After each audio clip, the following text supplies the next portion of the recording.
right, I'm ready. Good evening. I'm Dr. Emmett Brown. I'm standing on the parking lot at Twin Pines Mall. It's Saturday morning, October 26, 1985, 1:18 a.m. And this is temporal experiment number 1. Come on, Einie. Hey, boy, get in there. That boy. In you go. Get down. Get your seatbelt on. That's it.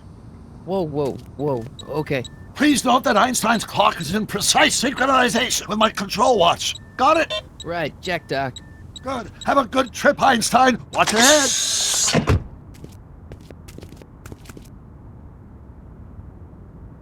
You got that thing hooked up to the car? Watch this. Yeah, okay. Got it.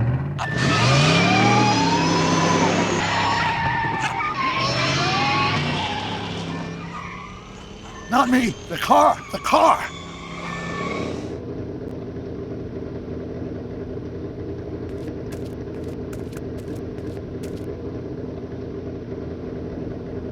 If my calculations are correct, when this baby hits 88 miles per hour, you're gonna see some serious shit.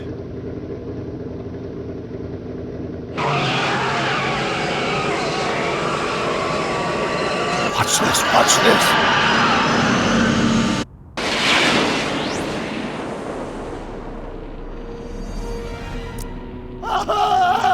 What did I tell you? 88 miles per hour! The temporal displacement occurred at exactly 1:20 a.m. and 0 seconds!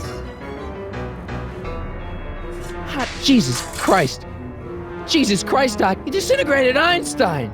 Calm down, Marty. I didn't disintegrate anything. The molecular structure of both Einstein and the car are completely intact. Where the hell are they? The appropriate question is, when the hell are they? You see, Einstein has just become the world's first time traveler. I sent him into the future.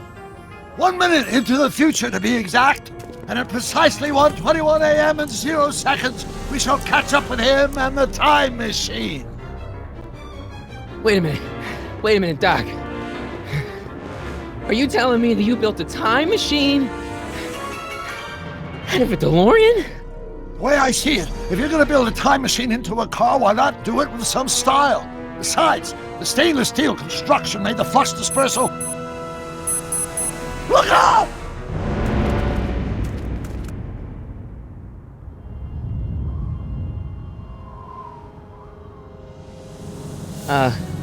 Doc? Huh, that's peculiar. Where's the car, Doc? It should have caught up with us 27 seconds ago. Doc, what happened to Einstein? No need for concern. It's probably just a minor miscalibration of the time circuits. Marty, could you get my notebook? It should be in the toolbox.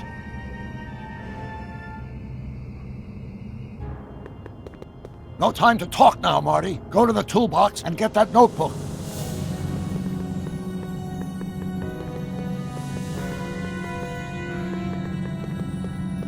What's in the box? Don't touch that! It's plutonium! Plutonium? How do you think I generated 1.21 gigawatts of power? Notebook.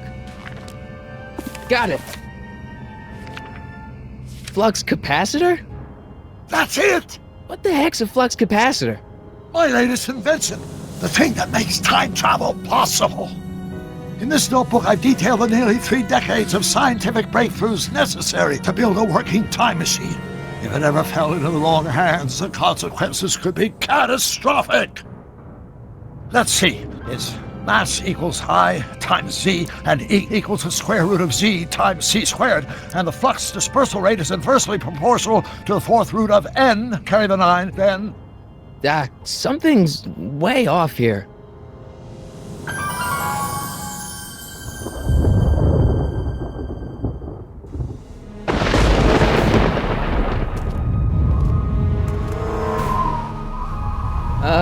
Doc?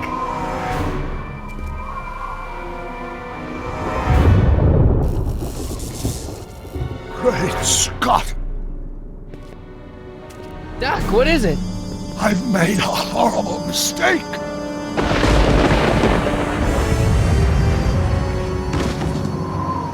Doc! I'm sorry, Marty. Doc, come back! Doc! Doc!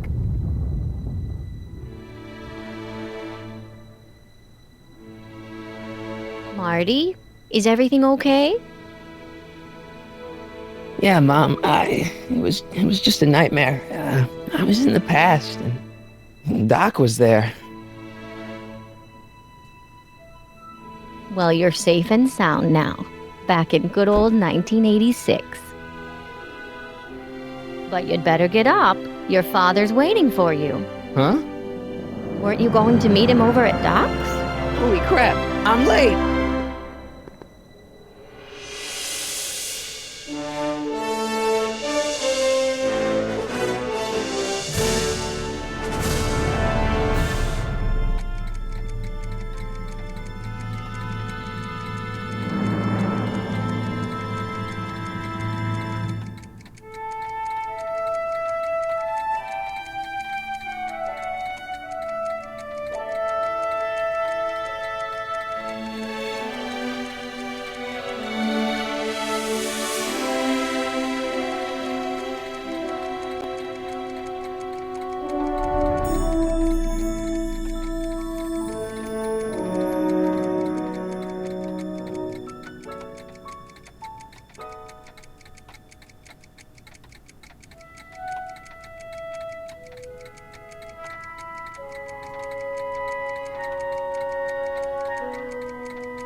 Dad!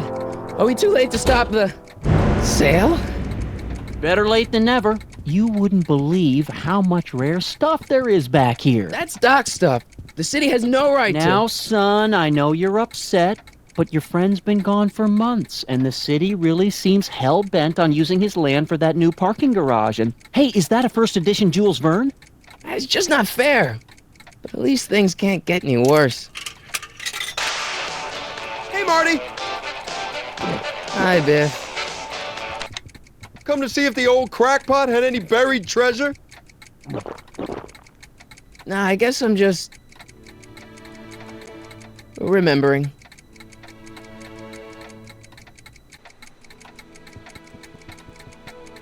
Does nature contrive it so that even with a time machine, you can intervene to prevent your own conception, for example?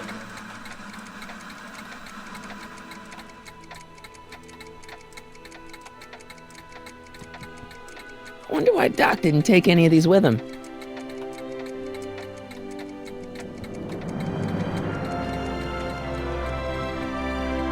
Hey, Dad. Who's running this sale anyway? Oh, that'd be me, son. You? Why? Well, once it became apparent that the bank was going through with the sale, I volunteered to oversee it in order to make sure that Doc's stuff would be treated with a modicum of respect. Isn't that right, Biff? You got it, Mr. McFly! I'm telling you, this sale is a joke. Doc's only been gone for a few months, and I happen to know... Yes, you've told us he's not dead. He's on a trip. Let's say you're right. Have you considered that this trip may not have been entirely voluntary? I hate to say it, but Doc's run up some pretty sizable debts around town. Maybe he's just hiding from his creditors. You got Doc wrong. Sure, maybe he's not so good with money. That's just because his mind's always on bigger things. But he's still a straight-up guy. He'd never run away from his problems. Well, you know him better than I do, son. But the bank is within its rights to sell off his stuff. Maybe you should try to find some things to remember him by before Biff grabs them all. What's Biff doing here? He wasn't a friend of Doc's. It's a public sale, Marty. Everyone's allowed. Even Biff. Do you think dreams can predict the future? Well, you know I don't go in for that mystical stuff, but I do think they can reflect how you're feeling about the future. What did you dream? Oh, just weird stuff about Doc. Well, that's understandable, don't you think? I guess, but I feel like it was telling me something. I'll keep looking around. Thanks, Dad. It took me forever to repair this thing after I blew it out last time, and now some jerk's gonna pick it up for pennies.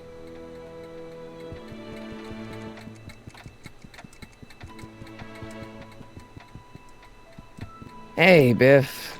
Oh, hi, Marty. What are you doing here? Well, I was as bummed as anybody to hear that the old nutcase had kicked it. He's not. But I'm not above picking through the remains. You know what they say, don't look a gift horse in the butt.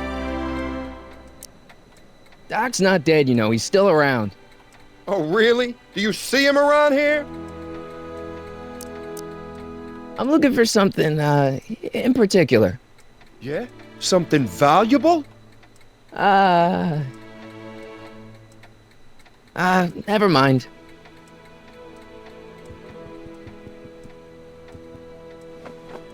Hey, let me try, Marty. Now, Biff, let Marty have his turn. You got it, Mr. McFly.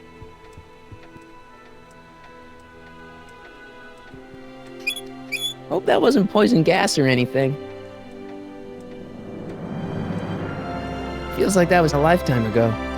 Actually, I guess it was. Doc must have whipped up some crazy compounds in that cauldron. It smells like beef stew. Doc built this model at downtown Hill Valley way back in 1955. The clock tower in the courthouse even works. What the? Is that Doc's notebook in there? Hey, that looks just like the courthouse. You gotta hand it to the old coot. He was good with his hands. Biff, can I see that a minute? This would look great in my fish tank. Give the old carp something new to nibble on. Can I see that model courthouse for just a second? I need to get something out of it. Like what? A not guilty verdict? That was a joke. Oh, ha. But really, can I? Nah, I think I'll hold on to it. Give it here, Biff. Well, well, look at what we have here. Looks like plans for something. What's a flux catheter? It's none of your business. Doc asked me to... Brown's worm food, kid. But this looks like it might be worth something. Ha!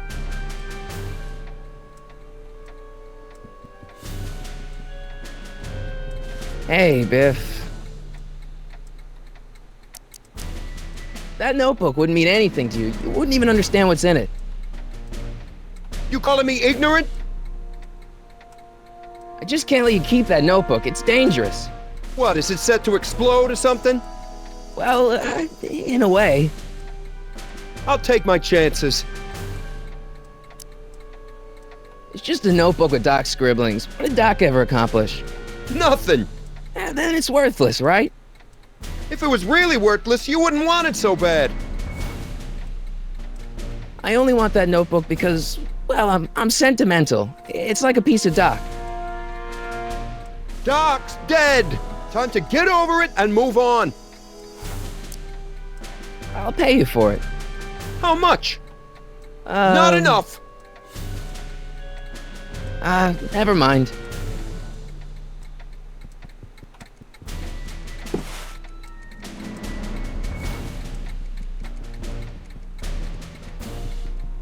Hey, Dad, why's my guitar got a price tag on it? Sorry, son. Must have been an overzealous clerk. Just pick it up. I'll iron things out with the bank. Let's make some noise.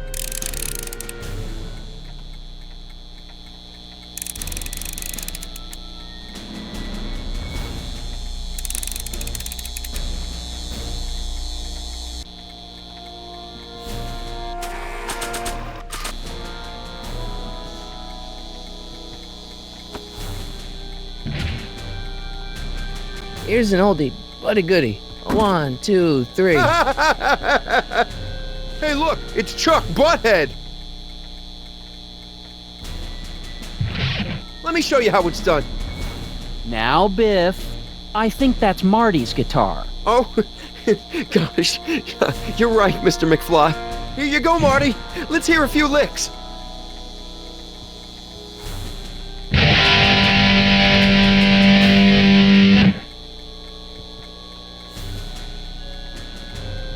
Man, you kids have ruined rock and roll. Hey, Dad.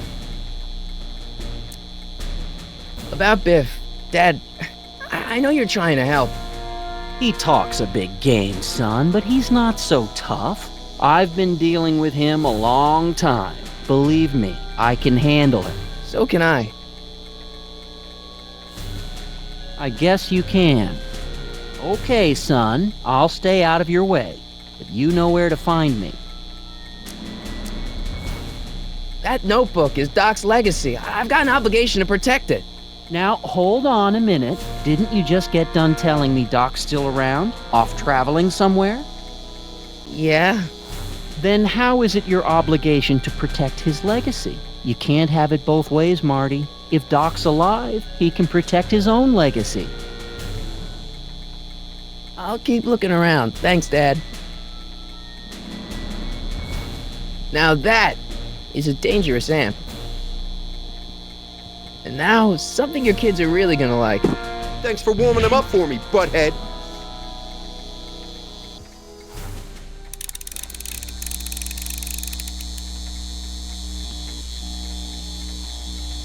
Now watch me blow the lid off this joint. Whatever you say.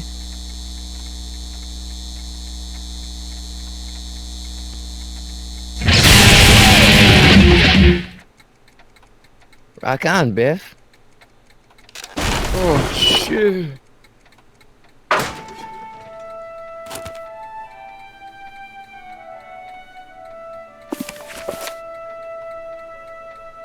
Doc, where are you?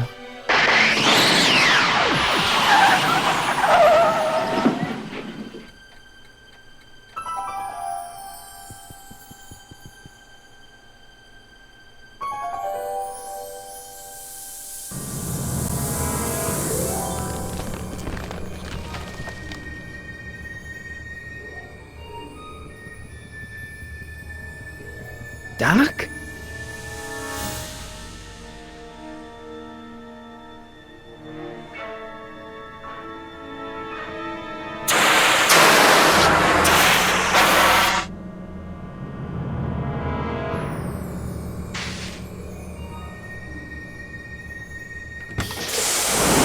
Einstein!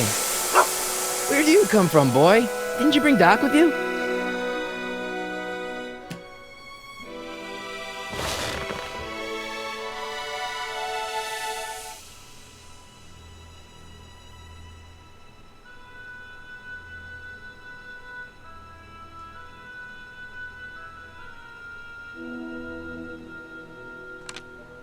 Marty? Ah! Marty, if you're hearing this recording, then the DeLorean's automatic retrieval feature is a resounding success. Automatic retrieval? In case of my failure to return to the DeLorean within an allotted time, I programmed the time machine to jump to these four-dimensional coordinates without me. As you are well aware, time travel is an inherently risky activity, and despite my elaborate precautions, there's always a possibility that I could land in trouble sometime. And that sometime is now, or then, or maybe later. He's in trouble. Marty, you come to my rescue in the past, or was it the future? Anyway, I'm relying on you to do it again. Please take the DeLorean back, or forward, to whatever it is I'm stuck in time. When you get there, I'm sure you'll figure out what to do. That's it? Aren't you gonna tell me when that is? Just go to the date specified on the time circuit readout under the heading marked Last Time Departed. Good luck. Right. Last time departed. Oh, jeez. Come on. Crap! Oh, great. How am I supposed to find him now? Okay, Doc, I know I haven't seen you in a few months, but I'm pretty sure this isn't your shoe. Looks like the time circuits still work. Now I only need to know when to look for Doc.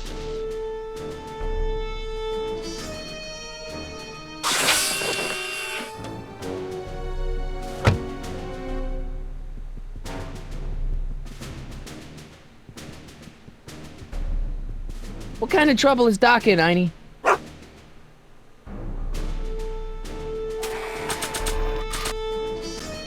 What do you know about this shoe, Einie? Great Scott! I think he's onto something!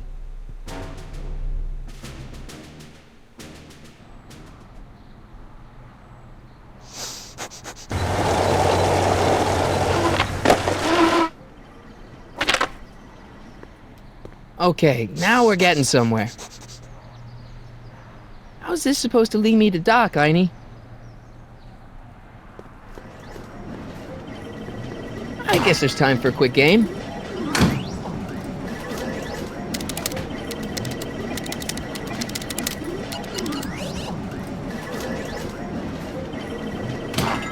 Okay, now I'm ready.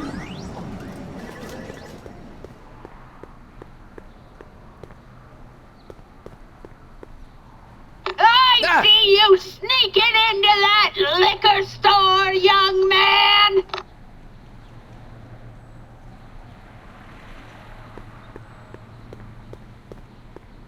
What kind of trouble is Doc in, Einie? Why couldn't Doc have invented a dog translator?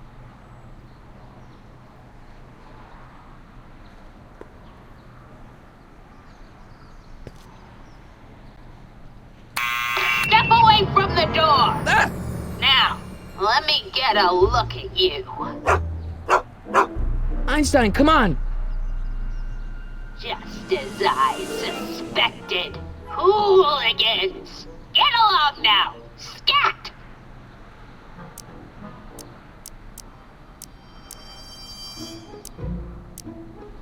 I'm not a hooligan, ma'am. I'm a teenager. I wasn't born yesterday, young man. Aren't you the miscreant who skateboards through the town square every morning between 8 and 8:30 in a decidedly unpunctual manner?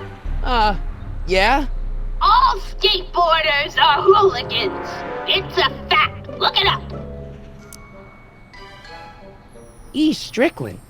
You aren't related to, Vice Principal Strickland, are you, ma'am? Not that it's any of your business, but I'm his sister, Edna. Oh, and you're one of those McFly slackers, aren't ya? Yes, what's old man what else has your brother been saying about me? Nothing I couldn't have deduced for myself, slacker. State your business, child. You're making me miss Merv. Well, see, that's the thing. I'm not sure why I'm here. Einstein here brought me, and... Well? Can you let me in? I've got something to show you. What is it? Let me see.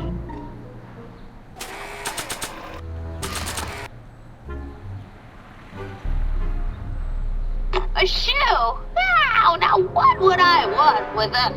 Huh? Stay there!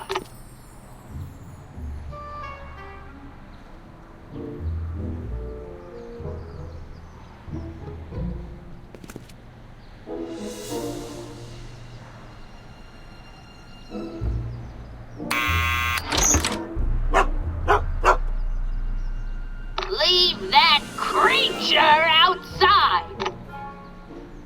Sorry, Einstein.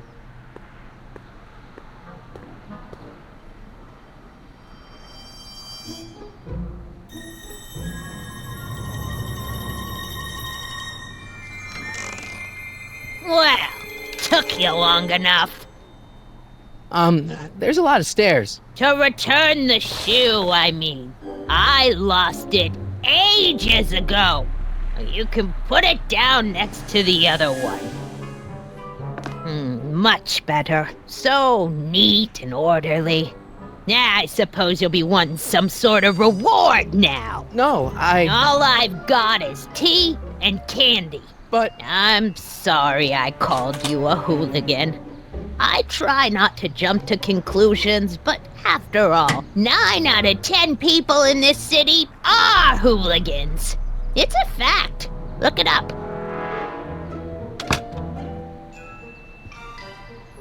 Have a seat, Sonny.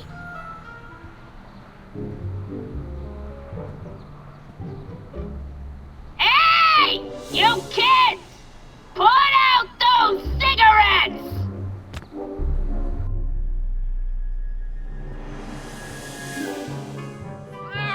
Oh, I wouldn't do that if I were you. Ms. Pretty Whiskers is very particular about who handles her food.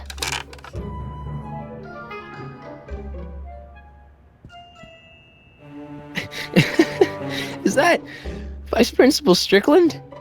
Mother never could keep little Gerald out of her clothes. What are these? My editorial trophies. Cat Lovers Quarterly. It's legitimate journalism.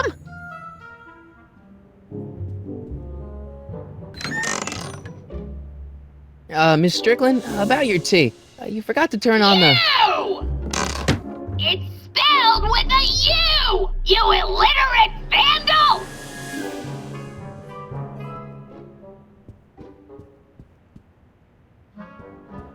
Miss Strickland? Jack! Diane! I know what you're doing behind that tree! Yes? Do you remember when you lost your shoe? Shoe? That shoe over there. Oh, that shoe! Huh. Hi, what a nosy Nelly! No one likes a busybody, you know. But... Oh, fine, let me think about it. Yes, I remember. I lost it in a scuffle with a dog. Oh, when was it? Oh, yes, the day that speakeasy burned down. a speakeasy? In Hill Valley? Don't act so surprised, young man. Your generation doesn't hold a copyright on moral depravity, you know. Sin has been on the prowl in Hill Valley since the day it was founded. What's with all these newspapers? This is my personal archive. I've got every issue of the Hill Valley Telegraph ever published. Get out! Every single issue? From 1871 to the present. If it happened in Hill Valley, you'll find it in my stacks. Wow, a speakeasy. That must have been wild. Is it true they used to drink gin out of slippers like my grandma said? Don't romanticize the past, young man. Prohibition was a time when gangsters ruled the town while honest citizens quaked in their beds. I guess somewhere in these stacks there must be an article about the speakeasy burning down. Naturally. I probably wrote it myself. I was quite a reporter back in the day. Any idea what date that article came out? Well, obviously the day after the speakeasy burned down. Doing some stargazing? No, I set my sights on lower things. Is that? Tannen! Get away from that hubcap before I call your father!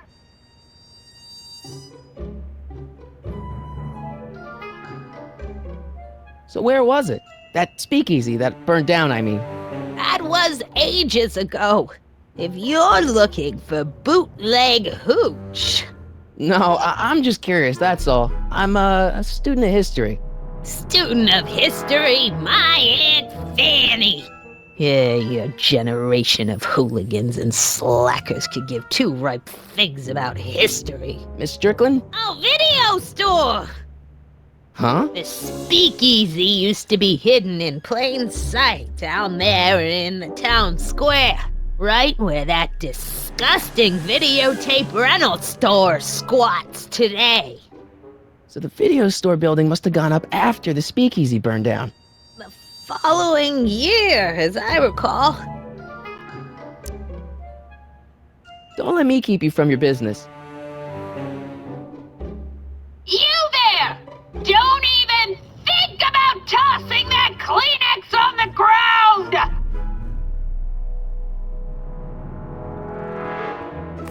Don't touch those!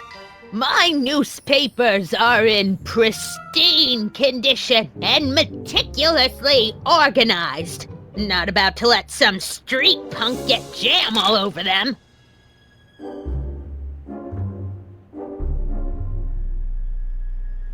Mind if I take a look?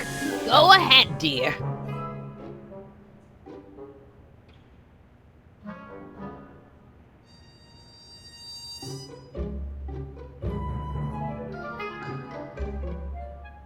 rebuilt in February 1932. So the fire must have happened before then. But when? I need a date. Don't look at me. I'm far too old for you.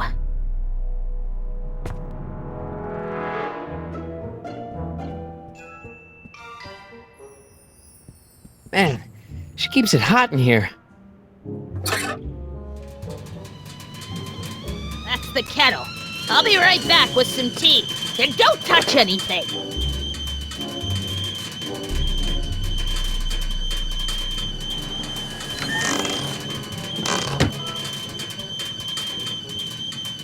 Let's see. Ground broken on site of former speakeasy. Singer vanishes. Hill Valley Expo delights crowd. Soup kitchen exposed.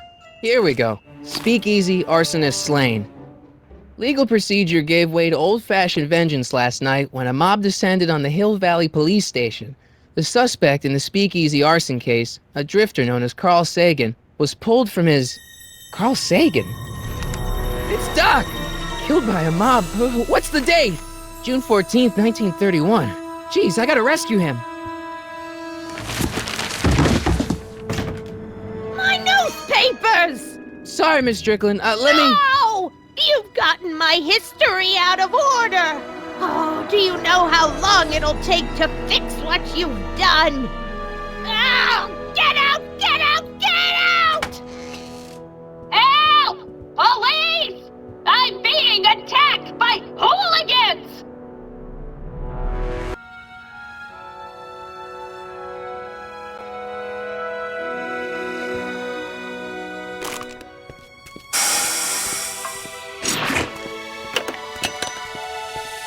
Marty! Where you been, son? And what are you doing in that getup?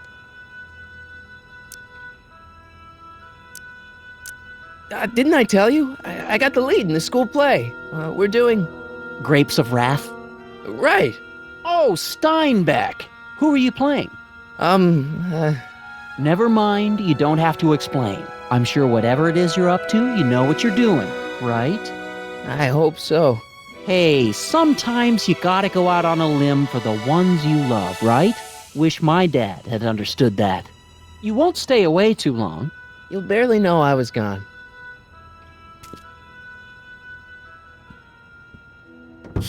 You ready to go, Einstein?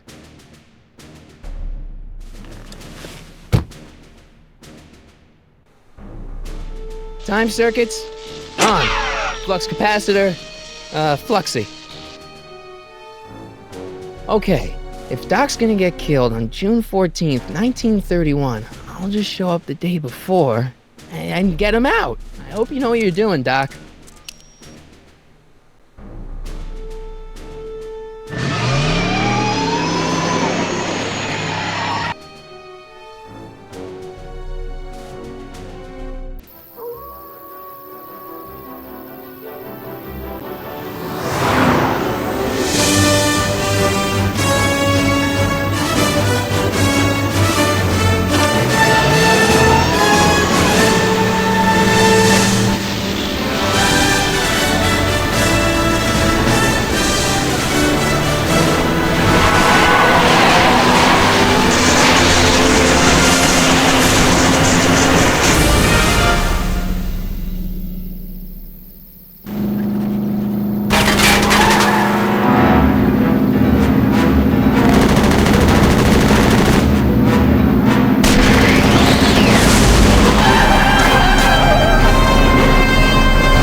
Einstein, where'd you go now, boy?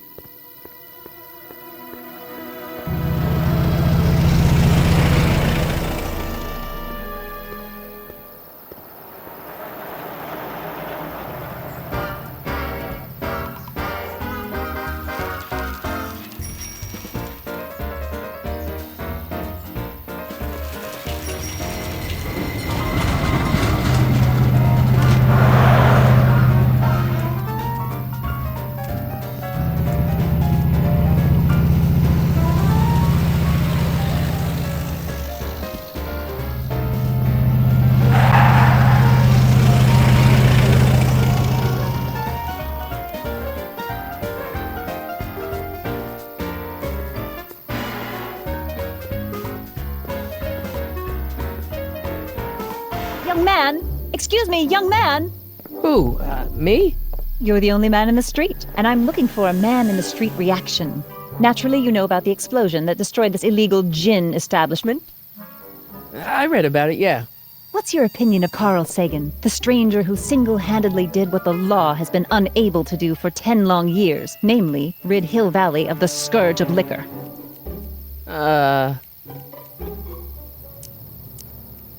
You can mark me down as a supporter. The young man said, flashing a boyish yet virile grin. Hill Valley needs more upstanding youths like yourself. Do you have a message for the vicious gangsters who still roam these streets, no doubt plotting to corrupt our citizens with another den of booze, sin, and debauchery? Ask him where I can get the address. Ah, I see! Because you want to blast it to smithereens just like Carl Sagan did. With public-spirited citizens like you around, the lawless element will be on the run in no time. Mr. May I get your name? Yeah, it's...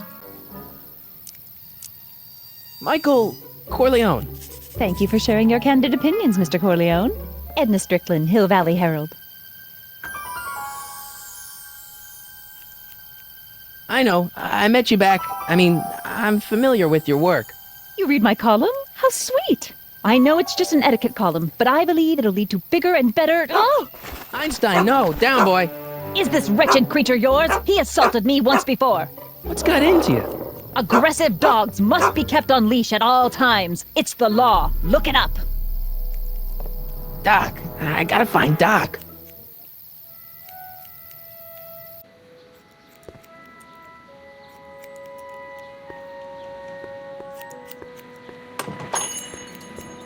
Hey, can I get some moose? What does this look like, a hunting lodge?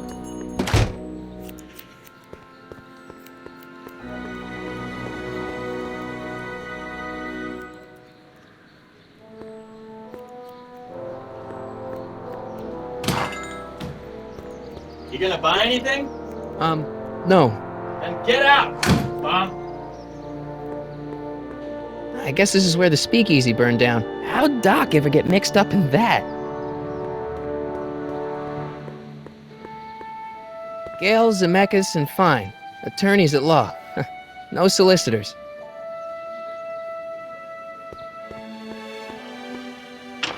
Hello? No solicitors!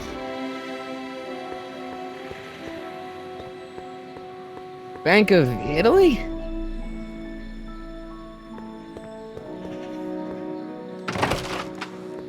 How can I help you, sir? Without any money, I don't really have any business in there.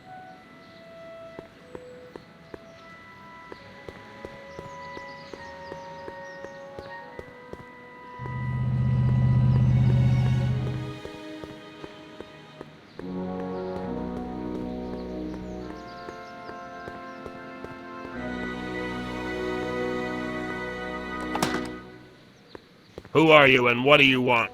Can I talk to, Carl Sagan? Are you his lawyer? No. Then scram.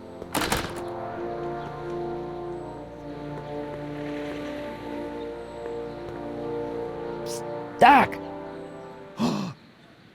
Marty, Doc! what are you doing here? You sent for me, Doc. I did? When? May 14th, 1986. 1980? The automatic retrieval system. Of course. I'd almost forgotten about that. So what's our plan for getting you out of here? Plan? We don't need a plan. We don't.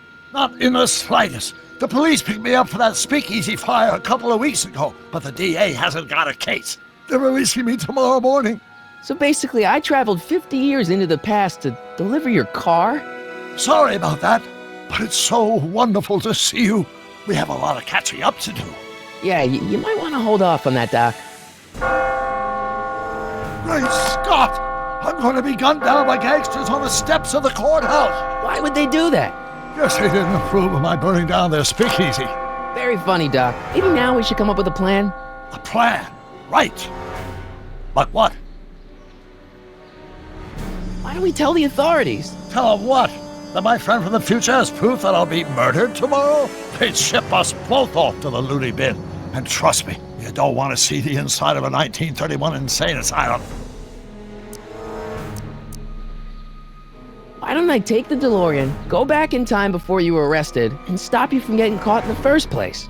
Don't even think about it. Without my unjust incarceration, the events that sent you into the past might never happen, resulting in a paradox of continuum-shattering proportions. Jeez, we've been back together for 5 minutes, Doc, and you're already talking about the end of the universe. I've missed that. Don't be ridiculous, Marty. I was only referring to the end of the universe as we know it.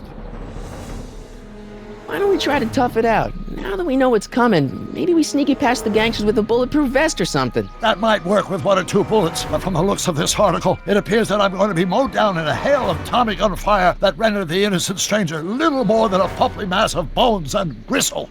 Who writes like that? According to the byline, one Edna Strickland. I should have guessed. Hey, maybe I could talk to the gangsters. Tell them they're about to shoot the wrong guy.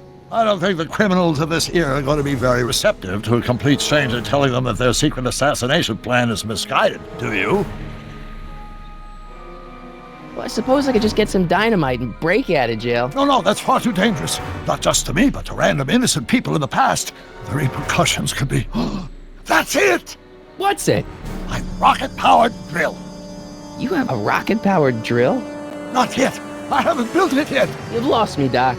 Listen, a few months ago, my 17-year-old self sent in a patent application for a rocket-powered drill. I abandoned the project after I never heard back from the patent office, but the prototype should be nearly complete. Great, I'll just run back to your lab and... No, I said nearly complete. You'll need me to help you finish it. How the hell am I supposed to sneak a half-finished rocket-powered drill into your cell? Not me! 1931 me! Wait a minute, Doc. You want me to convince your 1931 self to build a rocket-powered drill to break you out of jail? Precisely! Won't talking to yourself cause, irreparable damage to the space-time continuum or something? It should be fine. I've already invented the idea of the rocket drill. You've just got to goad my younger self into finishing the prototype. How am I supposed to convince your younger self to finish the rocket drill? Just tell him I need to break his older self out of jail? Absolutely not. Whatever you do, you can't tell my younger self anything about time travel. I won't come up with the inspiration for the flux capacitor for another 24 years. Then what am I supposed to... Just be your charming self. From what I remember, I'm a pretty easygoing kid, so enlisting me in a scientific adventure should be a piece of cake. Okay, let's say I go along with this crazy idea. Where can I find you? I mean, the other you. How should I know? It was over 50 years ago. Why don't you go over to the soup kitchen next door and give my house a call? They'll know where to find me. Soup kitchen. Got it. Just stay away from the soup. It'll cause irreparable damage to your digestive system.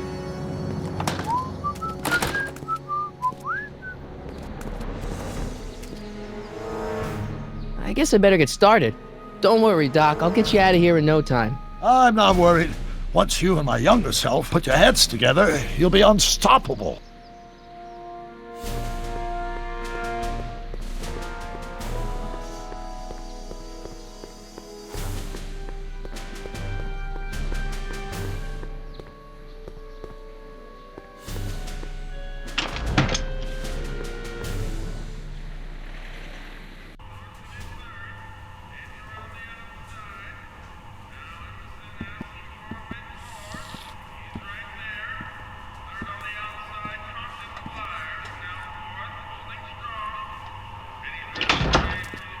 McFly? Biff? Kid? Grandpa? That's Mr. Tannen to you, Artie. What are you doing out here?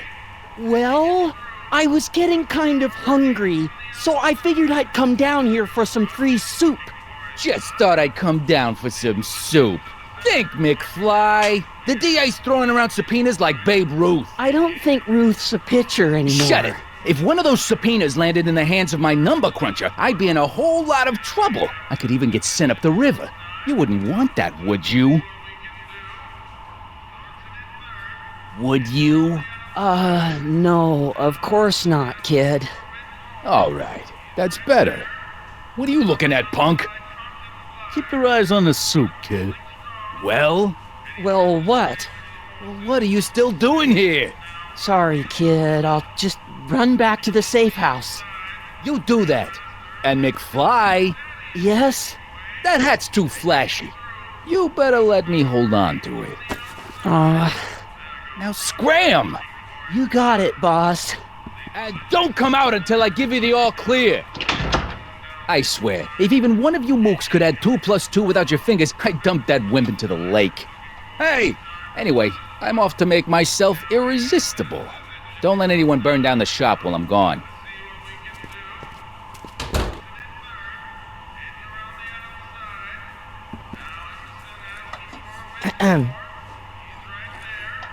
Okay. Hey, never mind.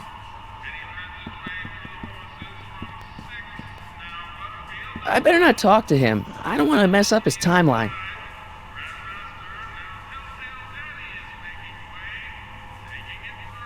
Like a thorn bush in a drunkard's hand is a proverb in the mouth of a fool. Heavy.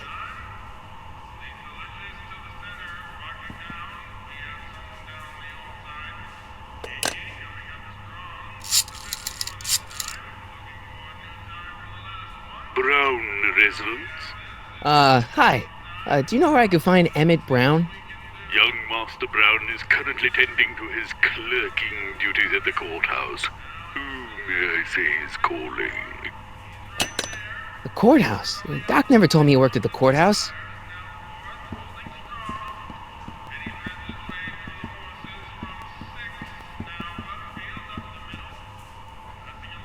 Looks like these pipes go into the basement.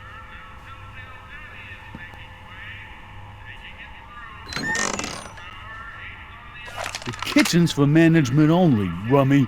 Whoa!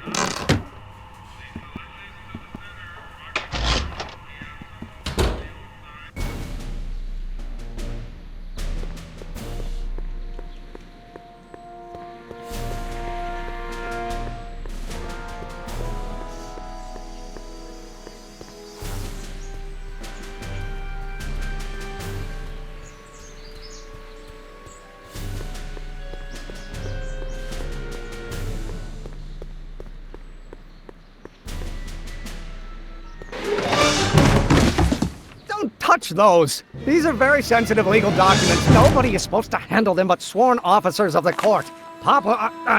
Judge Brown says so. Judge Brown? Doc. Nice to meet you. I'm Michael, Corleone. Emmett Brown. But I am a law clerk, not a doctor. Now please get out of my way. I have important business to transact. Naturally, h2 of A multiplied by the inversion of h has to come out less than expectation value of A, right? No. What am I missing? Listen, Emmett, you don't know me, but I'm your friend. I'm not big on friends. They get in the way of work. What's this important business you're up to? It's a legal matter. Very complicated, very abstruse. I need to obtain 5 sets of initials on every copy of this writ of indemnification before Judge Brown can even think of granting a waiver to the party in the first part. You have no idea what it's about, do you? That's how important it is. Come on, Doc. Emmett, drop the Legal Eagle Act. I got something more important for you to do. Mr. Corleone, I'll have you know that the law is the very mortar that holds society together, and we in the legal profession are like brick masons building the edifice of the future. Your dad tell you that? Every morning. So, Emmett, what time are you through with work? Depends. On weeknights, Pop sometimes keeps me in the office till 9. 9 at night? But today's Saturday. Right. so I probably won't get off before 10. How about you knock off work early and I'll buy you a beer or soda? What do you say? Don't try to tempt me from my duty with sugary beverages. Keeping the wheels of justice turning, that's my one passion in life. Besides, if I left before 8, my pop would kill me. Sounds like you're a little scared of your father. Scared of my father? Pop is the most learned, just, incorruptible judge that Hill Valley has ever seen. The only people scared of Judge Brown are people with a dark secret to hide. And I don't have a dark secret to hide. Listen, I understand you're working on a new invention in your lab. Invention? You must have me mixed up with somebody else. I'm in law. I have absolutely no interest in science. Equal to A's expectation value, but only if the coefficient of friction remains constant and the gravitational constant is variable. Come on, wait up a minute. You again? Can't you see I'm busy? Okay, so you don't want your old man to know. That's fine. Listen, we all keep secrets. But I'm telling you, you can level with me about this science project of yours. I am not a scientist. Go ahead, ask me what E equals. What does E equal? I have absolutely no idea. See? I don't know where you got your information from about me, mister, but you're wrong, wrong, wrong. Acceleration is reduced by the inverse of a derivative. Will you just give me a chance? Harassment's a federal crime, Mr. Corleone. See, I'm sort of in the science business myself. That's why I sought you out. Not that I care in the least, because science is the furthest thing from my own area of interest, which is law, but I don't believe you. It's true. I'm a scientist. So tell me something, Mr. Scientist, from your vast storehouse of scientific knowledge. The leg bone's connected to the thigh bone? Amazing. Come on, you could trust me, Doc. Emmett, it's your future I'm looking out for, in more ways than one. What are you talking about? I'm talking about you and science. Oh, that word again! If you insinuate I'm a scientist once more, I'll sue you for defamation of character!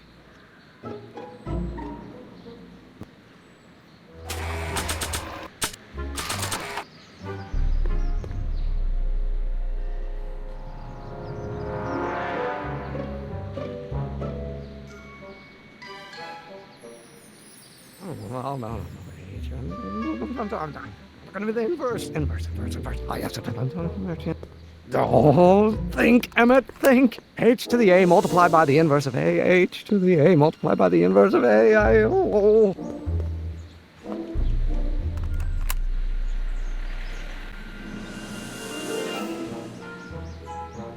The inverse of A might well be equal to A's expectation value, but only if the coefficient...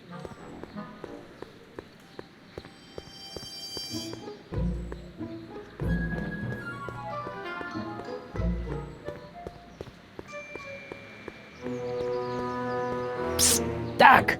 Marty! Have you found my younger self yet? Where have you been all this time? I missed you. I've missed you too, Marty. But I thought it was important to let you live your own life for a while, free from the insanity of time travel. I gotta admit, it was nice to not have my family history blowing up in my face for a few months. Besides, I've been busy raising my own unpredictable teenagers. So how are Clara and the kids? They're fine. Right now we're trying to decide where to send Jules and Vern to college. Clara prefers the 2020s, but I'm partial to the 1960s. We're planning on visiting you and Jennifer in 2011 soon. Me and Jennifer? In 2011? Oh, forget I said anything. Where'd the DeLorean come from? The last time I saw it had been smashed to pieces by a train. It's a fantastic story. Do you remember when the DeLorean got struck by lightning in 1955? Yeah? Unbeknownst to either of us, the lightning produced a temporal duplicate of the time machine, one that was tossed 70 years into the future. What? I found out about it during a trip to 2025 and recovered it just in time to stop Riff Tannen from vandalizing the time stream. Heavy. So that DeLorean... is for all intents and purposes the exact same machine as the original. Plus or minus little bells and whistles I've added over the years, of course. So, what were you doing in 1931 anyway? Oh, nothing terribly exciting. Indulging in a little personal nostalgia, picking up a few rare out-of-print books to surprise Clara on her birthday, solving a historical mystery or two. The usual. The usual? You lead a pretty unusual life, Doc. It's an unusual universe, Marty. I hate to tell you, Doc, but your last time departed display is on the fritz. It is? So how did you find me? I found one of Edna Strickland's shoes in the DeLorean. How did one of her shoes get in the DeLorean? Einstein took it from her. He did? How strange. Ida almost never attacks people. Not without a good reason, anyway. How'd you wind up in jail in 1931 anyway? During my trip to the past, I decided to look into one of Hill Valley's unsolved mysteries. The fire at the speakeasy. Exactly. I thought I was safely hidden across the street. But when the fire started, there was a tremendous explosion, and I was knocked unconscious by a stray brick. When I woke up, I was here in jail, charged with arson. That's horrible. I know. Worse yet, I still don't know who started the fire.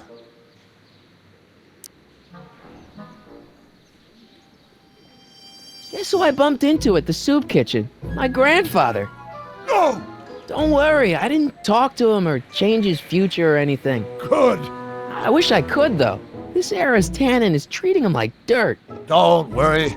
If history plays out as it's supposed to, he'll soon be out from under Kit Tannen's thumb and free to live out his life as a humble accountant with your grandma. What was her name again? Sylvia. Right, Sylvia.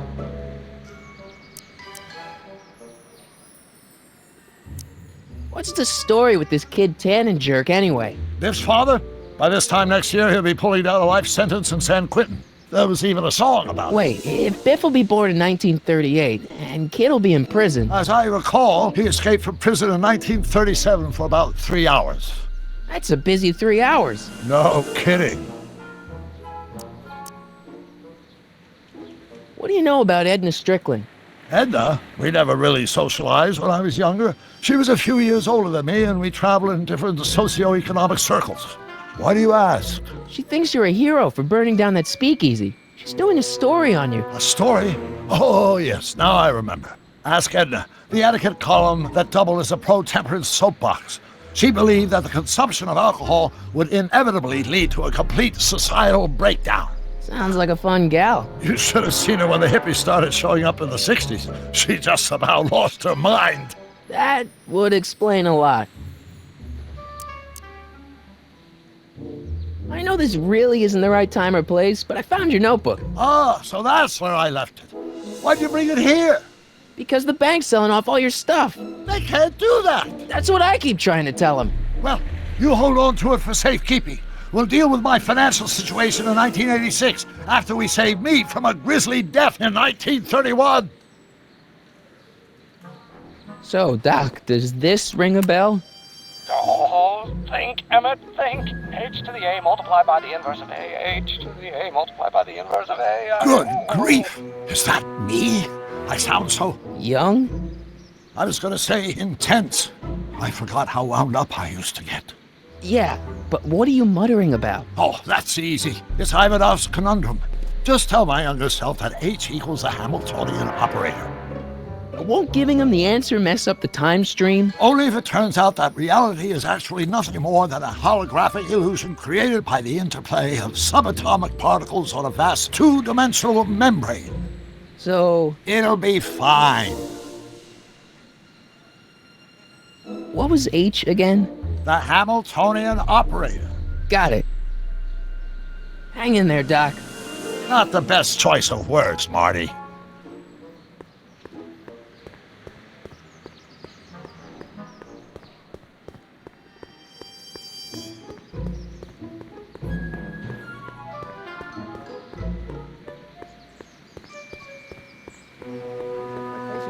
Only if the coefficient of friction remains. Will you just give me a chance? Harassment's a federal crime, Mr. Corleone. Maybe H equals the Hamiltonian operator. What did you just say? I said maybe H equals the... Hamiltonian operator? Yeah. Great Scott! If h is a Hamiltonian, then h to the a multiplied by the inverse of h can only be the same as the expectation value for a. That's it! That's the solution to Ivanov's conundrum, the problem I've been wrestling with in my head all week! I'm sure you would have figured it out by yourself in a day or two. The way you figured out how to build that rocket-powered drill. Where did you learn so much about science? Well, it's like this. You know about my rocket power drill? Then there can only be one explanation. What? You're from the patent office. I confess I didn't quite know what to expect when I sent the paperwork, but I never expected this. Welcome! I'm at your service. What can I do for you? Can I see your rocket-powered drill? Of course, of course. Naturally, it's just a scale model, but it's nearly operational. I can show it to you, say, first thing in the morning? Nah, that's no good. I need to see a full-size model. That's fully operational. Tonight. Otherwise, we'll have to award the patent to a competing inventor, Dr. McCoy. It can't be done! I mean, it might be possible to construct a full-size working model in that time frame, but I haven't got the main ingredient for the fuel. I'll get it for you. What is it? 190 proof grain alcohol. And you know how difficult it is to get a hold of alcohol these days. Especially now that someone's blown up the speakeasy. And besides, there's no way I can get off work until I've delivered this subpoena. It's part of the investigation into the business affairs of Kid Tannen. Is it vitally important you see that rocket-powered drill today? Yes. Is it vitally important you deliver that subpoena today? Yes! Listen, I'll help you deliver it, and I'll see to it you get the alcohol you need. It'll help you get that drill finished by tonight. Deal? Deal. Here's the subpoena. I've got to subpoena my grandpa? Shh! It's Kid Tannen!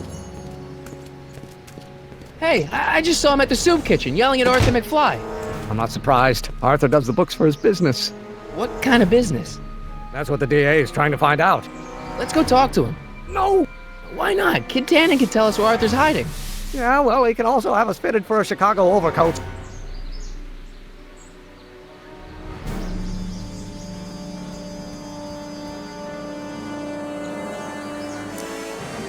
You have to deliver a lot of subpoenas? Father's always sending me out to do these dirty jobs. He wants to expose me to different kinds of people. All he's exposed me to is a lot of new curse words. If serving subpoenas is such dirty work, why don't you just say no? Look, what's the worst thing that can happen to me on this job? You could get shot. Yeah, well, believe me, that's nothing compared to what I'll get if I mouth off to my pop.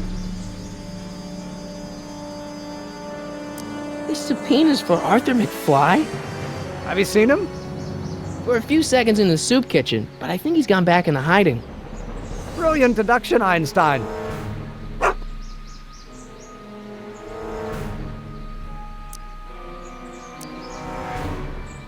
Any idea where we could find Artie?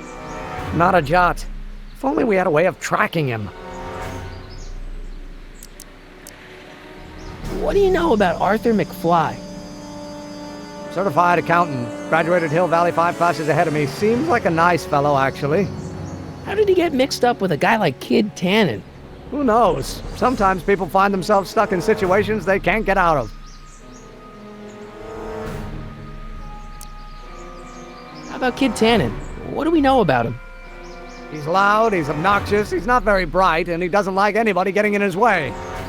Yep, that's a Tannen, all right. This might be a stupid question, but couldn't you have designed your rocket-powered drill to run on fuel that, isn't illegal? Illegal? What does law have to do with science? Science has its own laws. You, of all people, should know that. But couldn't you tweak your engine design a little so it runs on something else? Like what? I don't know. Gas, maybe? Gasoline? Yesterday's news. You'll see. By 1940, automobiles will all run on pure alcohol. Some of us down at the patent office are wondering, what made you think of a rocket-powered drill? Ah, that'd be Journey to the Center of the Earth by Jules Verne. It was a revelation. Yeah, that's kind of what we figured. Have you read The Time Machine? H.G. Wells? Not yet, but it's on my list. We'll get that subpoena delivered. Or my name isn't... Michael Corleone! Yeah.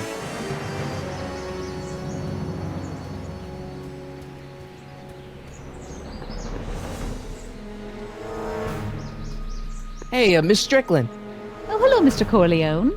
Try not to draw any undue attention my way. I'm on the trail of a hot new scoop, as we in the newspaper business say. What's the scoop? I've heard rumors that something shady is going on at the Sisters of Mercy soup kitchen. It's under new management, you know. And we mustn't jump to any conclusions, not till the facts are in. I hope to heaven it is just a rumor. That soup kitchen is the front line in the good fight. If it goes bad, what will happen to the Stay Sober Society? Not to mention all the charitable institutions that depend on me for soup deliveries. Did you finish the story you interviewed me for? About Carl Sagan? Yes, but those pig-headed editors at the paper rejected it. They said my story was slanted, and that I was glorifying a suspected arsonist. As if their stories aren't always glorifying the criminal vermin that run this town. This whole thing makes me so mad I could spit. Though of course I never would. There's an ordinance against it, and it's so untidy. What's the Stay Sober Society? You haven't heard of the SSS? They do the most marvelous work, taking hopeless drunken bums and turning them into former hopeless drunken bums. I'm one of the founding members. And not to say that I was ever, well, you know. Anyway, we've always met in the cellar of the Sisters of Mercy soup kitchen, but for some reason the new managers don't want us down there, so we're stuck. We've got nowhere to meet.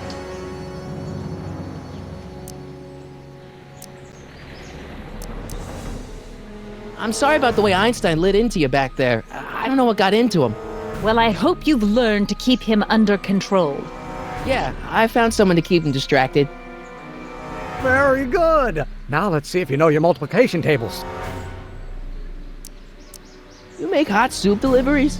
It's one of my many small contributions to the good cause. Healthy bodies, healthy souls, or so one hopes. I pick up barrels of hot soup at the kitchen, and I deliver them hither and thither. Hill Valley Orphanage, the St. Francis Xavier Ranch for Unwanted Children, Foggy Mountain Home for the Incurably Insane, Shady Acres Rest Home. Oh, I can barely keep track of them all. It's a very big job. I got a book. Oh? Where?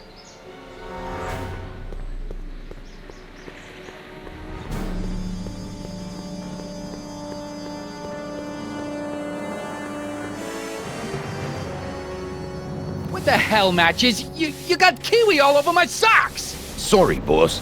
Get out of here! How about you? Huh? I'm sitting at a shoe shine booth. You walk up. Either you're here to shine my shoes, or you got a death wish. Which is it?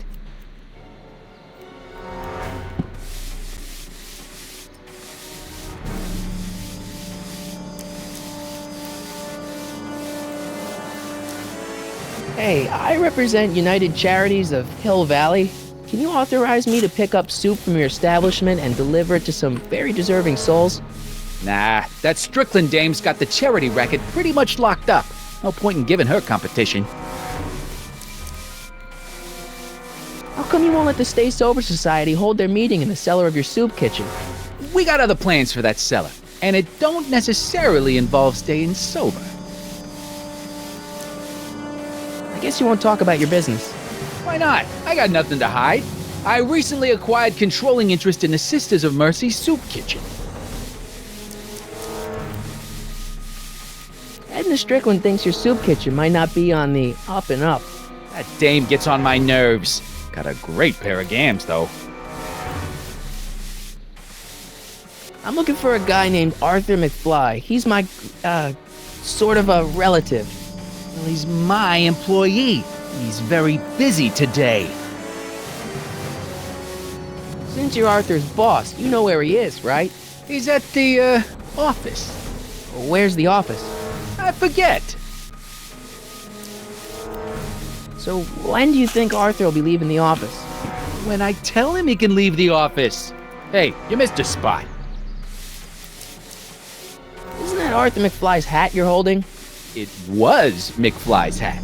Now, it's my peanut bowl. Could I buy Arthur's hat off you? Could you keep your mind on your work, huh? Shoeshine boy? Hanging on to my peanut bowl. I have some peanuts? Why not? I'm a magnanimous kind of guy. Go ahead, knock yourself out.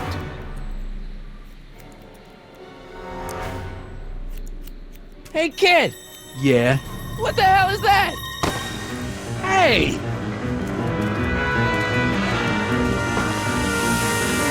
What'd you do?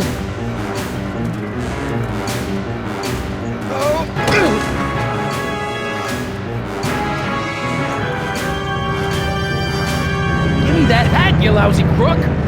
Emmett!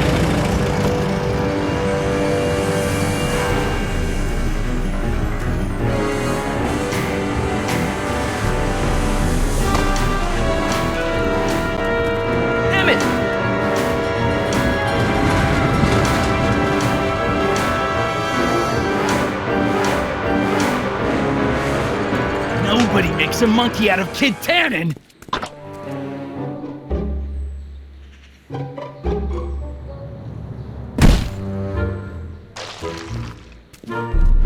Ow! Fix me up!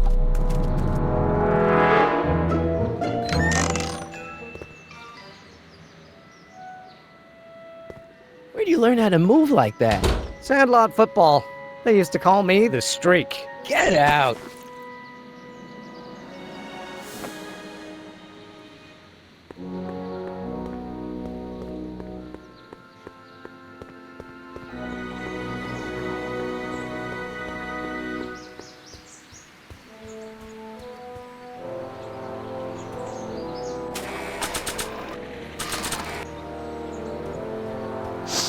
Hey, honey, come here for a sec, boy.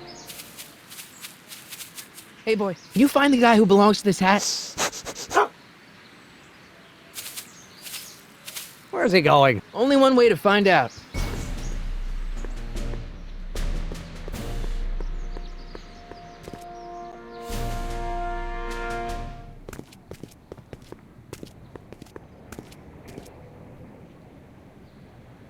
Huh, déjà vu.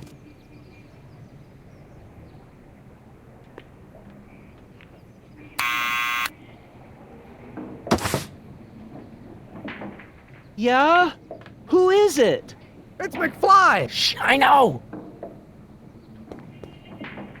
Hey, Arthur, can you come down a minute? Do I know you? We've got some important information for you, but we can't yell it. It's private.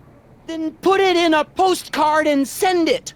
I'm stuck up here till the boss tells me I can leave. Sorry. Some other time.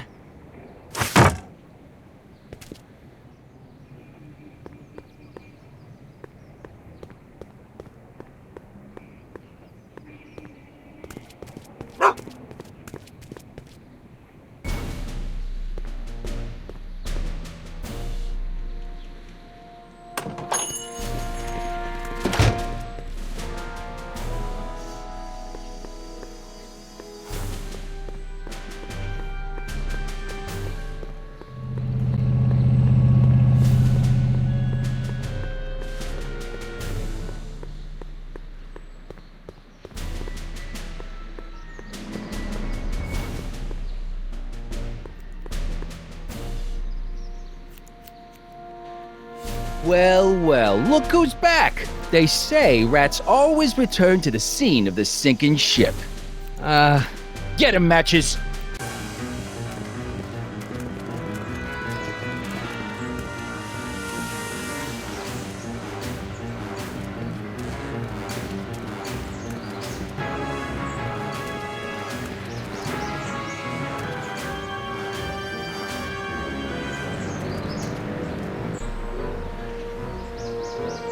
Down from there, you son of a bitch! Right now! That's an order! Don't make me angry, Smucko! Get down here and face the music! What do you think you're doing up there, you scrawny little runt? Get down here right now! Einstein! Help! Lay off! Get away from me, you crazy mutt! Go away, dog! We're busy here! Go on, scram! Hey! Where'd he go? You let him get away, idiot!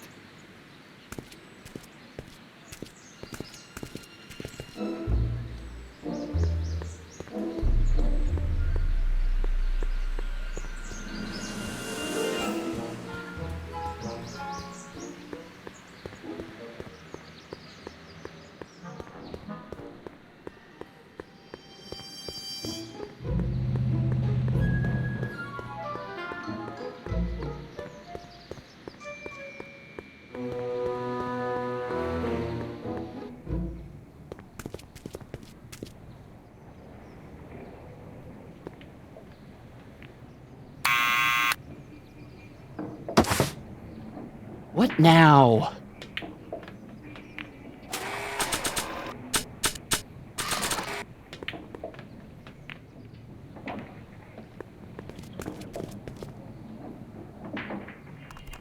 What do you think you're doing up there, you scrawny little runt? Get down here right now! It's Kid! Right away, boss! Where's Kid?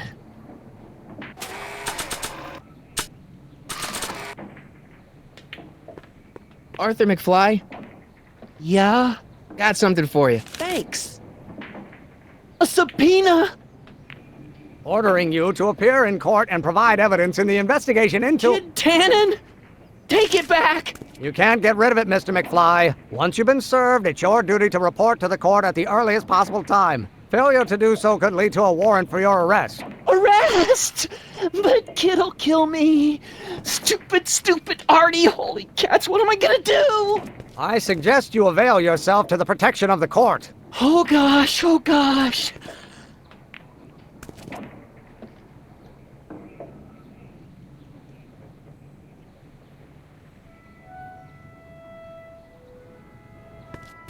Oh, I hate doing stuff like that. But I won't have to much longer. No? Once we get that 190 proof alcohol and build my rocket drill, my future will be set and I'll be able to quit this crummy job. Oh, right.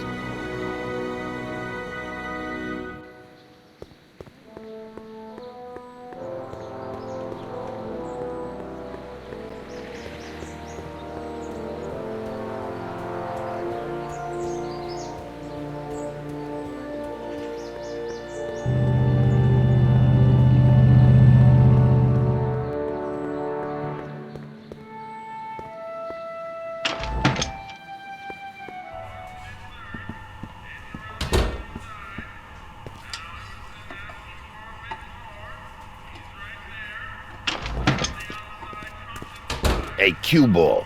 What? The truck just arrived with a fresh shipment of, soup. Soup? Well, this is the regular soup, and this is the special soup. Right. Special.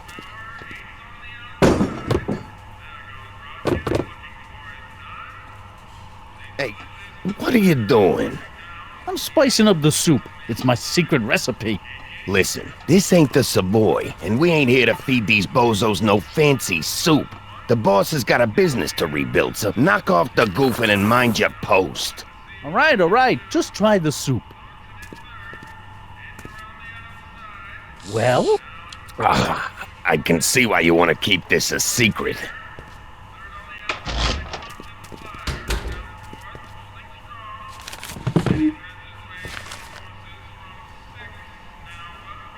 Excuse me. You talking to me? So this place used to be a soup kitchen. What do you mean used to be? Despite recent changes in ownership, this joint is still available for the purposes of distributing food to the needy and the not-so-well-to-do. And no other purposes whatsoever. Right. What's a tough guy like Kid Tannen doing running a soup kitchen? Mr. Tannen purchased the soup kitchen from the Sisters of Mercy in an effort to repair his reputation as a respectable community figure after his fine name was besmirched by the malignant and malicious the actions of the misguided vandals that done burned down his place of business. His speakeasy. I cannot confirm nor deny any claims of so-called illegal bootlegging at the... Just eat your damn soup, pipsqueak. Why's the soup in a barrel? 'Cause it's hard to ladle off the floor? Could I have a bowl of soup? You're a soup kitchen. What do you think?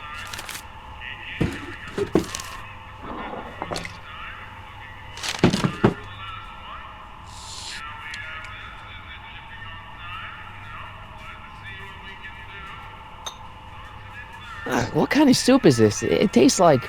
Scrolle ribolita? I was gonna say week-old cabbage. Everyone's a critic. Look, all I got to work with is this 2-bit soup in a barrel and spice rack that hadn't been restocked since the Coolidge administration.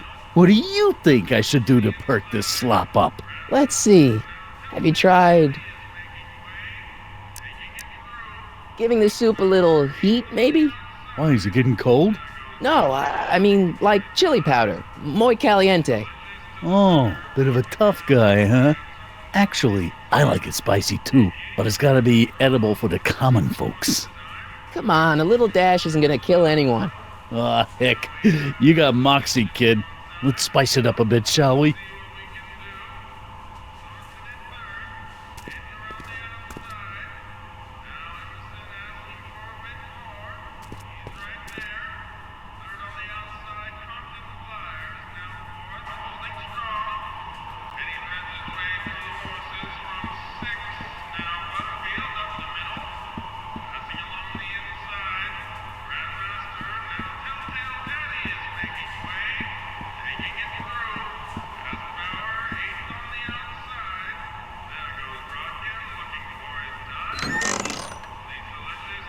The kitchen's for management only, rummy.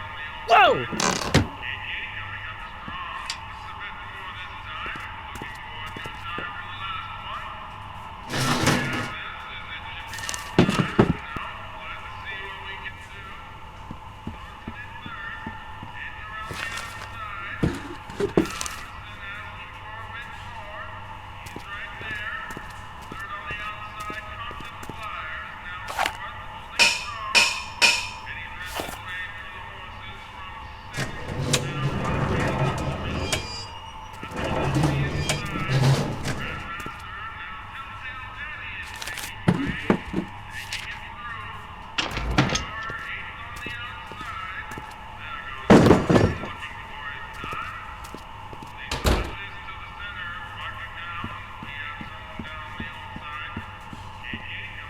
Huddle up, Emmett. Huddle? Just listen up for a second. Any ideas about how to get the hooch? Hooch? The alcohol, Emmett. One might come to the conclusion that the hooch is being hidden in some of those barrels. You're probably right, but which ones?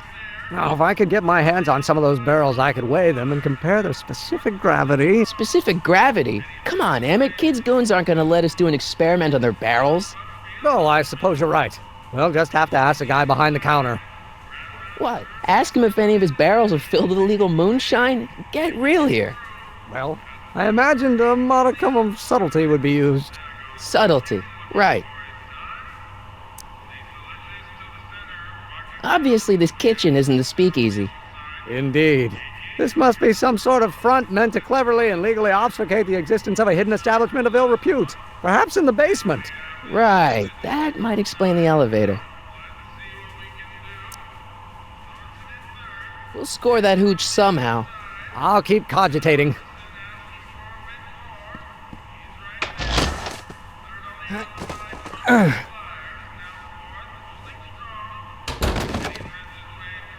There's no way I'm gonna keep that door open without some help.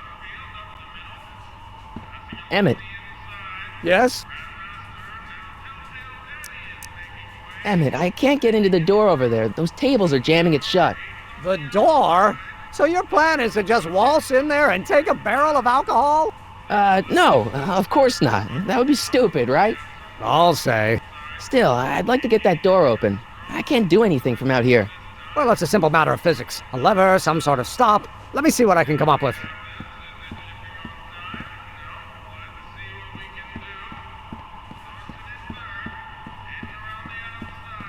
Eureka!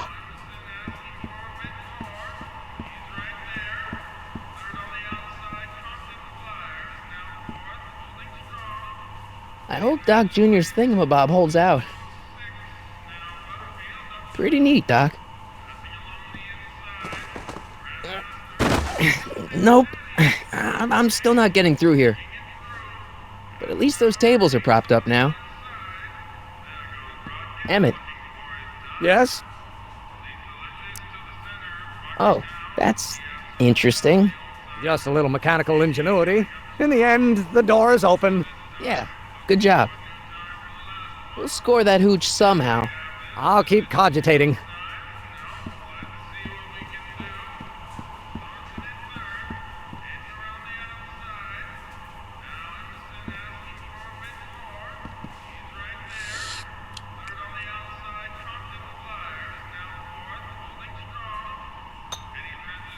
Okay, I've got some more ideas about your soup. Do tell. Let's see. Have you tried parsley? It might help to complement the mellow flavor of the cabbage. Compliment the mellow... What are you talking about? Trust me. You might be onto something, kid. Let me see what I got.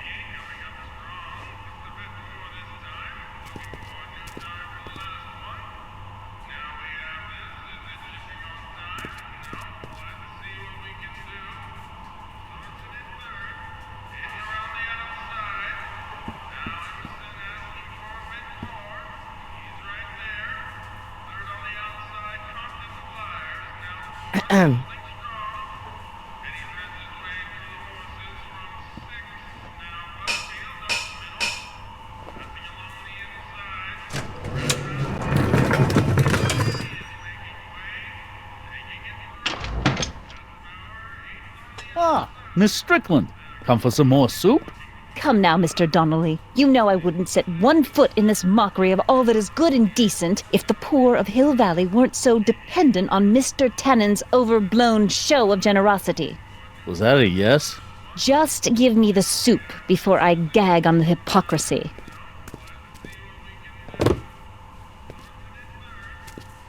I'll tell the boss you said hello.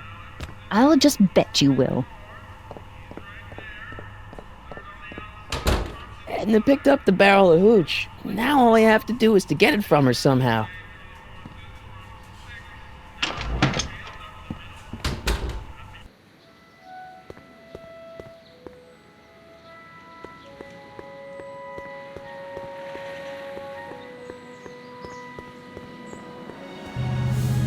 Hey, Miss Strickland.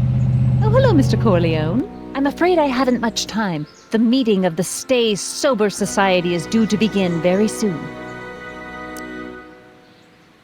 I know a place where the Stay Sober Society can meet. Oh? Where? The Brown residence. You mean Judge Brown's place? Yeah, I happen to be good friends with his son Emmett, and he's told me the judge would love to lend his place out for, good causes like yours. Really? Why, that's the most generous, public-spirited offer I've received in a month of Sundays. Please tell your friend Emmett we accept. And the offer couldn't have come at a better moment. It's almost time for the meeting to begin. Hey, I can help you deliver soup. I donate a lot of time to charities. Oh? Which ones? The, Mario Brothers. Ah, yes. The Italians do so many good works. If you'll just fix it so I can pick up the barrels of soup. Now hold your horses, let's not get overeager. I drive the soup cycle in this town, and I'm not about to turn it over to an upstart. But if you're well connected with the local charitable institutions... Yeah? You can let me know when they're running low on soup.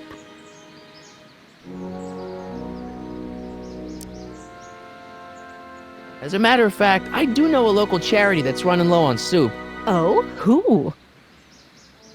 The Stay Sober Society. That's right! They'll soon be gathering at the Brown estate, and we haven't provided refreshments. I can't get over the generosity of your friend Emmett, volunteering his father's house for our meeting. Huh? Oh, wait there!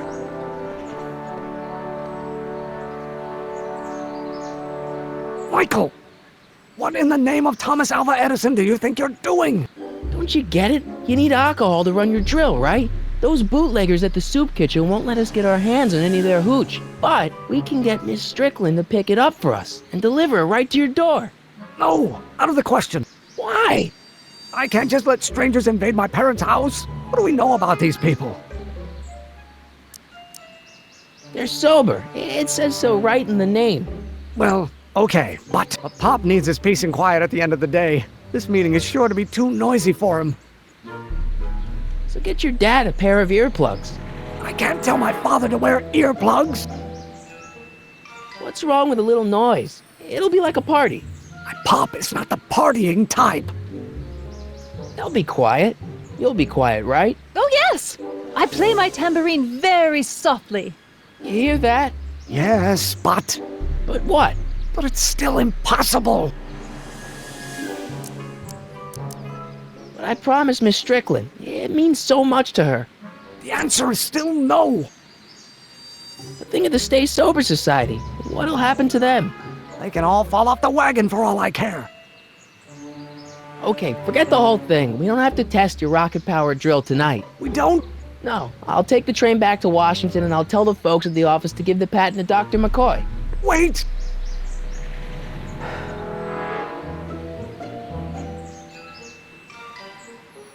You will instruct the members of the society to wipe their feet before they come inside. Then you are Emmett Brown. I thought as much. You have such a righteous face. Edna Strickland, I don't know how to thank you for your generosity. Pleased to meet you. The feeling is mutual. I've got a bad feeling about this. You worry too much, Emmett. Well, we've served the subpoena and gotten a barrel of booze delivered to your house. Looks like we're off to your lab to build your rocket drill. You do have a lab, right? What kind of future patent holder would I be without a lab? Come on! Doc! I'm off to get the rocket drill. Good. Come on, let's go. Time waits for no man.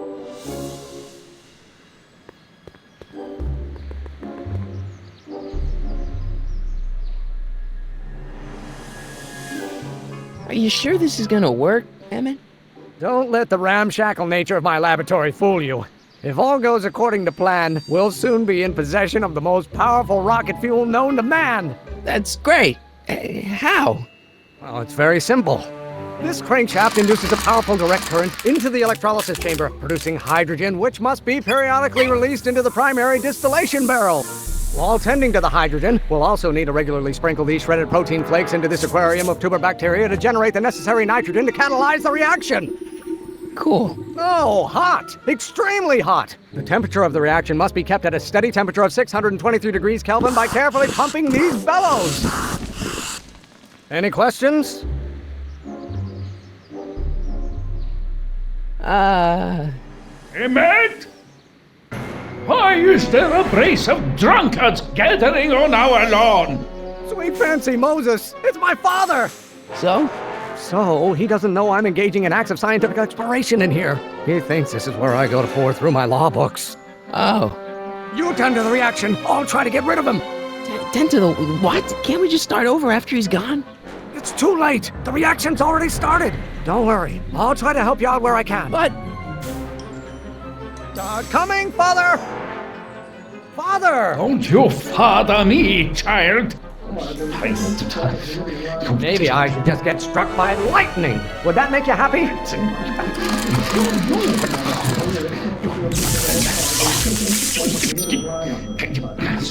Can't you see this is eating me up inside?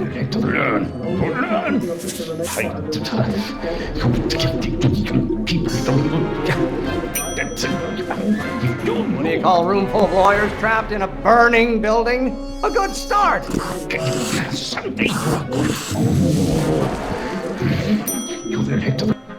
Excellent. Now twist the valve there.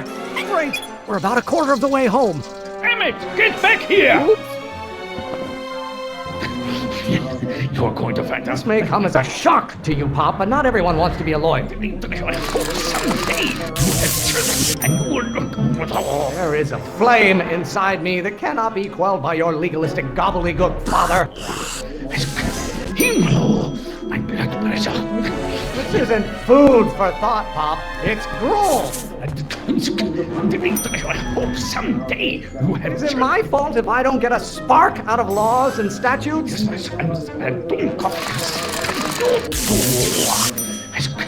Lawyers are nothing but a bunch of hot air. There, I said it. You're going to find out when you get older. Halfway there. Emmett! Keep up the good work. Why don't you go feed the ducks, Father? Your mother and I are shocked at your behavior, young man. You've got your head. The hotter you get, the more I know I'm right. Mr. Emmett, you got... Don't you have a release valve on your mouth somewhere? I don't know what's eating you, Father, but I wish you would go on a diet. You've got your head. Someday, you really want to vent our dirty laundry in public like this? Mr. Emmett, you got... Oh, maybe your burning passion, Father, but it is not mine. What are they feeding you? Almost there. Emmett! Coming, Father! This may come as a shock to you, Pop, but not everyone wants to be a lawyer. You know who invented fire, Pop? I don't know either, but you can be damn sure it wasn't a lawyer. I strongly object to the current of this conversation, Father. Wait till she... Why won't you release me from your unattainable expectations? Law? What use is a microorganism for law? You are going to learn, boy. You learn! If it weren't for scientists, men like you would still be divining the future with sheep's bladders and goat gizzards. Cannot think. Stop getting so hot under the collar, Pop. I'm not just another one of your staffers who spins around you like a top. Wait till she bites. Pressuring me to be something I'm not. Why must you always scatter condescension my way? Why are you always bellowing at me? I cannot think.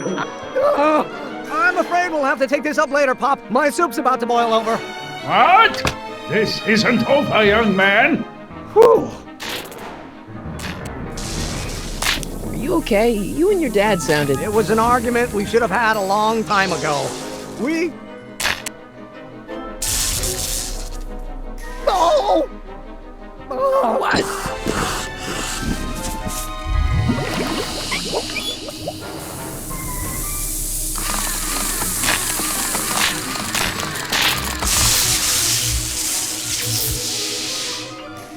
Eureka! Now all we gotta do is fuel up the old rocket power drill and you and I can take it and go. But don't you want to test it first? No time. The last train for DC leaves in just a few minutes. All right. You've got to get this baby to the U.S. Patent Office. Exactly. So tell me, Michael, when can I expect to hear back from the Patent Office? Oh, in about, I'd say... I can't.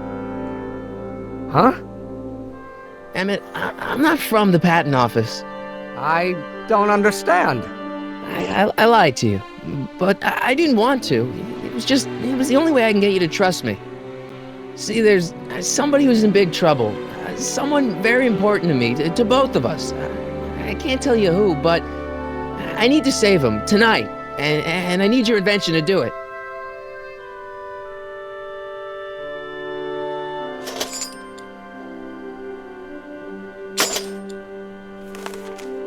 I'll get it back to you, I promise. And, Emmett, you're gonna be a great inventor.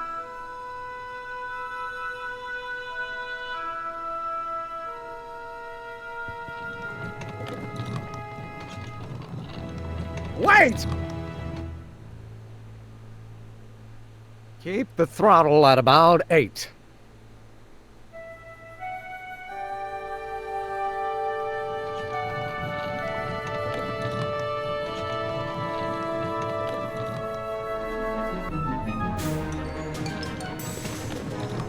Okay, Doc, I got the drill. Now let's get you out of here.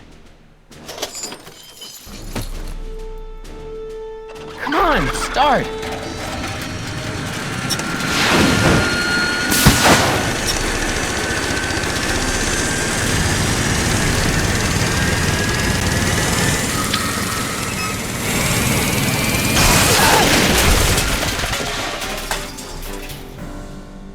Mr. Corleone! You're too late! Too late? The Doc's not supposed to be... Doc! They're moving him to another facility for safekeeping! Oh, I better go get a quote from the police chief.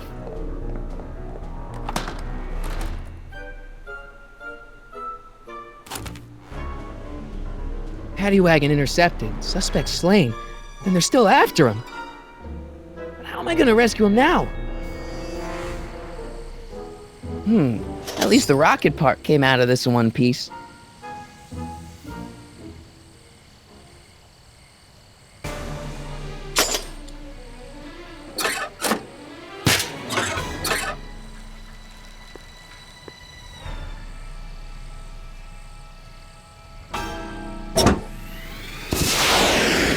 Alright, I'm coming, Doc.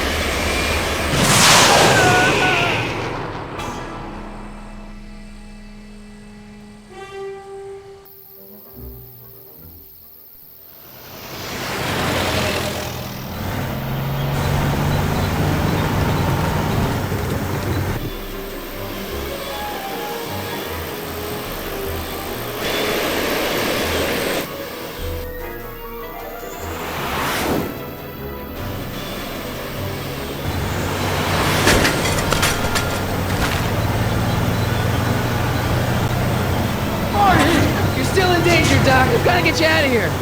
What's that? I said you're still in danger. Never mind, never mind. Get me out of here and we'll talk later.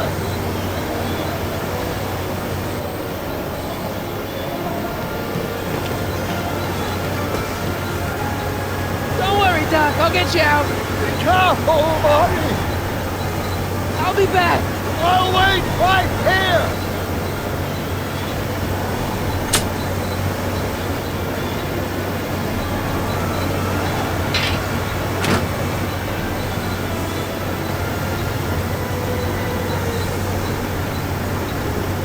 What's he doing here? Keys. The window's shut tight.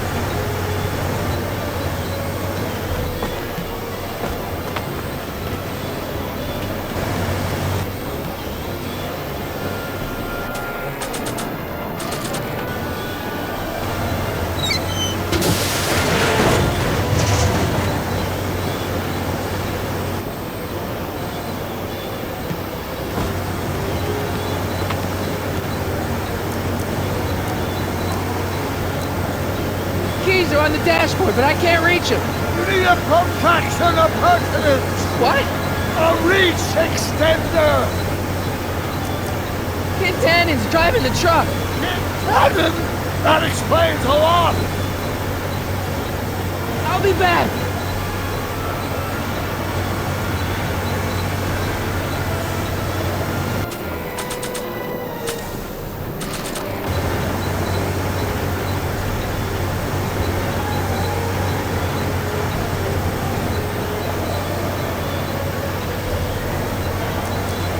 I need a distraction. Leave it to me! Hey, driver! You're driving too fast! Watch how you take those curves! What are you trying to do? Kill me? That? I object to your tone of voice, and I find this seat distinctly uncomfortable. Do you have a pillow I can sit on? Hey, I'm talking to you, driver! Don't ignore me! You! Thanks, Doc. I guess that's why they call you the Streak. How did you know that? I have my sources.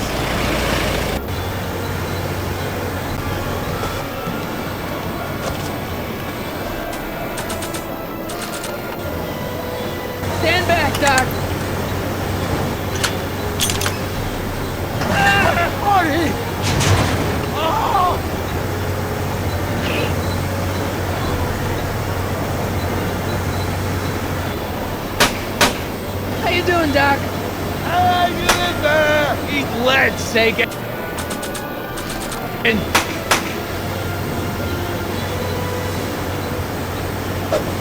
Ow! Son of a bitch!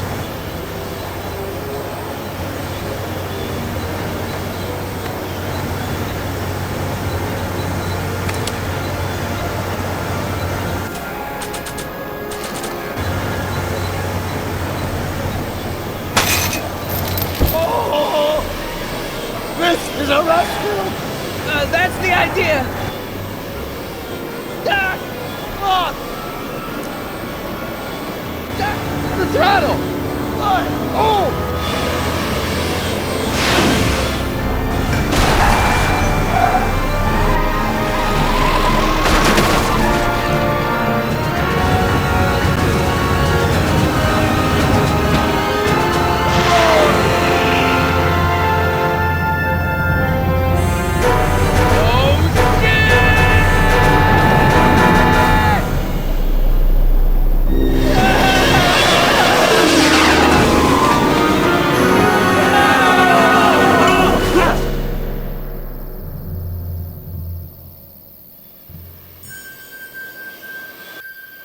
Doc, are you okay?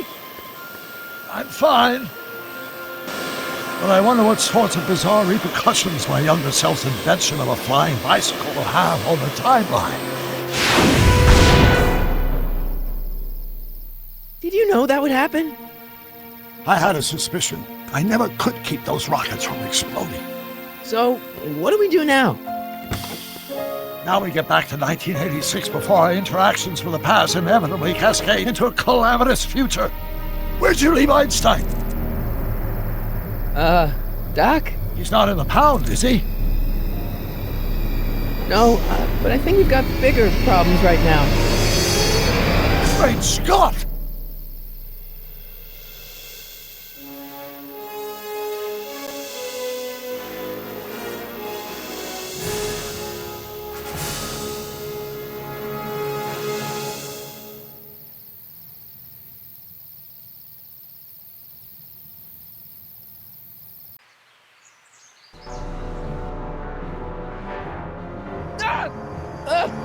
What's happening? I don't know. We'll have to be careful not to run into ourselves. Hey, fellas. All right, McFly. Let's go see the boss. History says Tannen will be arrested by a rookie cop by the name of Danny Parker. I fear that nothing will save Hill Valley from descending into the fires of chaos and corruption. Nothing is over until Kid Tannen says it's over!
What's happening? I don't know. Unless... tomorrow's newspaper. Do you still have it? Yeah. Local accountant beaten. Left for dead. Local accountant Arthur McFly was severely beaten and left for dead on the steps of the Hill Valley Courthouse last night. They're gonna kill my grandpa? Tannen's goons, no doubt. Probably in retaliation for Arthur answering that subpoena you delivered. What are we gonna do? I'm not sure what we can do. According to this, your grandfather was dumped on the doorsteps of the courthouse 5 minutes ago. My dad's picture is disappearing. That's the time stream catching up with your grandfather's fatal wounds. Which means your father will never be born, and neither will you, unless...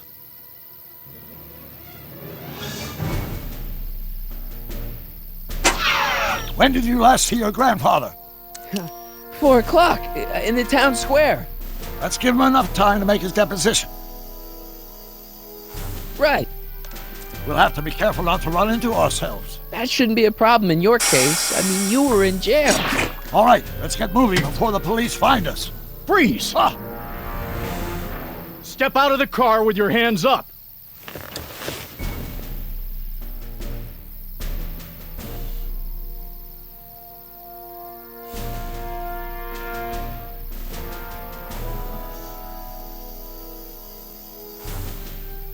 What was that?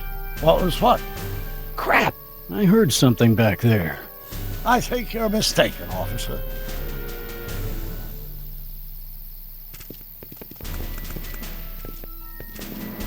Well, looks like I caught me a fugitive. Carl Sagan, the speakeasy arsonist. Alleged speakeasy arsonist, if you don't mind.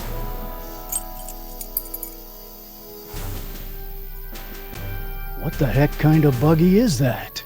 Stay back! It's a prototype, still untested, liable to blow up at any moment. Or suddenly take off without warning. That's so. There it is again. I think the night air is playing tricks on you, officer.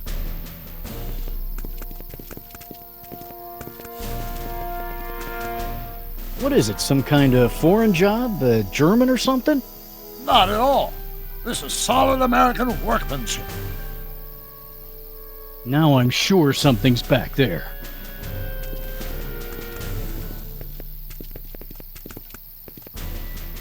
Looks like something out of Buck Rogers. A year from now, everybody will be driving these babies.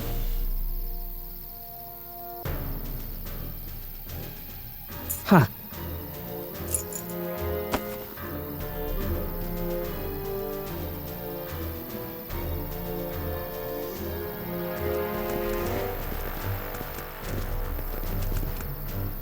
I wouldn't be surprised if there's a promotion in this. You're getting to be a valuable commodity in Hill Valley. That's very gratifying to hear. I hope you don't mind cooling off a few minutes till reinforcements get here. I don't mind, but the car may have other ideas. What was that? What was what? Crap! I heard something back there. I think you're mistaken, officer.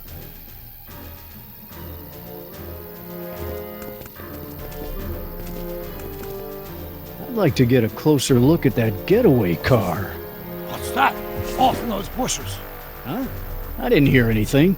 I thought it was my henchman returning, but you're probably right. It was nothing. Henchman?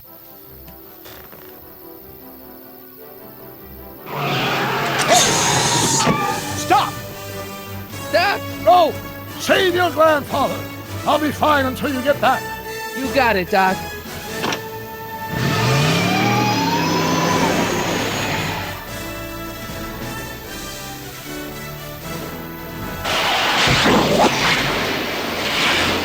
What was that?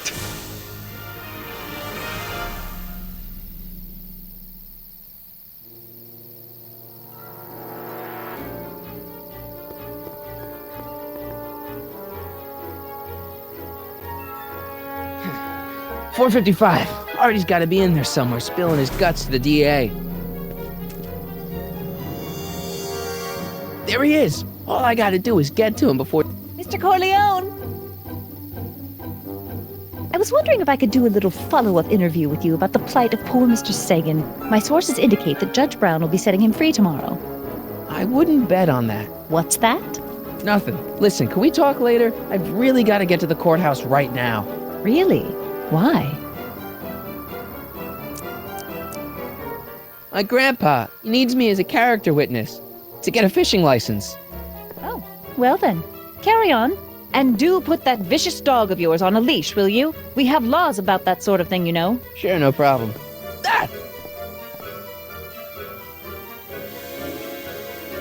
Ah! Oh, come on, yesterday, Marty. Stop talking and get moving.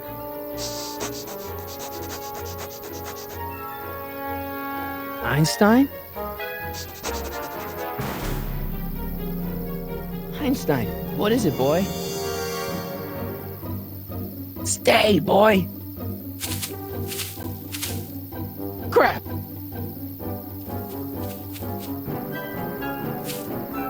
Einstein!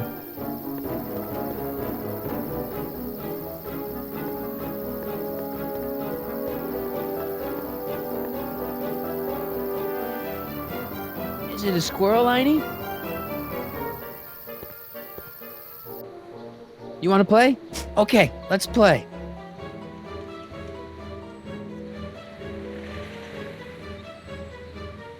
What are you up to, Einie?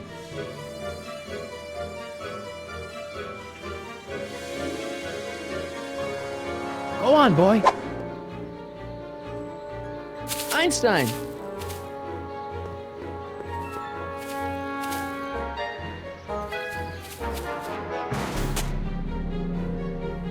Bad dog. Oh, come on, Einie. Okay, let's try this again. Is it a squirrel, Einie?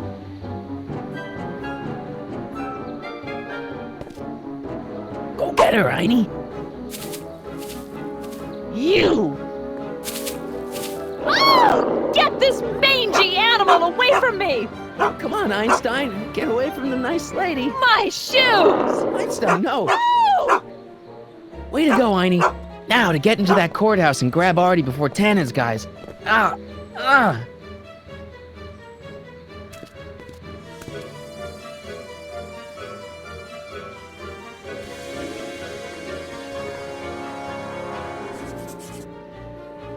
Hey.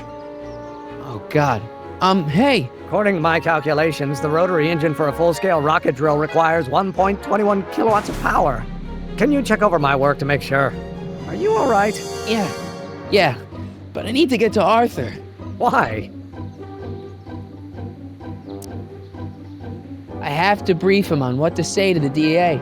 Oh, are you the legal expert now? Come on. Shouldn't we be getting on with our work? We're on a strict deadline, right?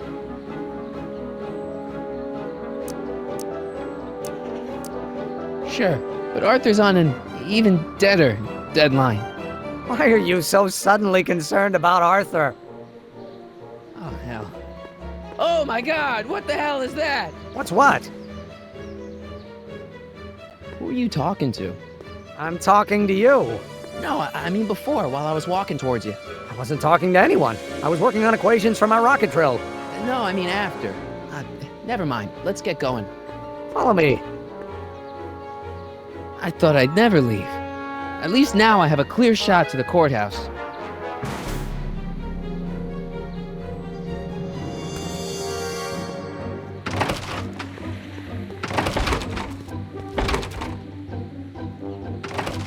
You gotta come with me. Look, you're in a lot of danger. What do you mean I'm in danger? No time to explain, Artie.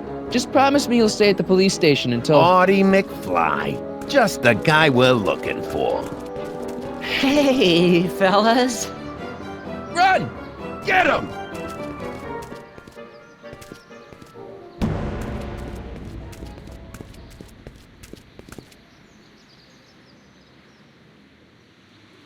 Artie? I better pick up their trail before I start fading out again.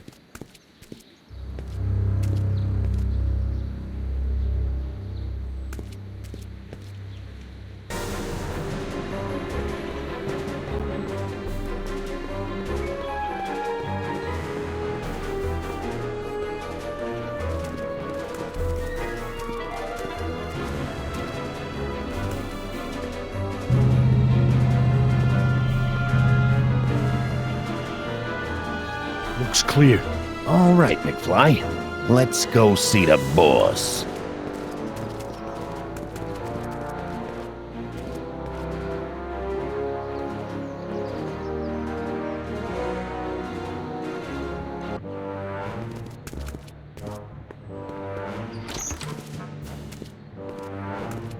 Artie, how's my favorite accountant doing? Oh, I've been better. I'm so sorry to hear that, McFly. Trixie, take a powder, doll. We got business to discuss. KO, you boys play nice now. Mwah! Nice to see you again, Audie. You too, Miss Trotter. Yeah, we're all happy as clams. Now scram.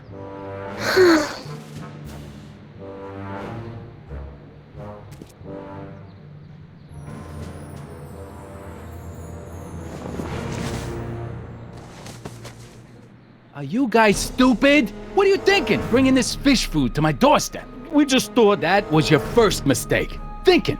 Look at me. Do you ever catch me thinking? Huh? Don't answer that. Look, just drag him inside, find out what he told the DA, then get rid of him. I think we can handle that. Good. Now, if you don't mind, I've got an arsonist to snuff out. And will one of you slobs start hauling these crates in? We're on it, kid.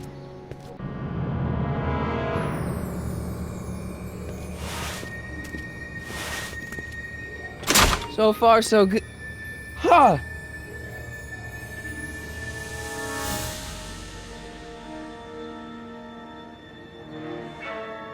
I better get in there quick.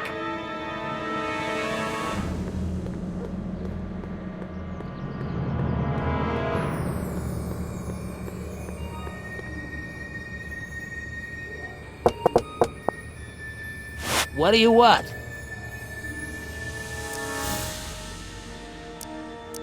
I'm here to inspect your place for rats. No, you ain't. Scram. So much for the direct approach.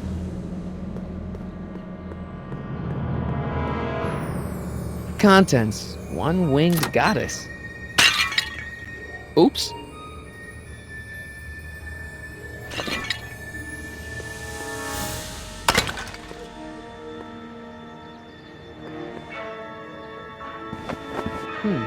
Nice fit. Here goes nothing. Get the crates, cue ball. Stir the soup, cue ball. Clean out the bloodstains, cue ball. Shit, I'm not a gangster, I'm a freaking butler. Now, which one of you guys goes in first? Jeez, for a gal with no arms, you sure is heavy.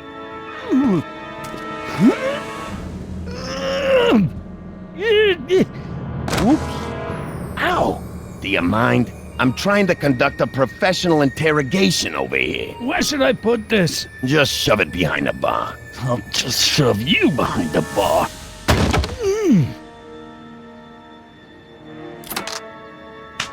Come on, Artie. Jeez, how much chloroform did you put on that rag anyway? What? Because I'm having a hard time bringing Sleeping Beauty here around. Let me see.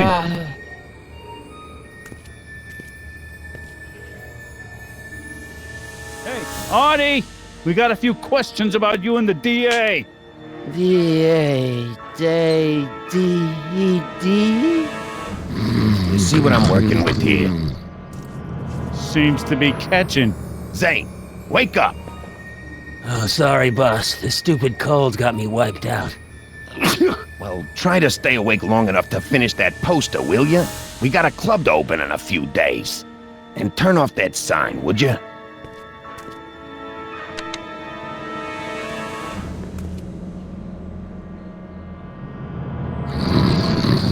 Wake up, sleepyhead.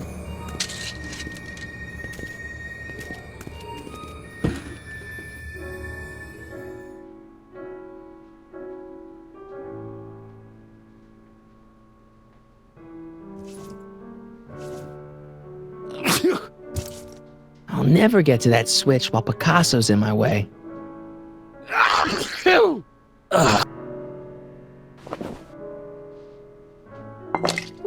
No wonder Artie's so out of it.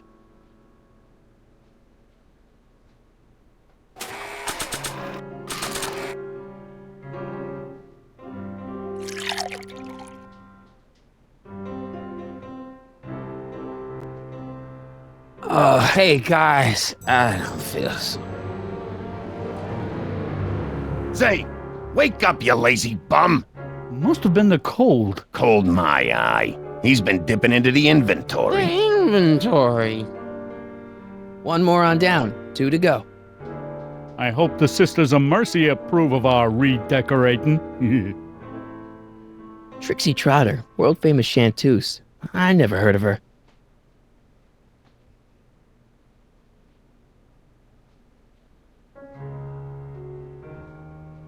Eggs over easy, and raisin toasts. McFly! McFly! Great. Come on, Artie.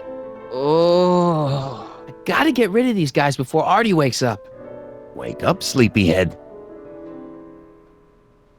What do I spy with my little eye? Word games?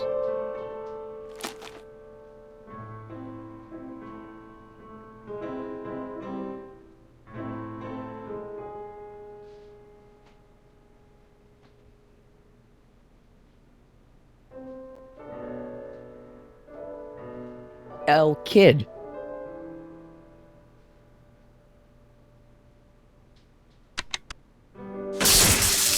Ow! Night. What the? I think we blew a fuse.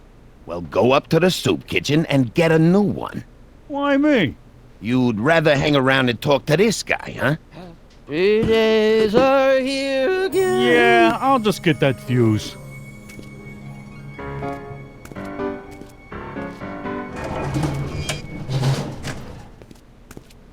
Come on, Artie, wake up. You're sleeping your life away. Literally.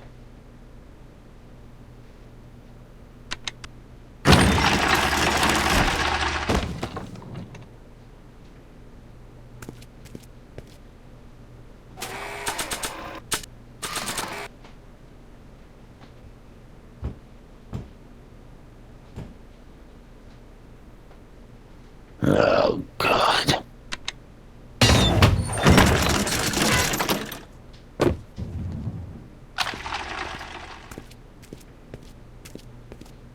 You're trying my patience, Artie. Come on, Artie, wake up. McDermott's Canadian whiskey.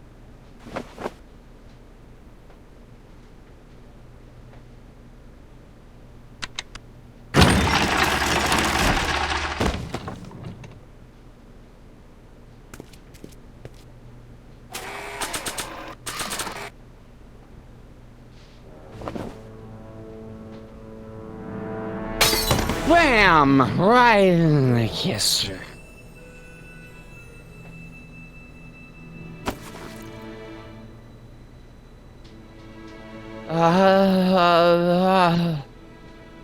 Hey, you. Wait, do I know you? Not for about 40 years. Is anyone Whoa. down there? Everything's spinning. Come on, Artie. Let's get out of here before these jerks get a chance to kill you. Wait a minute. They were gonna kill me? Great. This isn't funny, guys.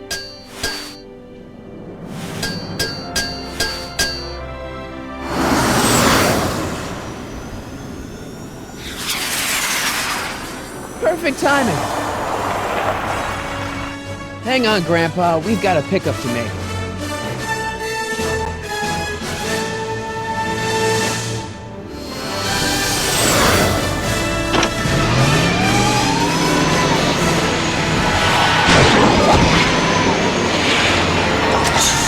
Need a lift? I thought you'd never ask.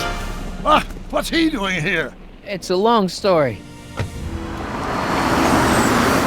Oh, son of a... And then I carried Artie to the DeLorean and came back to get you. Fascinating. So we can go home now, right? Not yet. We still have this loose end to tie up. No, don't tie me up again. He's coming around.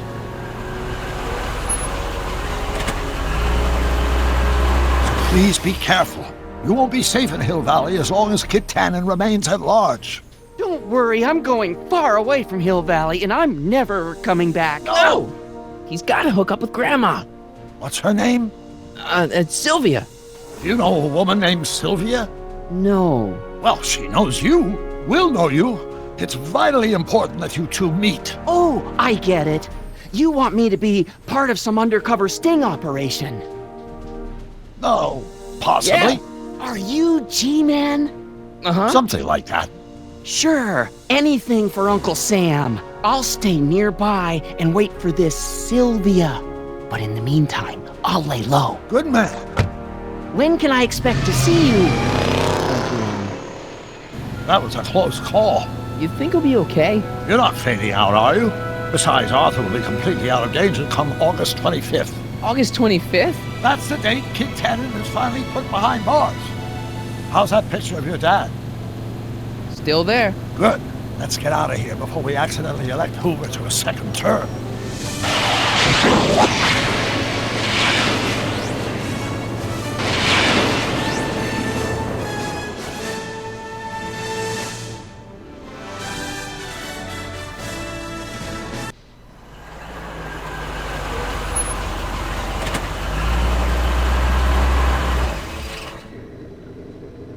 Well, everything looks okay. Are you sure? See, McFly residence. So, want to come in? Maybe hang out a while? I want my dad to see for himself that you're still around. I'd love to, Marty, but... You've got to go. I understand, Doc. You've got a life to lead, kids to raise and all that. No, I've got to go to the bank and stop that estate sale you told me about. Oh. You go find your pop. I'll be back within the hour. See you soon, Doc.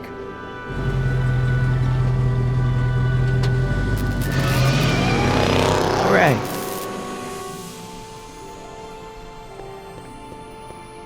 Dad must have used that to haul away all those books from Doc's estate sale. Wonder if Biff finished the wax job on my 4x4.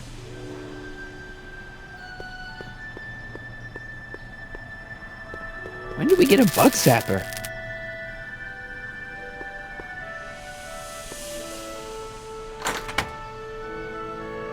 Hey, anyone home? There's something wrong with my key.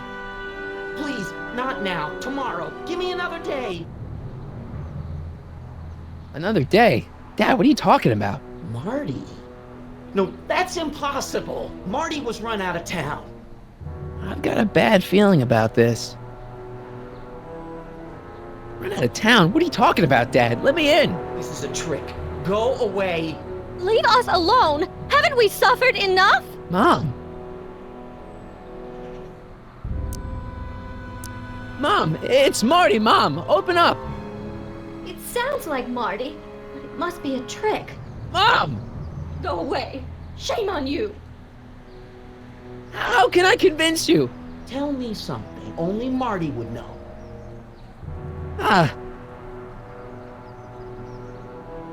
When I was 8 years old, I set fire to the living room rug. That's right. Oh my lord, what are you waiting for, George? Let him in! Stupid locks. Marty! Oh my god, Dad! What happened to you? What do you think happened, butthead? Biff! I thought we told you to stay out of town, shrimp!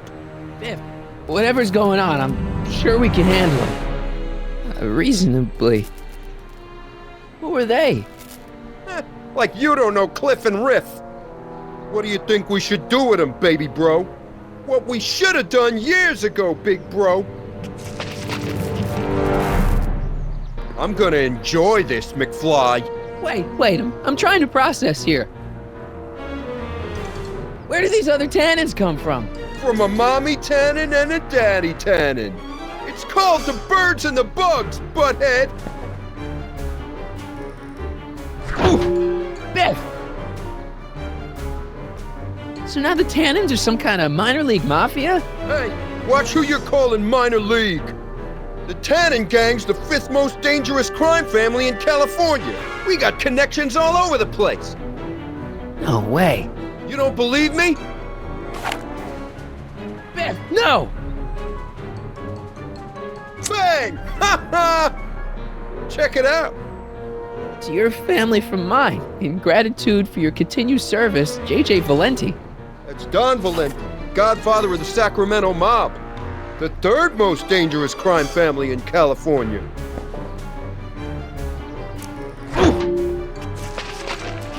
Tell me, How long have you been coming down on my dad like this? Ever since that school dance, when Georgie laid Biff out in the parking lot. Shut up, it's not funny. Someone messes with the Tannen family, the Tannen family never lets him forget about it.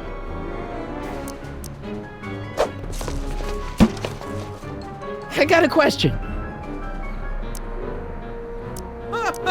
When did I get run out of town? 2 years ago. Don't you remember? We made a deal that we'd go easier on your old man if you left. But now you're back, so the kid gloves can come off. Ooh. Hey! And another thing. Why are you guys so pissed at me? You don't remember? You've really lost it, McFly. Think back. The thing with the manure truck. Which one?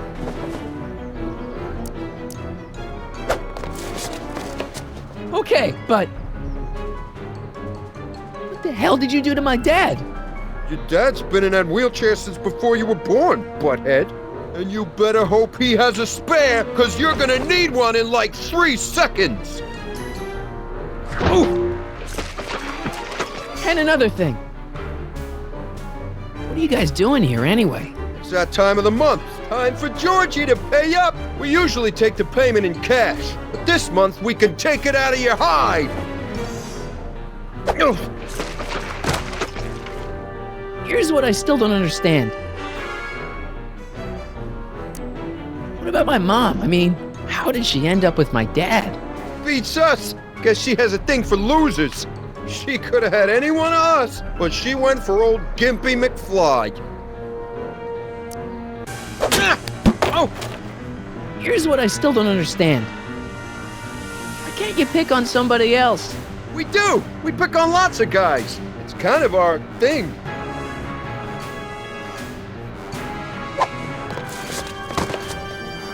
One more question. Biff, what happened to you? When I left here, you were kind of afraid of my dad. Afraid? No Tannen ain't never been afraid of no McFly.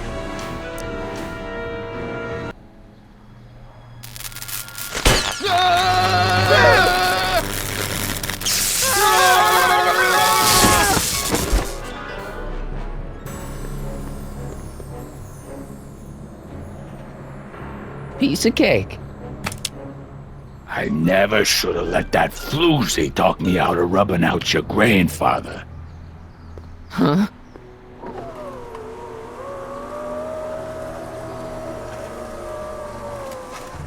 Kid? No one in Hill Valley messes with the Tannen family.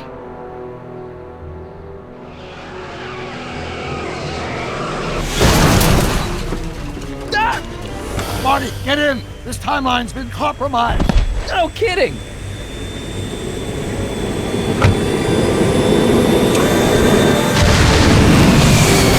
Somehow, something we did in 1931 allowed Kid Tannen to escape his date with justice. As a consequence, the Tannens have been unchecked in Hill Valley for over 50 years. Ah, jeez, they robbed the arcade? We've got to go back to the day Kid Tannen was supposed to be arrested. Figure out what went wrong and fix it. Otherwise, you could be forever stuck in a town owned by the Tannens. Not an option, Doc. Punch it.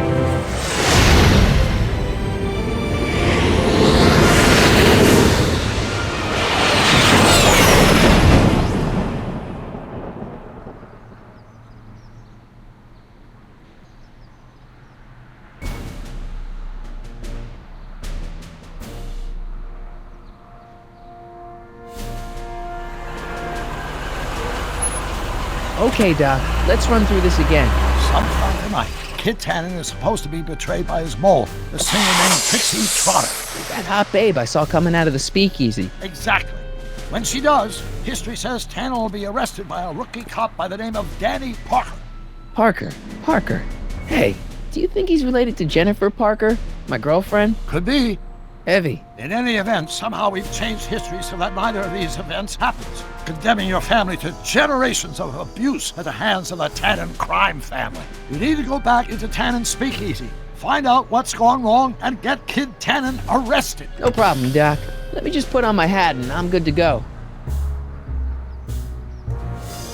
Is the mustache really necessary? It's essential. You can't let Kid know that you're the same troublemaker that foiled his attempt to kill me. Are you sure you can't come in with me? It's far too dangerous.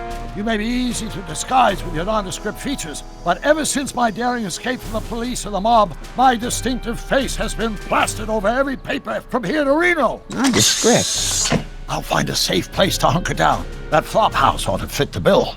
You can find me there if you need me.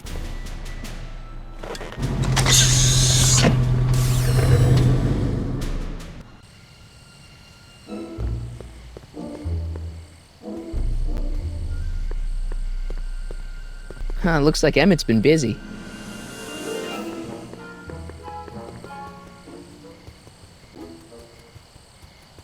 Pardon me, sir. From the way you're dressed and your general aura of seediness, I can infer only one thing.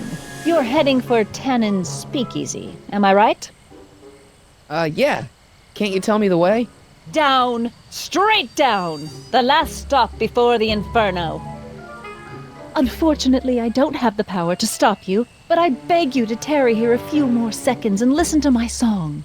Me, me, me, me, me. You say you've lost your self-respect, but you should care. What in heaven's name? Oh, sorry, Miss Strickland. Just a little experimental prototype gone momentarily awry. Mr. Brown, why is there a dog in that vehicle? Why? Well, to advance the human condition, of course. Hello, Mike. Mike? Mr. Corleone, what are you doing in that getup? I'm going undercover.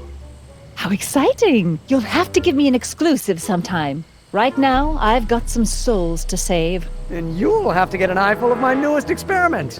You're not angry about the rocket drill?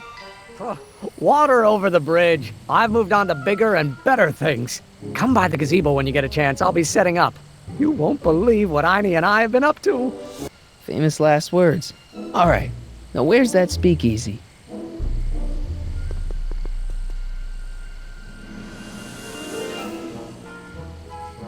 Hey, Edna. Mr. Crockett, what can I do for you? What are you doing out here in the middle of the night? Saving people from alcohol, vice, and disorder. And also keeping a lookout for hot stories. You'd be surprised how much news breaks on this corner. What was that song you were singing earlier? Do you like it? I wrote it myself. It really gets the toes tapping at the Stay Sober Society meetings. Although I suppose that could be the Shakes. Would you like to hear it again? Sure. I knew if I waited long enough, somebody would request it. You say you've lost your self-respect, but you should care. It's not too late to redirect and start to care. Don't despise the good and pure. Time to rise up from the sewer. Wash off all that foul manure. Show the world you care. You should care. You should care what people think of you. Of goals that you could name, reclaiming your good name is what you ought to do. You should care. You should care. If your reputation is in disrepair, it's not going to hurt you to reclaim your virtue, for you should care. Catchy. You really think so? Yeah, it's, got a good hook to it. One needs a good hook if one is fishing for souls. Broken any stories tonight? Only the usual. Mayor Thomas trying to slink out of the speakeasy. Frankie Needles crashing his car into a fire hydrant. Nothing that'll get me the front page. What's Kid Tannen been up to for the last 2 months? Didn't you hear? It was in all the papers. I've been, traveling. Well, the feds were all set to arrest Tannen on tax evasion charges. Seems they'd gotten Tannen's books from his accountant. I heard something about that, yeah. Well, the accountant disappeared, unsurprisingly. But the feds still thought they had a case. After all, they still had the books, right? Right. Wrong. The day before the trial, the books up and vanished right out of the court's evidence locker. No. Lots of fingers were pointed, but honestly, the whole town's so corrupt that it could have been anyone. Court clerks, cops, janitors. So kids walking around free? Free, clear, and laughing it up in his new speakeasy. The feds want to bring a case up against him, but without those books, they've got nothing. Couldn't Kid be brought up on other charges like, say, running a speakeasy? In a perfect world, yes. But no one in town seems to care about prohibition anymore. The feds are only interested because of the lost tax revenue. Do you know anything about Officer Danny Parker? Parker? Just another soul lost to the twin vices of booze and despair. I've asked him to tell me his story for my column, sort of a cautionary tale, but he's never in the mood to talk to me.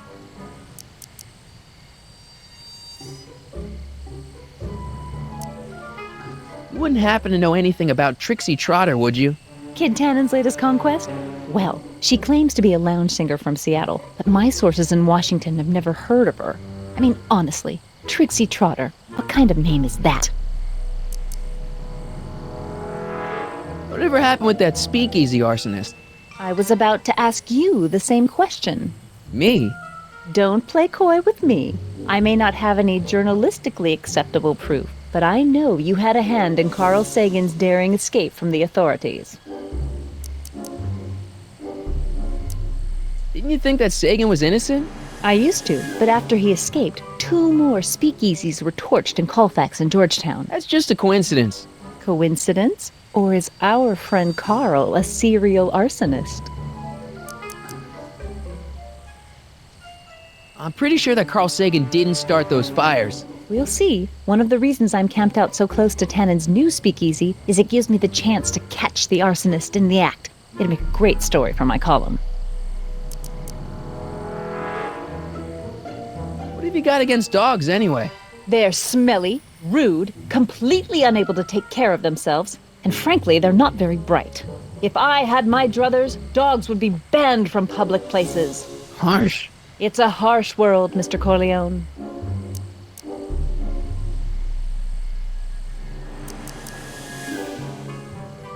See ya. Keep fighting the good fight.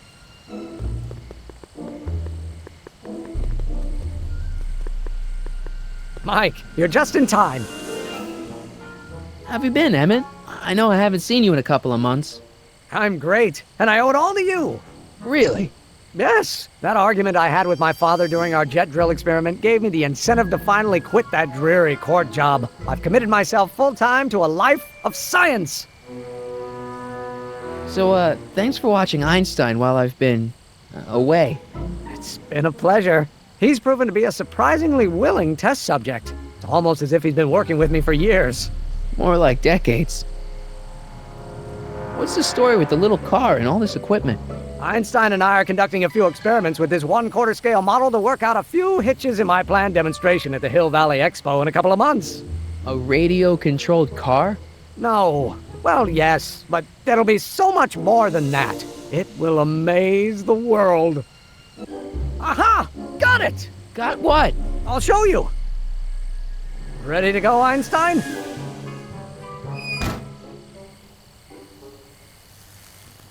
Watch this!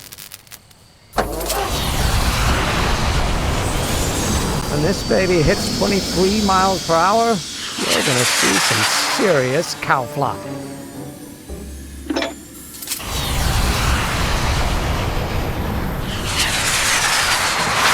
Einstein! No! Get him out of there! Not to worry. I've got a fail-safe eject mechanism around here someplace. See? Nothing to worry about. Nothing.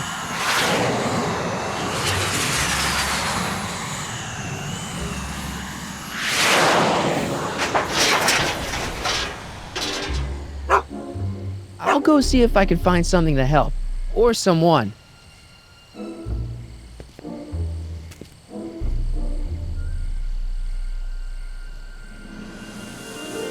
Don't worry, Emmett. I'm sure you'll get it right someday. Oh, I'm not worried about that. Right now, I'm more concerned with Einstein. Can't you just go into the courthouse to get Einstein? If I still had my job as a clerk, sure, but lately a lot of evidence has gone missing, so they've installed new locks. Now the place is sealed up tighter than my dad's wallet. Isn't there a ladder on the side of the courthouse we can use? Oh, they tore down the ladders after a rash of jumping incidents in '29. Bad for civic morale, they said. What went wrong with your rocket car? I'm not entirely sure. As soon as we get Einstein down, I'm gonna go look for it. Why don't you go look for your car now? And leave Einie stuck on a ledge? Never!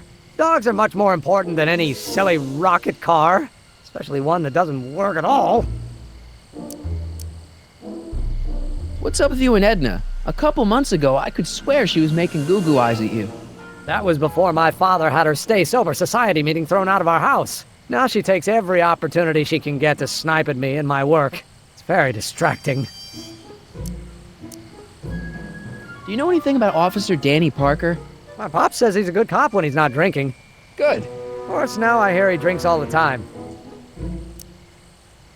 You know anything about Trixie Trotter? The songbird of the Sierras? The nightingale of the north? The floozy of the foothills? Never heard of her. And I've definitely never snuck into Tannen's speakeasy to listen to her.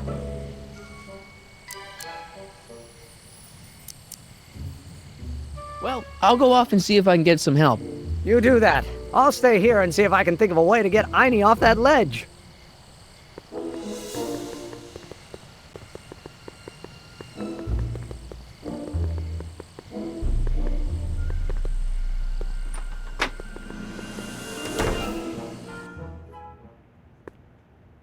Hey, Doc. How's the room? It's a little cleaner than I would have imagined for a Depression-era flophouse. How are your investigations going?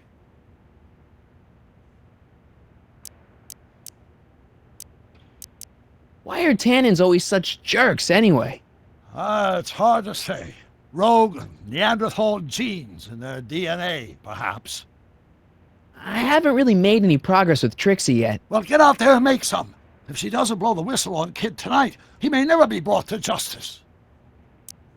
Why didn't you tell me I'd run into your younger self tonight? Because I don't remember being out here tonight. Clearly, your interactions with my younger self 2 months ago have slightly altered my personal timeline. I never had the nerve to perform public experiments like he's doing. No matter. Those experiments will be forgotten once I've seen Frankenstein. Frankenstein? Yes.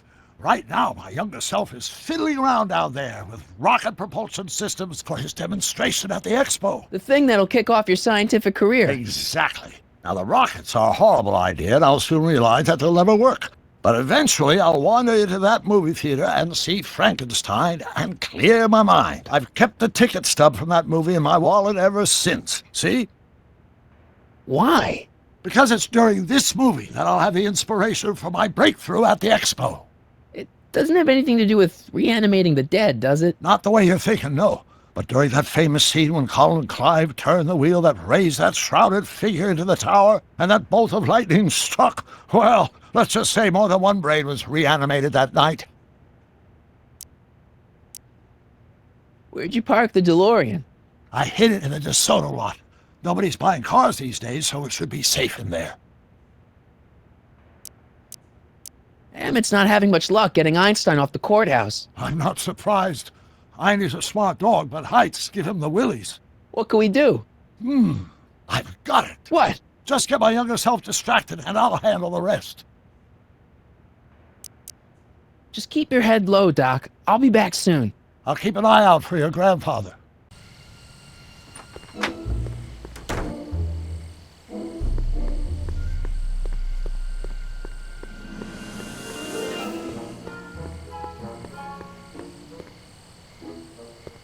Any luck with Einstein? I'm still thinking about it. It's a perplexing spatial conundrum, aggravated by Einie's understandable skittishness.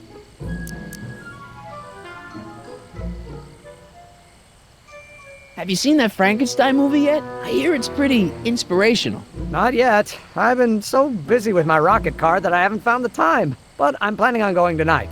At least I will once I get Einstein down.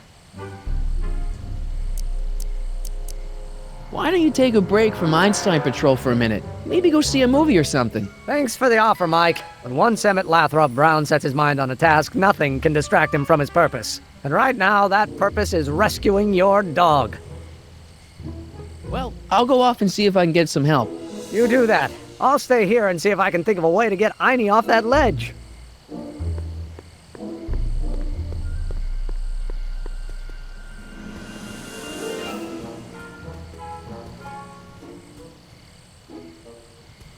Edna! What?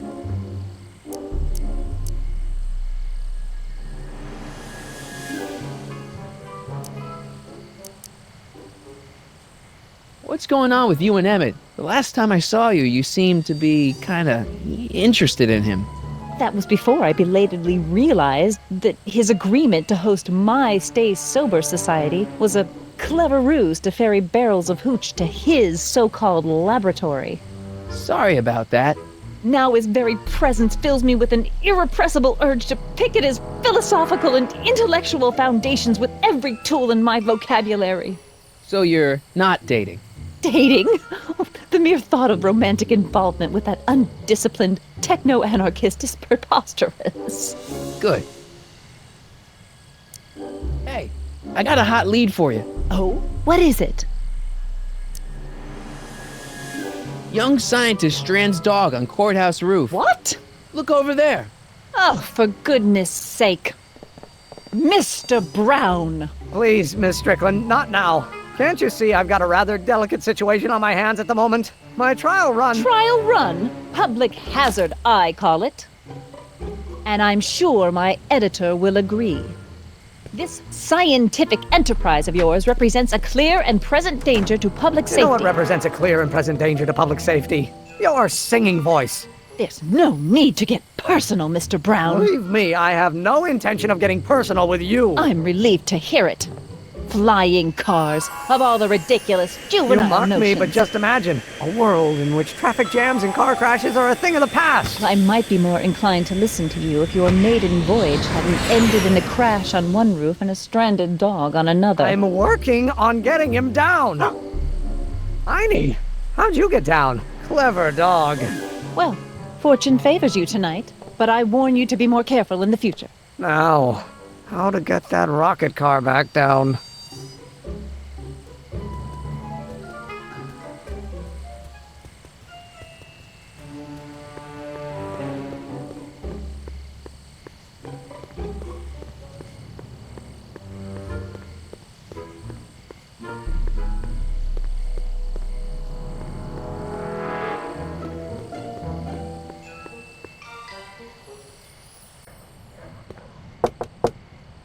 Who sent you?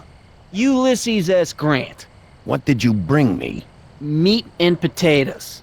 What's the word? Words are for wimps.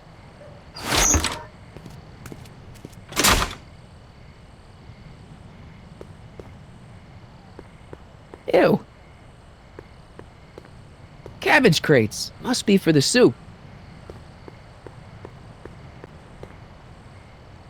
Who died and made you boss?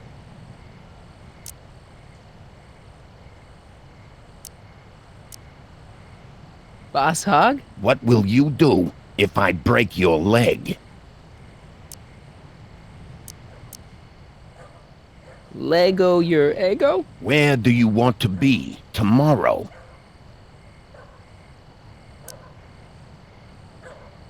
Rome. Welcome to L Kid, sir.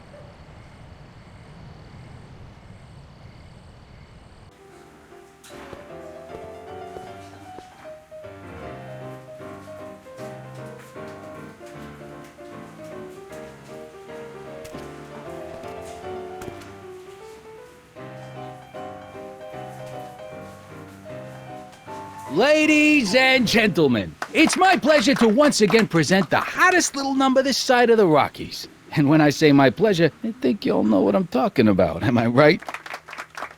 So let's have a big L Kid welcome for the one, the only, Trixie Trotter.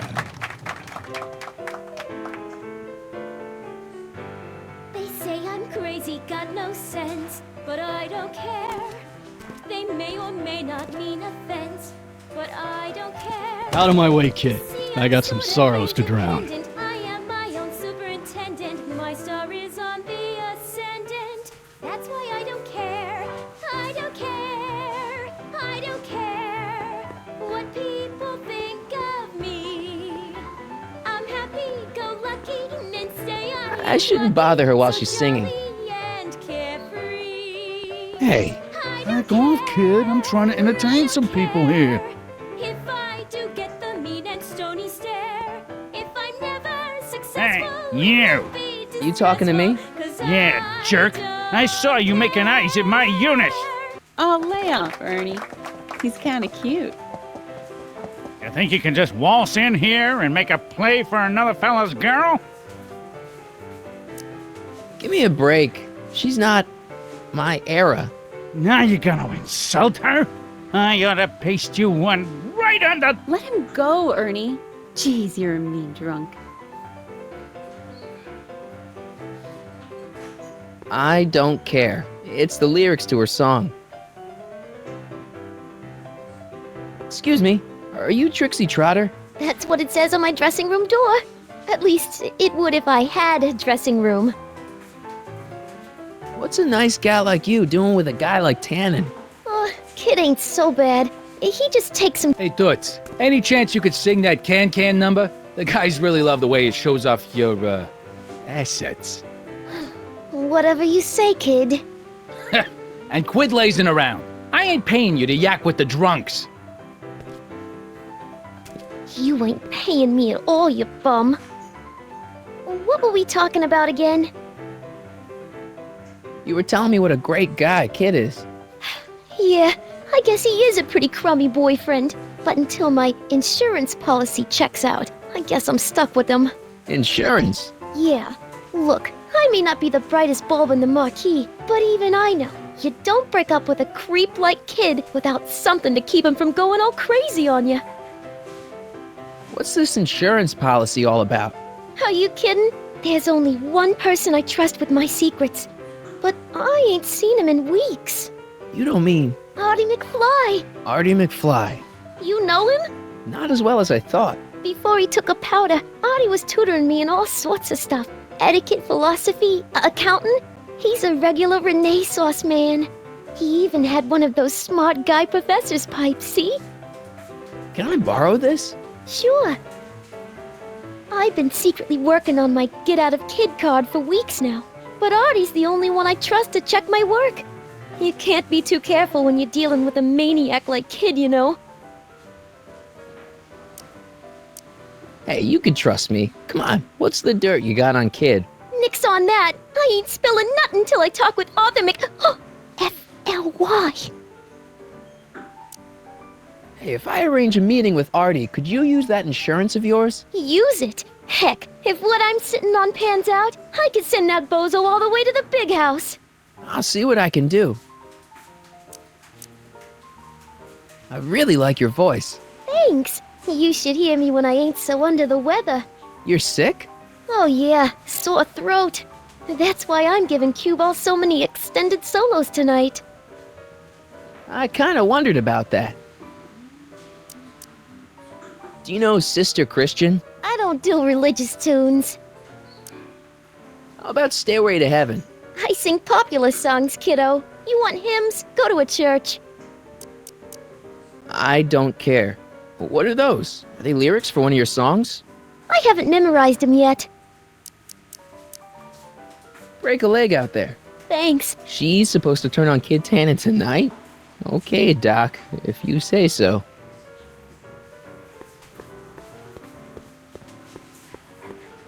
Hey, I know you. You're... Parker. Oscar Danny Parker. Hill Valley PD. Have we met? You look familiar. Nah. Well, stranger, sit down and have a drink on me. I hear you've been having troubles. Troubles? Buddy, nobody knows the troubles I've seen. Want to talk about them? Do I? Do I? Yeah, I do. Listen, it all started when this car... Every morning, every evening, ain't we got fun? Not much money, oh, but honey, Whoopee! Yeah, now about those troubles. I don't want to wallow in misery. I came here to get happy.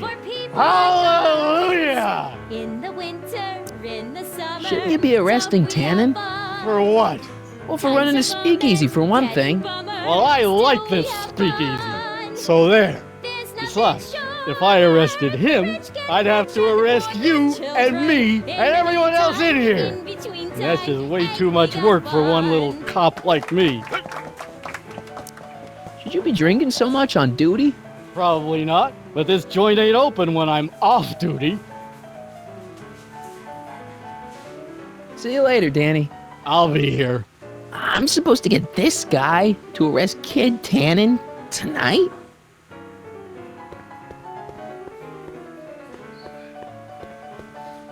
You in? Why not?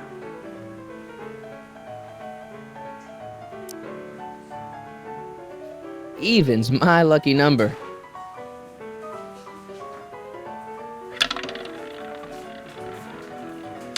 Double zero. No!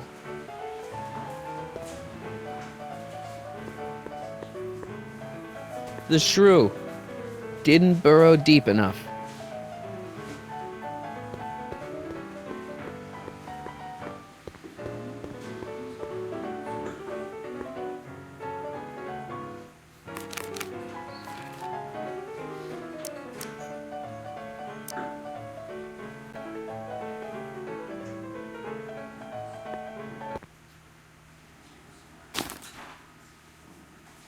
Come to me, my melancholy baby.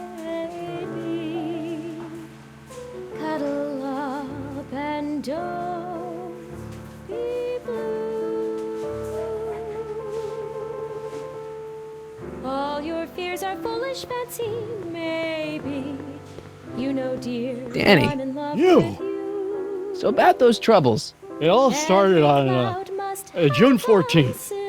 I was chasing down one of Tannen's boys when this car, straight out of Buck Rogers, popped up out of nowhere and ran my car off the road. No. Then later, I lost track of a witness. The poor schlub hasn't been heard from since. That wasn't your fault. And then, to top it off, I somehow managed to lose custody of an 80-year-old arsonist. And not one, but two of those godforsaken space cars showed up and whisked him away. That's unbelievable. That's what the chief said. Demoted me on the spot. My family sent me to a psychiatrist because they thought I was seeing things. And worst of all, my gal Betty left me because she thinks I'm a bad provider and a head case. Betty, as in Jennifer's grandma Betty? What? Listen, Danny, it's really important that you get back together with Betty. Ah, that ship sailed. But the heck with her. I got a little secret that'll set me up with women twice as classy as Betty'll ever be. You've got a secret? What is it? I don't think I should tell you. When I'm sad like this, I don't think straight. But listen. Yes? I like you. You're my new best friend. See you later, Danny. I'll be here.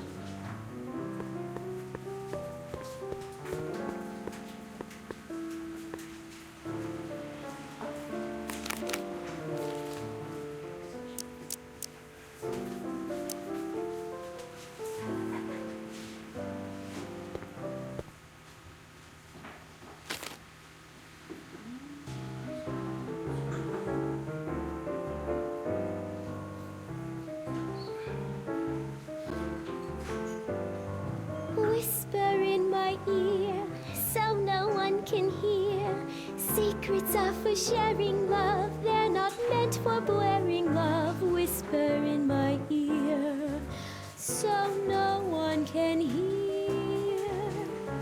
Shh. Whisper in my ear, let me read you soft and clear.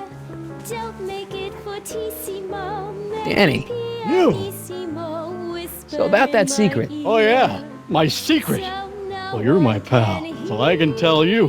But Don't let it get out. I've been working for Tannen for over a month now. What? It's true. All I gotta do is look the other way while evidence is getting destroyed or a truck full of gin is coming across the county line, and Tannen makes sure an extra bunch of bills makes their way into my pay envelope. Great deal, huh? No, not a great deal. What's the problem? People need to drink, right? As long as no one's getting hurt, why shouldn't Daniel J. Parker make a few bucks on the action? What about Artie McFly? Hasn't he been missing for 2 months? That's true, and all signs point to a Tannen job. Oh God, I've made a horrible mistake. I thought if I could get my hands on some money, that Betty'd take me back. But when she finds out what I'd done, she'll never even talk to me again. What have I done? Come on, Danny, pull yourself together. It's not so bad. Not so bad? I'm a corrupt cop who's lost his only chance at true love. How's that not so bad? Hang in there, Danny. Oh, God.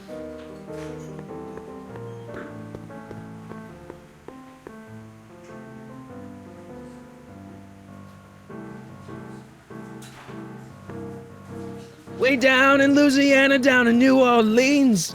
Maybe not. Hey, I do the singing round here.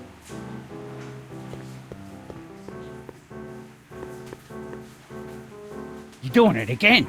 You're trying to steal my girl, ain't you? Maybe. What are you gonna do about it, chicken? That's it. You're toast.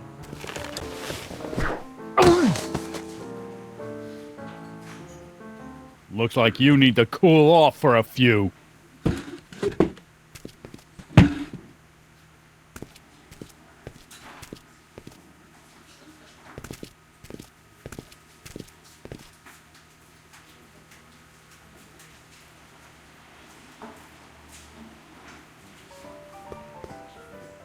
Sorry, lady. I didn't mean to get your boyfriend kicked out of the club. Oh, water under the bridge. You want to keep his seat warm? Thanks anyway. Hey, nice suit. Where'd you get it? Costume shop at the mall. I had it custom made. Yeah? Quality material. Who are you? Where you from? The name's, Michael Corleone. Nobody. I mean, you don't know me. I come from a very different place. Come on, what's the dough? Spill it, or I'll... Go easy, kid. From the cut of the suit, I'm thinking he might be with the Valenti gang. Is that so? Yes? Prove it. You ain't leaving till you show me some bona fides.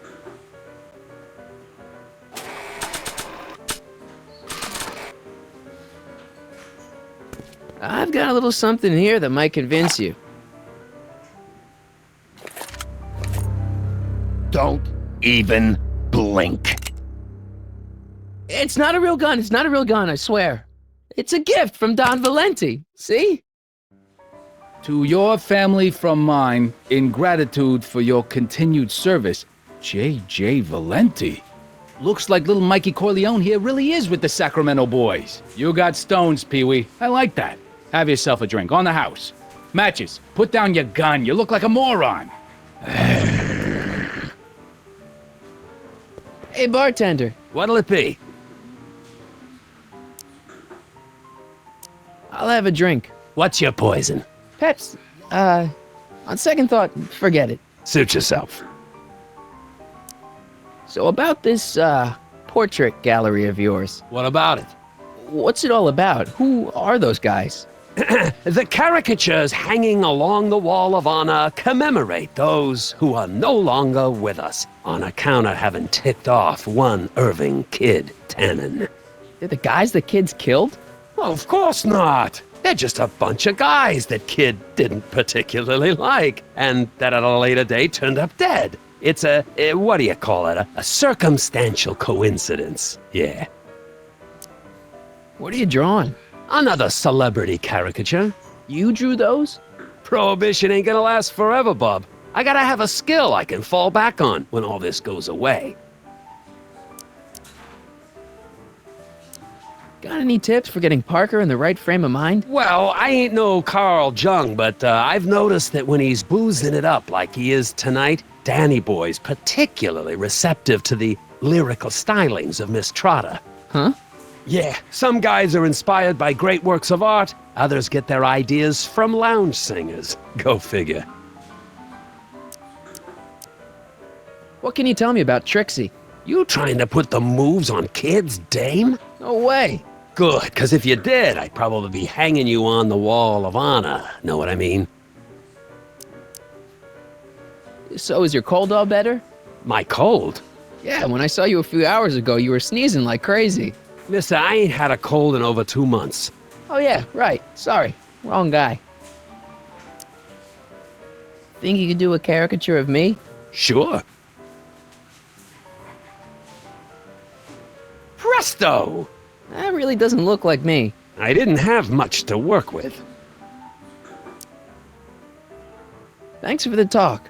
Next time, order a drink. This ain't no library, you know.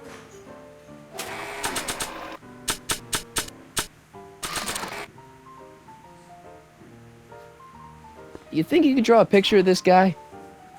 Sure. Hey, that looks like that Artie McFly think. I never noticed that before. Hey, can you give him a hat like Artie wears? Should I come back for it? Suit yourself.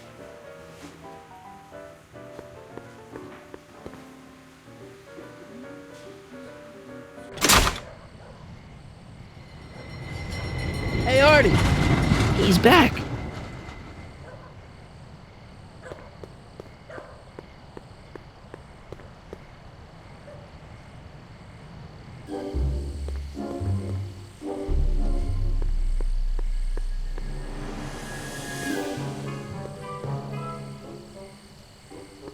Emmett! No time for chit-chat. I've got a rocket car to recover. Emmett! You get down from there before you hurt yourself! Hurt myself? You're far too cautious, Miss Strickland.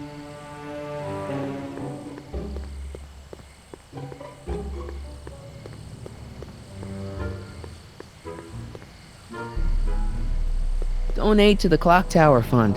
What's wrong with the clock tower? It's not broken, is it? Not in the slightest. Whew. It's just painfully drab. I'm raising funds to commission a sculptor to place a couple of handsome ornamental statues on either side of the clock face. Something to inspire the citizens to do their civic duty. Something like lions? Or gargoyles. You can't beat a good gargoyle.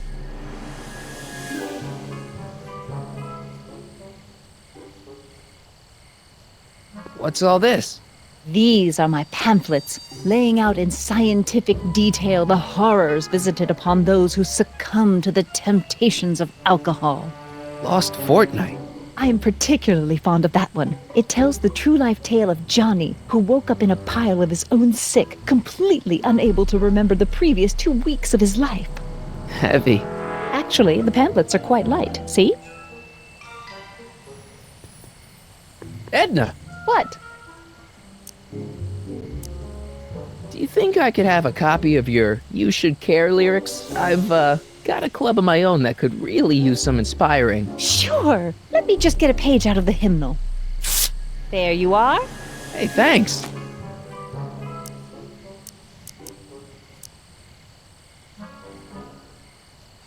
See ya. Keep fighting the good fight.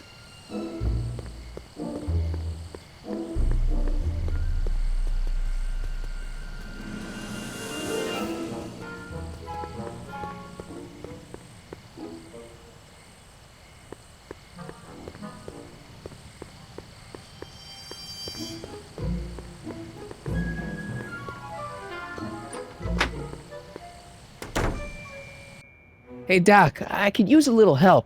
What's the problem?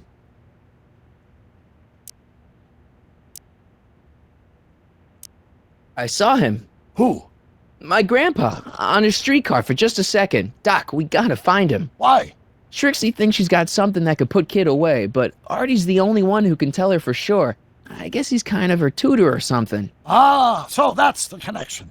When your grandfather disappeared from Hill Valley for 2 months, the bond between him and Miss Trotter was severed, eventually leading to a timeline in which Trixie lost the nerve to betray Tannen. Yeah? We've got to find your grandfather. Any sign of Artie? Haven't spotted him yet. Doc, Parker's in worse shape than we thought. We've screwed up his life so bad he's been dumped by Jennifer's future grandmother. Ah! I know. Marty, it's more important than ever that you get Officer Parker back on his destined path. If Jennifer never exists, then I'll never take you to 2015 to save your kids. Then old Biff will never— Paradox City, got it. Should we be worried about your younger self and Enda Strickland? That is a peculiar wrinkle in the space-time continuum, but I'm sure nothing will come of it. I can't possibly imagine myself becoming attached to a woman like that. Hey, who did burn down Tannen's original speakeasy anyway? I still don't know. I'd really like to find out before we go home. I never did get a straight answer about why he came back to 1931 in the first place. It's, personal. When this is over, I'll tell you all about it. I'm gonna hold you to that, you know. Can you explain all this? I'm confused. It's very simple. In the original timeline, Timeline A, the speakeasy arsonist was never caught, creating one of Hill Valley's enduring historical mysteries. Okay. When I traveled back to 1931, I created Timeline B, in which I was misidentified as the arsonist and subsequently killed by Kid Tannen's goons. Einstein came with me, and somehow he ended up in the DeLorean when its failsafe mechanism triggered, sending it back to 1986. Which is where I came in. Precisely. You traveled back to June 14th, 1931, creating Timeline C, a world in which Carl Sagan wasn't rubbed out by Kid Tannen. But Arthur McFly was served with a subpoena. And shot by Kid Tannen's goons. Yes. So you jumped back in time 6 hours, creating Timeline D, saving your grandfather's life, but somehow preventing Kid Tannen from meeting his date with justice. Which is why the Tannens were so powerful when we jumped back to 86. Uh-huh. So now we've returned to August of 1931, creating Timeline E, in which, fingers crossed, we'll send Tannen to prison where he belongs. Got it? Sure. Good. One question. What? Can you explain all this? I'm confused. Okay, I better get back to fixing history. Be careful, Marty.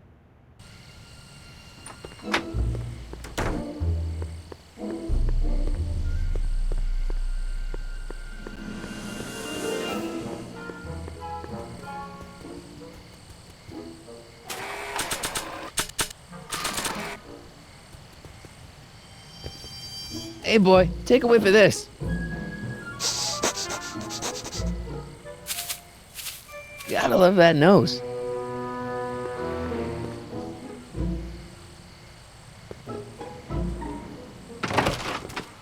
I've been laying low, officer, but I've gotta go to the pictures once in a while. Hello, Arthur. Officer? I'll take it from here. But... We can talk at the Majestic, away from prying eyes.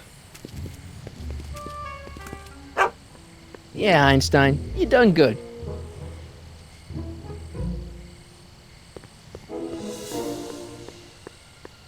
So, Emmett's gonna get his big idea while watching Frankenstein, huh? I guess that explains a lot about Doc.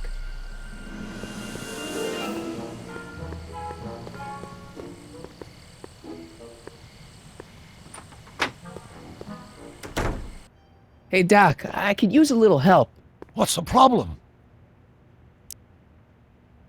Is Artie still here? He's in the bathroom. Hey, Artie, open up. You've got a gangster to bring down. Is it time for me to meet this Sylvia? No, it's time for you to meet Trixie. Trixie says she's got something that might be able to send Kid up the river, but that you're the only one she trusts to check it out. Me? What is she? Oh, I know what she's done.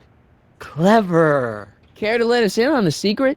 Sorry, guys, but if Trixie's keeping it a secret, then so am I. That's all well and good, Mr. McFly, but if you and Trixie are going to collaborate on this evidence, we'll need to arrange a rendezvous. Well, Trixie's chained to Kid's speakeasy. So we'll have to bring Arthur to Trixie. No way am I getting anywhere near that place again. I don't know how you talked me into this. Just stay back here in the shadows and don't come out until you see Trixie. You're sure I'll be safe here? Perfectly safe. We'd never make you take any unnecessary... Sagan. Where's Kid? Don't worry. Is Trixie on her way? Hoover 28. A chicken in every pot. How's that working out, Herbie?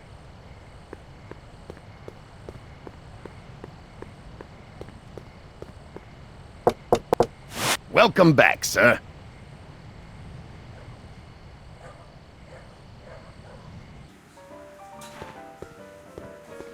What's it gonna take to get Trixie to squeal on Kid?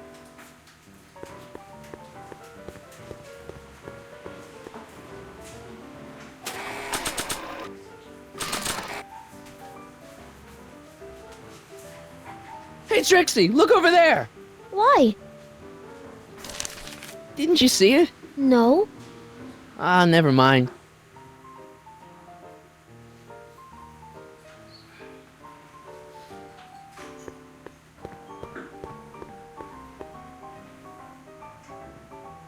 Hey, What?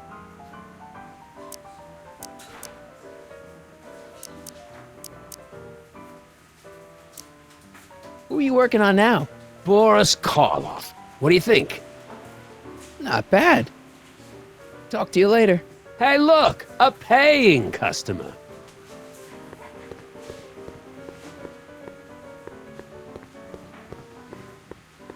Hey, kid. What is it, Squirt? How long have you and Trixie been going out? You mean knocking boots? Oh, about a year now. That's a long time. Tell me about it. I keep meaning to dump her for a newer model, but then she starts singing at me, and I remember why we got together in the first place. Love? Free nightclub entertainment! It's good to see you doing so well. The boys down in Sacramento were starting to get worried. With all due respect, the boys down in Sacramento can bite me. When that creepy Sagan guy burned down my speakeasy, did the Sacramento boys lift a finger to help me back on my feet? No. Well, and when that weasel accountant McFly went and blabbed to the feds, did the Sacramento boys help me get rid of the evidence? No. But I had to put 3 more cops on my payroll to pull that one off. okay, but Nothing. When you get back to Sacramento, you let JJ Valenti know that Kid Tannen expects a little more respect for his efforts in the future. Understand? no problem, kid. That's a nice place you got here. Ain't it? I picked out all the statuary myself when I was traveling through Greece. I can tell. It's got that Tannen touch. Thanks. What's that wall of fame all about? That, my tiny friend, is where I pay tribute to fallen foes. Cut short in the prime of life before I had a chance to cut it short myself. They're the guys you've whacked. Whacked? Rubbed out. Not in any legally actionable sense, no. Whacked. I like that. See ya, kid. Yeah, whatever.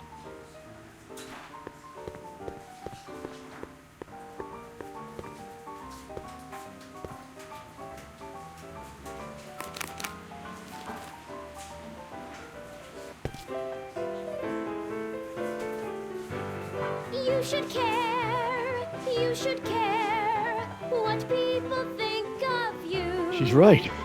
I can turn my life around. Sure you can. You know what? I used to be a good cop. And yeah, I've had a few bad breaks, possibly even a psychotic one that caused me to imagine a disappearing space car. But I'm a good man. Yeah. And all I need to do to win Betty back is be the same good man I always was. And let the chips fall where they may. All right. So, now what? Now I wait. Wait for the moment to take down Kid Tannen, restore my good name, and win back the heart of Betty Lipinski. Hold that thought. I bet that moment is just around the corner.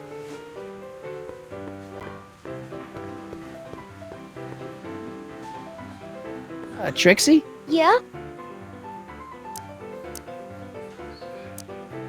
Guess who's waiting in the alley to talk with you? Audie? The one and only.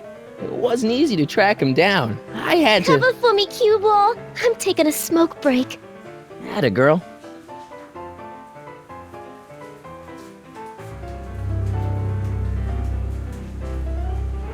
Hey, you! Huh? Yeah, jerk. I saw you making eyes at my Eunice. Sorry, pal. I don't have time for a fight. Why, you? I'll never get to Carnegie Hall at this rate. All right, fella. I think you're done for the night. Hey, where do you think you're going? Me? Yeah, you. What do you know about this? Nothing. Ah!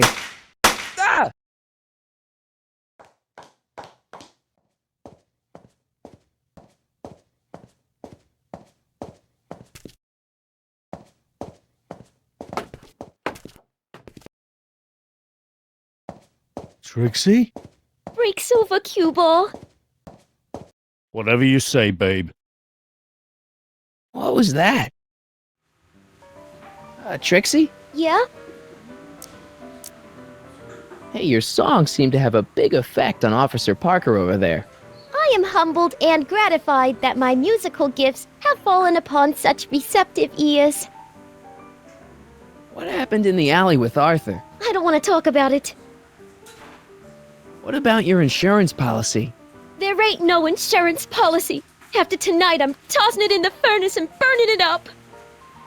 Come on, Trixie, can't you tell me what happened out there? No! Then at least give me the evidence you got on Kid. No, I made a deal with myself. As soon as tonight's set is over, the evidence goes up in smoke. Break a leg out there. Thanks.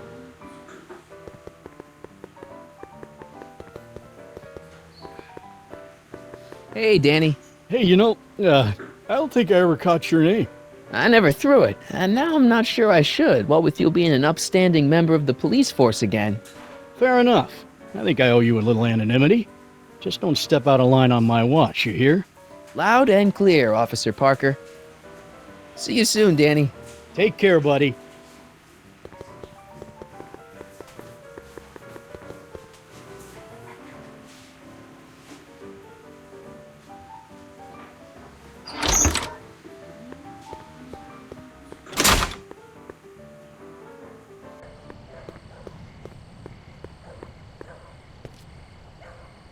Artie? You missed a hell of a party, buddy. Kid, what happened? Oh, you're gonna love this. So, I'm hanging out in the club when all of a sudden I get an urge to drain the lizard, right? I come out into the alley, and who do I see? None other than that scrawny, subpoena-answering rat, Artie McFly. And get this, the little worm's whispering away all conquistadorial-like with my Trixie! Oh, no. Naturally, I pull out Kid Jr. and prepare to put a couple bullets in McFly's head, which causes Artie's nose to start bleeding because he's a big wuss. And then, What? Trixie literally gets down on the knees and begs me to let him live. Huh? Seriously, down on the knees, crying and begging for McFly's life. So, what did you do?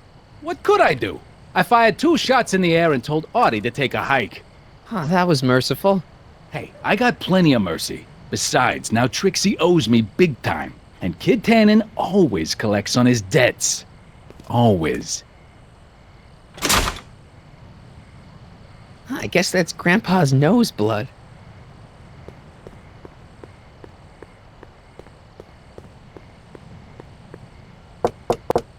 Welcome back, sir.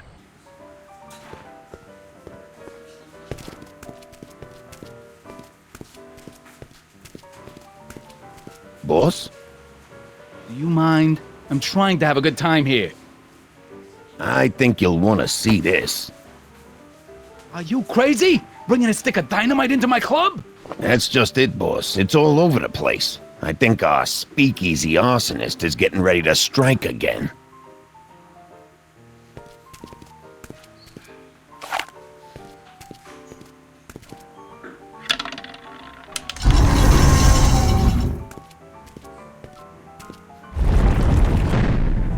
Voila! Nice job. Now go tell them chumps at the New Yorker.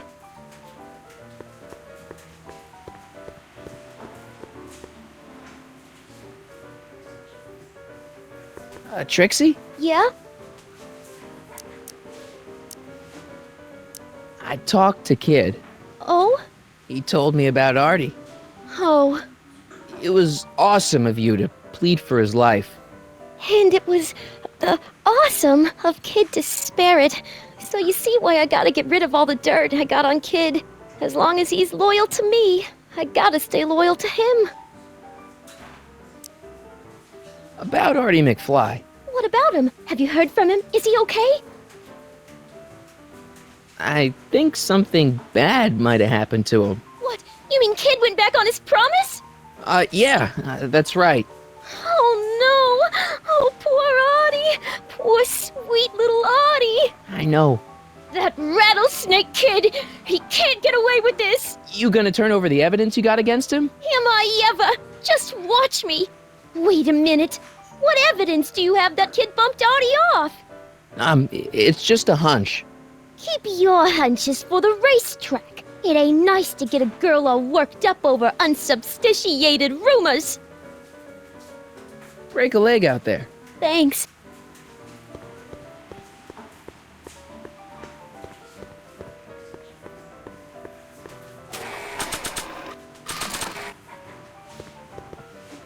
Sorry about this, Dad.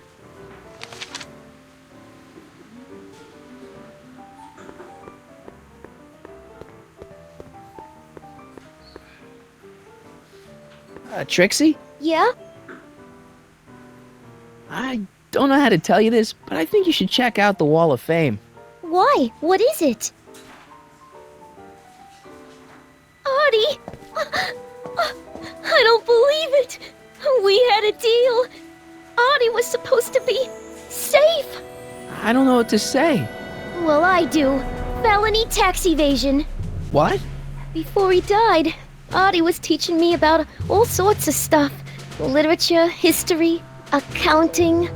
And I made a big discovery while I was copying all of Kid's books.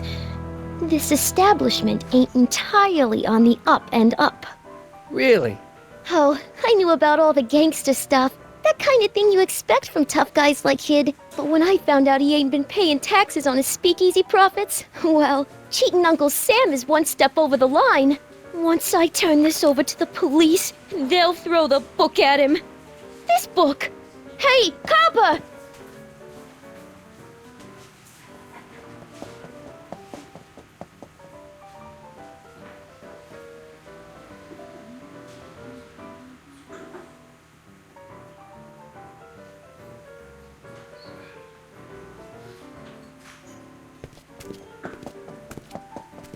What happened to my louse of an ex-boyfriend?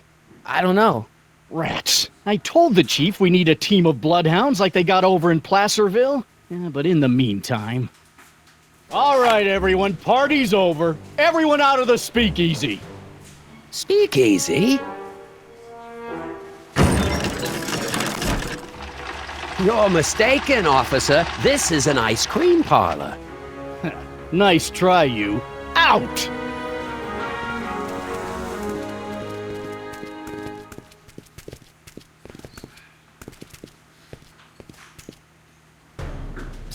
Corleone. Would the Valenti mob be willing to help, defuse this little situation? I don't know. The Valenti mob doesn't like being associated with losers. Hey, we ain't begging here. Kid just thought JJ might like a piece of the action, especially now that he's just caught the speakeasy arsonist. Wait, you mean Doc? Doc? You ain't with the Valenti gang at all, are you?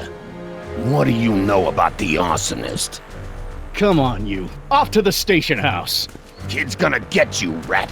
He's gonna get all of you. Yeah. Well, that's that. Thanks to Miss Trotter's evidence, the entire Hill Valley police force is out looking for Kid and his goons. You don't understand. We've got to find him now. He's captured a friend of mine. Who? Never mind. Don't worry. We've got the entire town square sealed off. If Tannen's within a mile of here, we'll find him eventually. I don't think we have time for eventually. Parker must have confiscated this hooch from the speakeasy. Irving, Kid, Tannen. Guess he dropped this on his way out. It's empty. Figures.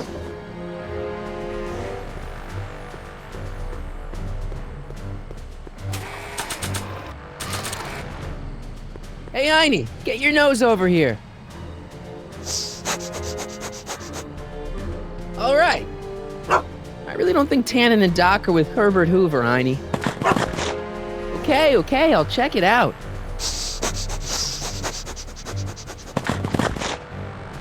A button. All right, Doc, here I come. Corleone? What are you doing here? Never mind. Come here and help me get rid of this stinking arsonist. Edna? I caught her planting dynamite while he was clearing out the soup kitchen. Guess Sagan was innocent after all. I was researching a story, you ignoramus! Tell it to St. Peter, sister. Hey, what's all this? Parker? Tannen, you're under arrest. Get him, Sacramento boy. I can't do that, kid. What? Oh, I get it. Why don't you let go of Miss Strickland and call it a night? Hey, look over there! Watch out!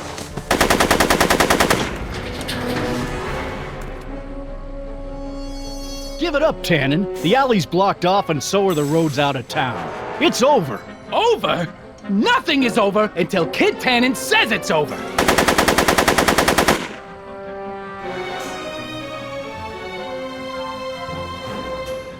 Hey, kid! Eat lead, phony!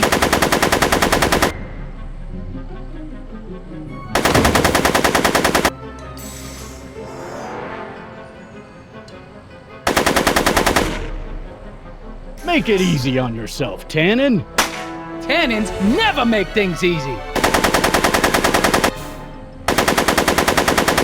He's not about to let me in.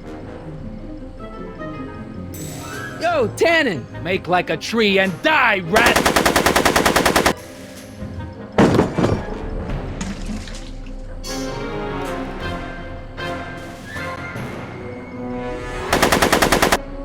Whoa!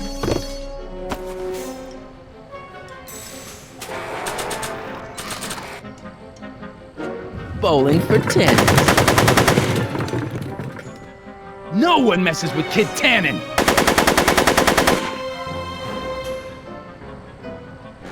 Trail of explosive booze, leading right into the garage.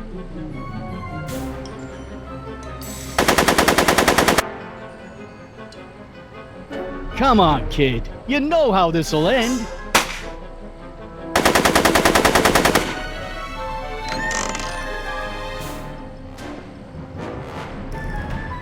Hey, kid! Eat lead, phony!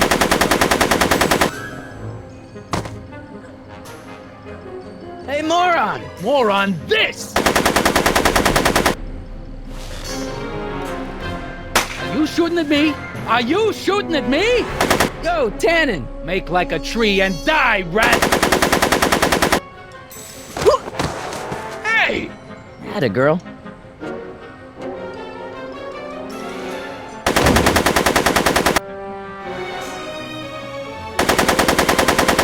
I could do this all night, Parker!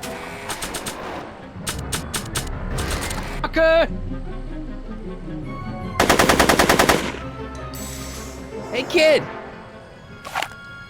That ain't a real gun. Oh, right. I forgot. I better just get rid of it then. Oh, crap.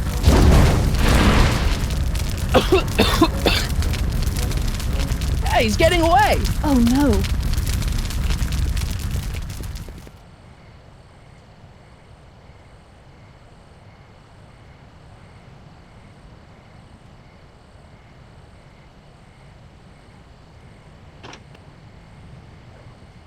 Yes. No. There. Good as new. Oh, look, Tannen. the judge's son. All right, Parker. I want a getaway car and a clear road to Nevada, or the brown kid gets it. Doc! Marty? Doc? Yes, it's me. I'm talking to you through the radio apparatus my younger self has installed in the rocket car. What's going on up there? It's not good, Doc. Trixie and Parker did their part, but now Kid's holding you hostage. Great Scott! No kidding. Try to get Kid in the car. Once he's inside, give me a signal, and I'll do the rest. How am I? You! Emmett! You're the cause of all of this, ain't you? I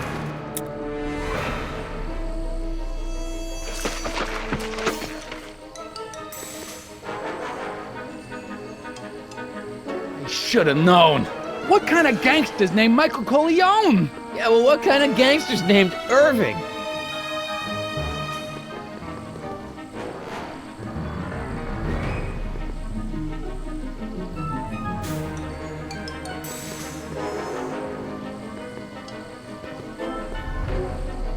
No one makes a fool out of me, you backstabbing twerp! Guess I'm no one then.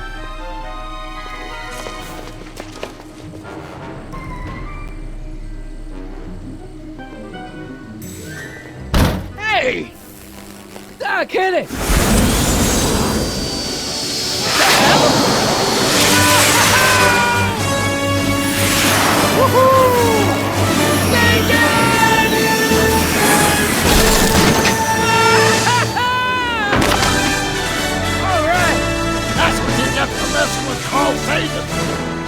Irving Tannen, I'm placing you under arrest for kidnapping, attempted murder, tax evasion, and smelling like a piece of crap. Tax evasion? Haven't you heard? The feds are practically drooling over Trixie's books. Trixie? That's what you get for killing Artie, you bastard! What? I didn't... Trixie? Artie?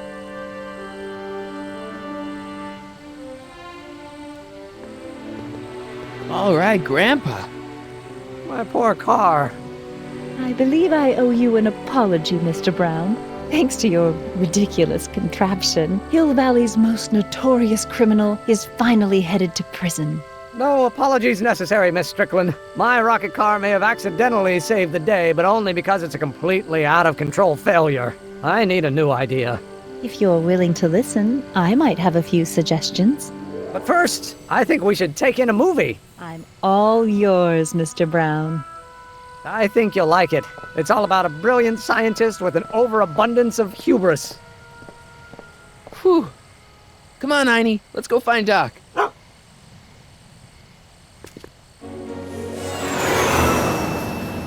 Thanks for letting me fly the DeLorean, Doc. This thing's a blast. Are you absolutely sure that everything's back to normal? Totally. Kid's going to jail, Emmett's going to see Frankenstein, and there's no such thing as a Tannen crime family in 1986. And we remembered Einstein this time, too. Hill Valley crime rate at all-time low. Well, except for Grandpa necking with Trixie, I think we're ready to go back to 1986. Do you feel yourself fading out of existence? No. Then as long as your father's still born in 7 years, I say, let your grandfather sow his oats. Sowing oats? Is that what's going on with you and Edna? What are you talking about? Emmett and Edna. They're gonna go see Frankenstein together. That's odd.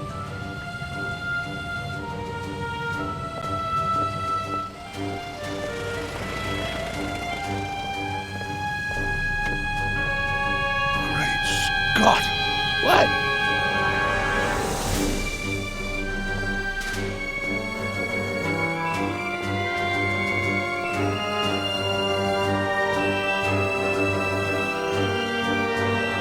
We've got to get back in.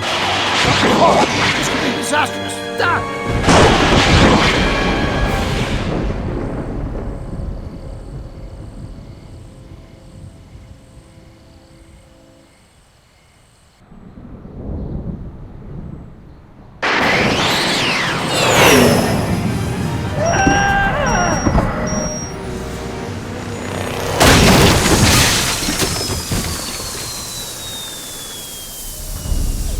Where'd you go, Doc? Relax.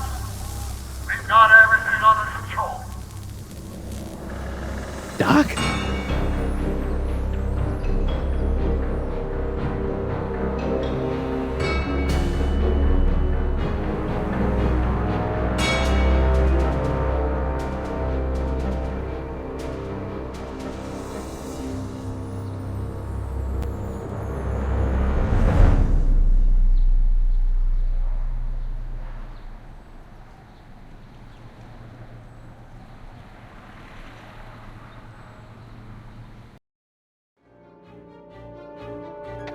Martin McFly, age 18. Okay, Doc, let's see what kind of nightmare alternate timeline I've landed in this time. Father George, Mother Lorraine. Hill Valley under Citizen Brown is not quite the contented town you were led to believe it was. A re-education program? What the hell? Please don't swear, Martin. It makes me uncomfortable. Zero demerits, until this morning. We're through, McFly. I'll never date such a square again. My own girlfriend thinks I'm a square? The obvious question, Mr. McFly, is what happened to you? Jesus Christ, Doc, what happened to you?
Doc!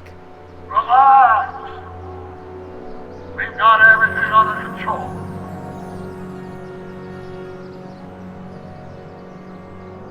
Citizen Brown. That's Doc, all right, but what the heck's going on here? Don't worry, everybody. I'm okay. The billboard broke my fall.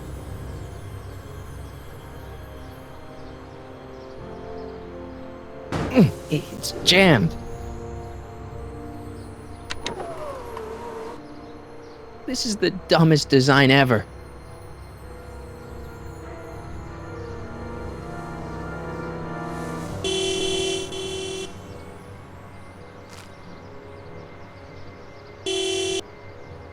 What the hell? Hey, could you give me a... Jennifer?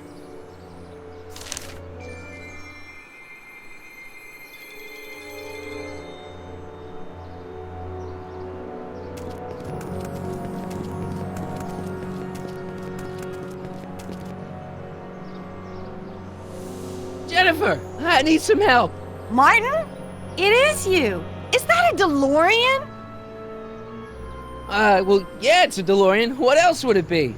How the hell did it get into the billboard like that? Never mind that. Just give me a hand, okay?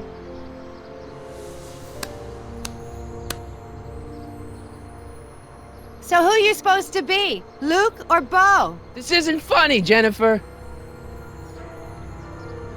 Oh, man. What's the date? What? That's something I should be asking you. You've probably wrecked your head. Just, what's the date, Jennifer? It's the 15th. The year? 1986. Duh. Oh, man, this can't be happening. Jennifer, you look so... different. That's the general idea of being a nonconformist. That's not what I meant. What are you getting at? What are you wearing, Jen? You look so... Fed up? Keen eye you got there. I was gonna say punk. A whole world alien to the likes of you, dork. What'd you do to your hair? Helter skelter. What? It's the same hair dye I always use. What's with the attitude? I'm not having this argument again. We've argued about this before? I'm guessing you won the argument. Never mind, I gotta get out of this car. Good idea. What are you doing down there? Not that you'd ever understand it, but I'm doing my part to support the arts in Hill Valley. Anyway, what's the technical term for attempting to jump your DeLorean through a billboard? Where did you even get a DeLorean? Is it stolen? That's a little complicated. I bet. Can you help me down? Why don't you just jump? I'll break my neck. And? The door's jammed. Can you get it open? I can't reach it. Besides, I'm not climbing under the car. It could come down on my head. Could you call someone? A tow truck, maybe. Get real. I'm in enough trouble already. I'm not gonna explain your DeLorean violating a billboard to anyone. You got any rope you can toss me? All I have is this rusty wrench thing I found in the dirt. A tire iron. I think that'll do. Toss it here. Oh, back off, Martin. This is my whatchamacallit. What do you give me for it? May I please have the tire iron? The tire who? The big metal thing you're holding. Oh, right. As soon as you offer up a decent trade. Oh. Jennifer, please, this is serious. This tire thing really has some value to you, huh? At the moment, yes. Then it better be a pretty good trade. All right, let me think this through. Don't strain your brain, Geekzilla.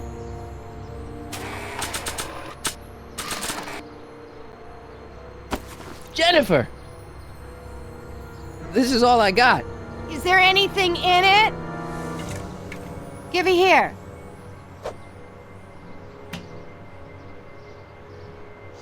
It smells like armpits and booze. Irving Kid Tannen, the gangster? Where the hell did you get this? It's a long story. Can I just have the tire iron now? Heads up! Thanks. Oh, great. Now what? Oops.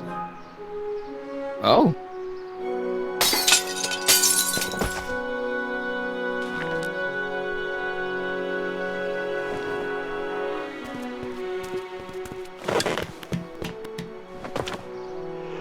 Well, your dorkness, my debt to society is paid.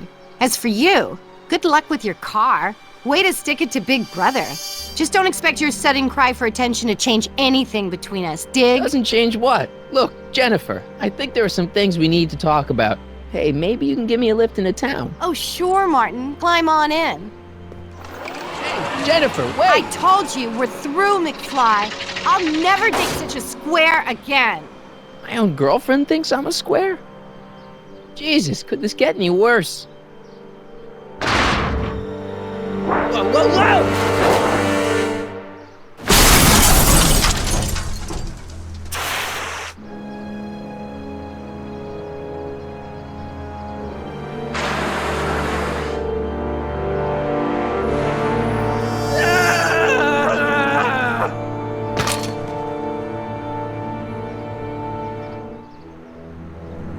Doc, I could really use your help right about now. Relax! We've got everything under control.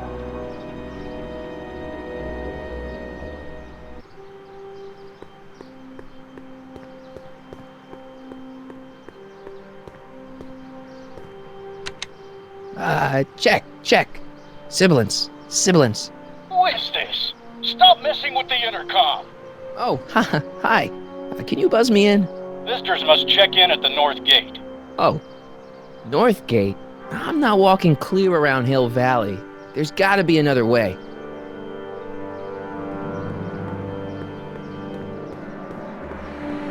These walls couldn't possibly go around the entire city, could they? Well, at least one of the hover wheels work.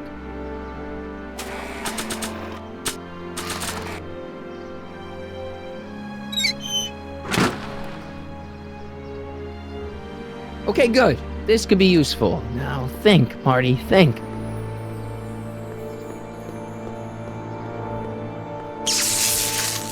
Dead. May 15th, 1986. Yeah, the date's right, but... that's not good.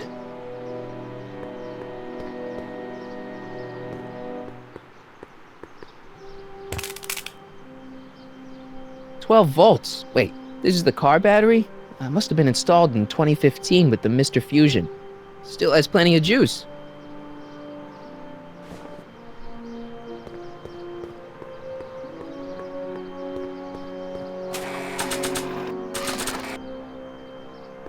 Let's see here. Red to positive, black to negative.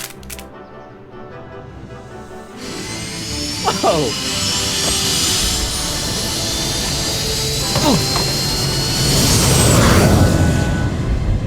Far out.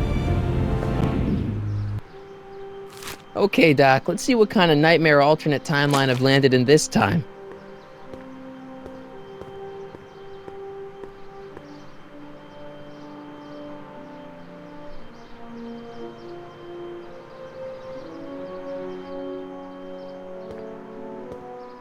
Okay, Marty. Nothing to be afraid of. It's just an alternate hill valley that's turned my girlfriend into a punk rock vandal. That doesn't mean it's full of post-apocalyptic biker gangs run by armies of Biff clones. Just take a deep breath and remember, we gotta find Doc.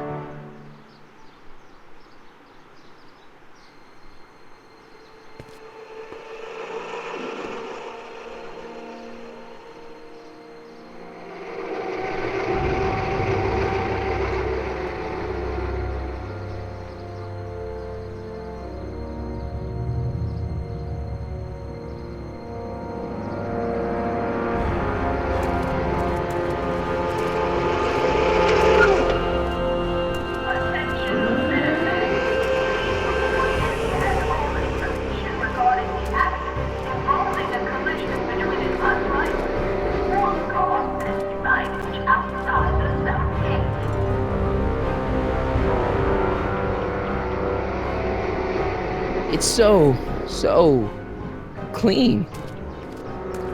Good morning, citizen. Good morning to you too, citizen.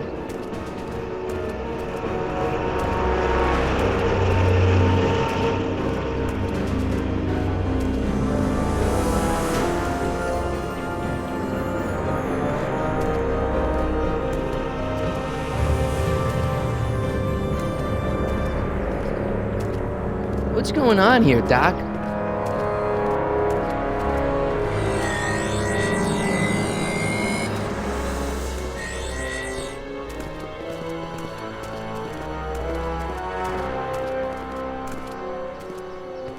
Jeez, my Hill Valley never looked this good. Watch where you're going, citizen. Sorry. Mr. Parker. That's Officer Parker to you, Martin. Now what's with the outfit? It's Thursday. Yeah? Polo shirt Thursday. You're out of uniform. That's a violation of Civic Ordinance 9EEE.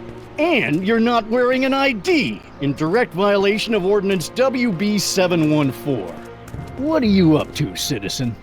Polo shirt. Are you on the pot, citizen? Put your arms up, spread your legs. Hey, what are you doing? Quiet. Hold still.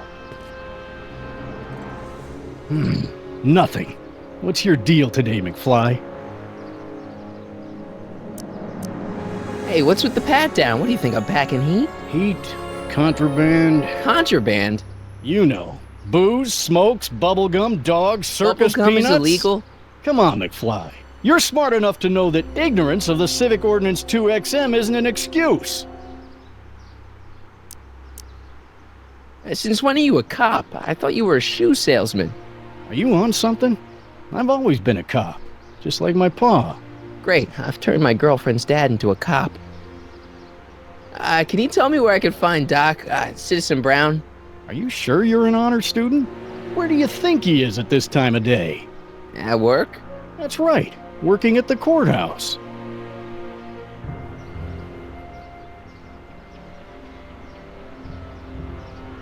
Heavy.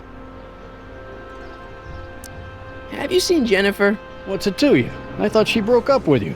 Yeah, well, I need to talk to her about that. Good luck finding her. I usually don't see her unless she's racking up demerits for her art. I've got to finish my beat. Are you gonna make trouble for me today? No. No what? No, sir. That's right, citizen.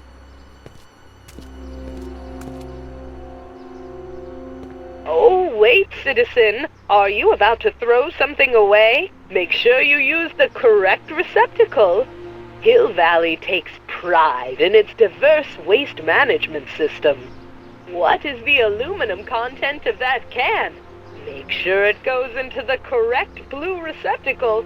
Is that green, clear, or amber glass? It makes a difference.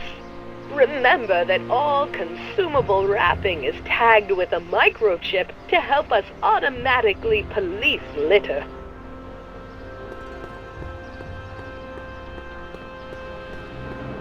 What's the problem, citizen? Oops, wrong number.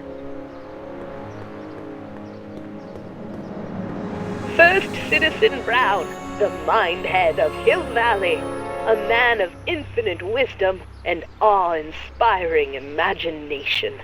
Emmett Lathrop Brown had been raised by a family legacy steeped in law, but hadn't set his sights on his destiny until he single-handedly thwarted the nefarious gangster Irving Kid Tannen and his bootlegging syndicate. After this heroic event, immortalized by the grand statue on the courthouse lawn, First Citizen Brown devoted his life to civil and social engineering, using Hill Valley as a prototype for tomorrow's cities today.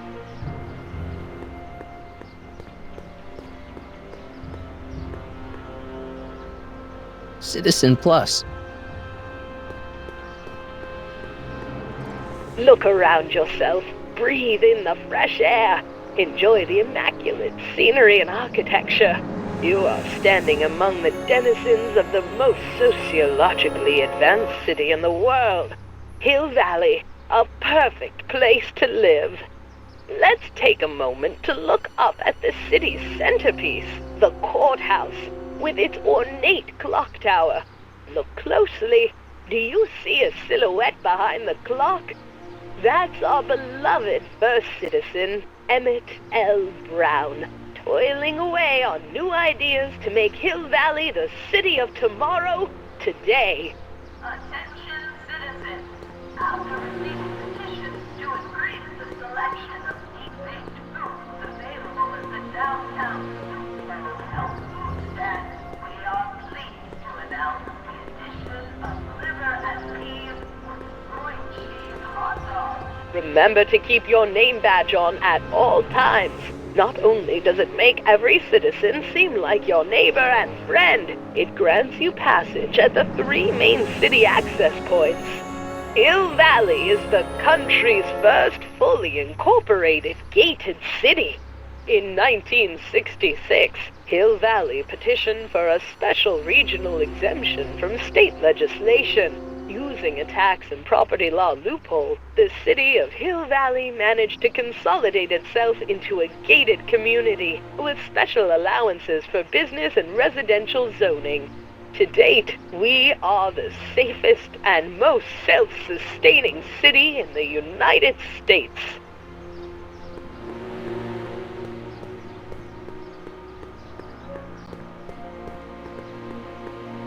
Free soy dog samples. Take one. I guess they ran out. Soups and more. Wholesome soups, fresh vegetables, and soy-based imitation meats. Ugh. Good thing I'm not hungry.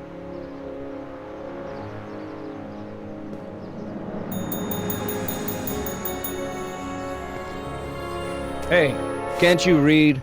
Oh, it's you, McFly. Leech? Hey, my bad. I should have wrote the sign in Latin, just so you'd understand. What sign? Outway to Unchley. Now eat it, Bay, and let me catch some Z's.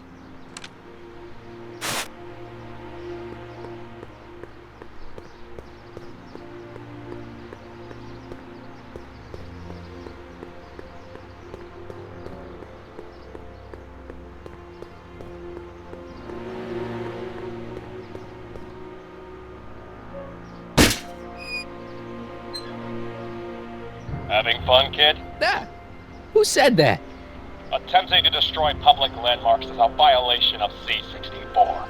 I wasn't trying to destroy it. Take your demerit.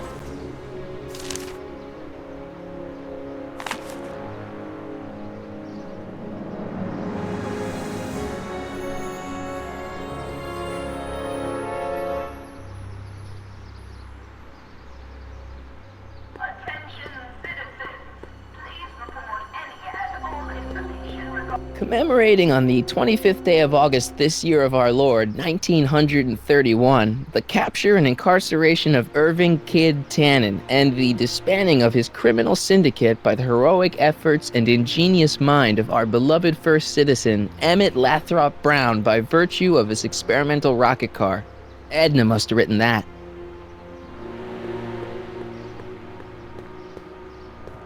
What's the problem, citizen? Everything's perfectly all right now. We're fine. We're all fine now, thank you. How are you?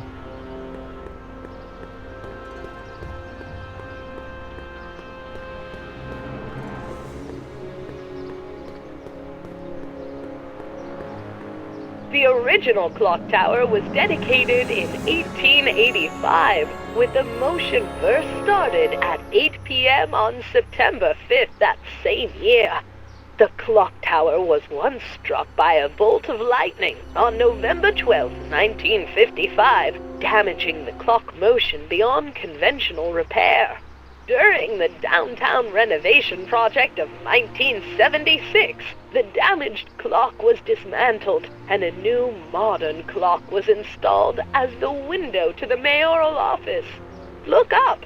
You just might catch a silhouette pacing behind the glass. That's First Citizen Brown, pondering how to make your future better. Attention, citizens. Please stay off the lawns and refrain.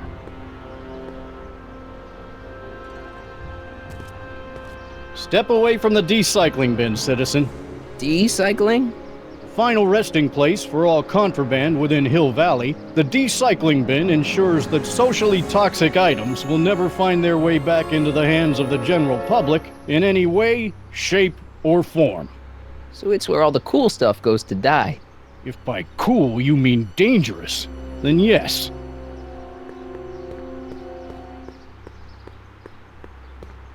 You are standing in front of the Hill Valley Courthouse.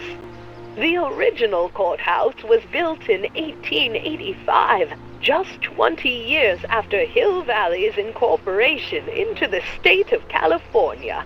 Though the courthouse holds the seat of the local government, it also has been used as a shelter during the recovery period following the 1906 San Francisco earthquake. Most of Hill Valley's community is a result of displaced San Franciscans planting roots after that dreadful disaster. In 1976, the downtown renovation project saw the first major additions made to the courthouse since its original construction.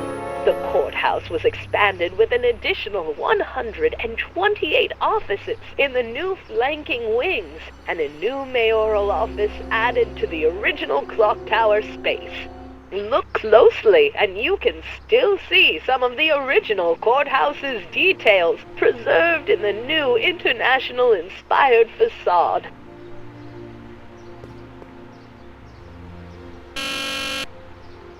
Hill Valley Courthouse. How may I help you, citizen?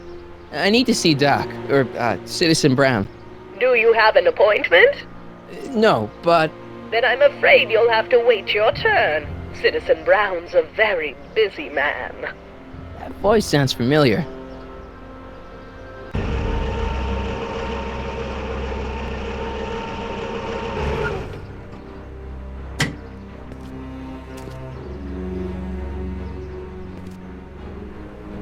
Biff? Doc?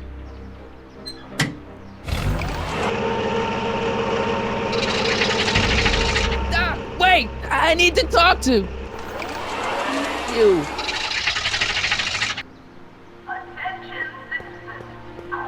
Ministry of Tourism. I can't see why people would want a vacation here.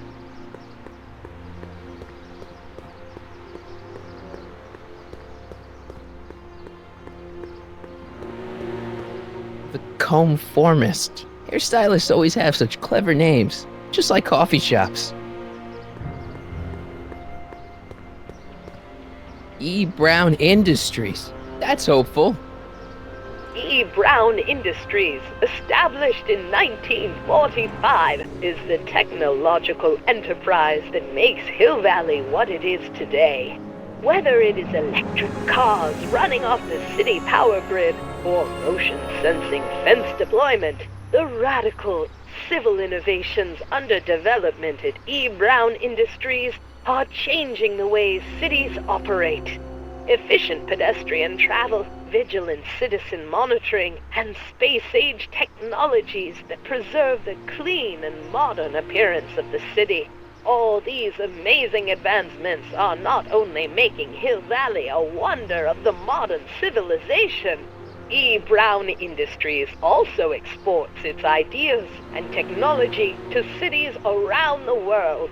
One such city is Singapore, soon to be recognized as our international sister city. Citizen reading room. I guess there's one in every town. Stemley's Staycations. The heck is a staycation?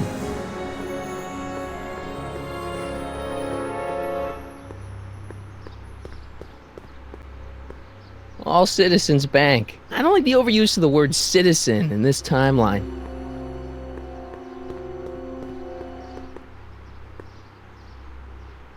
Biff? Hey, you're George and Lorraine's youngest. Martin, right? What? You don't know me? Only by reputation. Brown Cadet of the Month, 3 months running? Impressive. Are you interested in the Citizen Plus program? What is this Citizen Plus? It's Citizen Brown's new re-education program, and I'm the first of Hill Valley's Citizen Plus. Pluses. Plus-I? A re-education program? What the hell? Please don't swear, Martin. It makes me uncomfortable. Listen, Biff, that car I saw you get out of, was that Doc Brown in there with you? Ha! Doc! That should be his new nickname! But yeah, that was Citizen Brown. What an inspirational guy. How'd you get FaceTime with him? He seems so busy. You got that right, Martin. Citizen Brown's a busy guy, but unfortunately, I'm a special case. See, Martin, I used to be a real bad apple. A real butthead. I don't see why that would make you a special case. What can I say, Martin? I was always getting into trouble. Too much trouble, what with the booze, the partying, the women. Even my dogs were a pack of trouble. Pack, get it? Yeah. What does this have to do with Citizen Brown? Well, after getting in so much trouble, the authorities, they took me in to see Citizen Brown and gave me an ultimatum. Citizen Plus or bust. Do you think I could get to see Citizen Brown if I did all the bad stuff you used to do? I guess, but why would you want to act like that? I want to know more about Citizen Plus. And I just can't wait to tell you all about it.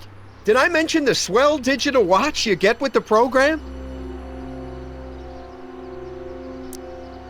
You said you get some sort of watch. Oh, it's a real classy deal. Just look at this state-of-the-art ticker. It's got all sorts of special modes programmed in. I still haven't figured out how to set the time, but I'm sure a smart guy like you could do it no problem. So what's the point of Citizen Plus?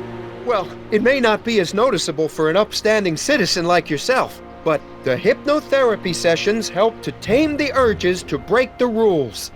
Whoa, whoa. Hypnotherapy? Well, sure, Martin. Why, it makes obedience automatic. Obedience? This is some kind of brainwashing? That's a good way to think about it. Scrubbing all those nasty thoughts right out of your noggin.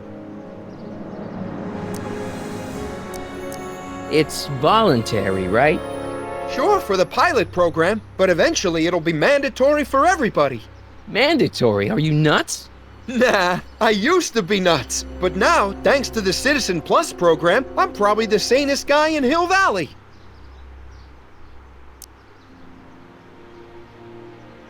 Okay, let's stop talking about Citizen Plus right now. Okay. So, about all the bad things you used to do. Gosh, Martin, I really don't like dredging up the past. But, alright, if it'll help you make a decision about Citizen Plus. You said something about booze? Beer, rum, whiskey, wine coolers, you name it, I drank it. Not only did I drink it, I smuggled it into Hill Valley, too. Chip off the old block, huh? Used to be I'd knock your block off for a comment like that. But yeah, I guess I was following in Pop's crummy footsteps. So there's no booze in Hill Valley? Nope. Sure, someone tries to sneak some in every now and then, but cops like Officer Parker over there always catch them sooner or later. Why'd your dogs get you in trouble? You weren't running dog fights, were you? No, nothing that bad. I just used to have a lot of dogs. What's wrong with that? Nothing, other than them keeping the neighbors up all night, lunging at old people, and eating all the squirrels in the park. In fact, I'm ashamed to say it was my out-of-control dogs that were directly responsible for the banning of dogs throughout Hill Valley. You don't sound very ashamed. Oh, I am. Very, very ashamed. So there's no dogs in Hill Valley anymore? Yep. Citizen Edna says they carry diseases and steal shoes. What kind of trouble did you get into with women? They weren't hookers? No, nothing like that. It's just that I wasn't always discreet about my affections. What? Public displays of affection, Martin. You know, necking and such. That's illegal? Oh, yeah. You seriously got in trouble for PDAs? You bet. The Browns always say that behaviors that excite your privates should be kept in private. Or maybe it's just Citizen Edna who says that. Let's change the subject. Thanks. I don't like talking about my old nasty self. Nice clothes. You lose a bet or something? What do you mean? I'm wearing what everyone's wearing. It's Polo Shirt Thursday. You, my friend, are out of uniform. So I've heard. Yeah, well, there's always tomorrow. Hawaiian Shirt Friday. Great. So you won't break any rules anymore? Can't. The Citizen Plus treatment makes it physically impossible for me to break rules. How so? Now I get physically ill if I try to break a rule. How's your re-education holding up? Still incapable and uninterested in breaking the rules. Sure you aren't craving a beer? I do kind of miss beer. On second thought, blah! You used to be a real bruiser. That's all behind me now. So what? You wouldn't even defend yourself? I don't know if I could, actually. Wuss. Oh, you're just aching to find out, though. Don't torment me. I could get used to this. Please, Martin, don't make me angry. All right, Biff. You're off the hook this time. See you later, Biff. Bye, Martin.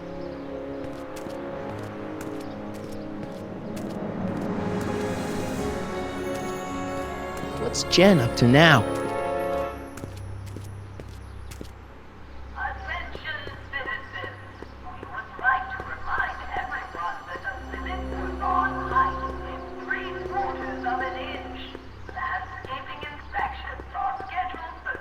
Free soy dog samples. Take one. I wonder if they've got any more.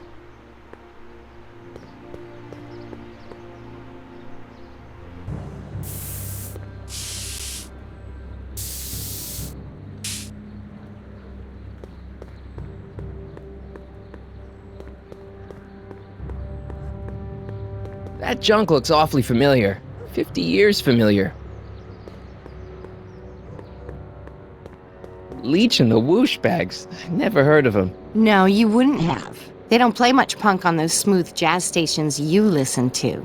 Smooth jazz? I couldn't possibly be that square, even in an alternate timeline.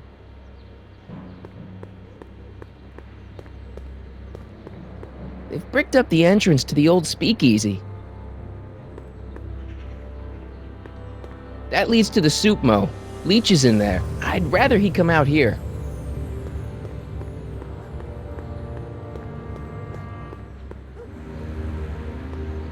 Must be where Jen keeps her paints. Locked.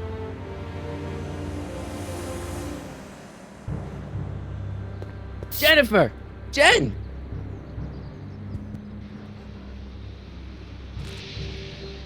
You got a problem? What's the deal, Jennifer? He left me stranded outside the city gates. Yeah, that was pretty rotten, wasn't it? I'm such a horrible role model. Better get away before I corrupt you. Look, I don't know what you got against me in this timeline, lately, but I'm here to make things right. I've missed you, you know? Take a look at me, Martin. Do I look like the kind of girl that would hang around the president of the Junior Brown Brigade? I don't know what the hell you're talking about, but I gotta admit, I kinda like you like this. Oh, barf? You act like I'm a turnoff, but I don't buy it. We were meant to be together. Look, just because I let you tag along to a couple of concerts doesn't mean we're Romeo and Juliet. I mean, sure, you're a little cute, but you're into all this honor student crap. Honor student? And I'm into more interesting things. And guys. Are you going out with someone else? I bet I can make you forget him. Sorry, Martin, but you just don't rate anymore.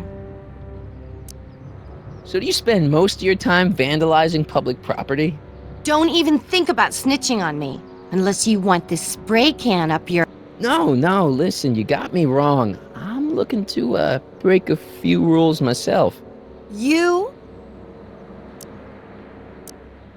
What do you know about harboring dangerous animals? So you met my new boyfriend. Oh, lighten up.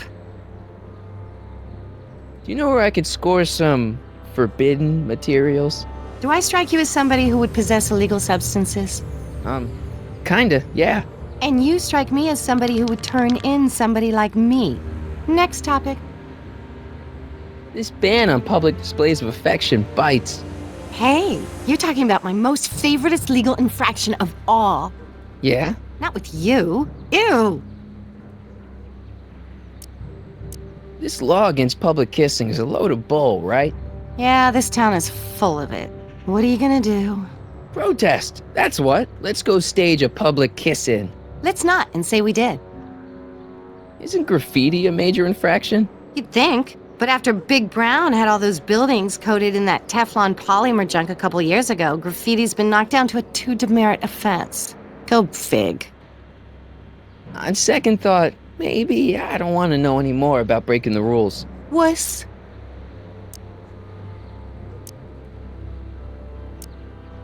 So, Jennifer. Uh-huh. What do you think of me? I don't. Seriously, what have you got against me? I'm kind of popular, right? Very popular. Among a certain crowd. What crowd? Dorks. Marty McFly a dork? It's impossible. He can't be a dork. Okay, anyone who talks about himself in the third person is a dork. My mom and dad. What about them? Would you say they're normal? By Hill Valley standards, yeah. In other words, they're warped beyond repair. Sorry to be the one to break it to you. Did you get a load of Biff Tannen back there? He's so... calm. Yeah, creeps me out. You and me both. If that's what the Citizen Plus program's all about, I'll stay a Citizen Minus. What do you know about the Citizen Plus program? Only what I hear on TV, and the radio, and the newspapers, and the PA systems all over town. They want everybody to enroll, and they say it'll make us all happy and well-adjusted, which is why I'm gonna stay clear of it. Hill Valley's totally screwed up, but I got a plan to fix everything. You do, huh? I'm gonna go talk to Citizen Brown and get him to make it all better. That sounds like the kind of plan you'd come up with, weirdo. Citizen Brown is a really great guy. You're wasting your breath, Martin. I don't buy into all that happy talk. No, really, this crazy police state wasn't his idea. It'll all get undone once I have a good talk with him. You know, I almost feel sorry for you. Give me a can of spray paint. I got an urge to paint something. Happy little trees? Get yourself a watercolor kit. I'm not sharing my wall. It won't be long before I see Citizen Brown. Hey, can I come with you? You want to see Citizen Brown too? Yeah. Maybe he can give me a heart when he gives you a brain. Couldn't hurt to ask. Your paint's starting to streak. Ah!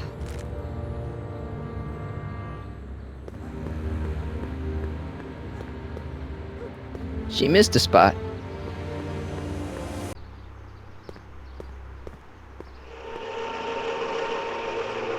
Look out, son!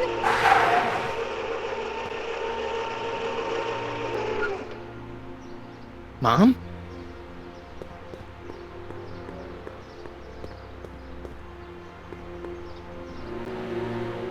Martin!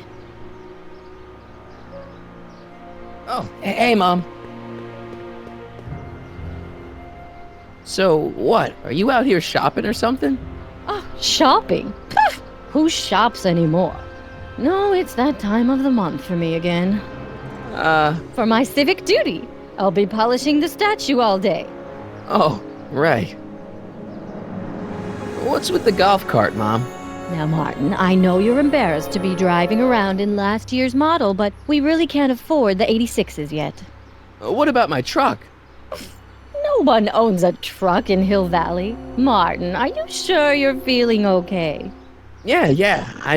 I must have had a really vivid dream last night. Well, I hope your dream world was more fun than this one. Could you do me a favor? I forgot to give your father my timesheet for last week, and now Mr. Nosy is convinced that I'm hiding something from him. Timesheet? Aren't they annoying? But Citizen Brown always says, a scheduled life is a happy life. Anywho, could you be a dear and drop it off at the house? Here, take the car. Actually, I know, dear. Love you too. I'd give you a kiss, but you know what that gets ya. Don't forget to pick me up this evening. Yeah, sure. Attention, citizens. Please take off the phones and refrain from touching separate. Well, it's not the truck, but I guess it'll do.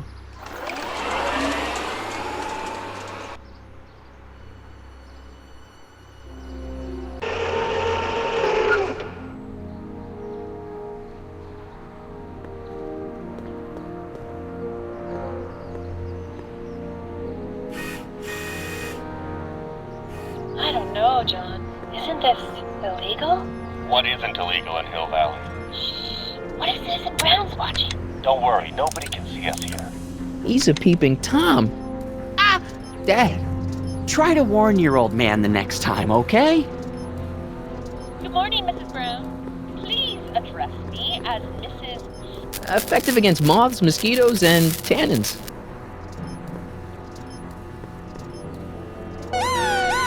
Attention, citizens! This domicile is in violation of Civic Ordinance CZ-36 and has been placed in protective quarantine until corrective measures can be taken.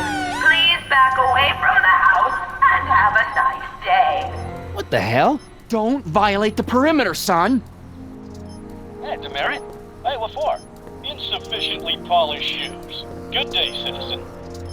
Hey, what's my guitar doing out here? Your mother and I convinced you to give it up, remember? Rock and roll music is frowned on by the Brown administration. It sets a poor example for all the kids who look up to you as a model of studiousness and moral gravity. And besides, you're not very good. Come on, Dad, I need that guitar. Give me one good reason why I should give it back to you. Because a certain girl is only gonna like me if I can play the guitar. A certain girl? You don't mean... Jennifer. Oh, Martin. Why are you fixated on that little hellion? She's nothing but trouble. Yeah, my kind of trouble. And besides, the way you play guitar, you're only gonna drive her further. Go ahead, son. Do your worst. Thanks, Dad. Hey, I hear you got hit with some more... Greetings, programs. LeBrock 2.0. Anatomical constructs for sciences of all sorts. Boring. Nice. We didn't have a computer in the other timeline. Well, no joystick. That's lame.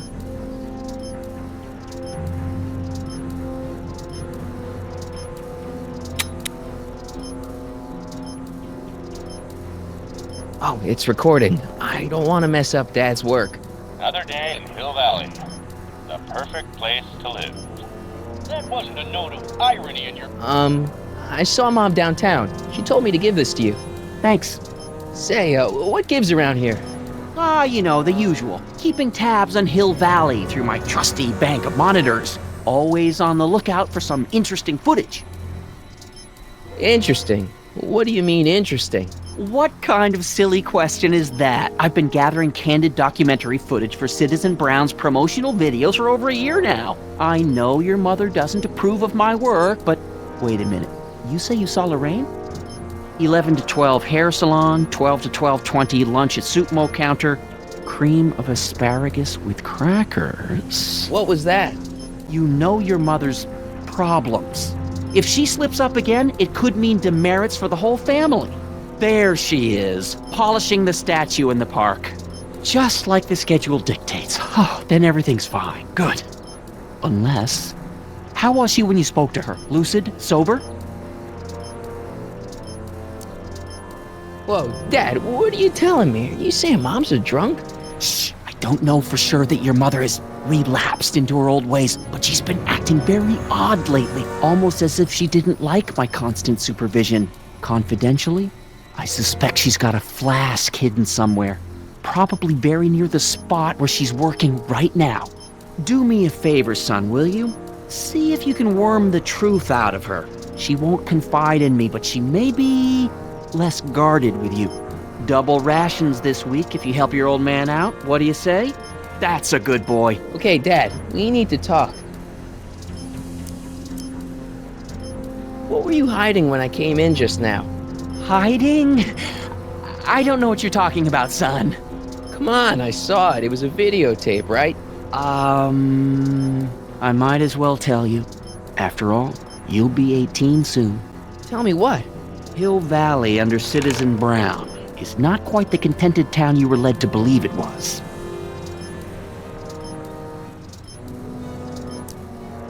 No way. This isn't a criticism of the great man himself, of course, or his sainted wife, Edna. No one's worked harder than they to apply the most advanced social planning techniques to our municipality. But... What? Confidentially, not everybody appreciates it. A great many citizens, perhaps even the majority, actively resent the Brown administration. They don't say so publicly, of course. But in private, well, just listen. I tell you, Bert, this regime is a joke. They're all laughing at us over in Fairfax. A toast to Citizen Brown. May his beloved courthouse be struck by lightning. Shh, Agnes, you're awful. Are you coming to the town square, Lester? Citizen Brown's about to give another speech. Citizen Brown can kiss my hairy... Well, you get the idea. It sounds like people can't stand what the Browns have done to Hill Valley. Not everyone. Only around 50%, maybe 60. Does Citizen Brown know? He should. Whenever I send copies of my raw footage to the Public Relations Department over at the courthouse, I get a memo telling me how much Citizen Brown thanks me for my service. But how could he see those videos and not do anything about it? Maybe you should take your tapes directly to Brown. Oh, I don't know about that. I mean, sure, he might appreciate my bringing these problems to his attention and reward me for my public service, but then again, they say it's never wise to be the bearer of bad news. Why don't you give me those videotapes? I'll take them to Citizen Brown. Thanks for offering, son, but I don't want to get you involved. Citizen Brown won't like what he sees on them, and I wouldn't want you to get the brunt of his displeasure, not to mention the displeasure of all the folks on the tapes. Once they find out I recorded them, no, I'm not letting these tapes out of my sight. It's too dangerous. It's about Mom. How'd she get to be such a mess? This isn't how she is in my perfect world. You're right, it's a real puzzle. Because of course we both know Hill Valley is a perfect world, but for some peculiar reason, the harder I try to get her to conform to the rules, the more she slips up. She's thinking about signing up for the Citizen Plus program. Is she now? You're not gonna let her go through with it, are you? Well, from what I hear, it's a fairly drastic procedure which completely reshapes the subject's personality. On the other hand, if Citizen Brown recommends it, it's gotta be a good thing. Don't you think Mom would be a little more relaxed if you gave her just a little bit of space? Now, there's a fine suggestion. What would Hill Valley be like if people gave each other space? Why, we'd all be tempted to follow our own impulses, and there's no telling where that might lead. Something on your mind? It's about me. I'm all ears. Well, from certain things I've heard, I get the idea that people in this town regard Marty McFly as a... As a what? A nerd. They said that? In so many words. Just because a boy studies hard and gets straight A's and respects the rules and doesn't party or drink or stay out late and is perhaps a bit socially inept and obsessed with personal hygiene and prefers his rubber band collection Stop. I really don't want to hear anymore. I'm proud of you, son. I'm trying to understand why Jennifer broke up with me in this time. Recent past. Are you still mooning over that girl? Forget her! She's bad news. Why, my surveillance cameras have caught her doing things that are completely against the Hill Valley Code. I don't want to know. Kissing boys. Sitting with boys in cars. I've kept quiet about it for her father's sake, but believe me, you're well rid of her.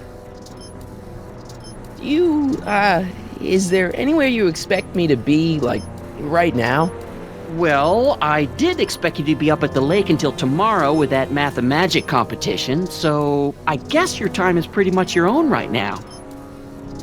Okay, different subject. Yeah? So about you and your, work. Shoot. You seem to be really into this spying business. It's not spying, son. It's cinema verite. These candid moments of Hill Valley's residents will eventually be compiled and edited into the documentaries and promotional materials that advertise our way of life to the rest of the world. True, you can argue that I've taken things to extremes, but I still get up to take my meals and, of course, to use the facilities. You're supposed to be... wouldn't you rather spend your time writing, say, science fiction novels? Science fiction. I did mess around with that once, but that was before Citizen Brown made it illegal. Science fiction's illegal? Sci-fi promotes an unhealthy obsession with the fantastic and impossible, and it encourages the idea that there might be better societies than Hill Valley, which is subversive nonsense, of course. Okay, different subject. Yeah? It's about someone we both know. Yes? Have you seen Biff lately? Not since he went to the reconditioning center. Is he back among the living? Depends on what you mean by living. He's really different from the way I remember him. Lucky dog. In a way, it isn't fair that Hill Valley's biggest scofflaw should be the first to receive the benefits of the new Citizens Plus program. But I know I shouldn't be jealous. Have you ever spent time with Citizen Brown? Well, of course I'm in the audience for every one of his public addresses. One-on-one, I mean. Oh, no. He'd never notice a common Sector L citizen like me. But I dream that someday he'll recognize me for my public service and maybe let me shake his hand. What can you tell me about Edna? Mrs. Citizen Brown? Oh, she's a wonderful woman. People just think of her as this sweet, self-effacing grandmotherly type. Edna? Are we talking about the same? But really, she's just as involved in running the town as her husband is. David and Linda. Have you heard from them? No, I thought maybe you had. Not in ages. As far as I know, he's still working for the big city newspaper, and she's still in that women's boarding house. I'll never understand why they decided to leave Hill Valley. Something on your mind? Hill Valley has a lot of rules. It certainly does, for our own good. Public kissing is illegal, right? Ah, the old PDA law. Indeed it is. And what's more, violation carries a hefty load of demerits. But you know, it's a law people break with surprising regularity. Why, I could show you videotaped evidence. How exactly do people get other people to break it? On second thought, perhaps I shouldn't show you the videotaped evidence. If I got caught with a contraband item, I'd get in a lot of trouble, right? You certainly would. You could be facing up to 1,000 demerits, depending on the item. But of course, you wouldn't be caught dead with anything illegal. It's your mother I'm worried about. Did you ever harbor a dangerous animal? Aha! Couldn't if I wanted to. They've all been banned. But I did catch something very interesting on one of my monitors yesterday. Which one was it? Oh, yes! Does that look like a stray dog to you? Whatever it is, Edna's Animal Patrol will make short work of it. Did you ever harbor a dangerous animal? Haha! Couldn't if I wanted to. They've all been banned. Something on your mind? What's the deal with the house, Dad? I don't know how to tell you this, son, but while you were away at your Math-O-Magic competition, our house got slapped with a CZ36 violation. What? I know, it's so embarrassing. Your mother's mortified. She works so hard to keep a clean house, but those dust mites are so hard to keep down. Wait a minute, we can't go into the house because of dust mites? Well, not until they send in the cleanup crew. This is ridiculous. Thank goodness they let me move my office out here into the garage. How exactly does this setup work? I'm glad to see you taking an interest. Each of these monitors is connected to multiple cameras, of which I've strategically jacked into throughout the valley, with official clearance, of course. I can switch between cameras with these buttons. There's also a VCR for each monitor. I keep a record of everything I see, so if I happen across something intriguing, I can keep it on file. Well, I'll leave you to your snooping. Supervising, son, supervising. I'll leave you to it. Right. Hey, demerit. Hey, what for? Insufficiently polished shoes. Good day, citizen. What's the problem, citizen? Yeah, I'll have a double animal style with fries and a diet. That's it. It's called an emergency intercom for a reason. I'm wrapping you for an SCR 300. Take your demerit printout before you go. I don't want to annoy whoever's on the other end of that thing.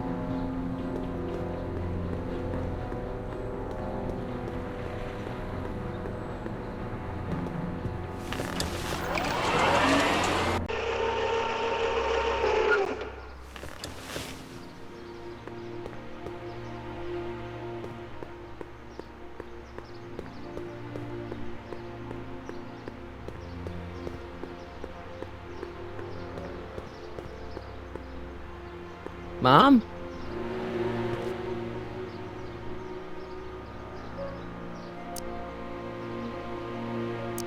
So what's up with Dad?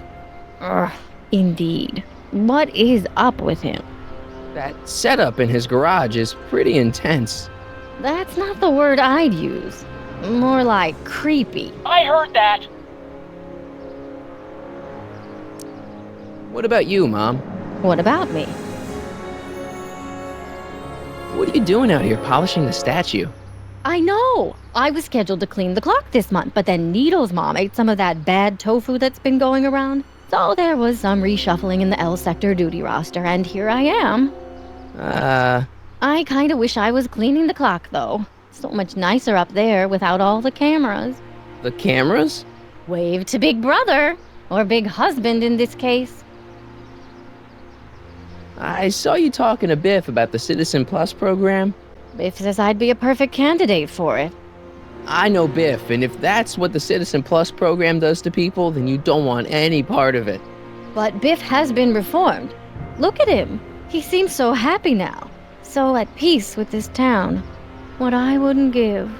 He's a total veg, Mom. Your father is always telling me that I don't invest enough in the workings of our great Citizen Brown. Maybe it's time for me to turn a new leaf and just go with the flow. Okay, just hold off for a bit, please. I don't want you doing anything rash.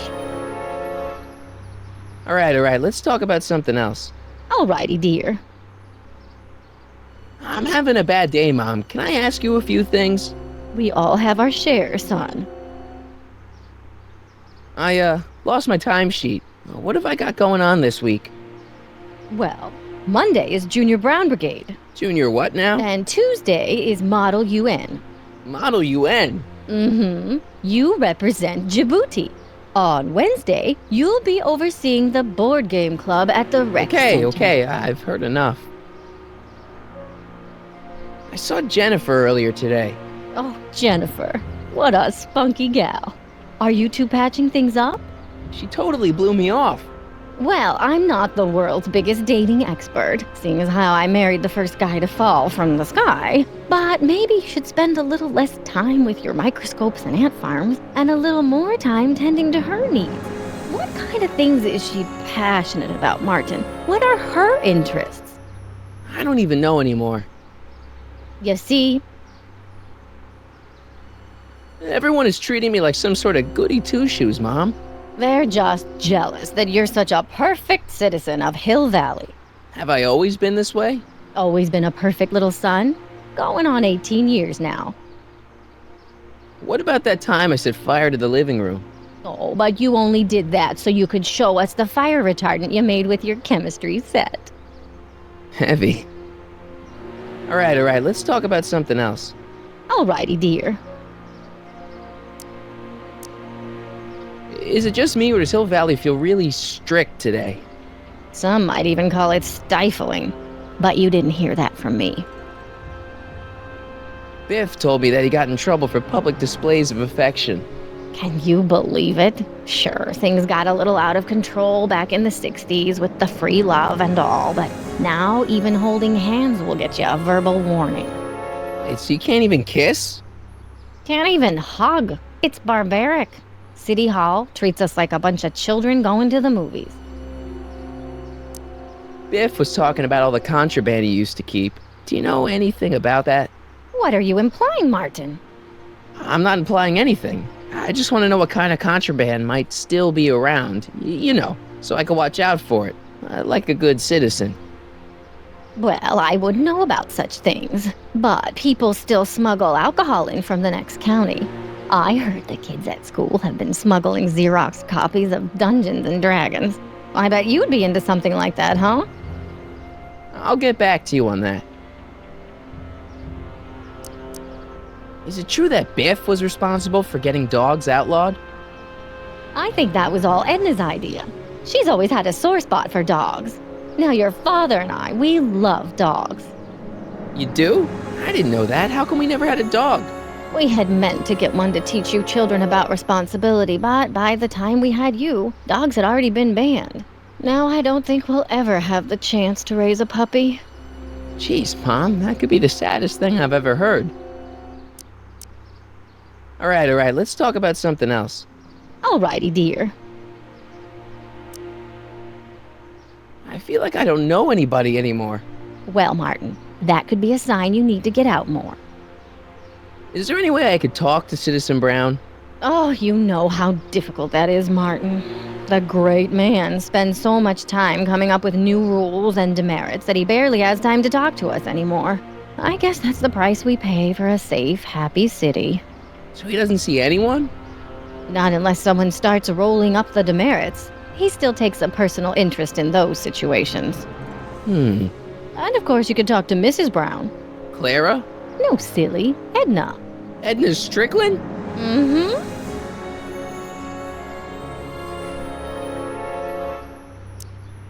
Wait, Doc, Citizen Brown is married to Edna Strickland? Did you get a bump on the head or something? They've been happily married for nearly 40 years. In fact, if you ask me, I think Edna wears the pants in the relationship. She's the one always announcing the day-to-day bulletins. Probably writes them herself. I need to sit down. What do you think of Jennifer, Mom? Well, she certainly looked like quite a handful, dear. I was really hoping some of her, joie de vivre would have rubbed off on you. What do you mean by that? Well, Martin, you can be a little uptight sometimes. Geez, don't sugarcoat it, Mom. Well, maybe you needed to hear it. There's nothing wrong with having priorities in life. Just maybe Jennifer should have been a little higher on your list. Yeah, she should. Well, you did buy that guitar. That's a step in the right direction. Women love musicians. Just keep practicing and I'm sure you'll get better. What are you talking about? I'm a great musician. That's the spirit. Biff seems, unusually mellow. Well, he should be. He just finished the Citizen Plus program. So far, it looks like it's done him a world of good. You don't think he seems a bit off? I mean, he's so un-Biff. Well, isn't that the point? You remember what he used to be like? He was an unholy terror. He wasn't that bad. Now, sure, but you should have seen him in high school. I can imagine. Jen's dad doesn't seem to like me very much. He's just a little stressed out, dear. Filling the crime-stomping shoes of his legendary father makes poor Danny Jr. a little twitchy. So I see. But he gets the job done. Between him and his father, Hill Valley's been as dry as the Sahara Desert for decades now. Unfortunately. Dry? Doc was right. We did overdo it. All right, let's talk about something else. Alrighty, dear. Mom, are you drinking again? Don't be silly, dear. Booze is illegal, you know. Yeah, Mom. It's just that Dad mentioned... Your father. Why, I just can't get away from his prying eyes. Always spying, always watching. You mind your own business, George. Now, Lorraine, this is for your own good. I know you're keeping a secret from me. It's mine to keep. Dad! Mom! Knock it off, you two! Now, you listen here, young man. This is an adult matter between your mother and me. Dad, I know, but your way isn't working. You gotta give her some space here. Huh? Where'd she go? Mom? Aha! I knew it. What is that in your hand? Rum? Gin? A wine cooler?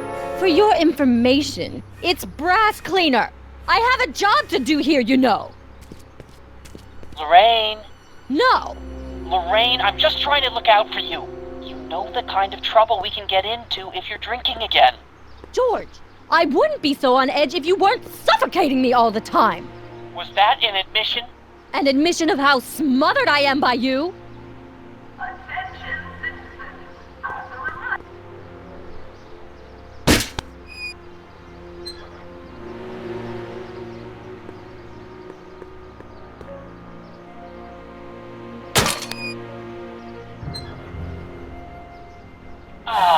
What happened? What the heck am I looking at? Yes!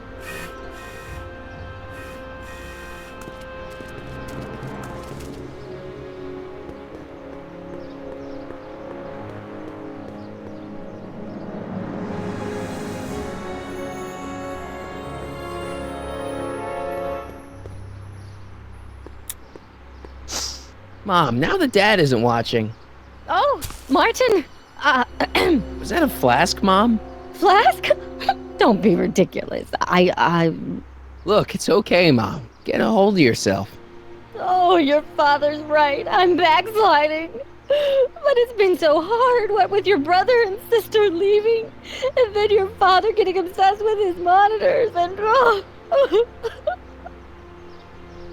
Let me take care of the flask. Dad doesn't have to know anything about it.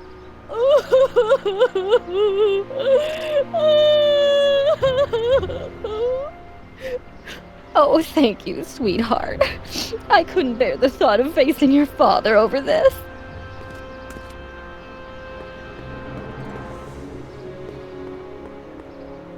This timeline sucks. Mom and Dad are fighting again, Mom's drinking. It's like everything Doc and I ever did to fix things is falling apart. Time to get some attention. Attention, citizens. We would like to remind everyone that the limit for lawn height is 3/4 of an inch. Landscaping inspection. Hands up, citizen. Assume the position. Here goes nothing. There better be apple juice in this. Why don't you open it and find out? Don't get smart with me. I knew you were no good, McFly. Officer Parker, what seems to be the problem here? Citizen McFly, ma'am. Came strolling up with a 181B violation in his pocket. Ugh! You, young citizen, where did you get that booze? Nowhere? Is he being smart with me? Yeah, he played that attitude on me as well. Could we just fast forward the lecture and just get this over with already? No! Officer, demerit him severely. And as for the alcohol, drop it into the recycling bin. With pleasure, ma'am.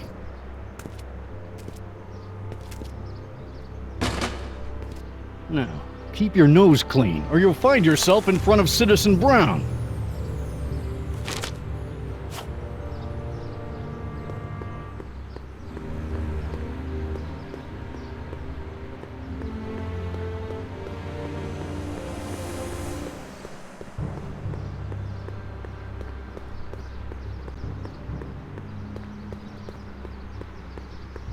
Attention, citizens.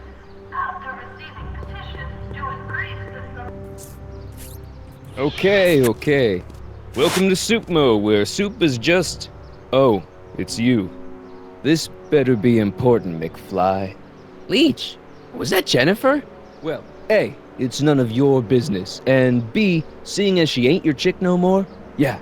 Okay, now this timeline is really pissing me off. You and Jennifer? Really? Oh, is the poor little nerd jealous? Well, yeah, and a little disgusted. That's probably the soup. You better treat Jen with respect, Leech. Hey, I got nothing but respect for Jennifer. Respect for her eyes, for her hips, the way she wriggles when she... Hey! Now, that dork that let her get away, there's a loser that I got no respect for. You got a cold or something? Ugh, it's allergies. I swear there's a dog hanging out around here somewhere. A dog? Yeah, and the stupid mutt keeps trying to steal my free samples. You sure there's a dog around here? Listen, smart boy, there's only two things I'm allergic to. Dogs and disco, and I don't hear no chicka-bow wow, do you? No. Then it's a dog. What's on the menu? Soup. Just soup? And more. What kind of soup you got? Scrolle... Ribellini? Yeah, that's right. Some things never change. What falls under the more category? We got neat loaf. It's made with textured wheat protein. No thanks. What else falls under the more category? Well, there's the hum burger. It's made from pressed roasted hummus. Do you have any real meat back there? Define real. I'm afraid to ask, but what other non-soup food do you have? Anything edible? Well, we have these pea and liver with soy cheese hot dogs. They're new, and we're offering free samples. You want one? Where are the free samples? Here. I keep them behind the counter. Oh, God. If you puke, you're cleaning it up, wuss. I can't finish this. Not my problem. What are those things? Those are the liver and peas with soy cheese hot dogs. Ew.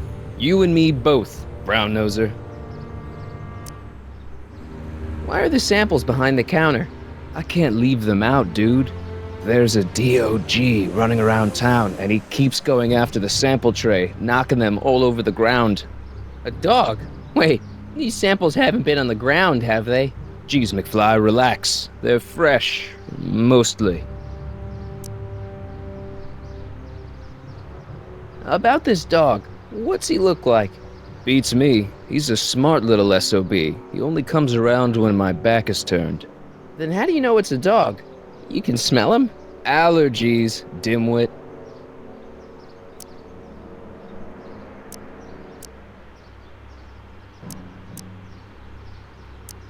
See ya.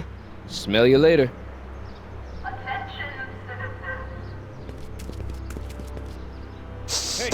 Hey!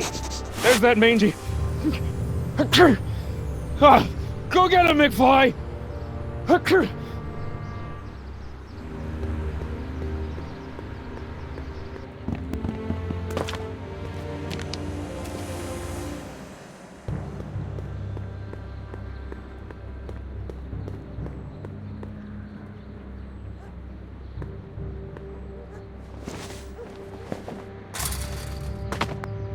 He's gotta be hiding in here somewhere.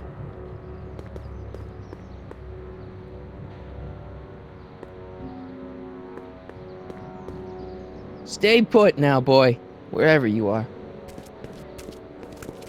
Not a sign of him.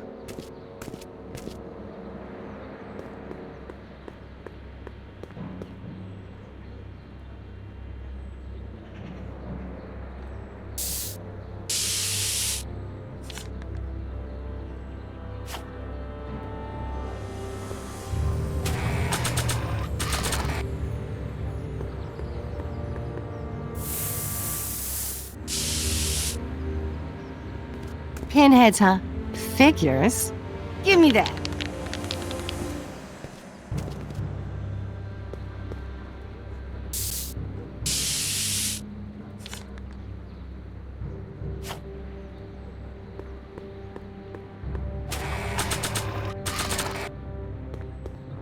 It would look better blue.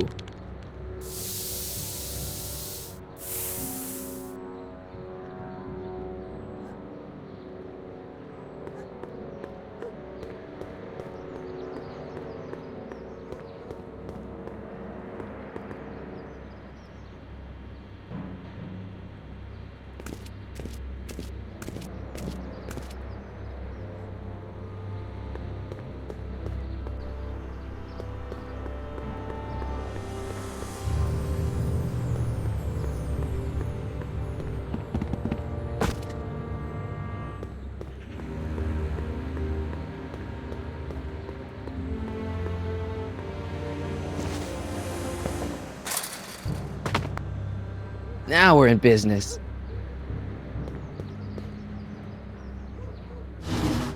I outsmarted you, didn't I? Aw, don't be like that, Einie. Look, Einie, I've got a treat for you. Attaboy, now hold still. See, I'm not such a bad guy, right? Whoa, okay. I guess I've won you over. I wish they were all this easy.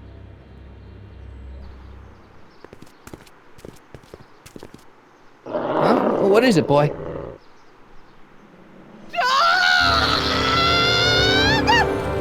Einstein, wait! No! No! Oh, rabies! Rabies, help! Back! Down! Sit! Play dead! Officer Parker, subdue that beast at once! Einstein, sit! Einstein? Oh, if he bites me, you'll be in a world of trouble, citizen. Wait, I know that creature. Officer Parker, that's the stray that keeps escaping the kennel. I thought he was muzzled. I took the muzzle off. You what? That's right, he's my dog now.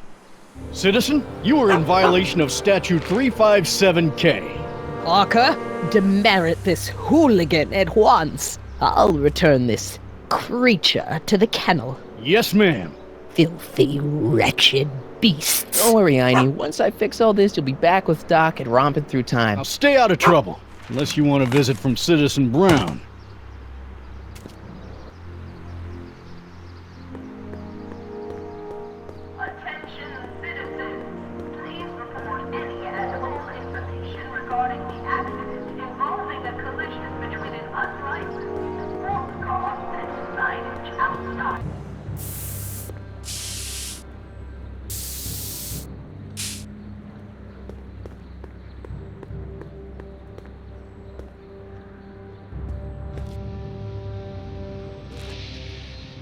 What is it now?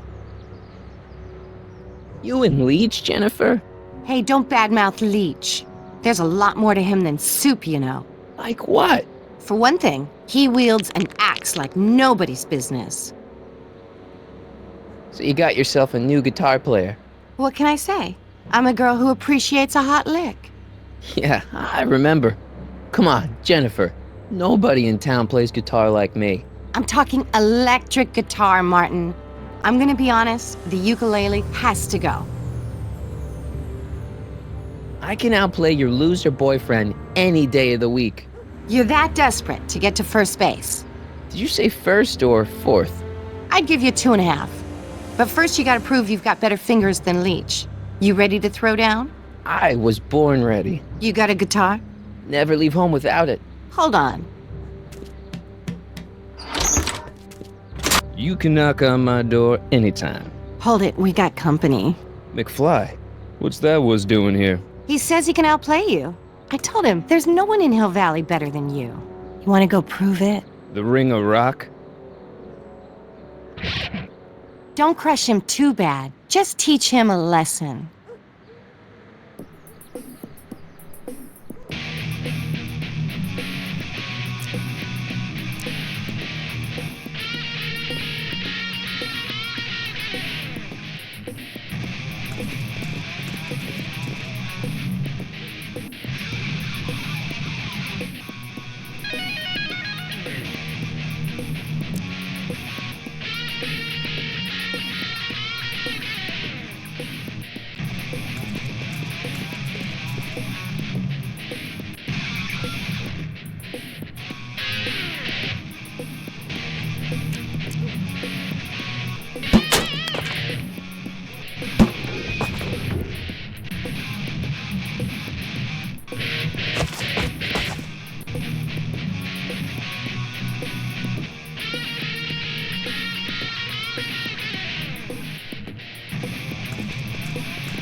Martin McFly, that was totally awesome. What can I say? Some guys got it and some guys don't. You broke my headstock. I think I've got a new idol. Come here. Wait, I got a better idea. What was it you called me? A square? A girl's entitled to make a mistake, isn't she? Oh. Oh.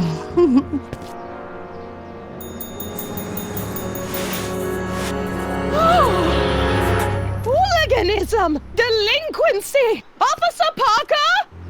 I just caught these two degenerates violating statute number... Jennifer! Daddy! 476D! Open mouths? And tongues. You've gone too far, Jennifer. What's the big deal? It's only hormones. Stop! We don't use words like that in this town. I'll deal with you later, young lady. We're gonna have to have a long talk about the Citizen Plus program. What? Oh, come on. Officer, give Mr. McFly a 476D's worth of demerits. I'll tend to your wayward Yes, daughter. ma'am. And this is for getting my daughter in trouble with Citizen Edna. Now keep out of trouble, or Citizen Brown will come down on you like a brick wall. McFly!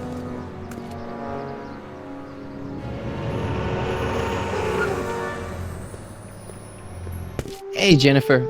Are you still angry with me? Angry? Nah. The threat of being Citizen Plus was worth it just to see my dad's veins go all purple like that. Great, because I gotta go. Geez, Martin, what's gotten into you? Booze, dogs, necking in public? It's like you're a different guy today. a way cooler guy. I know this is gonna be hard to believe, but I'm the same guy I've always been. It's everyone else who's messed up. And stop calling me Martin, it's Marty. Wow, Marty. What's next on the agenda? Knocking over banks? Maybe.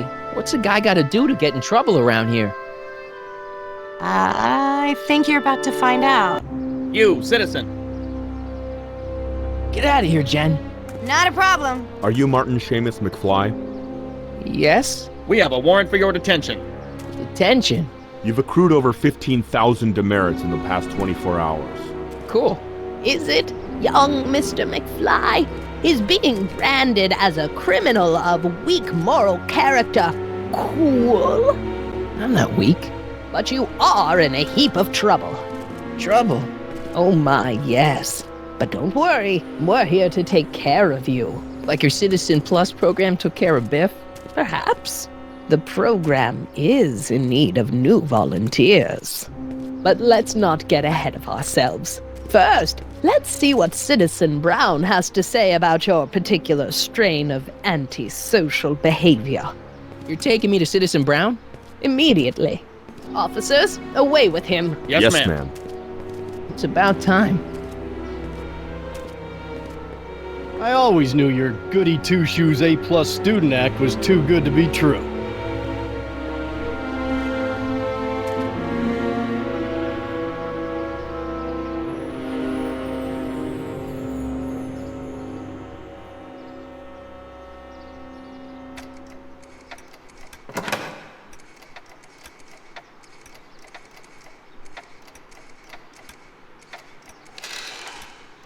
Come in, citizen.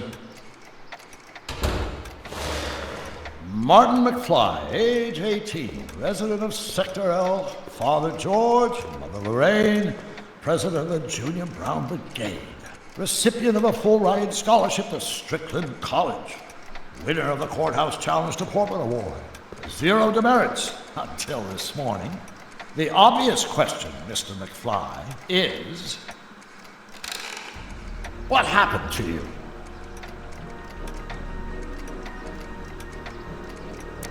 Jesus Christ, Doc, what happened to you? Doc. Interesting. You regard me as a doctor, indicating awareness that you're suffering from some variety of mental disorder. That's a hopeful sign, Martin. Of course, I'm not actually a doctor, but I do have the tools to turn you around and put you back on the road to societal normalization. Shall we begin with a few questions to establish a baseline? Whatever. Let's get through this nonsense so I can set you straight. You'll set me straight? Explain.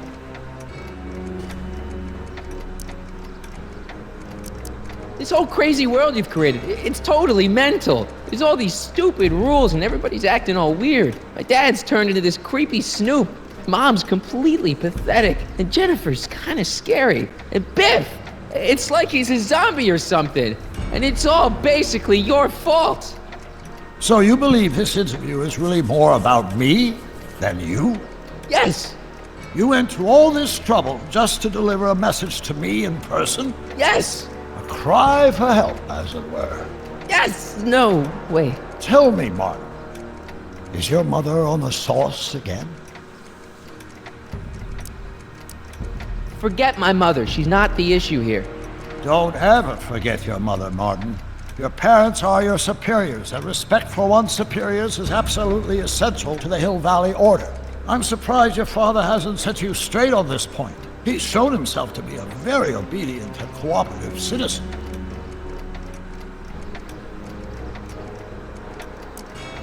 You mean a warped citizen? He's supposed to be a science fiction writer, not a peeping Tom. And you're supposed to invent a time machine.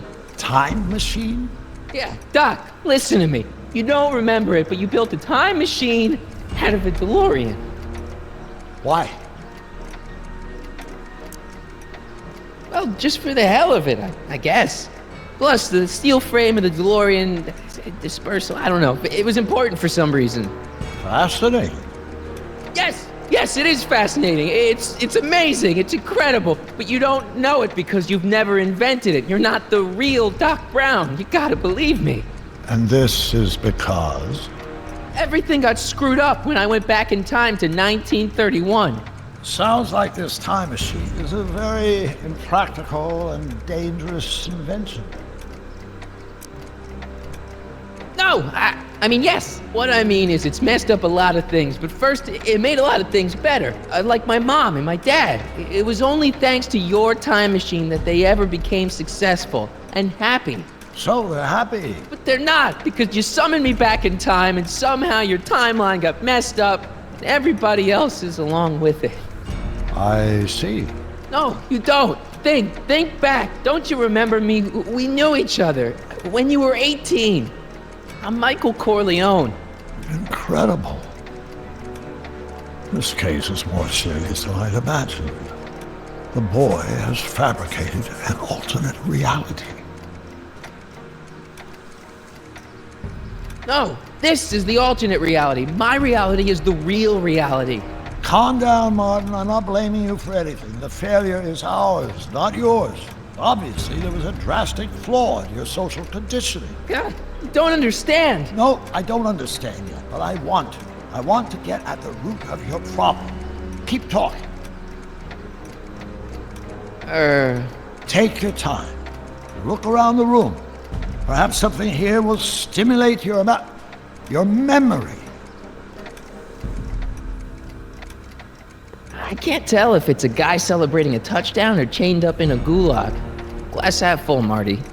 Half full. Look, Doc, I mean, citizen. No. Focus outward, not on me. Use the objects in the room as points of reflection. I wish to observe your thought processes. Wow, that is cool. The sound, it's kind of lulling. Right, wait, what was I doing? So that's what Judge Brown looked like. I never actually saw him. Of course not. He died before you were born. He was my biggest supporter, after my wife, of course. That's a switch. Last time I saw your younger self, you and your dad had just had a big falling out over your decision to become an inventor instead of a lawyer. Isn't that right? An impressively detailed illusion. Keep talking. Something about that clock looks familiar.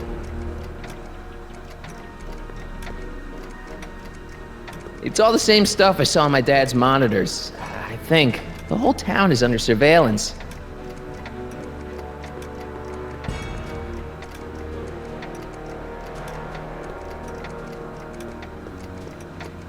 Jeez, Doc sure has a lot of files. I don't have time to go through those. I'll just focus on what's out on display. Hey, this is your fish tank. Yes, that is my fish tank. It looks much better without all the bacteria. What? Edna just had it cleaned. Yeah, but in 1931 it was full of bacteria that we used to make rocket fuel. Remember? Bizarre fantasy life. Go on. Proceed.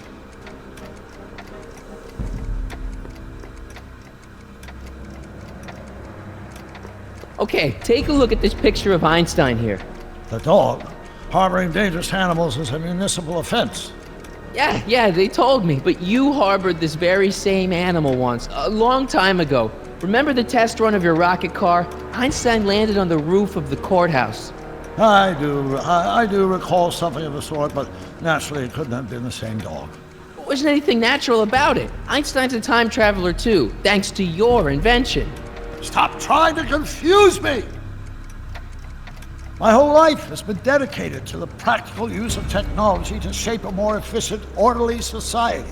Ask anyone. It's a fact. You can look it up. You know better, right, Emmett? Wrong. Do you see this picture? I keep it close by me to remind me of the moment when my life's course became clear. August 25th, 1931. The day I single-handedly captured Kid Tannen, the scourge of Hill Valley. Single-handedly? And not incidentally the day I caught the eye of Edna Strickland, my scientific muse and the love of my life. Take a look.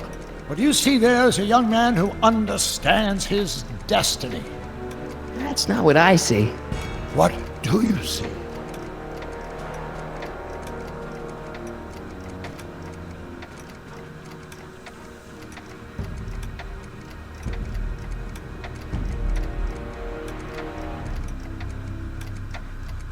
Remember him? Arthur McFly. Your grandfather, if I'm not mistaken. Yeah, you and I served a subpoena to him back in 31. Preposterous. Wow, I never noticed this before, but Edna definitely had the hots for you, didn't she? Hots, yes. Edna was the first member of the fair sex to see something special in me. She saw something all right, and she ran with it. Looks to me like a kid who's all psyched about his new invention. That's where you're wrong. Although my rocket car had accidentally captured Kid Tannen, it was also a widely impractical and dangerous idea that would have triggered unimaginable consequences had I pursued it further. Luckily, Edna came along and channeled my newfound fame into more practical pursuits. I'm almost sorry we put Kid Tannen away. We? Yeah, come on, don't you remember? You disarmed him and I trapped him in the rocket car. No, that's not how it happened. Could that be? I think it is. What? It's me, and you, the other you. It is me. And you. But how? Michael? It's impossible. No, it's science. Your science, Doc. In this other world, the one you say you come from, am I happy there?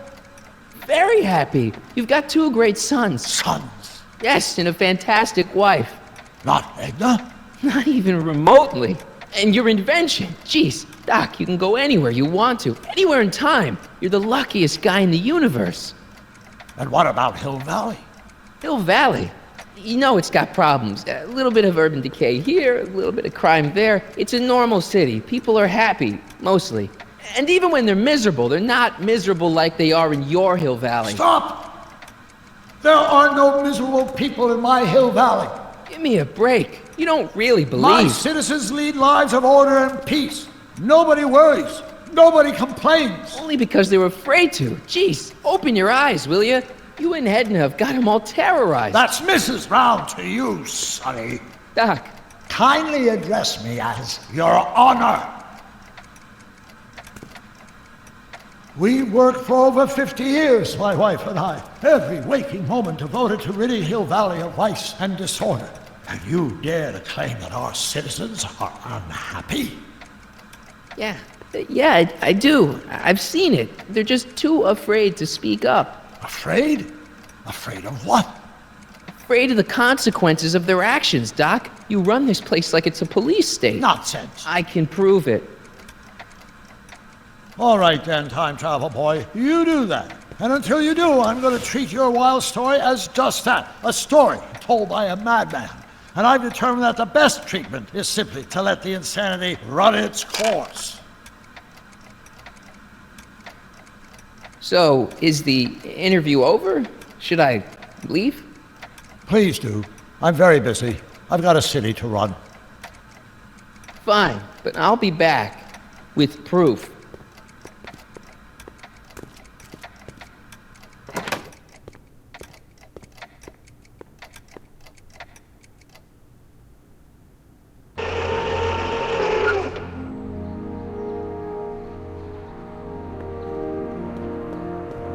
Doc wants proof that Hill Valley isn't the perfect place he thinks it is. One smoking gun coming up. Dad! Pop out the tape, son. I think it's done rewinding. Whoa, take it easy. Sit here. Guess I blacked out for a minute there. Fell out of my chair. Fell nothing. Somebody whacked you.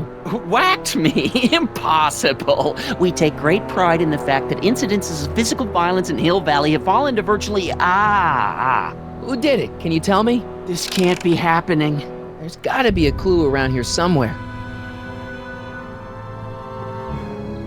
Dad, that's not one of our bats, is it? No. McFlys never use aluminum bats. Curious. Oh, wait, don't touch it. It's evidence. Of what? Oh, why would anyone do a thing like that to a nice Sector L citizen like me? What's the last thing you remember?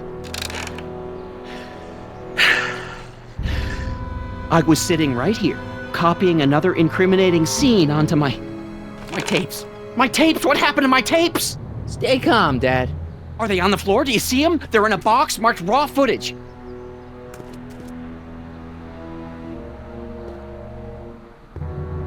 Here it is. Raw footage. Thank heavens. Wait a minute.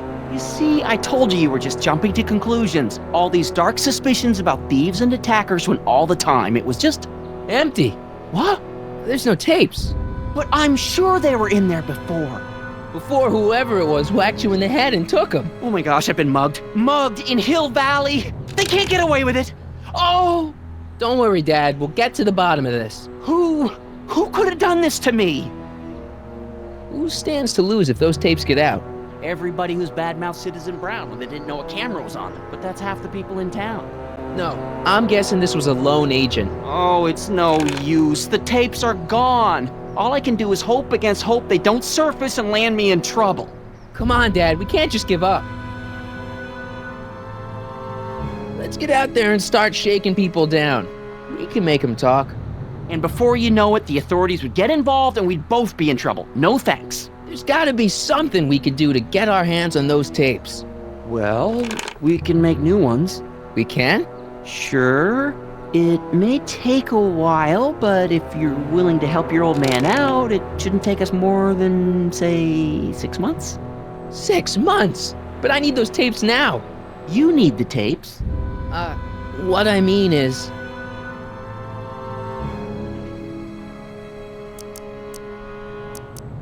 I gotta give it to Citizen Brown. I told him I was gonna furnish him with proof that Hill Valley isn't as happy as he thinks it is when I was in his office, just before I came here. You had an interview with Citizen Brown? It wasn't easy to get, believe me. I had to break all kinds of rules. You've been breaking rules? Harboring stray dogs, kissing girls in public, getting caught with Mom's flask. That is the most far-fetched story I've ever heard. It's true. You forget I'm your father. I know your history. Yeah, well, history's changed. Prove it.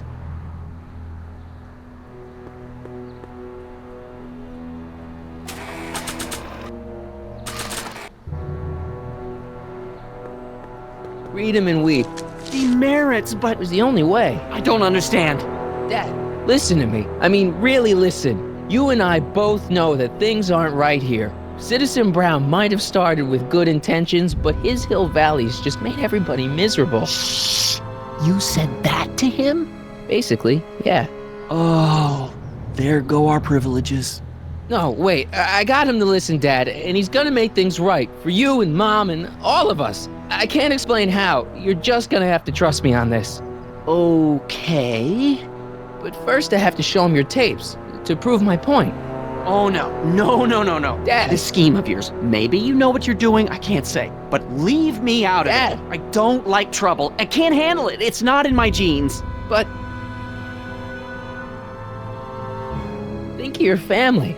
I am. And I don't want to see my family relocated to Sector X with all the other hopeless cases. It's your civic duty. Doesn't Citizen Brown always tell us to keep our noses clean? And that's what I plan to do. Do it for your father. My father?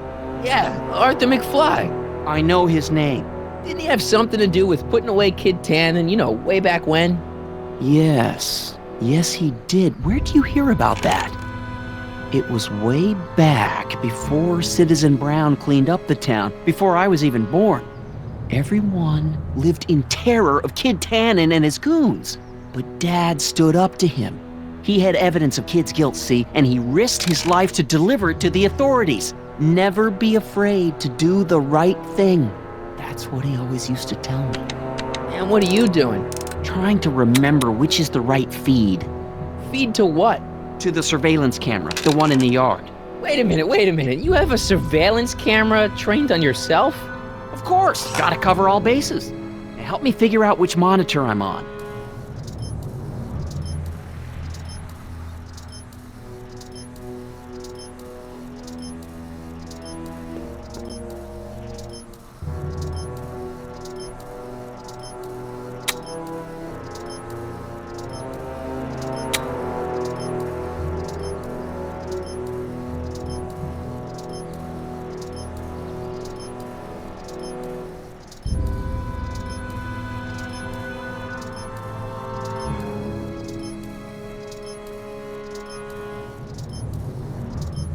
The monitor's dead.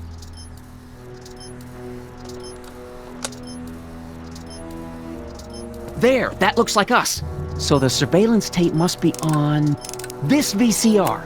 This must be before the attack. Let's see. I remember cleaning the playback heads at 5:30. The attack couldn't have been very long after. Oh, it's Biff! But it can't be him. The Citizens Plus program has rendered him as gentle as a kitten. Huh? I can't understand it. It's not the way he's supposed to behave. Why, even the old Biff would never... Wait, what's that weird flashing on his wrist? Let's find out. I knew this zoom and enhance feature would come in handy someday. Cost me a bundle at the hobby shop. It's his digital watch. I wonder why it's doing that. Hey, wait, stop the picture. Can you zoom in anymore? X11. You know what that means? Not yet. Lorraine! Don't lay into me, George. I've got something very important to say, and then I'm going to be leaving again. I've got something important to say, too. I was attacked and robbed. It's always about you, isn't it? You can't just wait and listen to my news. Oh, no. You have to go and beat me to the punch. Pull yourself together. That's right. You two sort things out. I've got some business to attend to. I'm more together than I've been in months, George. For your information, I haven't had a drink all day.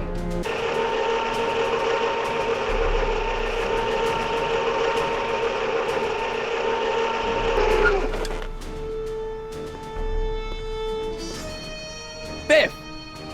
Whoa, settle down there, fella! You beat up my dad. Do we have a problem here, citizens? No, officer. Just a little misunderstanding. I'm sure we can work it out. Right, Martin? Sure. Okay. Let me know if you need any help, Mr. Tannen. Now let's see if we can get to the bottom of this. Yeah, let's.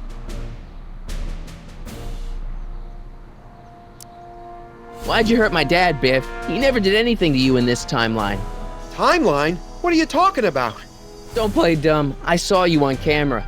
But I can't hurt anybody. Thanks to Citizen Plus, I blow chunks whenever I even think about doing bad stuff.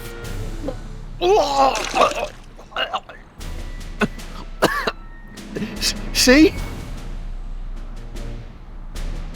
If you didn't beat up my dad, then where have you been for the last couple of hours? Well, I was... What? That's strange. I don't remember. What's the last thing you remember before your memory lost? Well, I was handing out flyers for the Citizen Plus program, just like I'd been doing all day. I just finished giving some leftover bologna to a cute little squirrel when Miss Edna came by. Edna? Yeah. She wanted to run a diagnostic on my Citizen Plus watch. I must have fallen asleep or something, because when she was done, it was an hour later. And then your mom came by.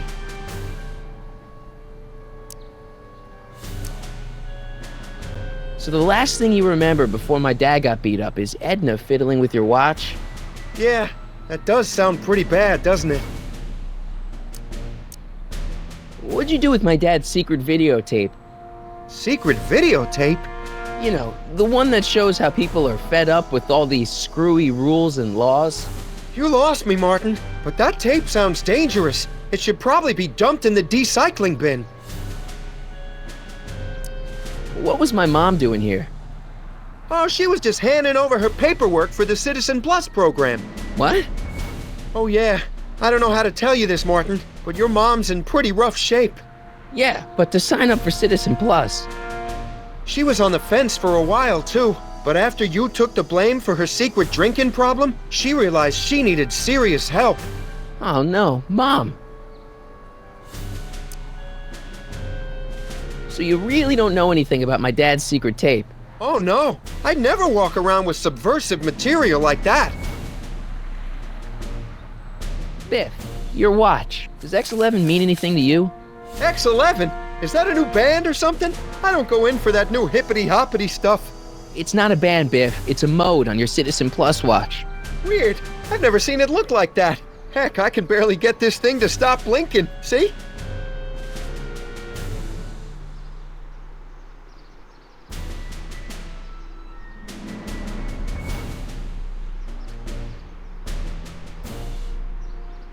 Cool!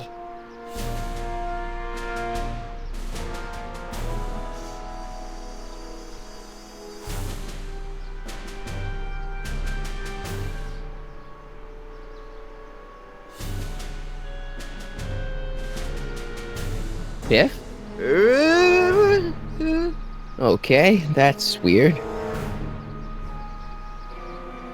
What's wrong with you? Did you attack my dad? Now we're getting somewhere. Why'd you attack my dad? You must have been hypnotized. Who put you up to this? Guess that'll have to wait until after I get the tape.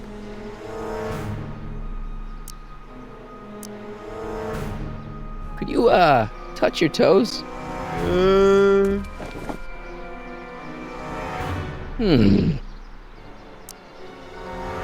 Do the chicken dance. Yeah, he's hypnotized, all right.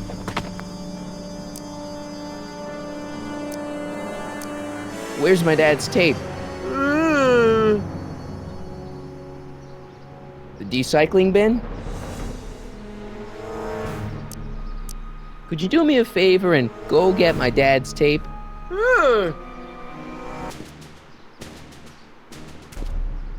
Hey, Mr. Tannen. What's up? Is that McFly kid bothering you? Hey, you can't go in there! Hey!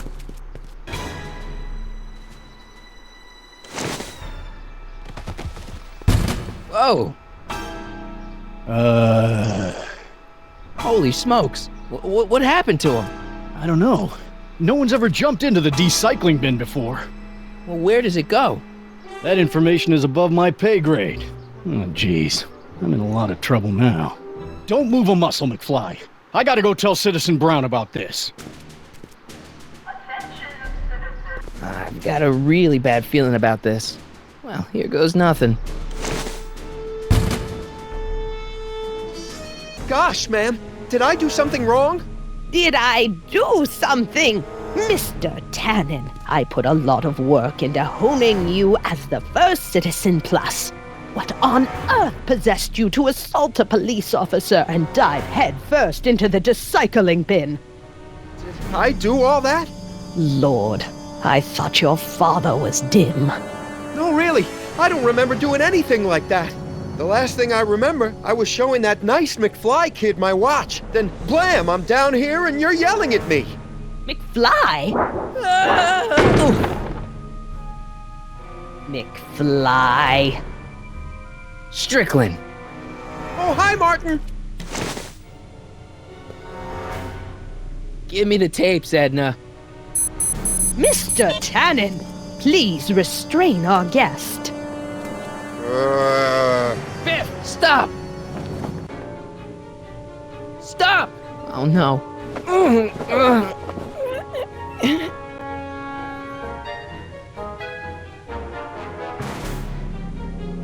Novelties? Biff, whoopee cushions. You never had much of a sense of humor. Hey, it's Wild Gunman. Not a fan of video games, huh? Einstein? Doggy? Huh? Tannen! Focus!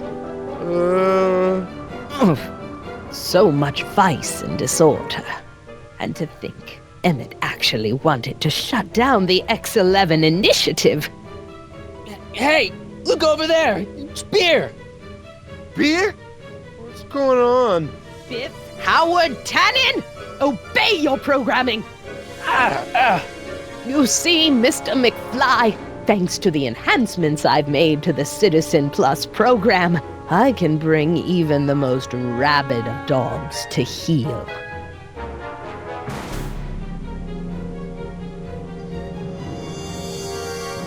It's no use struggling, Mr. McFly. With his theta-amplified state, Mr. Tannen is more than a match for your youthful vigor. Look! Girly Mags! Boobies! Where am I? Tannen, I didn't go behind my namby-pamby husband's back so you could wallow in your vices. Ow! Biff, aren't those your favorite cigars? Cubans!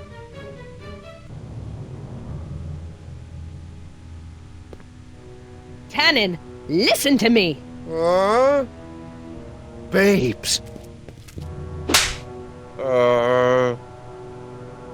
Booze!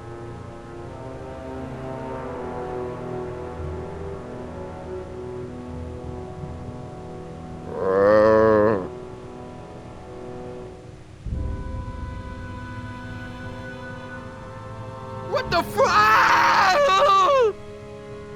Mommy? Tannen, get up, you useless slacker! Come on, Edna, give the poor jerk a break. A break? You sound like my wishy-washy husband, always trying to find the good in people, never wanting to accept the fact that some people are just born bad. Maybe, but that doesn't give you the right to turn them into zombies. Now, give me my dad's tapes so I can— You mean those tapes I erased while you were struggling with my zombie? What?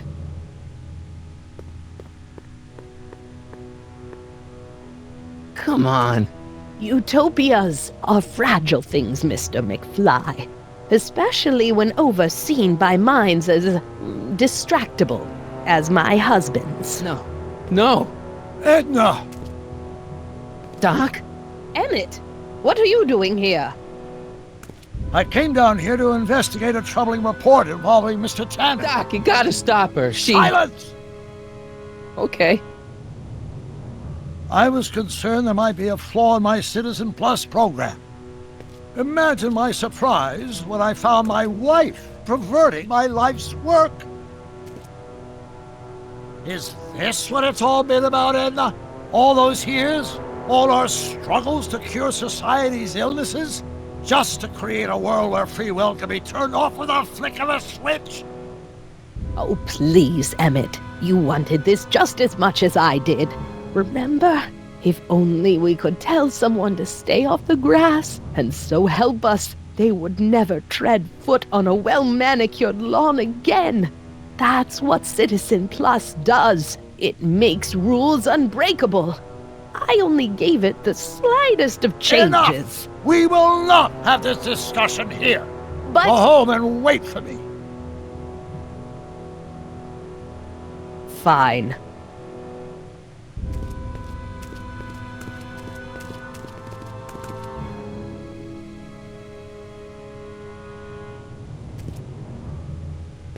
Doc.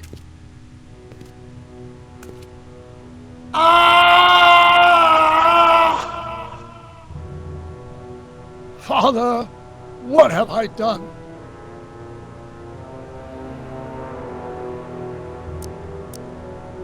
Doc, don't be so hard on yourself. This Hill Valley may be a little messed up. Okay, a lot messed up, but you were just trying to help people. Or was I just entranced by the challenge of transforming the human psyche like so many chemicals? I'm sorry about Edna, Doc. She didn't seem so bad back in 1931. No, she wasn't. When we were first dating, she was so spirited and principled, compassionate. When did I lose her? I'm sure he wouldn't blame you for all this, Doc. He was so happy when I gave up my childish dreams in favor of Edna's more practical pursuits. Are you proud of me now, Father? Ah! Enough wallowing. What's done is done. It's time to look forward. Maybe, but maybe not. What? Your notebook from the other timeline. Not this foolishness again. Look, you can use it to repair the time machine and fix all this so it never happened. Everyone could be back the way they're supposed to be. You, Edna, Jennifer, my parents. Doc, he once told me if you put your mind to it, you could accomplish anything. Well, accomplish this. There's a lot of empty pages. The only one you need is right here.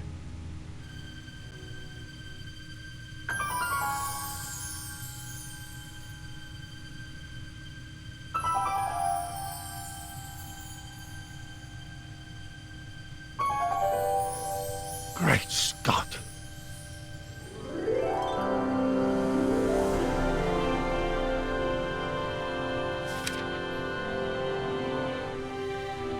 Martin, this could work. It'll take time, of course, but once it's done, we'll have all the time in the world. Ha ha! Doc? Martin, we must get started at once. Come on! Can we bring Einie along? The dog, yes, of course. You know, I used to love dogs before Edna came along. You don't say. I'll go ahead and start preparing a lab. Edna will be furious, but who cares? We've got a time machine to fix. Woohoo!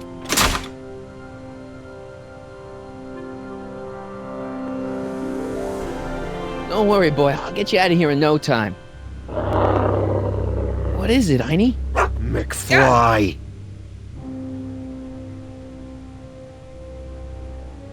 Hey, Biff. You okay? Yeah, I'm okay. Better than I've been in a long time, you know? So you remember...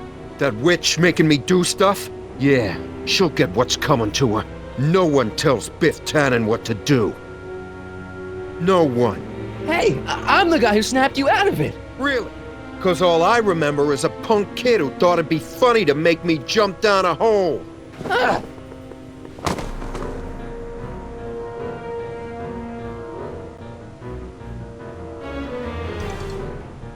I hope I don't run out of rock.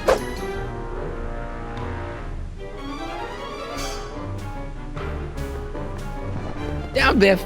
Stay. All right. McFly! Oh, crap. All right, McFly. Time to race the music. Face. It's face the music, you idiot.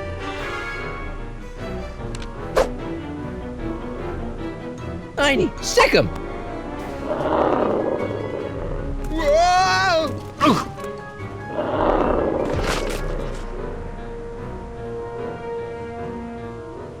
Place your bets. What the?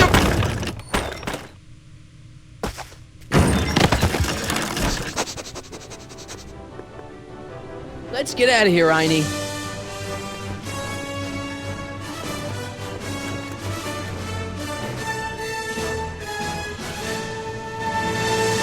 Doc! Sorry I took so long. Biff came around and jumped me.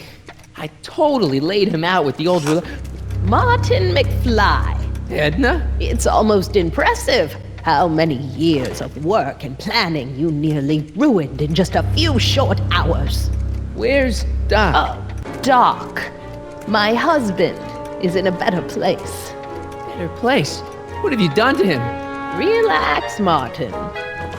We've got everything under control. No! No! Doc!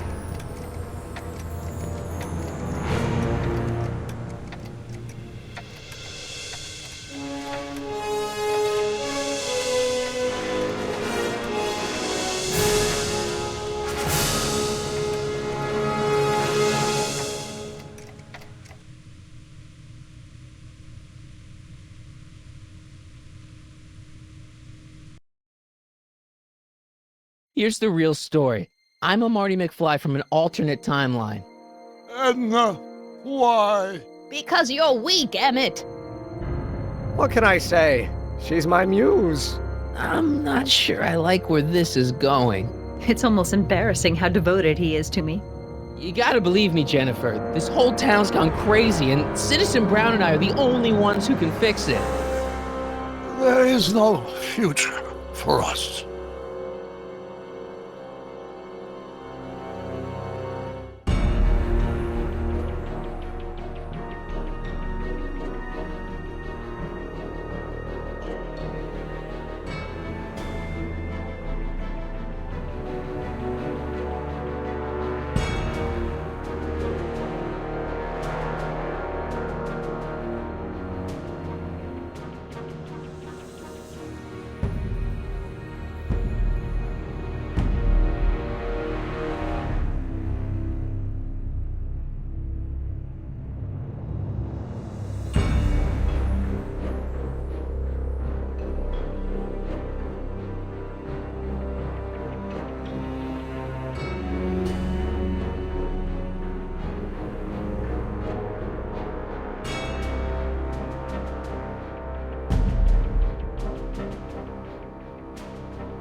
What?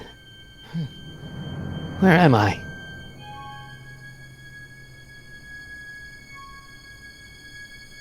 Ah, Citizen Plus? Citizen Plus! That's not very relaxing.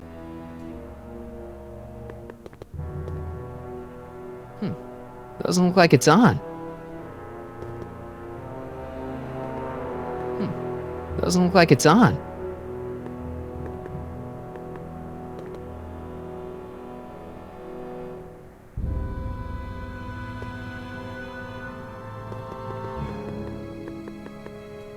Someone's locked up all my stuff. I'll never get that combination on my own. Hey, let me out!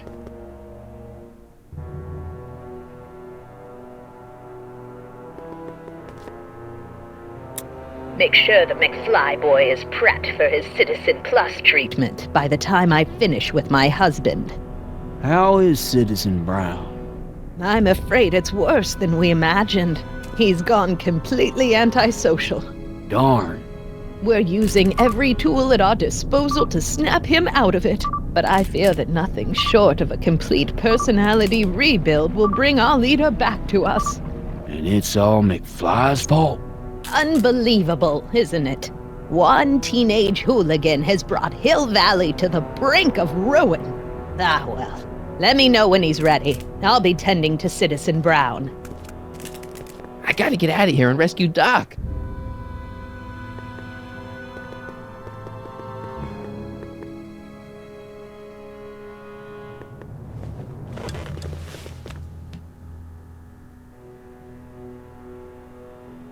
Jen? Hey, Jennifer! I gotta get her attention.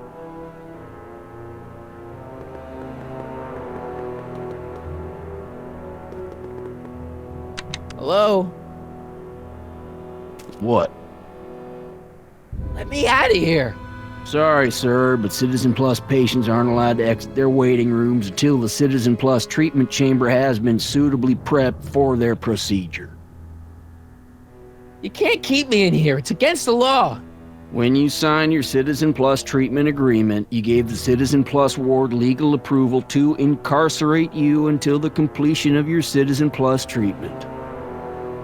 I didn't sign anything. Of course you did, sir. Citizen Edna handed me the paperwork herself. Of course she did. I don't suppose you believe me if I told you that Edna forged my signature? That's a good one, sir. Hey, could you get me a burger or something? The only food I've had today is a tofu dog. Regrettably, sir, the rigors of the Citizen Plus treatment require you to begin the process with an empty stomach. Why is all my stuff locked in a cage? In order to ensure that Citizen Plus patients don't injure themselves, their belongings are placed in a locked box until the completion of their Citizen Plus treatment. Injure themselves? It's a very intensive process. Some people can't handle it. Can I go visit Jennifer Parker? She's right next door. Citizen Plus patients are not allowed to fraternize. It contaminates the treatments. Can I take a look at my stuff for a second? Why? I want to make sure my guitar neck isn't getting bent. What? Come on, man. My parents spent a fortune on that thing. Fine. Back away from the door, sir.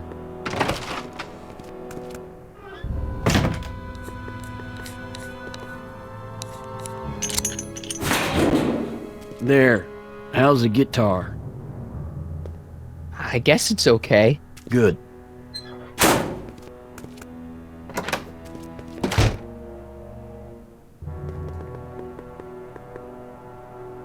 Martin? Ah, Dad, is that you? Who else would it be? Where are you? Back in the garage. What are you doing in the Citizen Plus ward? Edna threw me in here. She can't do that to my son. How can I help? Not that I'm not happy that you're here, but why are you here? I'm looking for your mother. Mom? After you left, she and I had a big old fight, and, well, she went and signed herself up for a full battery of Citizen Plus treatments. Didn't you tell her about Biff? I tried. You know your mother. Once she puts her mind to something, she's a regular force of nature. I figure that if I can just find her, maybe I can talk her out of this foolishness. So, have you found Mom yet? Not yet. You wouldn't believe how many cameras they've got around here. It's nice that you're concerned about Mom, but couldn't you come down here yourself?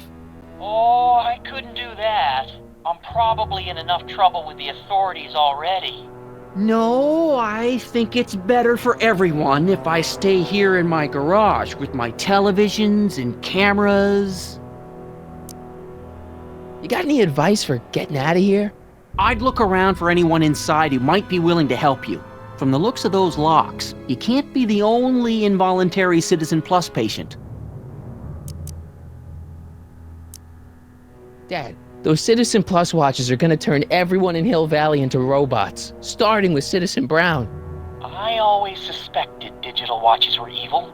It's not the watches, Dad, it's Edna. She's completely lost it.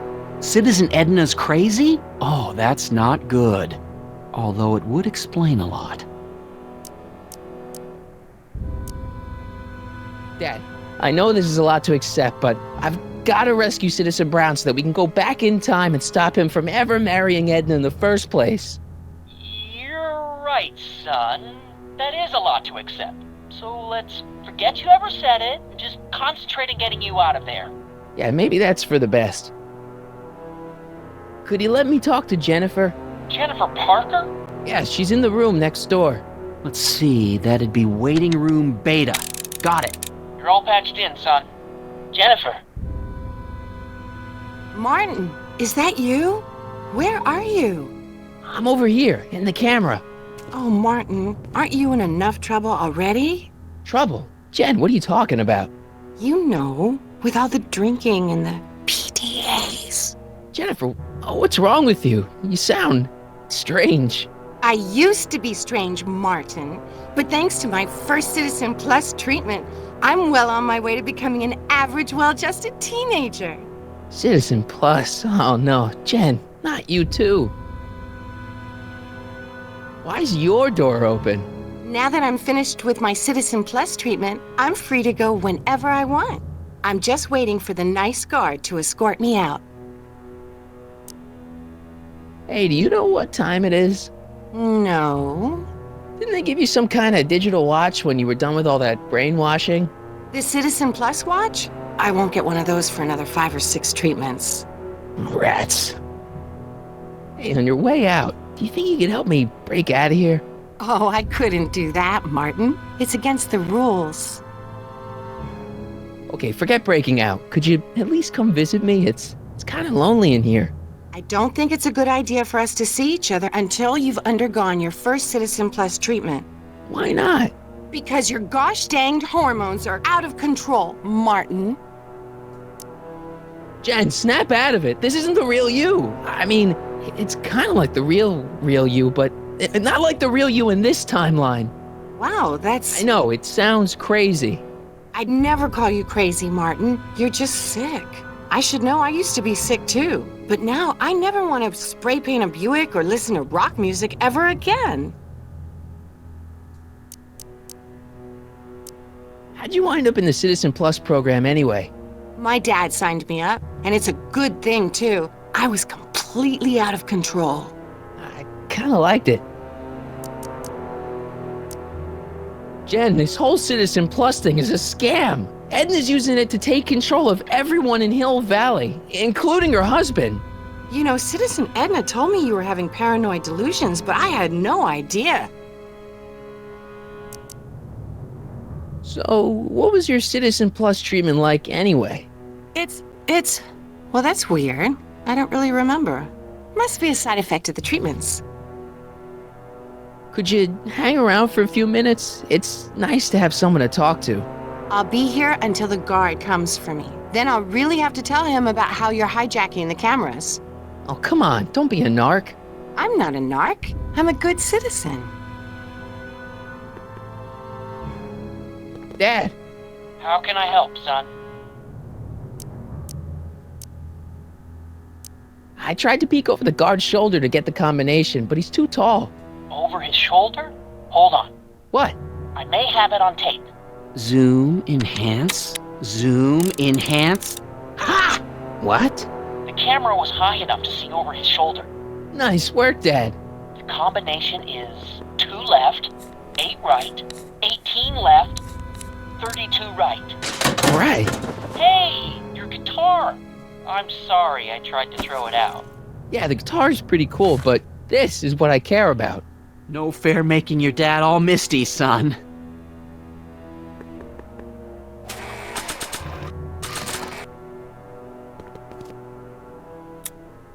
Okay, Jane, here's a little something I think you're gonna like. At least, I hope you still do.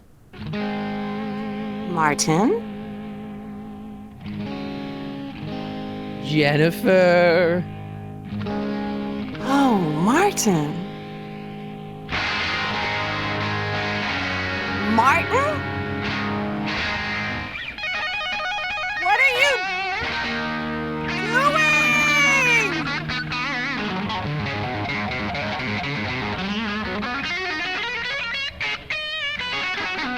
What's going on here? I have no idea, sir. I was minding my own business when all of a sudden a horrible noise started coming out of that camera. Well, that's not right. Yeah, well, neither is this. No one scrambles my brain. You hear me? No one. I'm Jennifer Parker, rock and roller. Jen? Oh, yeah, right.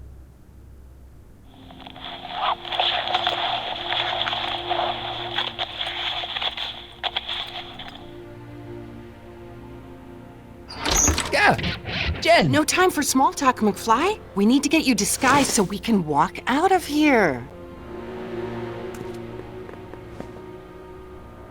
Calvin Klein underwear? Really? There. How do I look?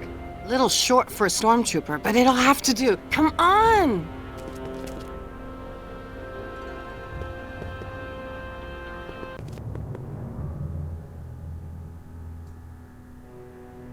Okay, Hotshot, what's next?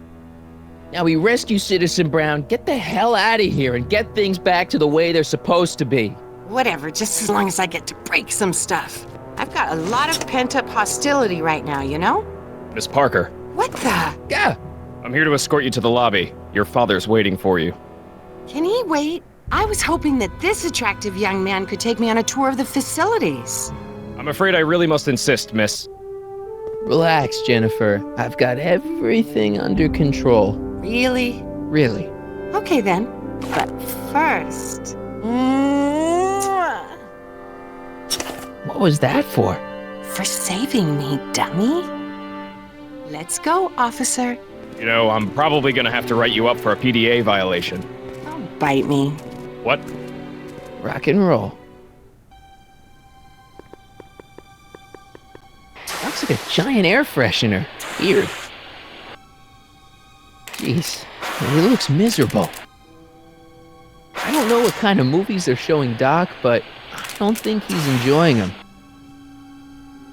I used to think she was a little annoying, but now she's just plain evil.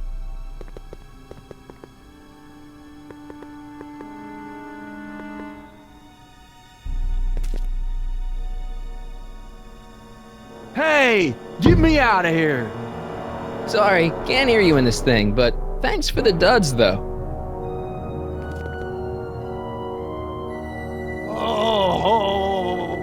Can I have some of that?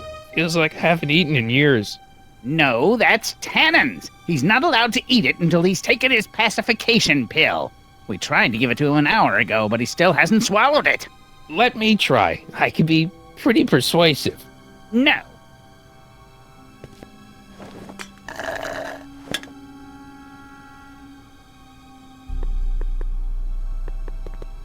Hey. Shh, busy.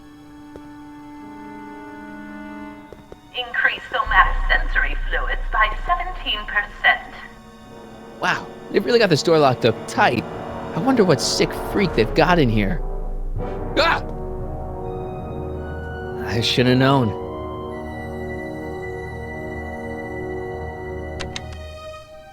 Hi, Biff.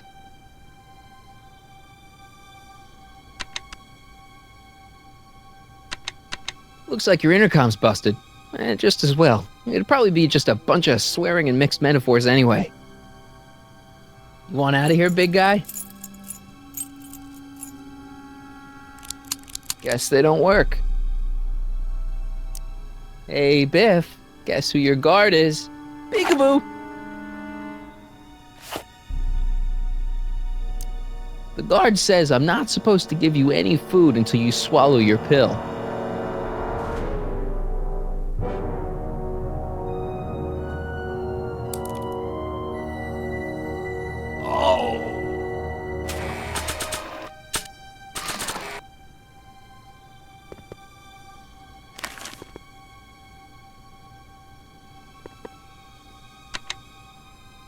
Hi, Biff. Come on, Biff, just swallow your pill.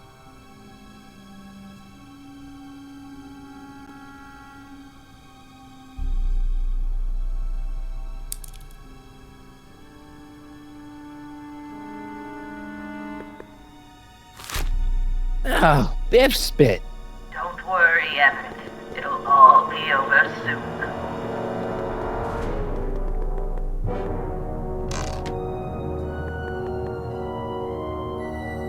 What are you doing in here? Looking for the bathroom? The next scheduled bathroom break isn't for another 158 minutes. Right.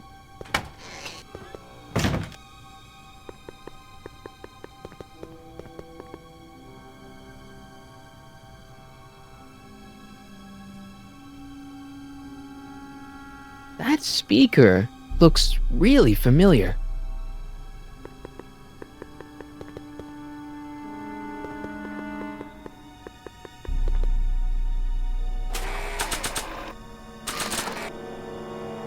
Hey, is that a public display of affection over there? What?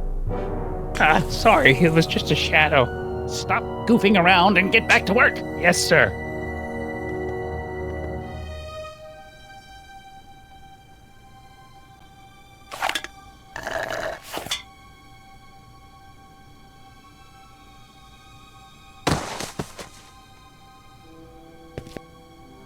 Jeez, what have they been feeding Biff? Horse tranquilizers? You, God! Who, me? I mean, me? Yes, you. As you can see, that slacker of a technician is sleeping on the job again. Please be a dear and tend to the Citizen Plus control panel, will you? Sure. Okay, Doc, I'm in. Now, how do I get you out of here without turning you into a vegetable? I'm the discomfort, my love. But it's really all for the best.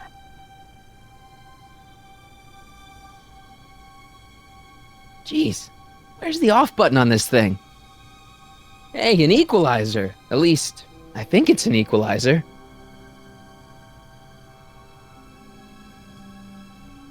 Optics.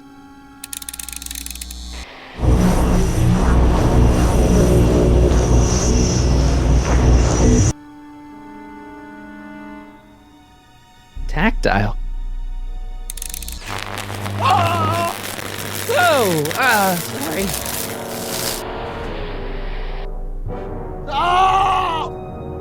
Volume. Finally, a word I can understand.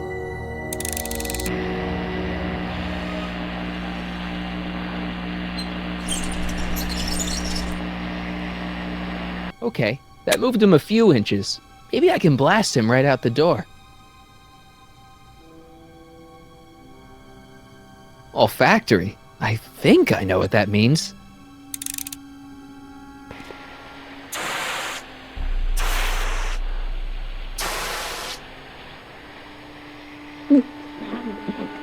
What the? Looks like the aroma tanks have clogged themselves again. Oh, thank you. I hadn't noticed that. Come on, make yourself useful.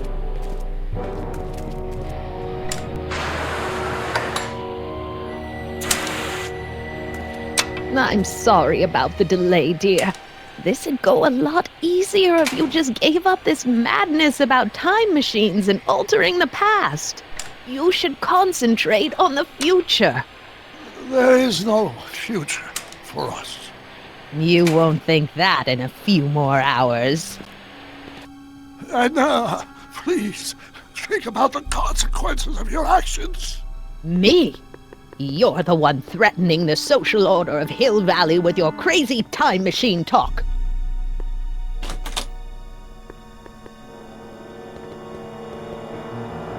Check. Sibilance. Sibilance. What was that? Locked. Crap.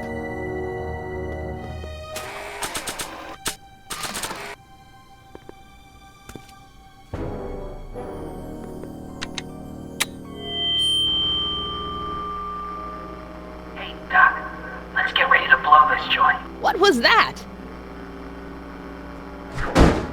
You! What are you doing? Get my friend out of here, you nutcase.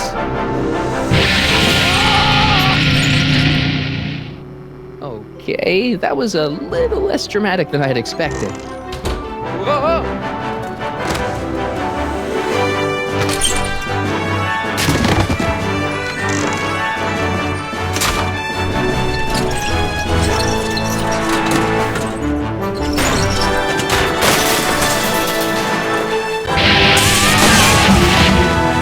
Let's go, Your Honor. What? I can't hear you! You're welcome!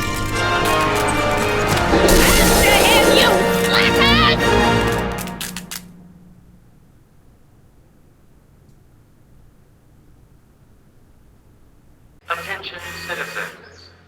This is an Omega-1 priority alert.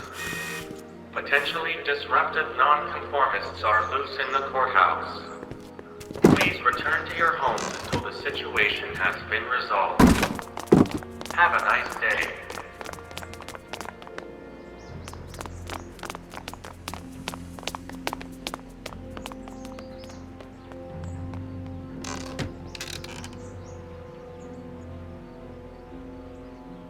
What do we do now?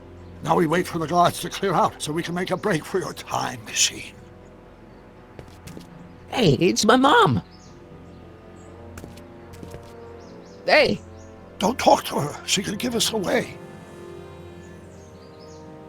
Where is the DeLorean anyway?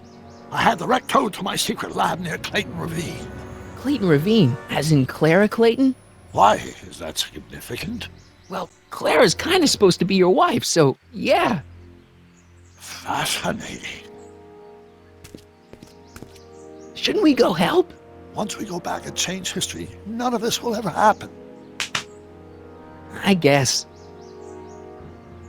What the heck was Edna doing to you back there? She was trying to rebuild my personality from the ground up. erasing the parts she didn't like. Harsh.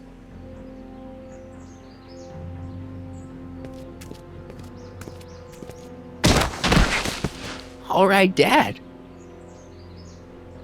No offense, Your Honor, but why'd you marry Edna anyway? She's kind of crazy. Yes, now. But back when we were first dating, her madness was tempered by an ironclad sense of right and wrong. At least, that's how it seemed to me at the time.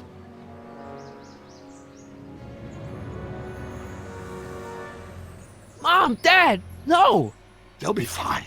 Once we repair the time stream, none of this will ever have happened. I guess you're right.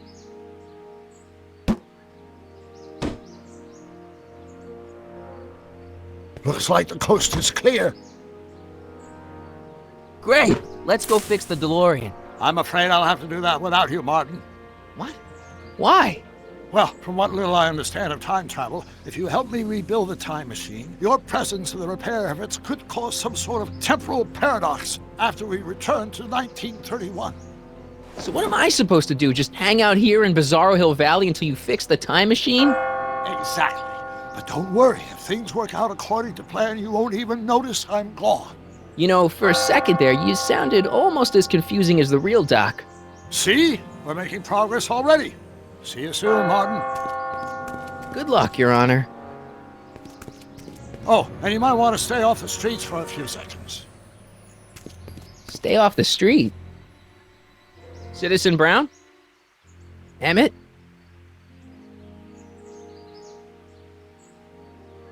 He's not coming back, you know. What are you talking about? Emmett, without me to guide him, he's almost useless. Before I found him, he was a miserable failure who never finished anything. But with me to inspire him, look at what we've built! Yeah, you've inspired him all right. Inspired him to turn Hill Valley into a bunch of uptight dorks.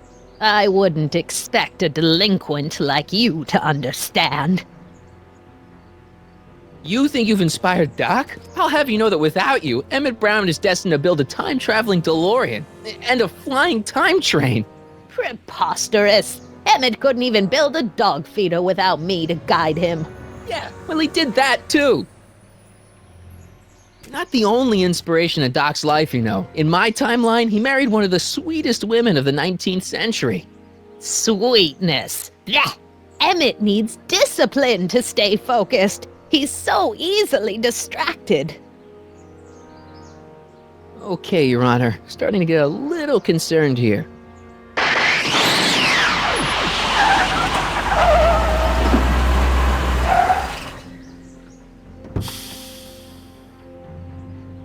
It worked! Ha-ha! 1 second I'm in the present, the next I'm 6 months in the past! Amazing! 6 months? It took you 6 months to repair the time machine? 6 months, my family fortune, and a sketchy deal with a gang of Libyan nationals. But it was all worth it for this moment. Ha-ha! Emmett, don't do this. You need help. Oh, blow it out your exhaust, poor dear. Now that I've escaped into the past, your pack of divorce lawyers can't... Martin, how long have you been waiting for me? A couple of minutes, maybe? That's curious. I set the repair time circuits to arrive only a couple of seconds after I left. Oh, well, I'm sure there's no need for concern. It's probably just a minor miscalibration of the time circuits. Here. What's this? Clothes for our trip. We can't have you traipsing around 1931 in that ridiculous outfit. Wait, our trip? You didn't think I was going to let you erase the worst mistake of my life without my help, did you?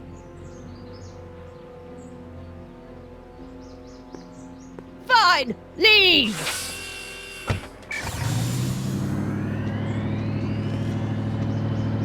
I'll ruin you in it! I run this town!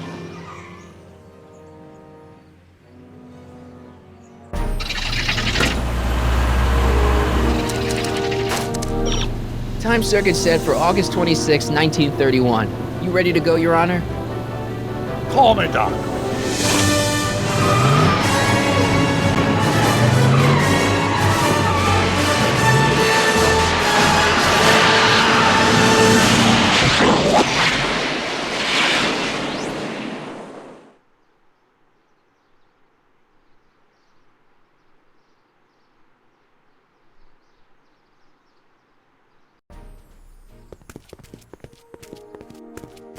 This is where I last saw him. You, teenage you. You were headed this way, arm in arm with Edna. Ugh. Luckily, my erstwhile wife was never the type to kiss on a first date. If we work fast and stay focused, we can see to it that our relationship never moves beyond the hand-holding stage. Well, will you look at that? The old town theater. Uh-huh. I haven't thought about this place in years. The missus made me tear it down back in '71. Said the movies were corrupting the younger generation. It was all nonsense, of course. I spent countless evenings here in my youth, and it never turned me into a hoodlum. Say, remember Public Enemy? Why, you dirty rat, no good yellow-bellied stool? I never did manage to see Frankenstein, though. But you're going to. That's what we're here for, remember? Right, of course. The film that was supposed to set off a chain reaction in my imagination, inspiring with a notion that would launch my scientific career. You've still got no memory of what that notion was? Well, how could I? It happened in the brain of a different Emmett Brown, an Emmett Brown now erased by the shifting sands of time. Luckily for us, I do know something about my own brain, having lived in it for the past 70+ years. Once we get my younger self re-inspired by that movie, nothing will distract him from his proper... Great Scott, will you look at that? The town square? It's just like I remember it, only dirtier. Oh, the old courthouse. Come on now, Doc, you need to... Go inside and check it out. First rule of time travel, Doc, never allow your other self to catch sight of you. It could cause reality to collapse or something. You mean? Right behind you. Don't peek. Go on. I'll let you know when you're gone. And don't forget, you're Carl Sagan. The billions and billions guy? The suspected arsonist. Huh? Just go with it.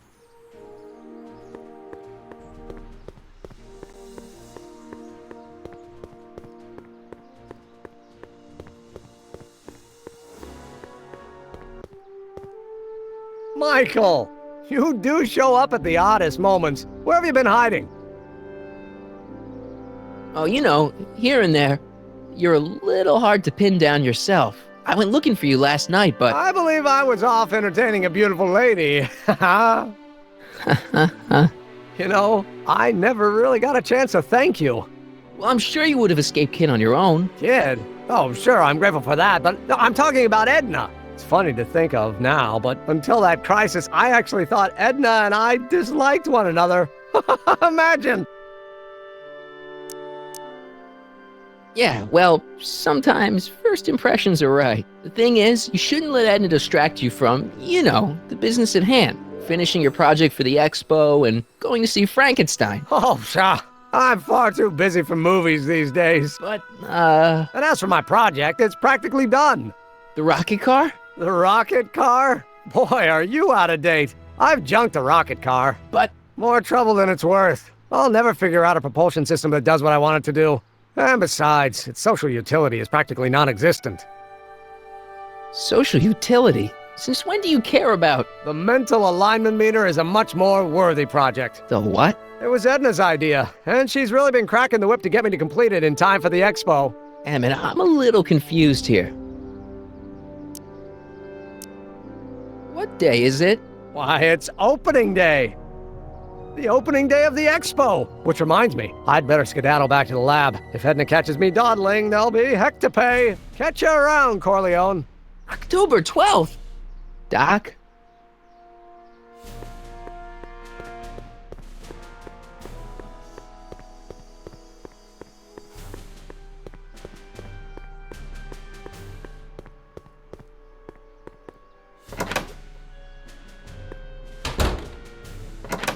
Come to think of it, it is a bit brisk for August. Oh, we're 2 months late. The expo's about to start and teenage you is already in over his head with Edna.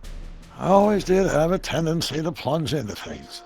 Let's plunge into the DeLorean and get to the right date. No, it's far too risky. Remember how I was late picking you up in '86? Yeah? That should have been a tip-off. Something is horribly wrong with the time circuits, and the problem appears to be getting worse. If we try to jump now, we could find ourselves stranded in the Cenozoic age. Or worse, the Mesozoic.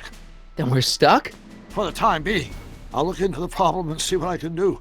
In the meantime, you can go to work on the other problem. Right. I'll go to the lab and see if I can talk teenage you out of... Impossible. If young me is already as infatuated as you say, you're not going to be able to talk him out of anything. Believe me, I remember. Better to focus on the more clear-headed half of the couple. Edna, where can I find her? Where do you think? I'll drive. The DeLorean should still function adequately as a means of conveyance in the first 3 dimensions.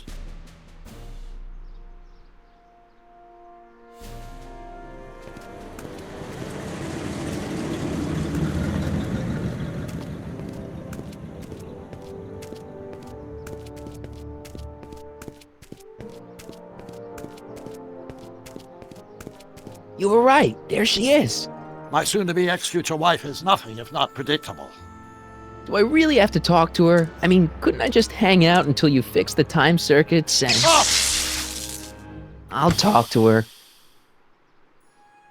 You better get the DeLorean out of sight before someone... Hey, you! Quit blocking the drive!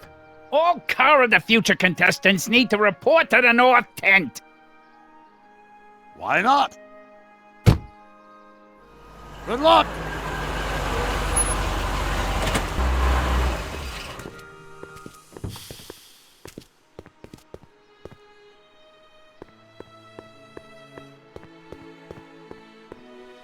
Come see the Cars of the Future. Brought to you by Statler DeSoto. What did she have to say? Edna? Oh, I haven't talked to her yet.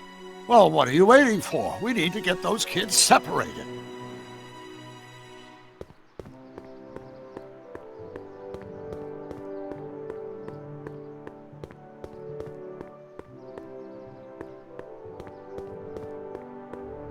Spell it B-R-O-W-N. It's not exactly an obscure name. I still don't see it on the list. I'm sorry. Oh, for the love... Let me try this one more time. This is the Hill Valley Science Expo, right? First annual. Indeed. The purpose of our fair is to showcase cutting-edge technology. That's right. And to burnish Hill Valley's reputation as a forward-thinking community.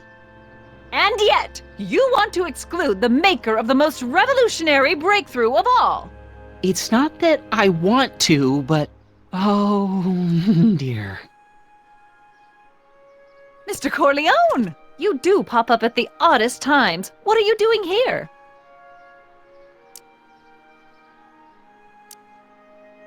I need to... Whatever it is, I hope you don't have to deal with Mr. Stonewall here. His sole function seems to be preventing people from accomplishing their business. Honestly, with him keeping the books, it's a wonder the Tannen gang got as far as they did. Have you seen Emmett? Yeah, just now, in the town square. Oh, then you've heard all about his big breakthrough, the mental alignment meter. Isn't it exciting? And to think, he didn't even realize the import of his discovery until I pointed it out to him. I've never known anyone like him, so oblivious to his own potential. I kind of wanted to talk to you about Emmett and his potential. Funny, I didn't spot it myself at first. In fact, for the longest time, I thought I didn't even like him. Yeah. Well, you know, those gut instincts are important. If you disliked him right off the bat. Oh, but I didn't know him then. Now I know him inside and out. Yeah, but... I appreciate your concerns, Mr. Corleone, but I can take care of myself. I know what I'm looking for in a man, and it so happens Emmett fits the bill to a T. That's Emmett Brown. Rhymes with clown, which I'm beginning to think you are. Just a simple mix-up, I'm sure. I've no doubt of that.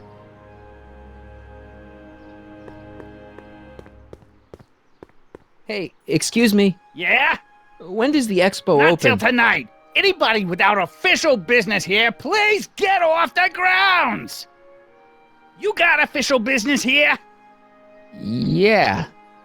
Well, stay out of the way of the workers. You look familiar. Do I know you? Nope.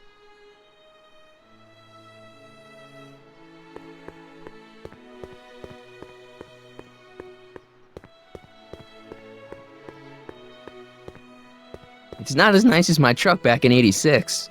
Jeez, I hope I still have a truck back in '86.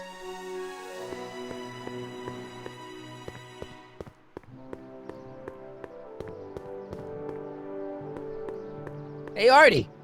Officer! Officer? Right. Don't blow your cover. Will you please keep your mind on the task at hand?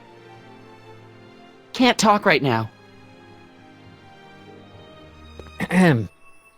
You said that Emmett fits your bill of requirements for a man. Yes? What would that list be exactly? You'd make a good reporter, Mr. Corleone, you know that? Well, his physical appearance for one thing. Emmett may not be Clark Gable, but he cleans up surprisingly well. I gave him my grandfather's white suit to wear at the expo. Oh, you should see him in it. He looks positively radiant. Looks good in a suit. Got it. And he's completely devoted to me. That's important. I've got no time or tolerance for playboys. Faithful as a Labrador. Check. Thirdly, and most important... Yes? Well, his mind, of course.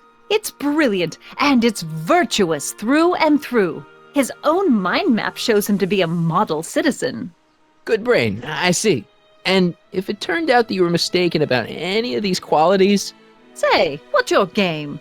Just curious, just trying to understand the female mind. Well, understand this. I'm not some faint-hearted girl who'd run away at the first hint of trouble. I've made a big investment in Emmett. Not money, but I've sunk all my ambitions into him. I'd have to be thoroughly disillusioned before I'd call it quits with Emmett. Got it?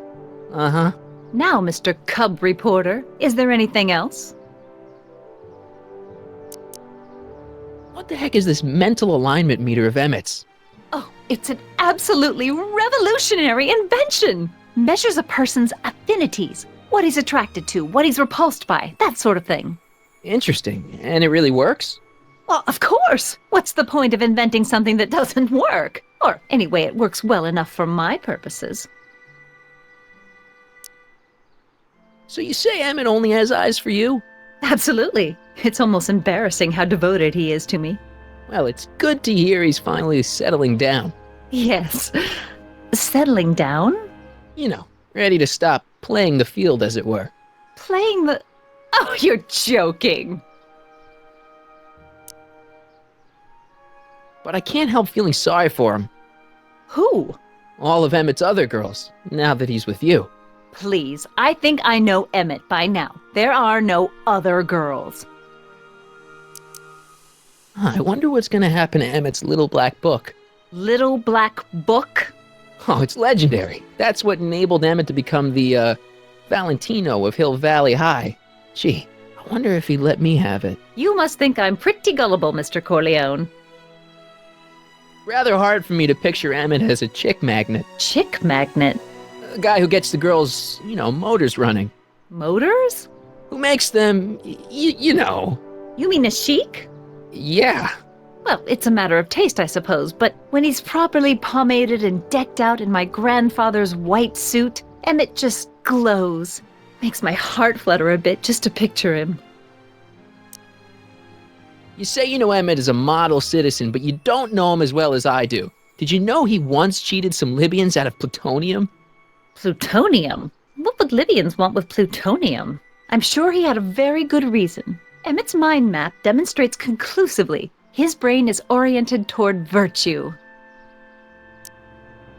This one time, to power one of his science experiments, Emmett hijacked a train. Please, there hasn't been a train hijacking in Hill Valley since the days of Mad Dog Tannen. Emmett's done a lot of shady things in his time. My vice principal warned me to stay away from him. Your vice principal sounds like a dolt. That's all the questions I got. Very well, then. Hey, Artie. You see my Oriole? You mean this? Yeah, thanks. She gets to come and go freely, and I'm forced to wait. I love it.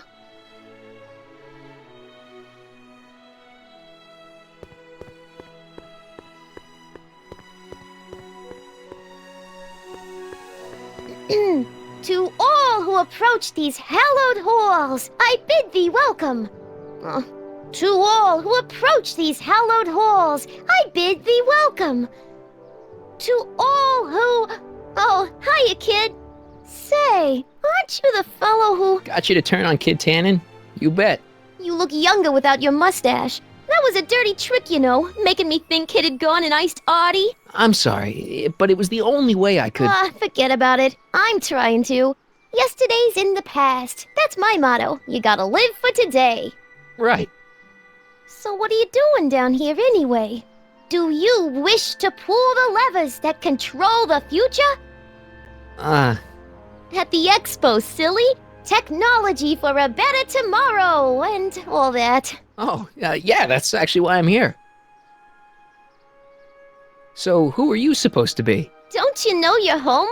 I am Techni Muse of Progress. You can tell by the lightning bolts.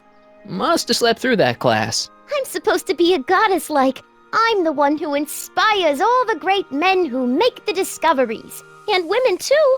Leave us not forget Madame Curie. I never would. So you work for the expo?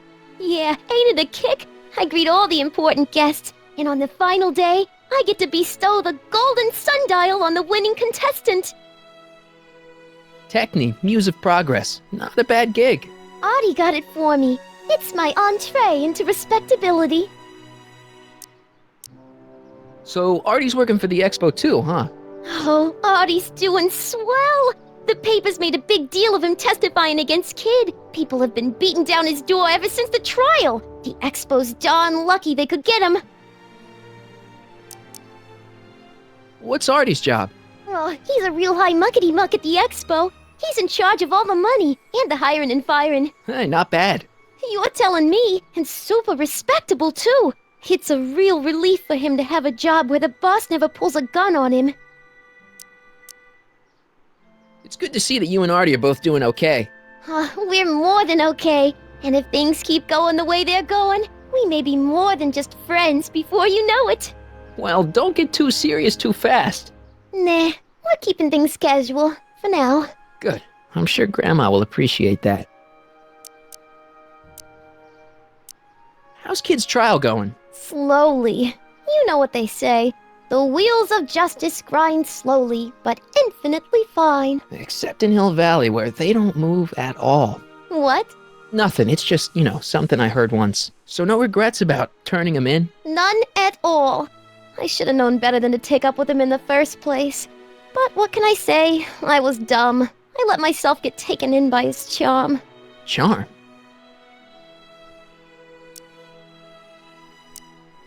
Whose idea was it to put a science and technology expo in Hill Valley? Beats me. Artie says it's all bred in circuses. But I ain't seen a single clown yet today. Listen, I've got a proposal for you. I have this friend, right? No dice. I'm only seeing Artie now. It's not like that. See, my friend's in a relationship with Edna Strickland. Oh, poor schmuck. I wouldn't wish her on anyone. Then you see where I'm coming from. He won't listen to reason, but I thought she might call it off if she thought he and you were, Ah, you are an evil imp, ain't ya? Sometimes a guy's gotta resort to underhanded tricks. What do you say? Sorry. Ah. Edna might be a pill, but if I play dirty tricks on every dame who disapproves of me, well, I'd play a lot of dirty tricks. Besides, such stunts are beneath the dignity of Techni, Muse of Progress. Look, my friend Emmett really needs help. The one who's going out with Edna Strickland? You're darn right he needs help.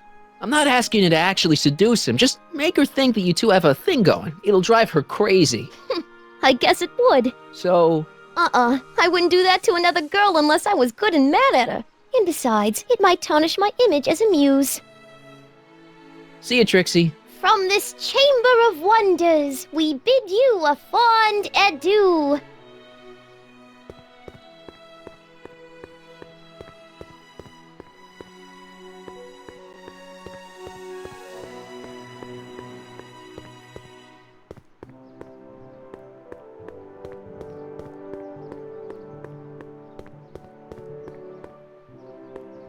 Hey, Artie.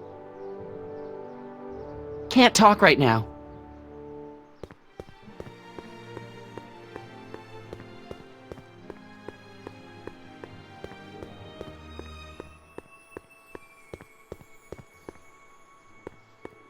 Ah, good.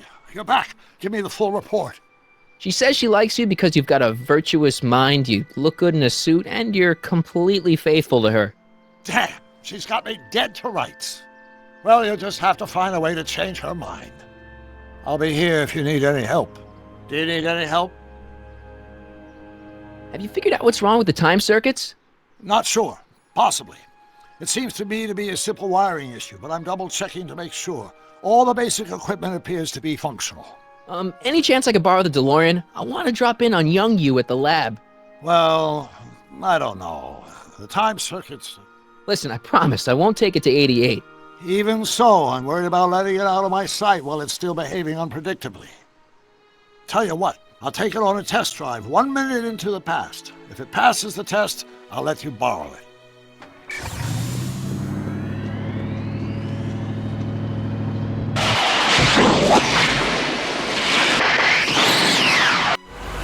It worked! Didn't it? I'm afraid not. In fact, the discrepancy appears to be getting worse. I arrived 6 hours ago. Oh, too bad. I didn't want to risk undoing any of the work you've done thus far, so I kept out of sight. But the time lag wasn't entirely a waste. I stopped by the hardware store and bought the parts for a chronometric analyzer. A what? A diagnostic device. See, I plug it into the time circuits and set them to cycle. When the green light goes off, I should have the data I'll need to understand the scope of the problem. Hey, no driving the exhibits off the lot! Looks like you'll have to find another set of wheels if you want to get to the lab.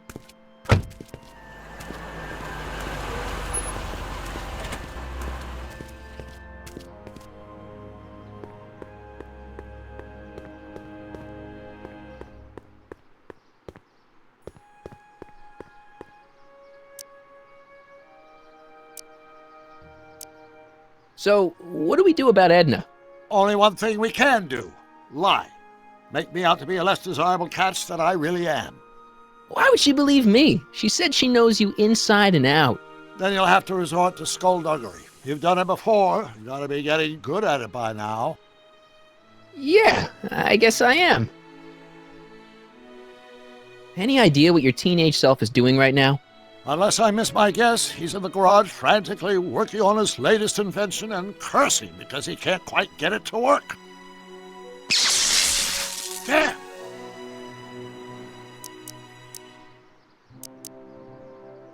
Dad never told me about a Hill Valley Expo. It was Mayor Thomas's idea. He had visions of Hill Valley becoming a magnet for big investors in the technology sector. But the venture folded after the third year when the influenza exhibit leaked into the concession stand. Oh. I think I'm starting to get a plan. Good. Tell me.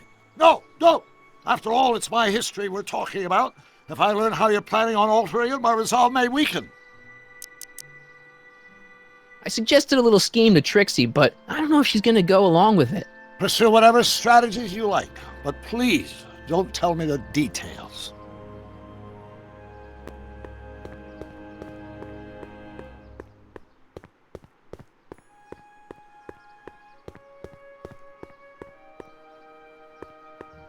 Hey, Artie. Can't talk right now. Ahem.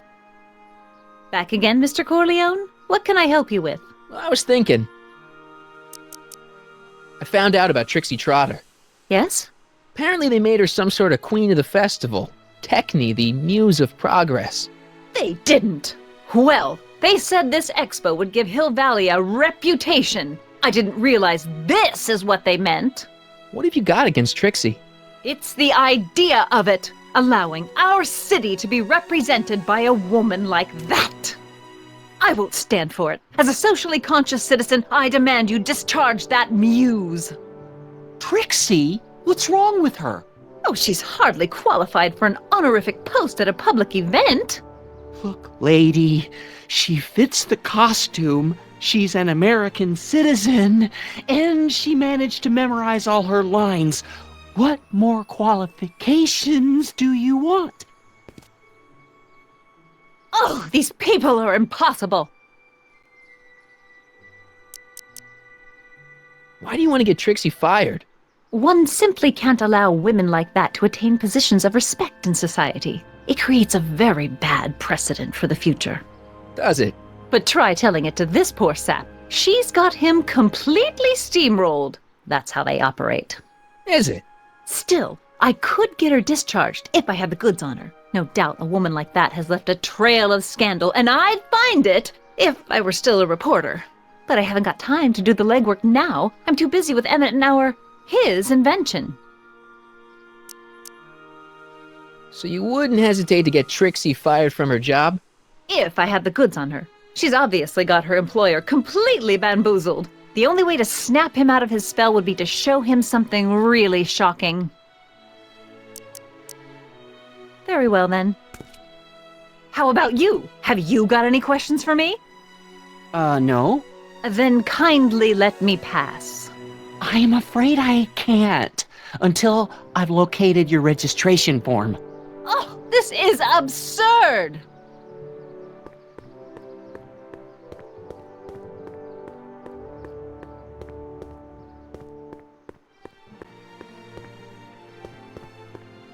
Hey, pal.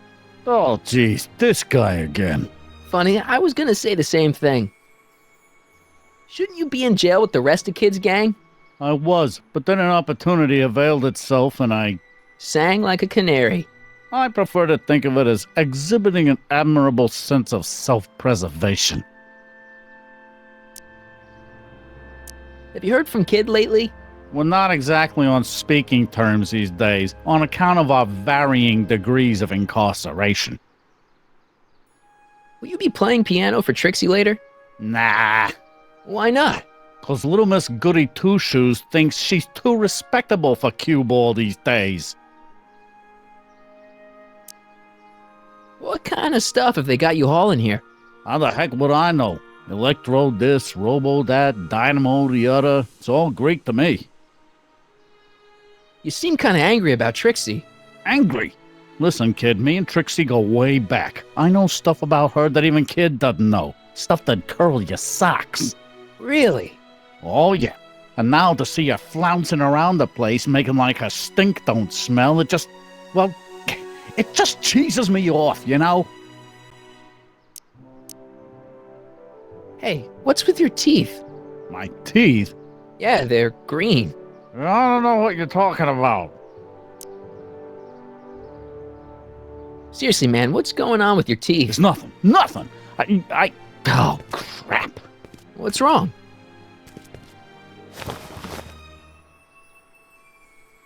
It's these. Dr. Frinkle's algae cakes? A crate of them fell off the truck while I was unloading it, and I just can't stop eating them. How was I to know they'd turn my teeth green? Well, the algae part might have been a clue. Please don't rat me out, the Artie, okay? I really need this job. No problem, but you better let me keep the cakes. Sure thing, pal. So what's so, toe-curling about Trixie's past? Yeah, like I'm gonna tell you. Oh, come on. No. Tell you what, I'll tell you something embarrassing about me first. Like what? My mom saw me in my underwear. That ain't so bad. Last year? Okay, that's pretty bad. All right, Junior, you win. That was pretty embarrassing. Almost as embarrassing as this. Is that Trixie? Yep. She's not wearing much. No kidding. She did a lot of these artistic postcards a few years ago. I got a whole set of them. Can I, have one? I don't know. You ain't gonna do nothing bad with it, are you? Hey, I promise. I'll only use it for the greater good. Wow. Okay. Hang loose, pal. You talk funny, mister.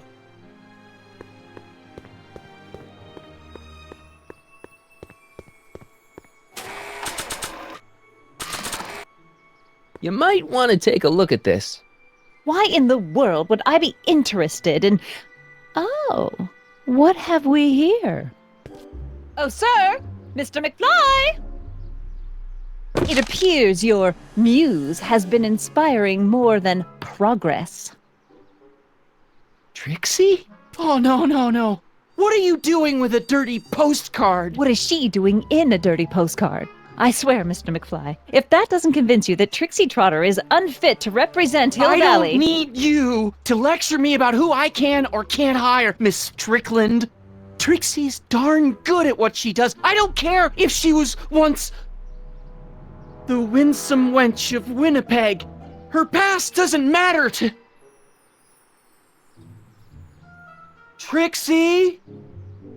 What is it, Audie?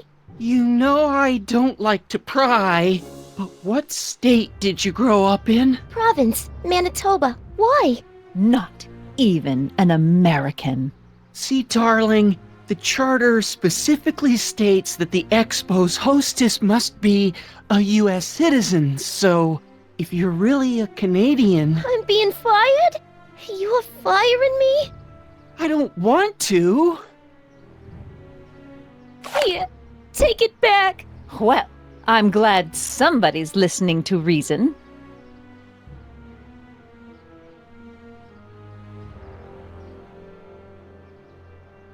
Let's talk.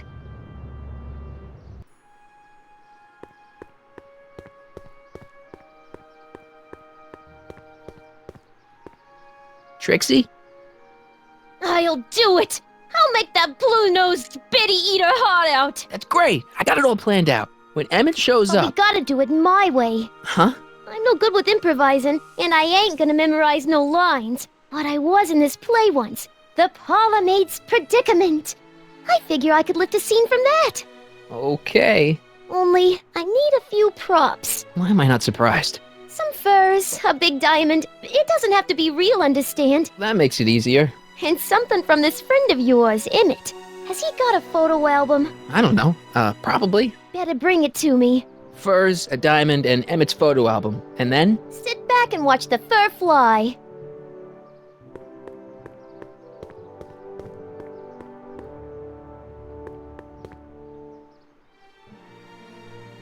My future wouldn't be built so shoddily. Hi, Miss Strickland. I was just... Break what you like, Mr. Corleone. It's no skin off my nose. Just keep away from Emmett's booth. Speaking of whom, I better go see what's keeping him.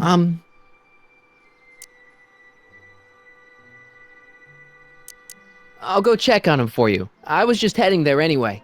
No, you weren't. The last thing he needs is another distraction at the 11th hour. But... Tut, tut. Not another word. I've got the rest of the day all mapped out. Miss Strickland! I'm sorry, I don't recognize you. Heavens, you shaved off your hair, but... Carl Sagan? I'd like a word with you, if I may. I'm not sure it would be seemly for me to be seen in the company of an alleged arsonist. I think it may be in your best interests. You see, I know what you're up to. Let's go somewhere where we can talk privately. Go. I'll keep her occupied till you get back.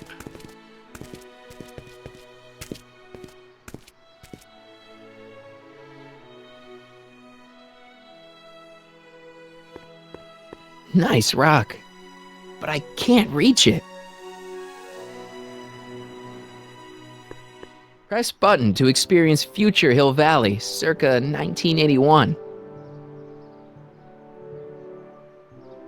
I don't think I've visited that timeline yet. I wish the courthouse did look like that in 1981. I wonder if that has a massage setting.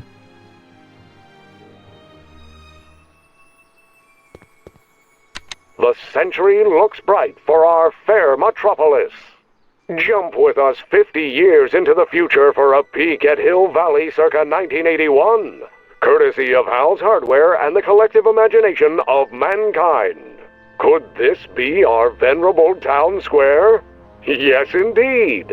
Though the form looks strange and new, the function remains the same as ever. But where are all the people? Why, they're underground.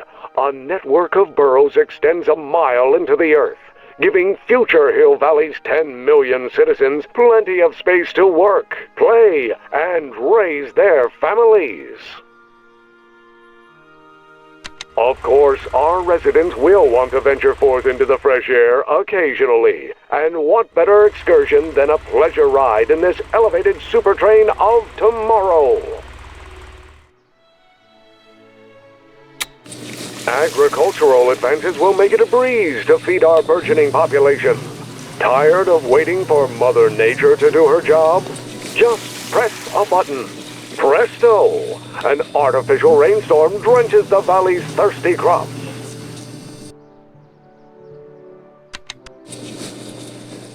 And after the rain, what else?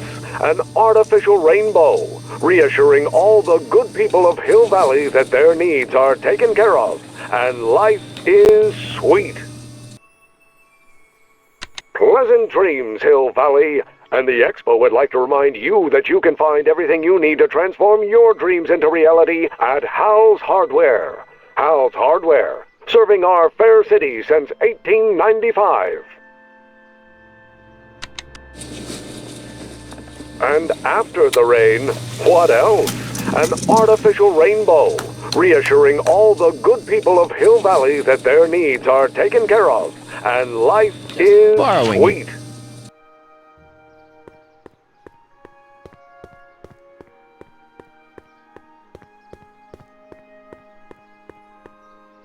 Hey, Artie. Hey, Mr. G-Man. How's the, undercover operation? If everything goes as planned, we should be wrapping things up real soon now. Well, when it's time for me to play my part, just say the word. So you're the registration guy for the Expo? And chief accountant and paymaster. Hey, you're coming up in the world. And none of it would have happened if I hadn't responded to that subpoena.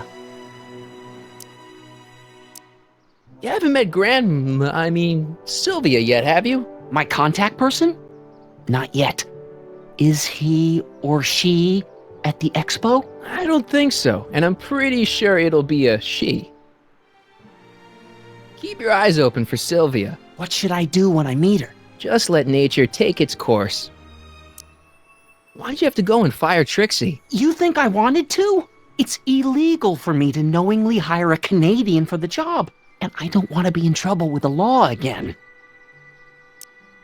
I don't suppose you miss working for Kid Tannen. No sirree, Bob. I don't know how I ever got mixed up with an abusive, gun-toting thug like that. He even stiffed me on overtime pay.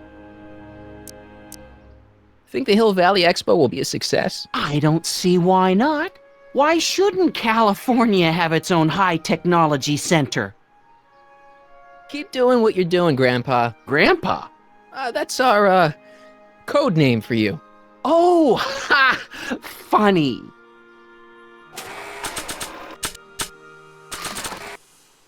How about an algae cake? Much obliged.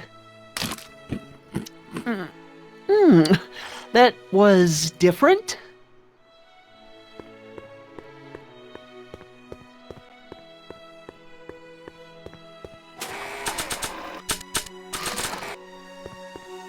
How about an algae cake? One doesn't normally think of algae as a dessert item, but, what the hell? Well, it's got a very, unique flavor. Hang on, Emmett. Hope you're ready for a big breakup.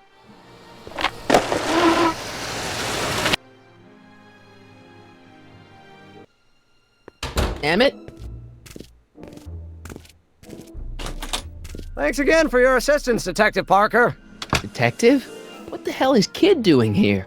Nothing criminal, I assure you. I was just getting a mind map of Mr. Tannen for our exhibition at the Expo. The authorities wouldn't allow Edna and I to stage a demonstration of the mental alignment meter with a violent felon, but this little baby is just as good.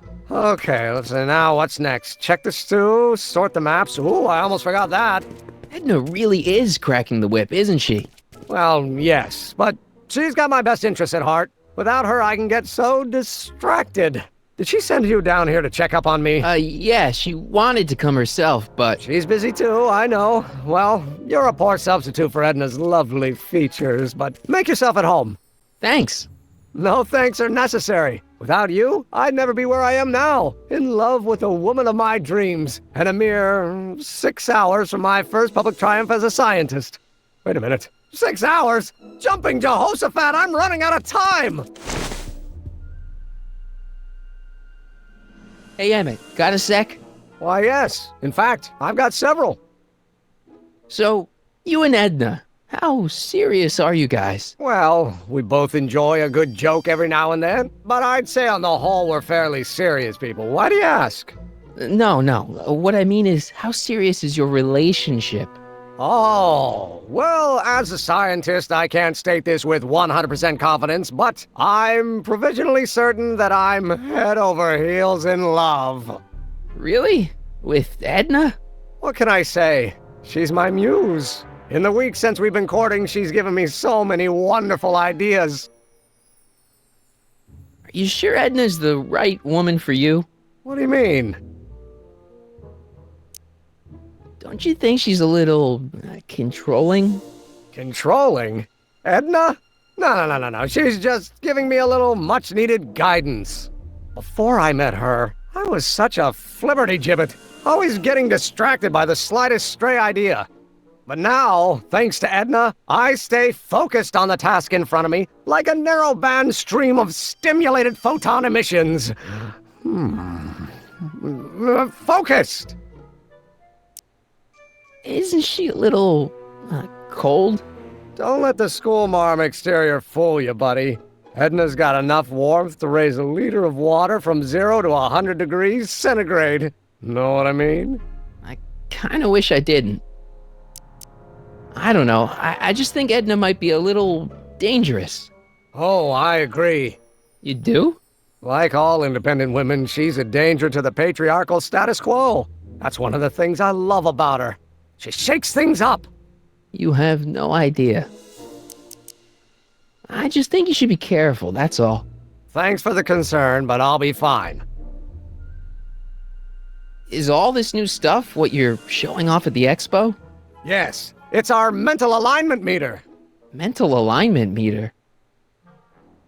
I thought you were working on some sort of rocket car. Oh, the rocket propulsion system was far too unreliable, as that incident with Einstein proved. By the way, whatever happened to Einstein? I wish I knew. Anyway, I started tinkering with an alternate method of propulsion, but that was before things started heating up with Edna. Our conversations about the possibilities of applying technology to social ills pushed my research in a whole new direction. What's a mental alignment meter? It's the most revolutionary piece of technology since the cotton gin. What does it do?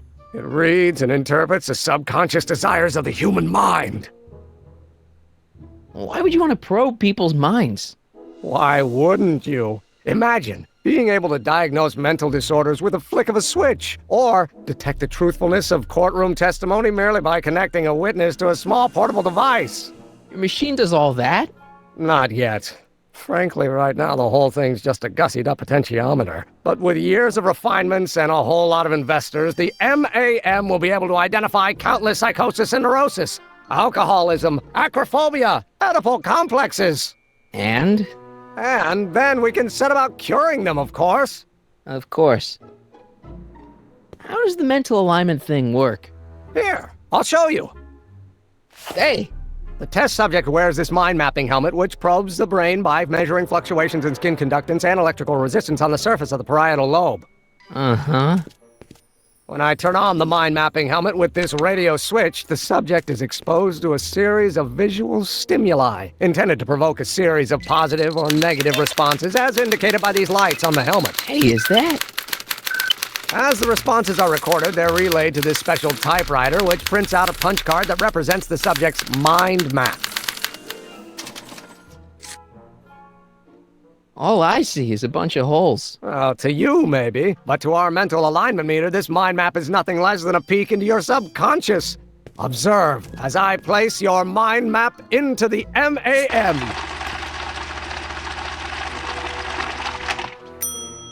Layabout. Is that machine calling me a slacker? No, your own physiological responses did.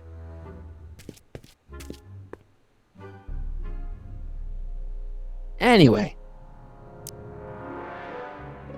Did you make a mind map of yourself? Of course. Take a look. Edna's right. You are a model citizen. At least as far as my invention's concerned. Confidentially, this whole enterprise is a little light on the hard science and a little heavy on the smoke and mirrors. Can't believe you invented all this in 2 months. Well, like I said, there's not really a whole lot of inventing going on here. I just dressed up a $5 potentiometer with a lot of bells and whistles. But don't get me wrong, it does a remarkable job of telling whether a subject is currently liking or disliking what they're experiencing. But all the extra stuff about sorting out criminals from model citizens is mostly a bunch of hooey at this point. Hey, what's with the new threads?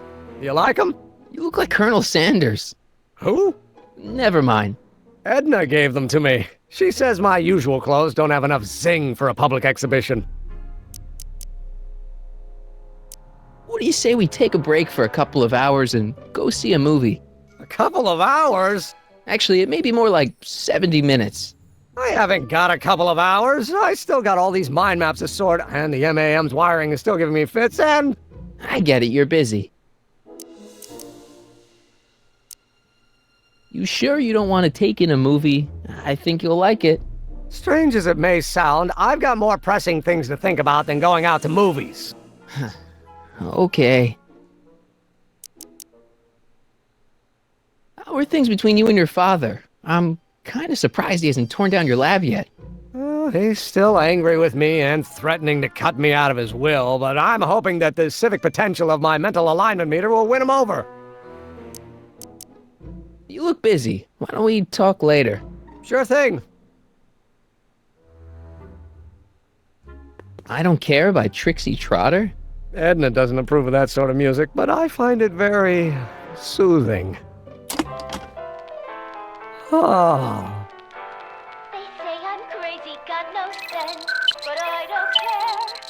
They may or may not mean offense, but The Mind of a Degenerate Criminal. This kid Tannen's mind map, as captured by our mind map helmet. You can tell he's a criminal just by looking at this? No, but when it's fed into the mental alignment meter... Weird. Weird nothing. It's science.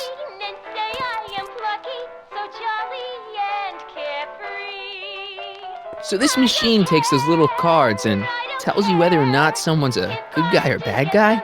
Kind of. Actually, the helmet does all the work. The mental alignment meter is just a glorified arcade machine. So why not just go with the cards? Edna says that people respond well to flashing lights and snap judgments. I can't argue with that. Every time I kiss her, I see flashing lights and lose all sense of judgment. No kidding. What's this? The mind map cards from the dozens of subjects I've tested during the last few weeks. I've got to get them sorted before the expo begins. Why?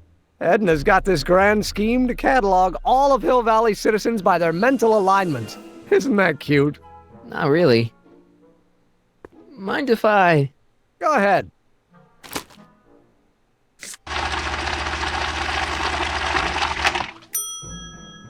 Ah, that'd be Mr. Needleman's card. I'll just put this in the stack with the other hooligans.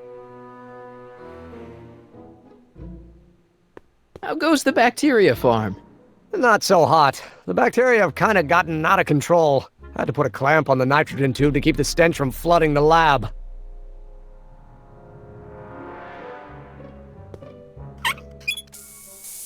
Ew. Ugh. Did the clamp fall off again? Yeah. Put it back on. Well, I don't even know why I keep that bacteria tank around. Every time the clamp falls off the nitrogen tube, it takes a couple of minutes before I can get the stench out of the air. Whew.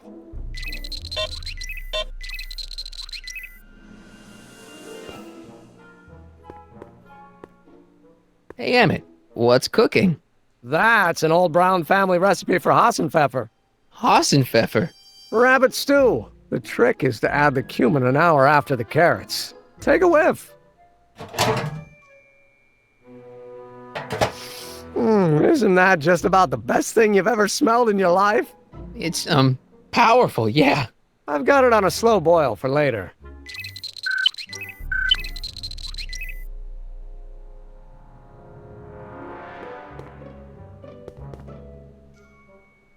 What's this? It's the placard we'll be putting in front of our booth at the expo. The scientist that caught Kid Tannen? A small exaggeration, but Edna says it'll attract investors. What do you think of the picture? You look a little... constipated. What? Edna said I looked intense. Yeah, intensely focused on taking it. I get the picture. I'll have to find a better one. Unfortunately, there's a lot to choose from. Heavy. Extremely. Mother has been rather obsessive about photographically cataloging my life. I'd be careful of that if I were you. Why? The rocket fuel experiment must have stripped one of the teeth in the hand crank. As a consequence, if you turn it for more than 10 seconds, it... No! Sends out an electric shock.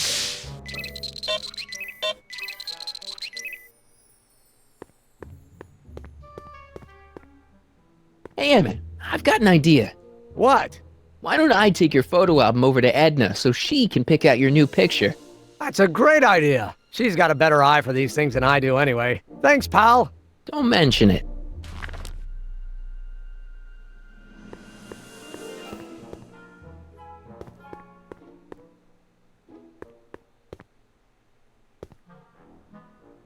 What's this? That's a can of used motor oil, rocket fuel waste, and assorted chemical sludge left over from my abandoned rocket car. Gross. Accounting doesn't enter into it, but it is disgusting. Would you mind disposing of it on your way out? Sure.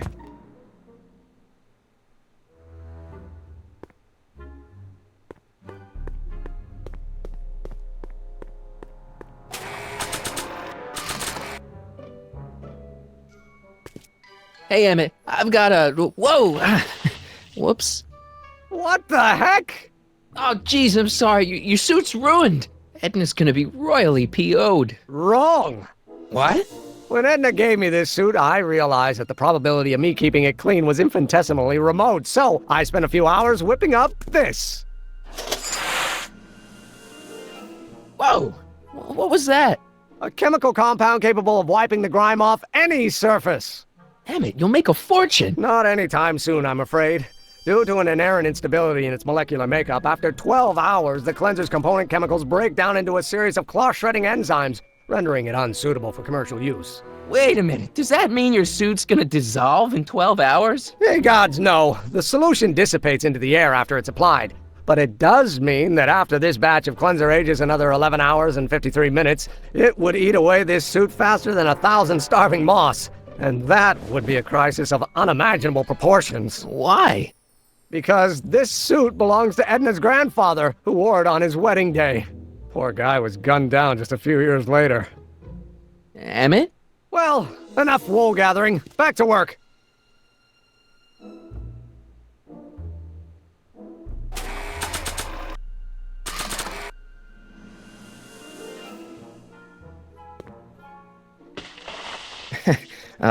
Emmett? What? Your jacket's got a little, Oh, no worries.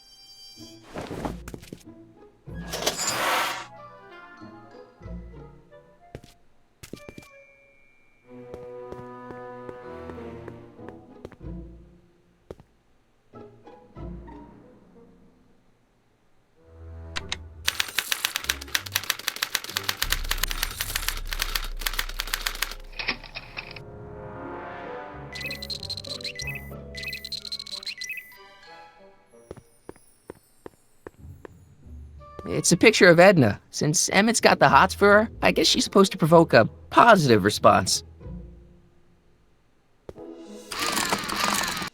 No!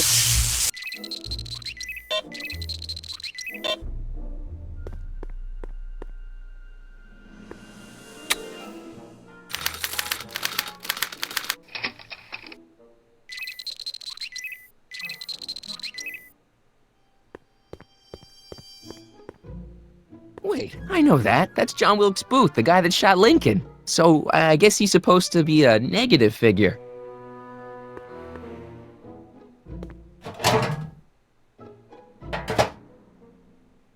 Careful, don't let all the flavor escape.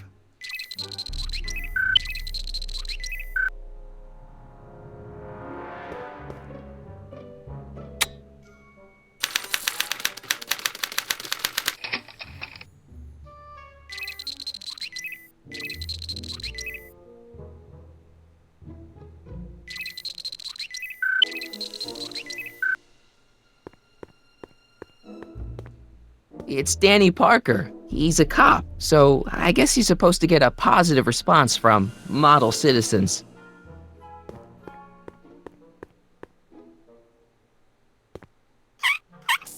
Ew.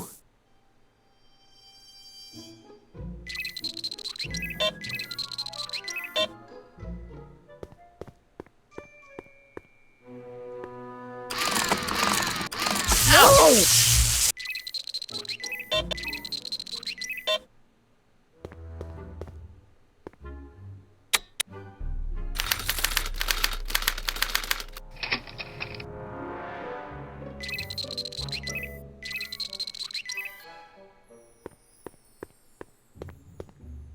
I don't know who that is, but he's clearly a Tannen, so I guess he's a negative figure. Emmett's invention makes him out to be a model citizen, huh? Well, we'll just see about that.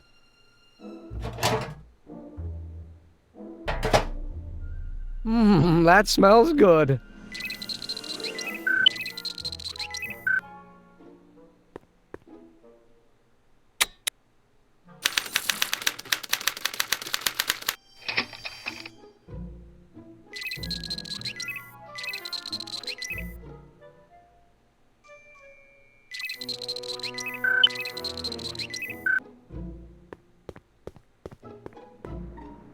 Hey, I remember that picture from Edna's apartment in 1986. It's a kid and a relative of Edna, so it's probably a positive figure.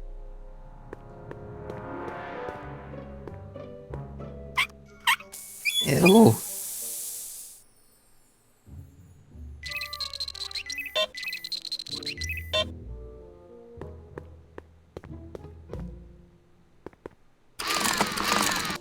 No!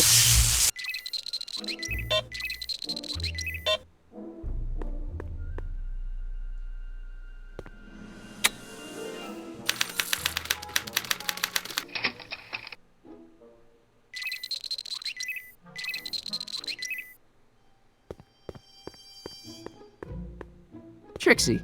I don't think Edna approves of her, so I guess she's a negative figure.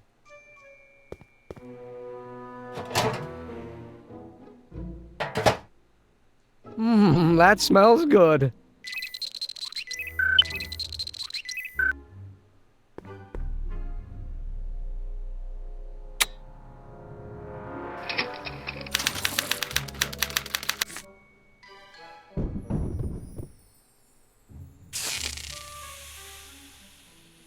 Hey, Emmett, I think your mind map test is broken. Oh, that switch just keeps shoring out on me. No time to fix it now. I'll have to take care of it at the expo. Looks like I'm not going to be doing any more mind maps. I guess I'll test this out and hope for the best.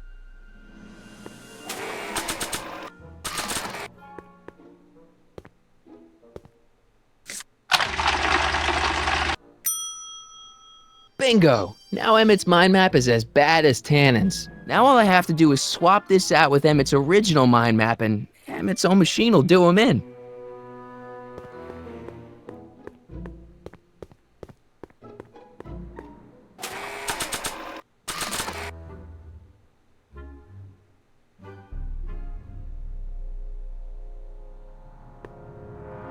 Okay, Emmett, get ready to meet the new you. Hey! What? I almost left behind my mind map card. We're gonna show it off at the expo as a rare example of a model citizen. Edna kill me if I forgot that.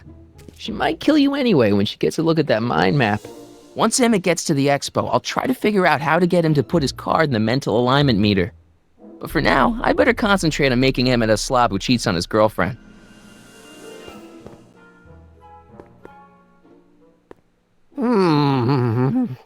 What? I was just thinking about the future. All that talk about Edna's grandfather made me realize something. Please let it be something about lightning. Life can be short, sometimes brutally so. So why not seize the day and grab your happiness while you can?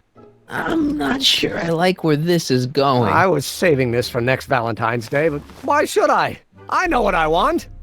Emmett, no. I'm gonna ask Edna to marry me. Right now. No. Oh, right. I'll wait until tonight at the expo. It'll be much more romantic that way. Just think.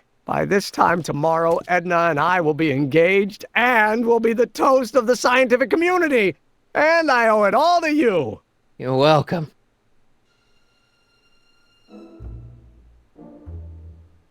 So when it's turned on, that helmet can really read your mind?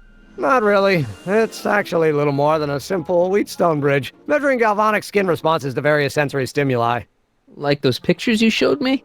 Precisely. The theory is that good citizens will have positive reactions to positive figures, while bad citizens will have positive reactions to negative figures, and so on. And it really works? So far. Emmett? Yeah?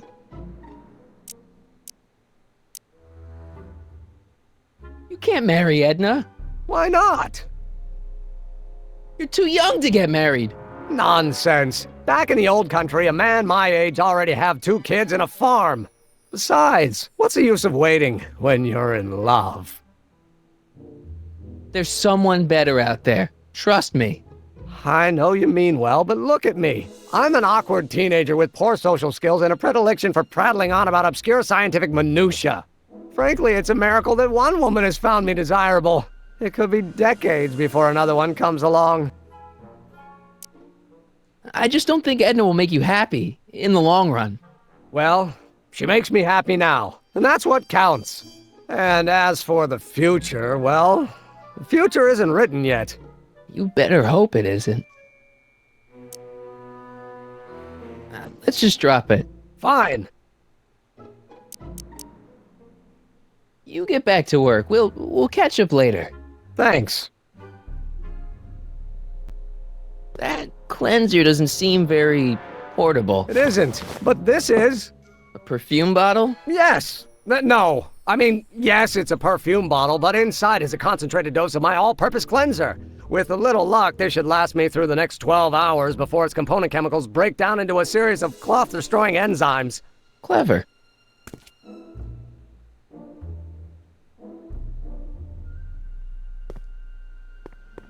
What the hell is that? What? Sorry, I thought I saw a tarantula.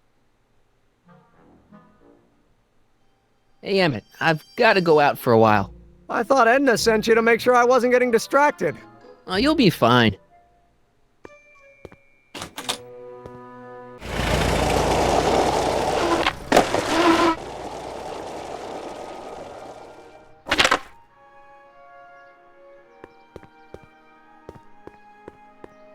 Doc said to tell him when the light on his diagnostic thingy went green. Nope, no green light yet.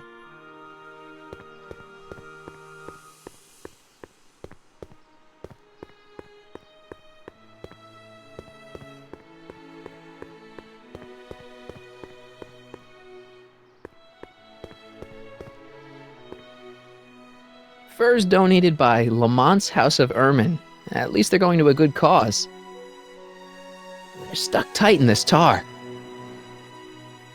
Times may be hard in Hill Valley, but our present worries fade into insignificance when we ponder our Pleistocene past. Is the wolf knocking at your door? Be glad he's not a Tyrannosaurus, king of the ancient lizards. And if you find yourself drowning in debt, well, you could be drowning in something a whole lot stickier, like the Hill Valley tar pits. This peek into the distant past is brought to you by Lamont's House of Ermine, reminding you fur is forever.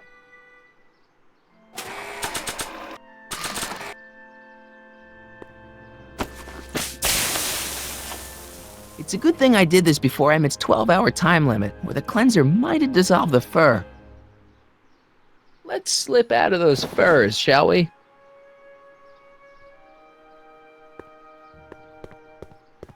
Hi, Trix. Oh, hiya, kiddo. Say, wouldn't it be easiest if I just march up to that Strickland dame and give her a smack in the puss? Well, it would be fun to watch, but it wouldn't get her to break up with my friend Emmett. Oh, right. You got all the props I asked for? The furs and the diamond? And your friend's photo album? Not all of them yet, but I'm working on it. Good.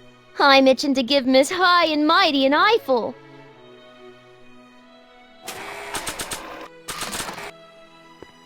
Hey, Trixie. Are these furs good enough? Well, they're little ratty, but, they'll work. How about the diamond in the photo album? I'll get him to you. I brought Emmett's photo album like you asked. Let's see.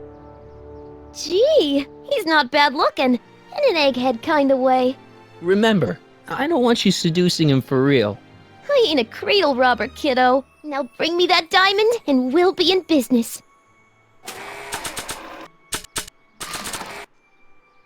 Voila! Say, pretty snazzy for a phony rock. Gimme. Keep that up and I may take a real shine to ya. I'd rather you take a fake shine to Emmett. I'm working on it. So, you got everything you need for your big scene? Everything except for your friend. Emmett Brown, redheaded guy about yay high. He'll be the one with Edna Strickland. Not for long he won't. Great.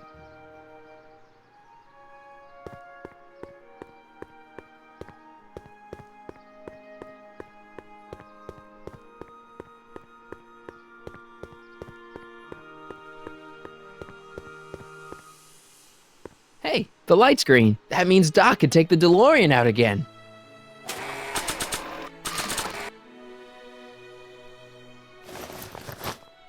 It'll be safe in there.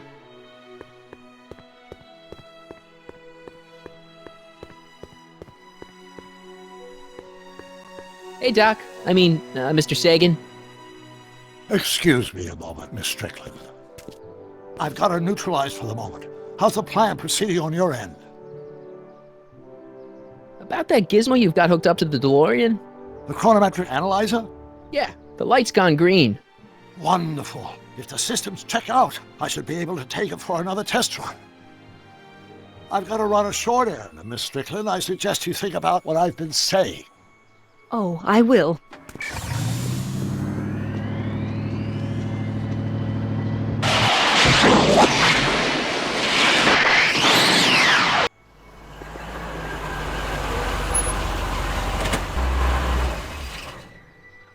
When did you land this time? 9 hours and 37 minutes ago. Ouch. Frankly, it started to get a little difficult to avoid running into myself. Still, the time jump yielded some interesting new data on the flux field. I'll run some more tests and we'll see what we find.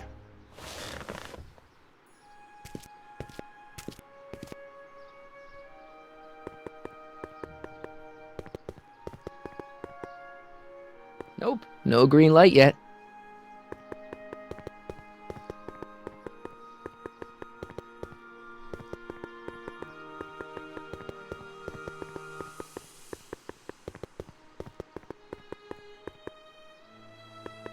Hey, buddy. Oh, good. He's back.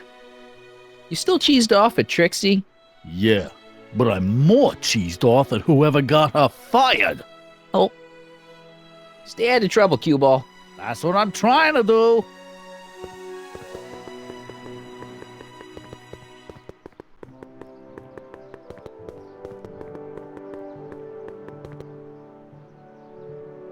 I need to talk to you. Excuse me, my dear. Yes? Is it true that you only had eyes for Edna? At that time, I'm afraid so. I always tended to idealize the opposite sex. I was educated in a boys' school, and Jules Verne was always a little sketchy with female characters. We haven't got time for a therapy session, Doc. Edna made a point of saying that teenage you looked great in her grandfather's suit. I did cut a fine figure in that suit. She hated it when I got it dirty. Maybe I could talk teenage you into losing the suit. I doubt it. I knew how much that suit meant to Edna, and at that time my only desire was to please her. You know how that mental alignment meter of yours pegged you as a model citizen? Well, wait till you... Stop! You're going to tell me about one of your schemes to make Edna break up with me, aren't you? Yeah, see, Edna thinks... I don't want to hear it. I know it's in the service of a good cause, but I still can't bear to know the details of my younger self's impending heartache. Horrible news, Doc. Emmett's gonna ask Edna to marry him tonight. But that's not how it happened. She didn't get me to propose until much later, that night at the lake. Something I said must have caused him to move up the timetable. Great Scott! This time travel business is trickier than I imagined. Your chronometer's gone green again. Excellent. Let's hope this time my test run is a success. I'm sorry to desert you again. Yes, well, you've left me with plenty to think about.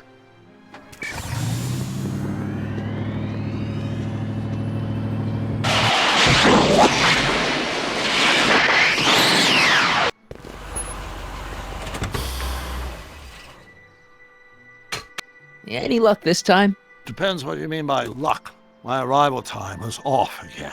By how much? 8 hours this time. Gave me the chance to take in 3 showings of Frankenstein. Good movie.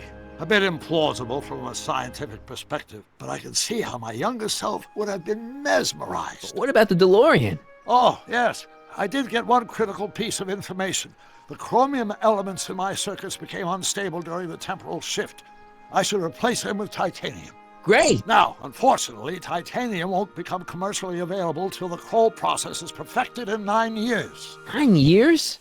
But there may be another solution. I'm going to fire up the chronometric analyzer again. Then, while I'm storing it there, you can... Uh-oh. Where did it go? The lab! You better get down there before she makes the situation impossible. I'll tend to the DeLorean.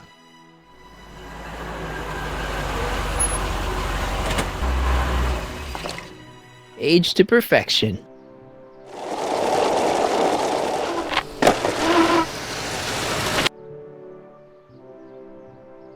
Hey, Emmett, I'm back.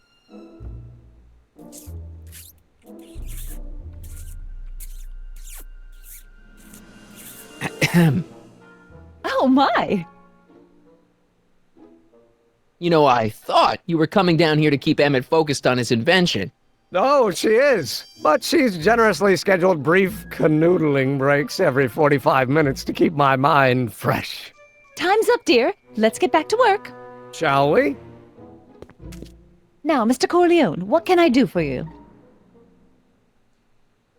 Can I talk to Emmett? It's kind of important. It'll have to wait until later. Emmett's got a lot to do before the expo opens. Isn't that right, darling? You know it, Schnookums. Schnookums? You can talk to him later. Can I go into the lab for a bit? I think I left something in there. Sorry, but I'm afraid the lab is off limits until Emmett's finished tuning the mental alignment meter. But... No exceptions. Mr. Sagan says he needs to talk to you back at the high school. He does? Whatever for? He says he wants to give you an interview about his invention. One of those tedious cars of the future? That can wait. I've got to keep Emmett focused on his invention. He wants to give you the scoop about his thrilling escape from Kid Tannen. That's yesterday's news. Our invention will be tomorrow's story. He says he's got a lead on the speakeasy arsonist. He does he? Well, I'm not sure anyone cares about that old story anymore.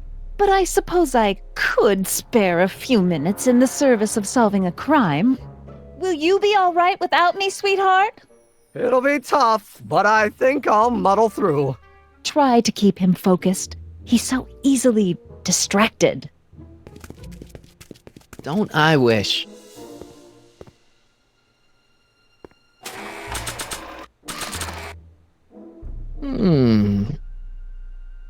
There it is. I've been looking all over for my portable anti-stick, anti-stain formula. Where'd you find it? Out by the trash. That's strange. I haven't been out there for hours. Oh well. Are you gonna spray your jacket? It's looking a little dusty. Not until it's really dirty. This cleanser doesn't grow on trees, you know. Well, some of the ingredients grow on trees, but the rest are synthesized polycarbonate Really detergent dirty? blends. I can do that. I'll wait until you're at the expo to show Edna what a suit-destroying slob you can be. Well, that's about it. It is? Yep. As soon as I get all this stuff loaded into the truck, I'll be ready for the expo. Want to lend me a hand? How about I go tell Edna you're coming? I'll, get her ready for you to pop the question. Good thinking. Go on ahead. I'll meet you there. I really hope this works.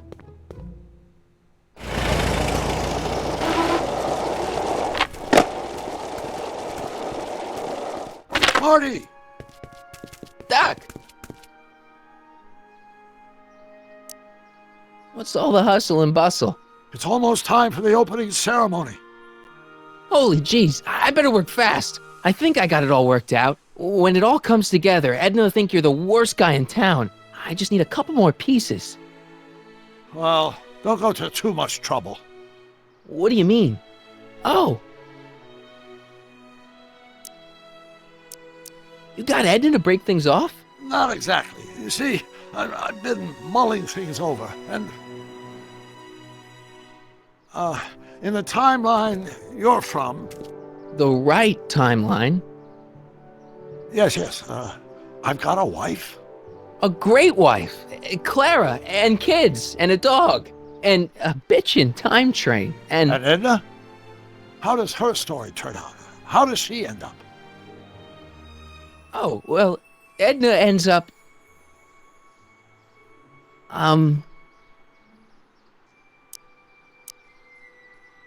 You're not really supposed to know these things in advance. It's bad luck. But you told me how my story turns out.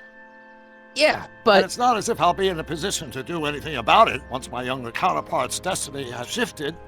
I imagine I'll be folded into the new timeline, and I'll probably lose all memory of the old one. Maybe. So tell me, just to satisfy my curiosity, what's going to become of Edna? To be honest, she ends up kinda sad. Sad? She lives with some cats in a dinky little apartment, and she spends most of her time yelling out her window at people, and collecting newspapers, and living in the past. I see.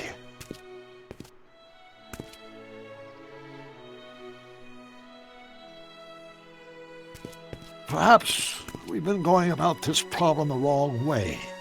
Do we really have to completely obliterate my timeline so we can restore yours? Doc?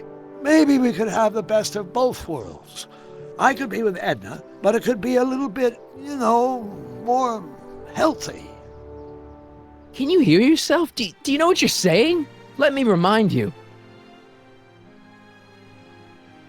It was her influence that led you to take over Hill Valley and turn it into this nightmare state. Come now. It wasn't as bad as all that. The crime rate was low, and the uniforms were nice. I don't believe this! All I'm saying is, let's stop and take a breath. This elaborate plan to derail my younger self's love life, is the short-term misery worth the long-term gain? Maybe we could find a third way. One where everybody wins. What do you think? No! I'm sorry, Doc. I can't go along with what you're saying. You don't belong with Edna. So you're determined to break us up, in spite of my stated wishes? Basically, yeah. Then there's nothing left to say. Where are you going? Why should it matter to you? Aren't you planning on overriding me?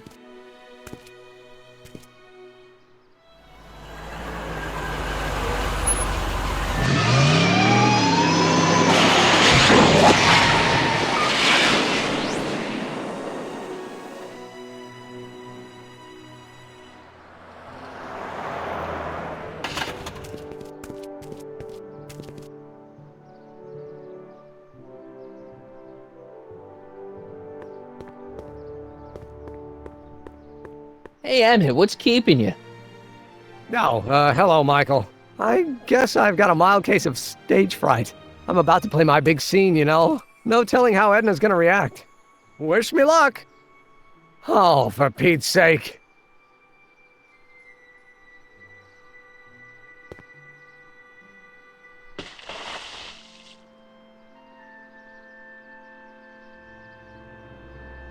You've, got something on your suit. Oh, so I have.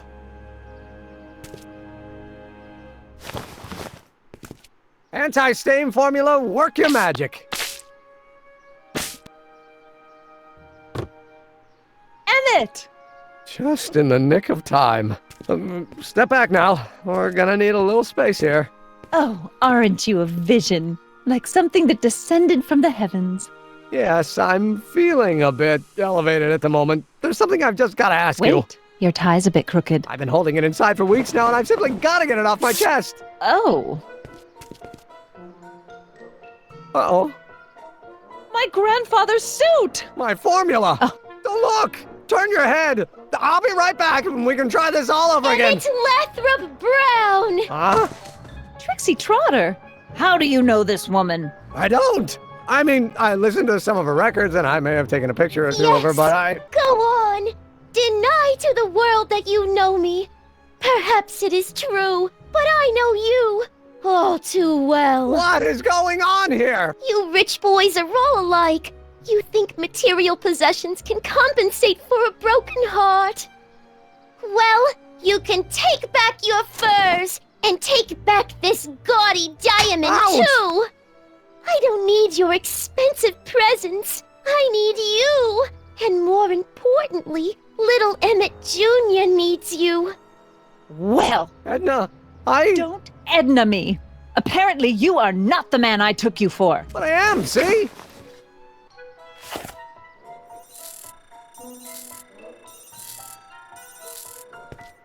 The mental alignment meter proves it. I am the man you fell in love with.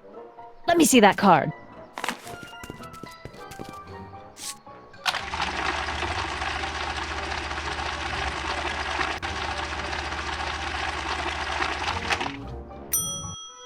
I should have known. A degenerate criminal. What? Get out of my sight! I never want to see you again! That was rough, Emmett. I'm sorry you had to go through it, but things are gonna be okay. You and me can... Emmett? That went off great, huh? Yeah, maybe too great.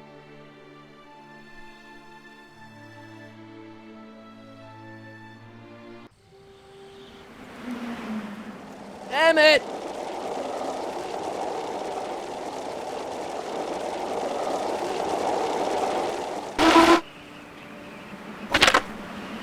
Emmett! Go away. Come on! Where are you? I'm sorry you had to go through that scene at the expo. Things didn't work out the way you expected, but everything's gonna turn out okay. See, I know how this story turns out, and...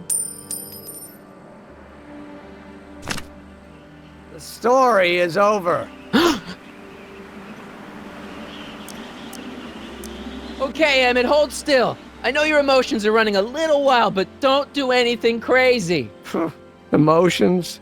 What emotions? My emotions are dead.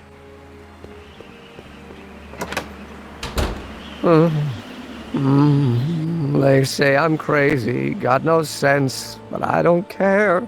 They may or may not mean offense, but I don't care. Stop! What are you doing up here? Don't jump! I wasn't gonna jump. Then what do you... This is where I come when I want to think. Oh. When I want to be alone. Oh. Well, don't let me bother you. Go ahead and think. Can't you take a hint? I don't want you here. I don't need you. You don't know what you need. And you do? As a matter of fact, yeah. You need... to get some perspective. Think about it. All the people who have it even worse than you. For instance, Frankenstein's monster. Frankenstein. I tell you that my very life force is drained away, and you want to talk about Hollywood monster movies. It's a very inspirational monster movie. Especially the scene where they bring the monster to life. There's this big gurney that lifts him up into the air, and see, there's this wild storm going on, and lightning crashing everywhere. It's amazing. And you just gotta see it, Emmett. It'll change your life. Look at my helmet. Which light is flashing?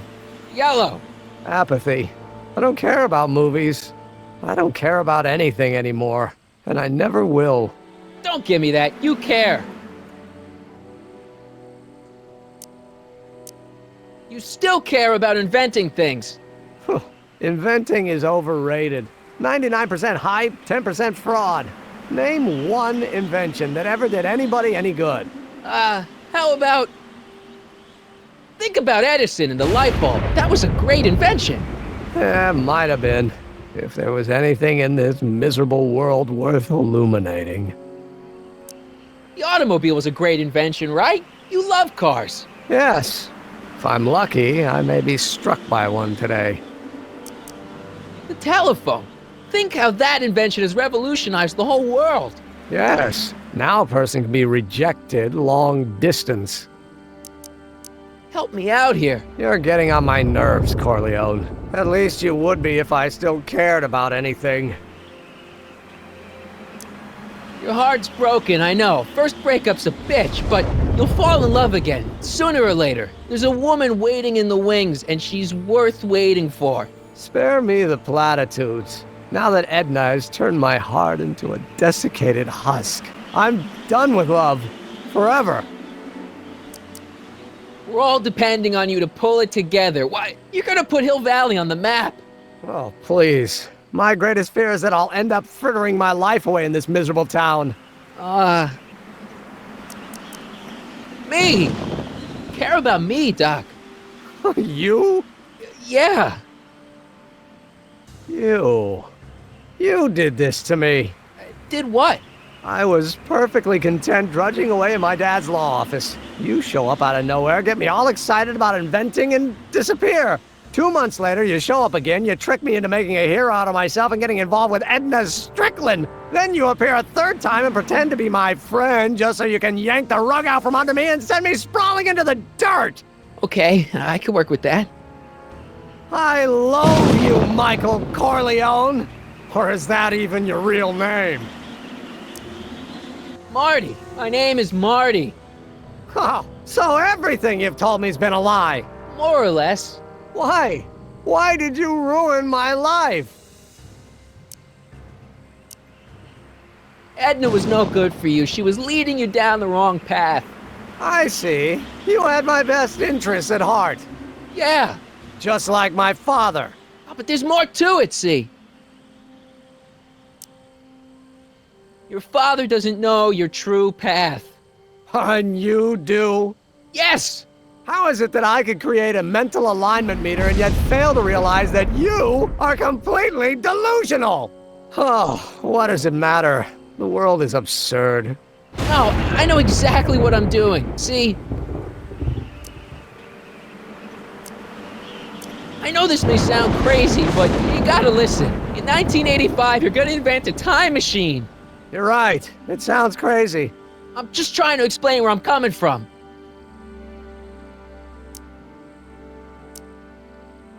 In 1985, you're gonna invent a time machine. You're right. It sounds crazy. I'm just trying to explain where I'm coming from. I did it for fun. You ruined my life for fun? Yeah, that's how I get my kicks. You bastard. And all that time you spent building up my dreams, telling me I was gonna be a great scientist. Yeah, what a laugh. Dreams are only for people with guts enough to follow them. You're saying I don't have guts? You? Look at you. What do you know? A person like you? You don't know the first thing about me. I have more dreams in my little finger than you'll ever have. Hey, daydreams don't count. Daydreams? That's what they said to Edison. That's what they said to Einstein. That's what they said to Dr. Frankenstein? Yeah, and look what they accomplished. I'm sick of people telling me what I can and can't do. First my father, then Edna, now you. Listen to me, good. From now on, I'm living my life my way. I'm taking my own advice and I'm following my own ideas. My ideas. Do you hear me? My ideas. Great Scott. I've got it. Got what? The solution. My invention. I know how to make it work. Mental alignment meter? No, my airborne personal transport device. The rocket car? Not rockets at all. That was my mistake. The basic idea was sound, but the propulsion system was unworkable. But the lightning. Suddenly the answer is clear. It came to me all at once, like a bolt of lightning? Exactly. Static electricity. Super ionized static electricity powering the asynchronous oscillation of frictionless plates inside the... What's this stupid thing doing on my head? Emmett, you're you again. Here I've been wasting my time with silly mind-reading tricks when there's serious science to be done. And the expo begins at 8. Let's get the hell out of here before anything else happens. What? I said, let's get out of here before anything...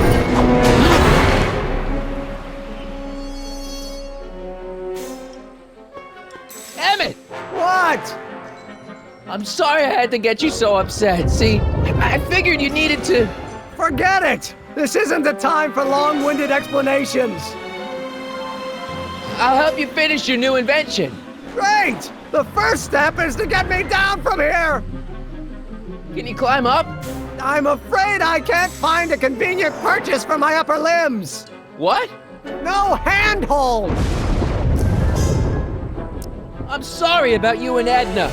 Water over the bridge! Now get me down from here! Anything useful on you? Only my wallet. Oh, and this portable anti-stick, anti-stain formula. Oops! Got any ideas for me? I think I used up my quota for the day. Hang in there. Very funny.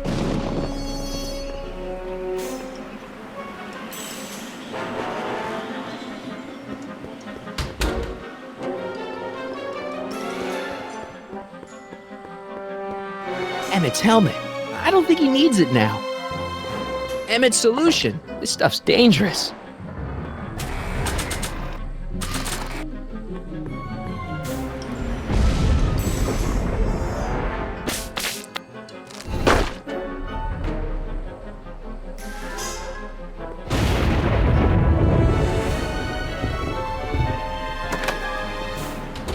Hold on! I wasn't planning on doing anything else.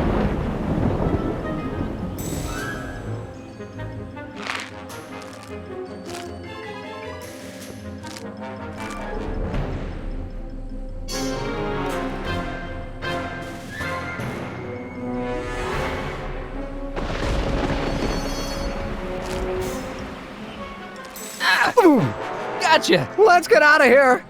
Your pants! They're stuck! Do something before we're crushed! Ah!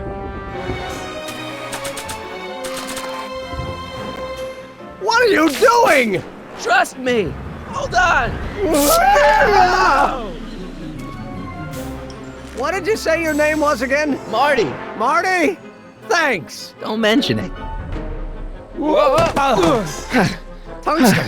The catalyst will need to be made out of tungsten, given the temperature within the converter will no doubt be intense. We'll have to harvest the filaments from all the light bulbs in my house. Your invention? You think you can finish it before the end of the expo? Think? I've got to. My future depends on it. Then let's go. Of course, the oscillating plates will need to be calibrated precisely. Even the slightest misalignment could cause the magnetic field to fluctuate in intensity, leading to sudden shifts in polarity. The results could conceivably be catastrophic. Who cares? My thought exactly. Science should be messy and unpredictable, or else where's the fun of it?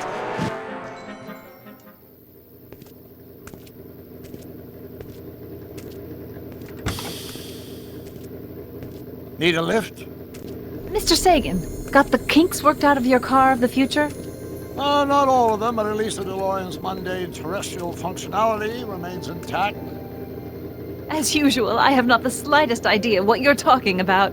In fact, you remind me of someone I used to... There, my dear, don't worry. I'm sure we'll all turn out well in the end. Maybe for everyone else, but I suddenly feel very much like someone who's going to be alone and unloved for a very long time. Maybe I should get a cat. Nonsense. I can state with nearly 100% certainty that you're going to have a long and fulfilling life. How can you know that? I think you'll find I know almost everything worth knowing about you and young Emmett and his friends. Tell me, how much do you know about Michael Corleone?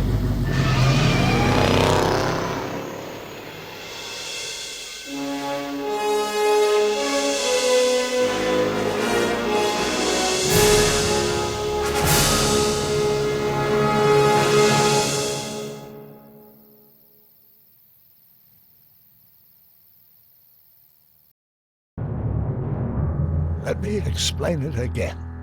I realized that it wasn't Edna that made my life miserable. It was science.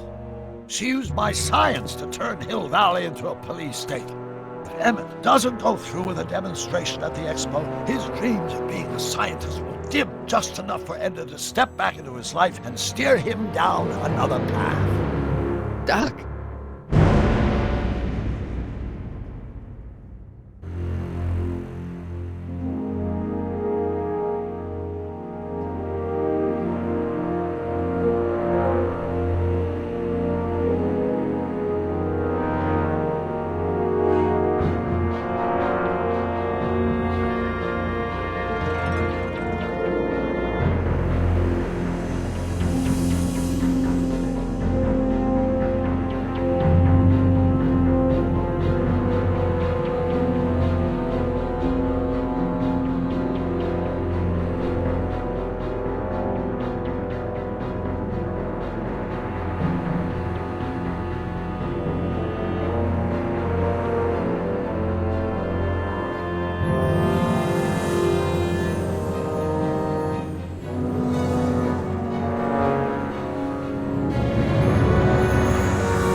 Hello? Marty! You're awake! Good! Doc! Emmett, where are you? I'm down at the expo. I snuck out early to avoid my pop. If he knew I was about to make a publicly scientific spectacle of myself, he'd hit the roof. Why didn't you wake me up? I tried to give you a nudge before I left, but you were practically comatose. How long has it been since you slept? Aside from being knocked unconscious, I'm not really sure. Anyway, I left you back at the lab to perform an important mission. On the table next to my law books, there's a device plugged into the wall. I think I see it. Is it glowing? Yeah. Is that good? Good? It's fantastic! Glowing means my static accumulator is charged up and ready for action. Bring it down to the high school and we'll... Damn! What? It's Edna! But... Okay, Emmett. One static accumulator coming up.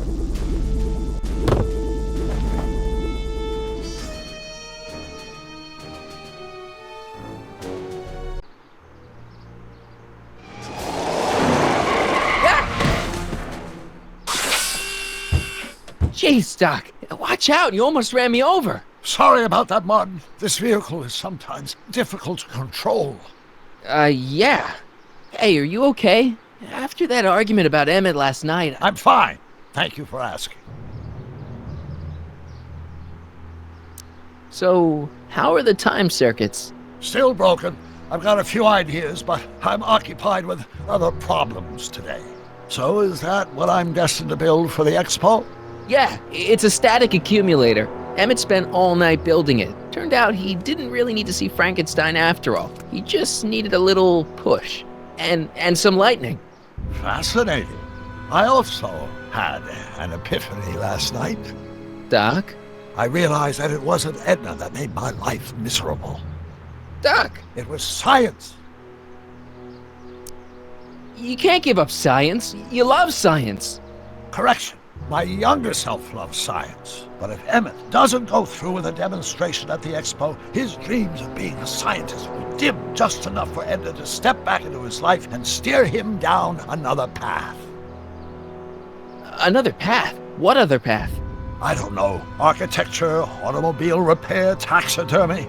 Maybe I'll even pursue a life in law like my father always wanted. As long as Emmett steers clear of science, Edna and I will be free to be happy together. You can't want Emmett back with Edna. She used you to turn Hill Valley into a police state. She used my science to turn Hill Valley into a police state. But if I don't become a scientist, she'll never get the chance to vent her crazier ambitions. Doc, I'm begging you. You haven't thought this through. Haven't I? I guess we'll both find out. One thing's for sure. Emmett Brown's life will be a whole lot less complicated without a time machine in it. No! Ah!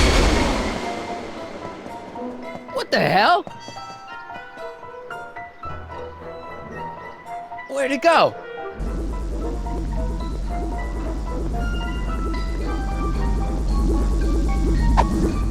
Oh, come on. Here, little static thingy.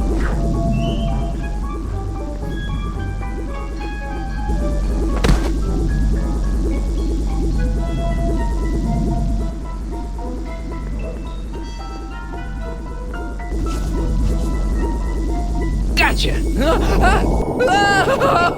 Whoa!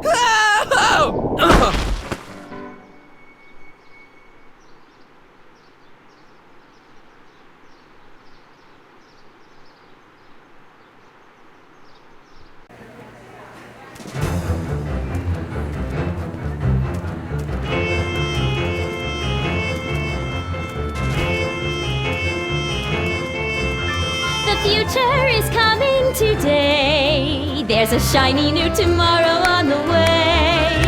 A day of invention is at hand. It's a mystic, futuristic wonderland. Just around the bend, my friend, you'll see a dream or two. If you care to dream and dare to dream, your dreams can all come true. There's a world of wondrous wonder on display, because the future is coming today. Not bad, eh? Not bad at all, but I thought you fired her. I found a loophole. What kind of loophole? Just a loophole. You're not the only one who's allowed to have secrets, you know. All right. Say, don't you have to get that whatchamacallit to Emmett Brown's booth? Huh? Oh, yeah, right. Because the future is coming.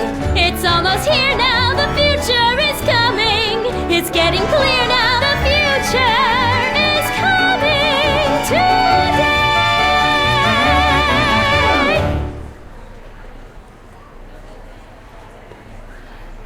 Hey, Artie. What do you think? Quite a setup, huh? The expo? Sure, but I was wondering. You haven't seen Emmett Brown, have you? Isn't he at his booth? It's the tall one over there. Come on, you can tell me. How did you manage to get Trixie her job back? I thought her being Canadian was a deal breaker. If something's really important to you, you find a way. You ought to know that. See you around.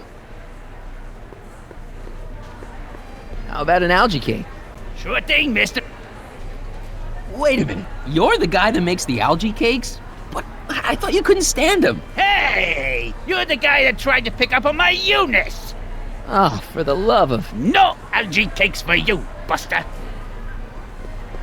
Enlightenment awaits you under the sea. Excuse me, Mr... Duto, Jacques Duto, at your service. Can I get a ride in that bathysphere? Certainement, if you've got a ticket. Jacques Duteau, famous diver. So you're some kind of celebrity? I do not like to brag, but I have a small following, yes. See you around.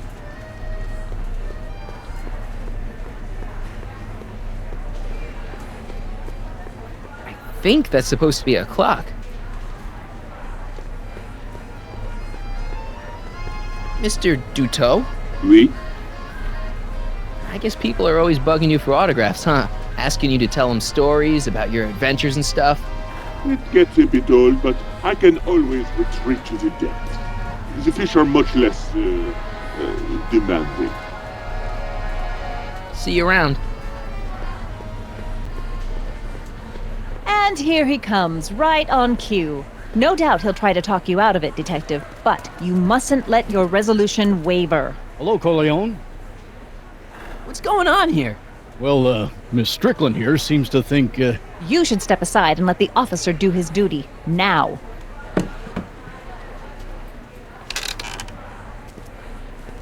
Wait a minute, that's Emmett's levitator up there. Oh, don't be so modest. I'd say you deserve at least half the credit. It was you who tricked poor Emmett into breaking up with me. It was you who manipulated him into dropping my project in favor of this clear hazard to public safety. It was my plan to get him back to inventing what he should be inventing. What's your point? Oh, I think you know exactly what my point is. Emmett's invention isn't going to work, is it? At least not the way poor Emmett thinks it is. how do you know this? I had a very interesting chat with Carl Sagan last night. I found out who Michael Corleone really is, and where he comes from. Is there something you want to tell me, Michael? Why don't you call him by his real name? Yakov Smirnov. Thanks a lot, Doc. An anarchist! A foreign agitator bent on sowing chaos and destruction in the Hill Valley Expo! Danny, you don't believe any of this bullshit, do you? Sorry, Yakov, but I really don't have a choice. Very good. And now, arrest this subversive. Come here. Look, here's the thing. I happen to believe this dame's got a screw loose, but she's been getting some clout in town ever since that business with Kid Tannen.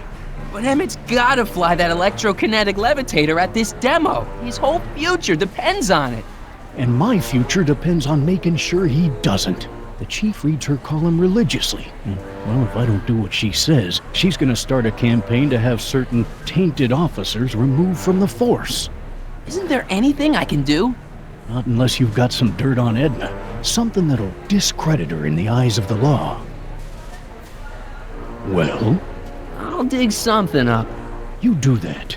In the meantime, you and young Mr. Brown better... where is he anyway? Wait, you haven't seen him? Emmett? Has this foreign radical done something to my Emmett? Maybe you should find him. Oh, you're letting him go? This radical subversive? Just like that? Okay, so I gotta find Emmett. And do something about Edna.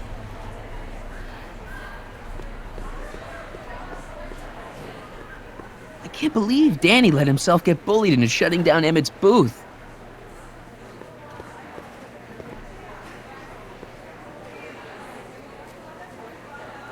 Come on, Emmett, where are you?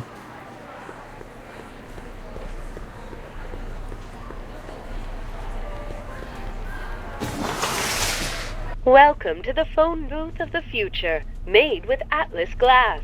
Atlas, unbreakable and soundproof. Our phone is hands-free, so you can enjoy a sandwich or a cigarette while chatting with friends in perfect privacy. Would you like to place a call? Yes, I'd like to talk to... Unfortunately, this phone booth only accepts incoming calls.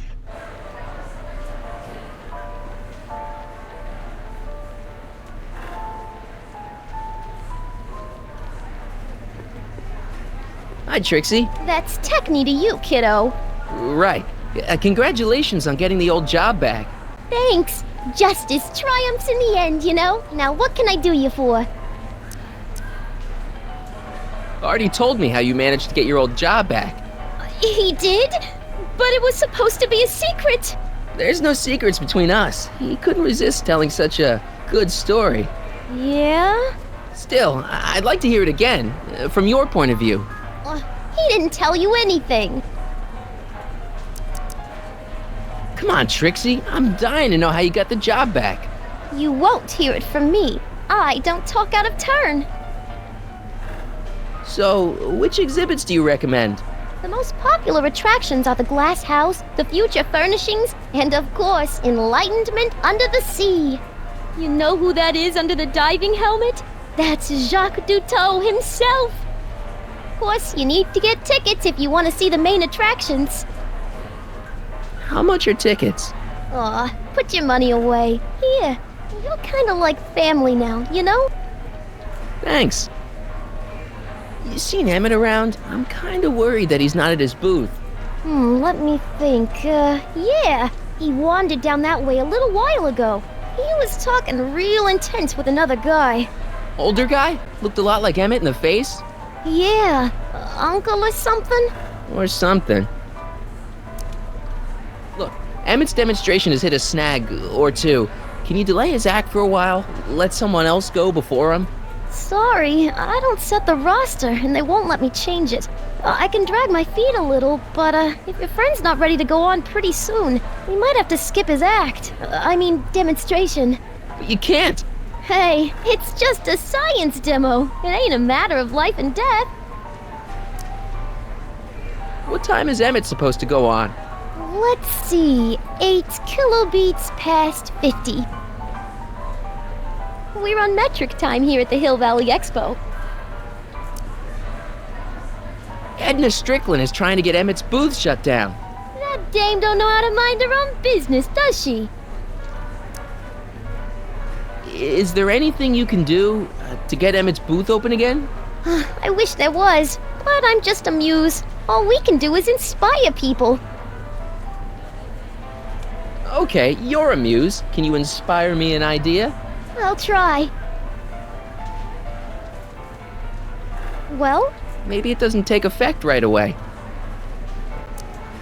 Thanks. Happy to help. Act casual. He's coming back. The amazing inebriomatic. Well, from what the boys in the lab tell me, someday we'll be able to tell whether people have been drinking just by breathing into a machine like this. Try it out. I don't think so.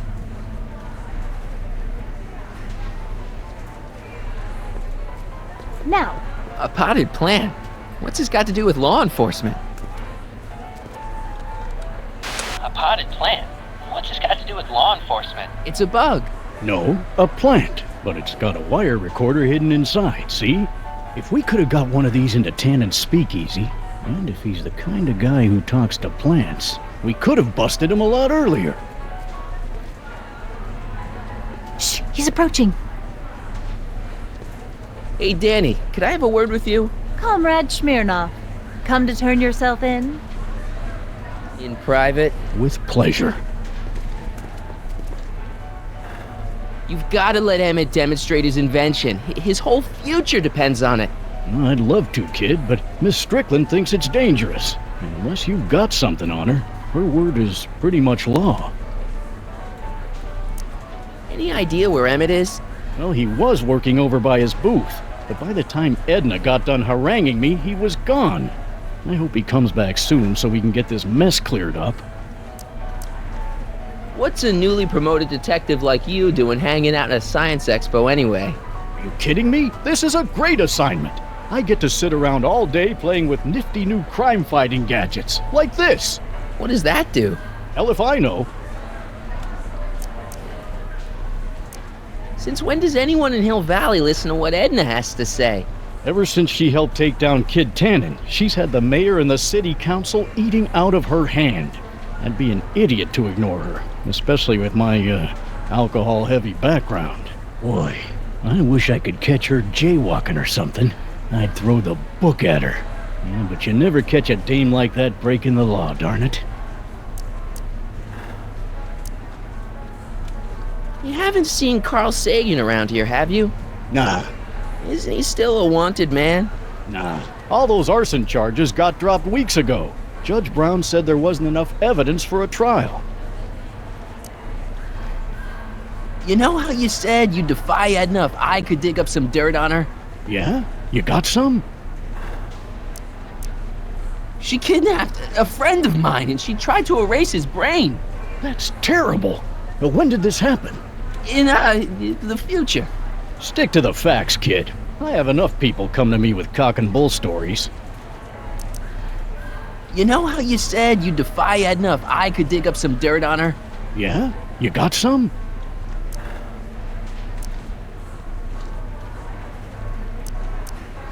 I saw her whispering about something with Carl Sagan outside the expo yesterday. Do you know what they were whispering about?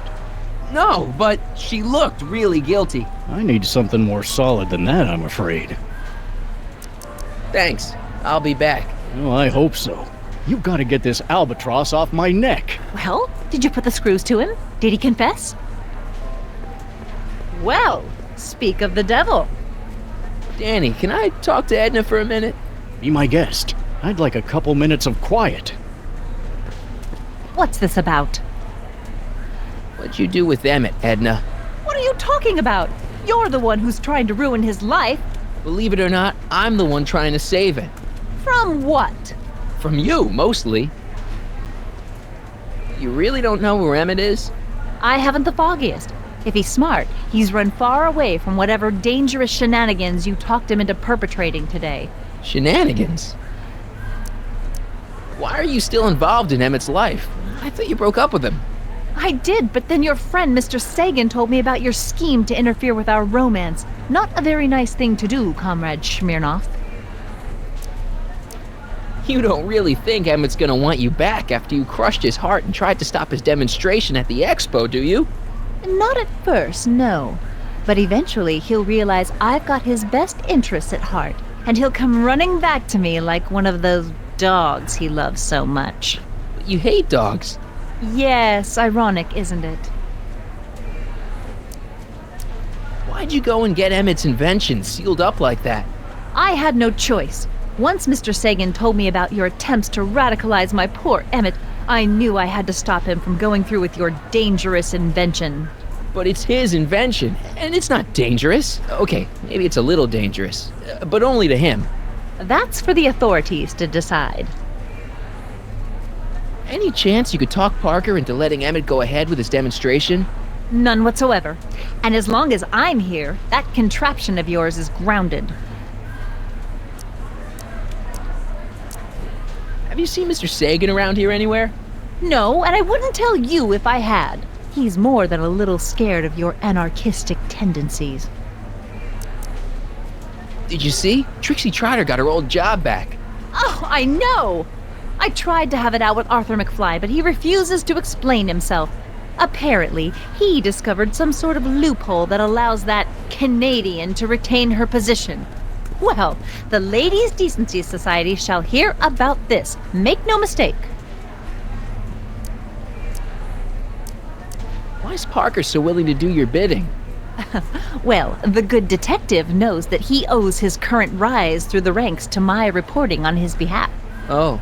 He also knows that I could just as easily pen an exposé about his previous nights of drunken debauchery and evidence tampering. You're blackmailing him? Reporters don't blackmail, Mr. Smirnoff. We look out for the public interest. I know your deep, dark secret. Secret? What secret?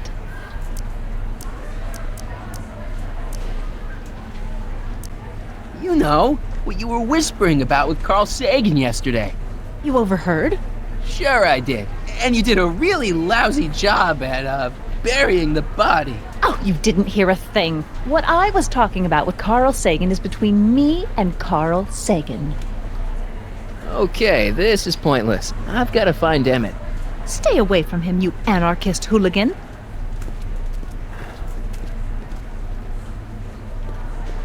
Greetings, forward thinkers of Hill Valley. Are you ready for a picture radio? Wonder if that's anything like MTV.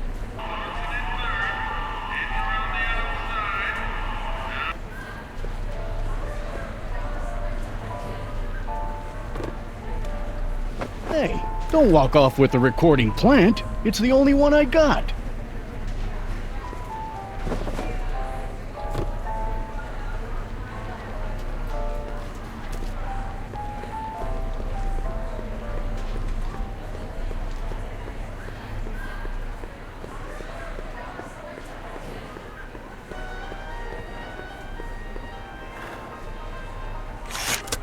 Welcome to the world of tomorrow, where a man's home is truly his castle. Near gratification is just always a push of a button away. This plant doesn't belong here. There's nothing futuristic about it.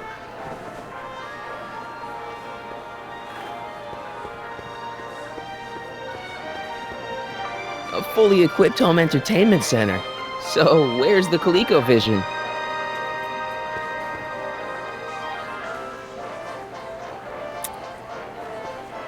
In the house of the future, fresh fruit baskets will be replenished daily by fleets of fruit-bearing helicopters.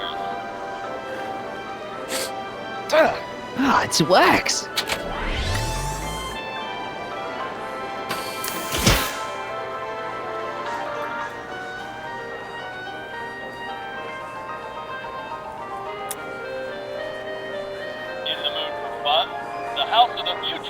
Equipped with a modern home entertainment center. Chinese checkers and everything.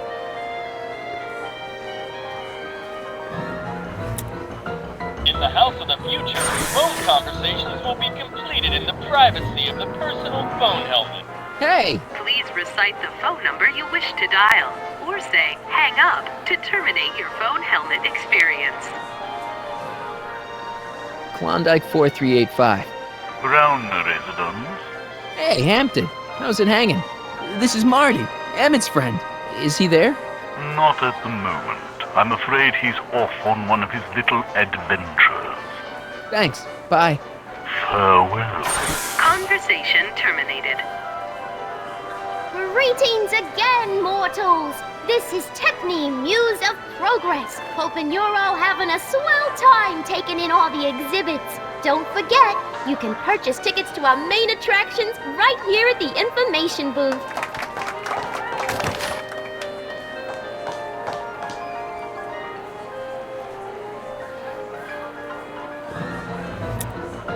In the house of the future, phone conversations will be completed in the privacy of the personal phone helmet.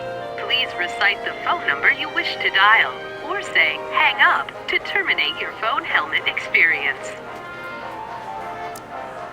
Klondike 4253. Hill Valley Valley Expo, where the future is coming today. This is Techni News of Progress. To whom am I speaking?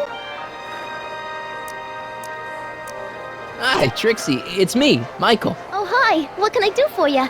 Oh, nothing. I was just checking out this snazzy phone. Okay, bye. Bye. Conversation terminated.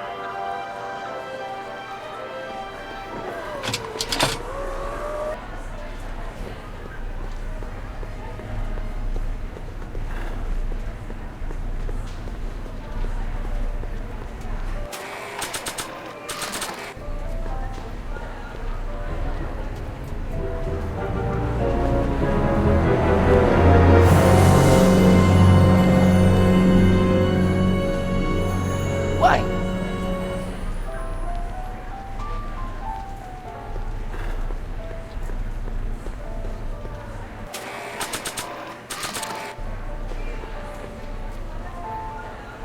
Okay, call me a snoop.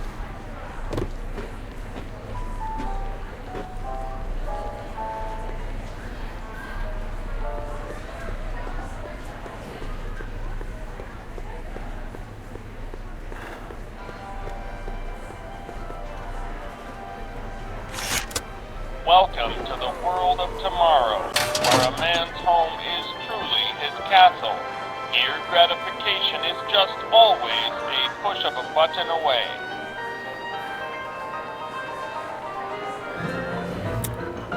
In the house of the future, phone conversations will be completed in the privacy of the personal phone helmet. Please recite the phone number you wish to dial, or say hang up to terminate your phone helmet experience. What? That is not a recognized option. Please recite the phone number you wish to dial, or say hang up to terminate your phone helmet experience. Klondike 4253. Jeez, always with the phones. Yeah? This is Carl Sagan. Ooh, the mysterious Mr. Sagan. What do you want? Can you put Edna Strickland on the phone for me? Sure thing, Mr. Sagan. Hey, Strickland! Somebody actually wants to talk to ya. Mr. Sagan, I didn't expect to hear from you again till after the expo. You didn't? Yes, wasn't that part of our plan? Yes, our plan. About that plan. I'm a little unclear on the details of our plan. Unclear? But it's your plan. I mean, I'm worried that you're a little unclear on the details. What details? All I'm supposed to do is use my poll with Detective Parker to get Emmett's demonstration canceled while you keep Emmett distracted. You are keeping him distracted, aren't you? Oh yes, he's a very distractible young man. Oh, that's what I keep telling everyone. Why are you saying all those terrible things about Emmett's friend? Young comrade Smirnov? You were the one who told me about his vile deeds. There's been a change of plan. What? Yes, I've changed my mind. I think we should let Emmett go through with his demonstration. But you told me it could be dangerous, and that Yakov Smirnov was a foreign agitator, that the only way I could get Emmett back would be to scoop him up after his dreams were shattered, and so on and so forth. I said a lot of things, but I was a little crazy at the time. The important thing is, now I think you should let Emmett go ahead with his little demonstration. Oh, I get it. What? It's Comrade Smirnov, isn't it? He's gotten to you. No! I really want Emmett to go ahead with his demo. Don't worry, Carl. You can count on me. Edna, listen to me. You have to let Emmett go through with his demonstration. Smirnov's listening, isn't he? No, listen. Listen, Smirnov. I don't know what you're holding over Mr. Sagan, but there's no way I'm ever letting that contraption you've talked my Emmett into building get off the ground. Regarding, you know what? You know what? The little matter we were whispering about yesterday. Oh, that! As a matter of fact, I'm glad you brought it up. I was thinking, wouldn't it be a good idea to pin it all on Yakov Smirnov? Pin what on him exactly? You know, it! Oh, I get it. You're still sore about going to jail. Well, that was the dog's fault. If he hadn't come galumping up to me right after I started the fire, I could have gotten clean away, and I never would have had to divert suspicion to you. She's the speakeasy arsonist. Carl, is somebody with you? No, it's just you and me. You know, I don't think I ever asked you why you burned down all those speakeasies. Why? Because no one else was doing anything about them. Every night they'd open up their doors serving illegal drinks and loose women, flaunting their depravity to the world, and the authorities did nothing. So I did what any right-thinking, rock-willed woman would do. I took action. Oh, and such a gorgeous action it was, too. The fires were so beautiful. The alcohol made them go up in such pretty blue flames. Where was I? You were explaining why you burned down the speakeasies. Yes. Did you find my answer to your liking? It was very revealing. Hang up. What? Jeez, Edna was always a loon. I hope that confession's good enough for Parker.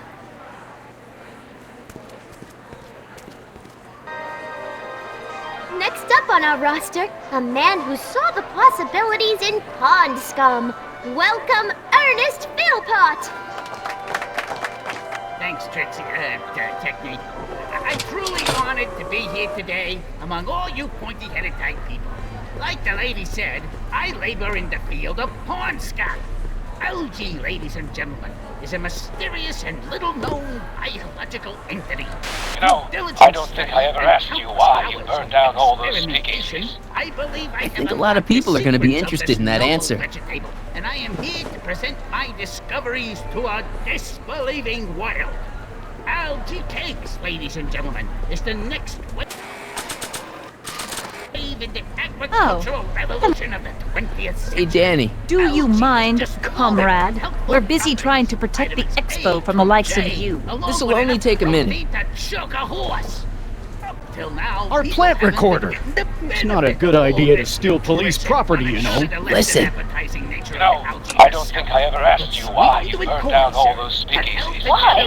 Because no one else was doing anything about them. Detective Parker, surely you're not going to believe this crudely manufactured forgery of a recording. I'm not sure what to believe, ma'am. But based on this crudely manufactured forgery, I'm afraid I'm going to have to ask you to come down to the station to answer a few questions about your whereabouts on the night of the speakeasy fires. Oh, very well. Heavens, what's that? You know, one of these days I should really stop falling for that. Hey, does this mean that the barricades can come down from Emmett's booth? Let's take that as a yes. Emmett's gotta be around here somewhere. Thank you, Ernest. Do be sure to drop by his booth and sample an algae cake. I have, and it was very interesting. I will be back later to highlight another of our fine exhibitors. See you soon!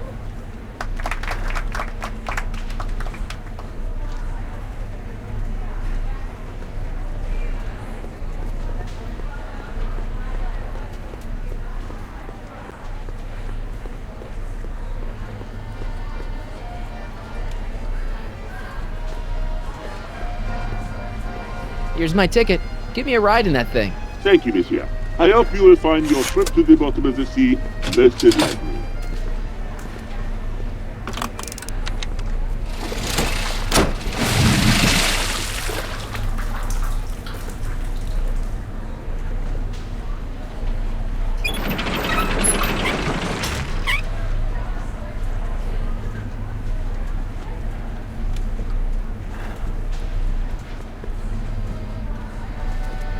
Well?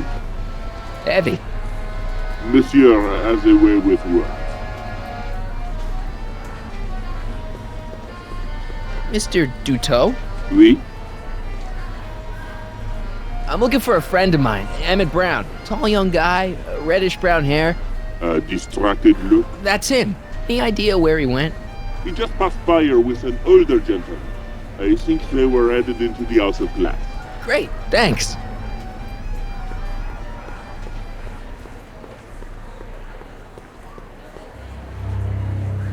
Hey, Emmett, come out of there. Don't listen to him.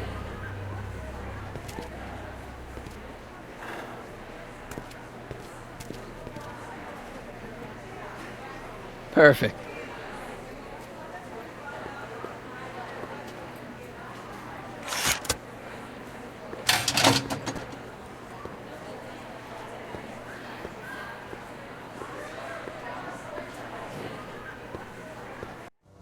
Welcome to the Atlas House of Glass, the future of domestic life. Okay, Emmett, let's get you out of here. Emmett! Emmett, don't listen to him. He's crazy. I'm still not sure about this business proposal, Mr. Sagan. Let me explain it again. Atlas Glass, unbreakable and soundproof. Soundproof glass. Great. Our living space can be configured to meet the needs of any family. Need a private study? Simply slide the walls in, or slide them out again to create a spacious banquet hall.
Emmett? Where'd you take him now, Doc? The next exhibitor on our list is Officer Danny Parker of the Hill Valley Police Force. Officer Parker is going to demonstrate a few of the many marvelous tools that our boys in blue will soon have at their disposal. The criminal element has truly met his match today. Officer Parker? It seems our next exhibitor is unavoidably detained, but I'm sure his presentation would have been both enlightening and exciting. How about a round of applause just for the heck of it?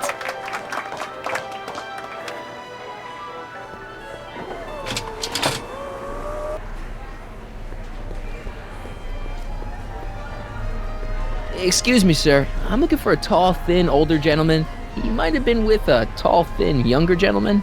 I know just who you're talking about. Hey, just left about a minute ago. If you hurry, you might catch that. Take off your helmet. I prefer to leave it on. The inland air is difficult on my sinuses. I know you're in there, Doc. Doc? Yes, I am a doctor of marine biology, but I fail to understand what you're... Quit fooling around, Doc. What have you done with Stop! Emmett? Help! I'm being attacked! Michael! What are you doing? You can't assault the exhibitors! You don't understand. He's kidnapped Emmett. The boy's obviously confusing. I'll say he is. You want I should toss him out on his ear? That won't be necessary. Do you know who that is? That's Jacques Duteau of the Oceanic Institute. No, it's not. It's... Please, keep it down. The Expo went through a lot of trouble and expense to secure Professor Duteau.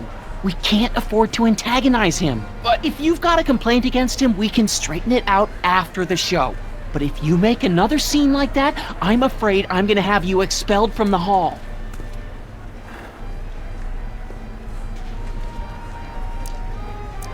Professor Duteau, huh? At your service. What have you done with the real Professor Duteau? I'm not sure I like your insinuations. I'm not sure I like you kidnapping Emmett. Perhaps I should call the authorities and have you removed from the hall. You're a cold-blooded guy, Duteau. C'est la vie. Where did you stash Emmett? In the diving bell? It's called a bathysphere. Aha! So Emmett is in the bathysphere. I don't know what you're talking about.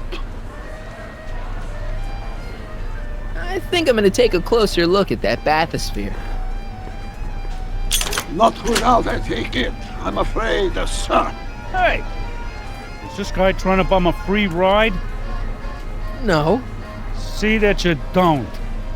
Feels good to be on the right side of the law.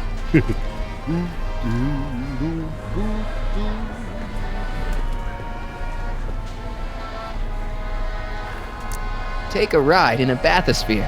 Your bathysphere. I'd like to see the inside of it. Can't get in without a ticket, I'm afraid. You're not gonna get away with this, you know. As they say in my country, que sera, sera.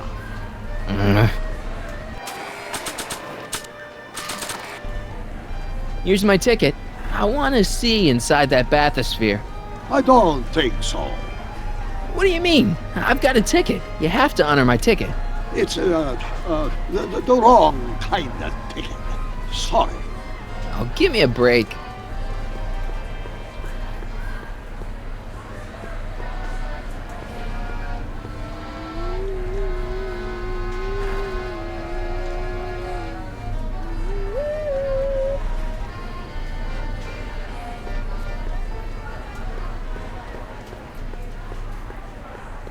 Hey, Artie. That's Carl Sagan in the deep-sea diving suit, and he's holding Emmett captive in the bathysphere. You're making a pretty serious allegation, mister. I'll have to look into it. Right after the show. This ticket should get me into any exhibit on the floor, right? Sure, that's a P ticket. Well, the guy at the aquarium is refusing to honor it. There must be some mistake. Come on, let's straighten this out. Professor Duteau, this young man claims you refused to take his ticket. Not at all. I'm only too happy to take his ticket. Please, climb the ladder, and I will raise the bathysphere.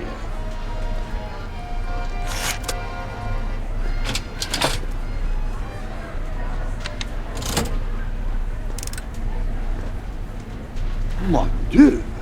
What is the matter? The gears, they must have become stuck. I am afraid I cannot raise the bathysphere at this moment. What a shame. Yes, it is. Well, I will work on the problem.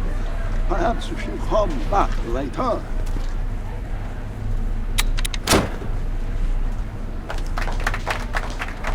Hiya, folks. It's me, Techne, Muse of Progress, gracing you once again with my presence. And speaking of presents, what better gift could Hill Valley offer the world than this magnificent science and technology exhibit? Hey, folks? If you haven't done so already, I urge each and every one of you to take a peek at Furnishings of the Future, right here in our main hall. Tickets are available from me, Techne, at our information desk.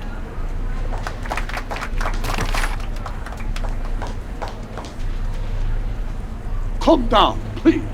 The bathysphere exhibit is currently closed for repairs. Oh, wait. Can't you see he's messing with us? There's nothing wrong with those gears. Monsieur Duteau is doing his best to fix the exhibit.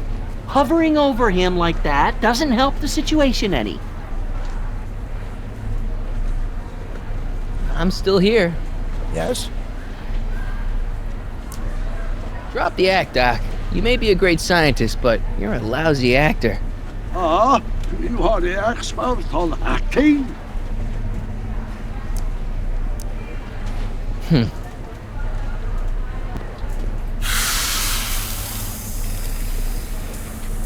Step back! You're crimping the hose! What does it matter if there's nobody in the bathysphere? It's very bad form. Oh, sorry. Hey! I'm just gonna keep holding this air tube closed until you raise the bathysphere. I wish you wouldn't. Why not? There's nobody in the bathysphere, right? Emmett gets no air until you raise the bathysphere. Emmett? Who? Emmett, you! You ready to drop the act now, Jacques Cousteau, a.k.a. Carl Sagan, a.k.a. No! You know what happens when the air runs out, to both of you. It's an old nautical superstition. A crimped horse means imminent doom.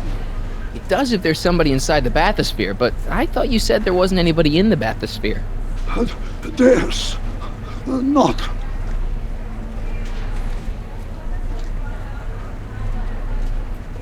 I command you uncrimp that hose! Funny, you'd think it was you who was running out of air, not the guy in the bathysphere. I don't know what you're talking about. It's as if you two were connected somehow.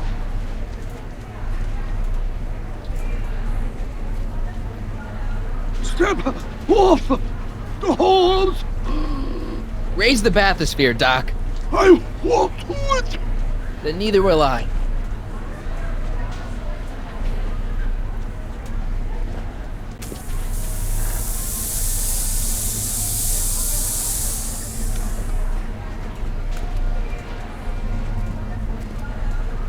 Throughout the years, they have become unstuck.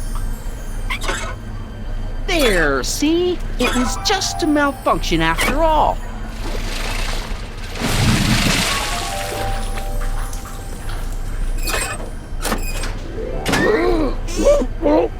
Let's get you out of there.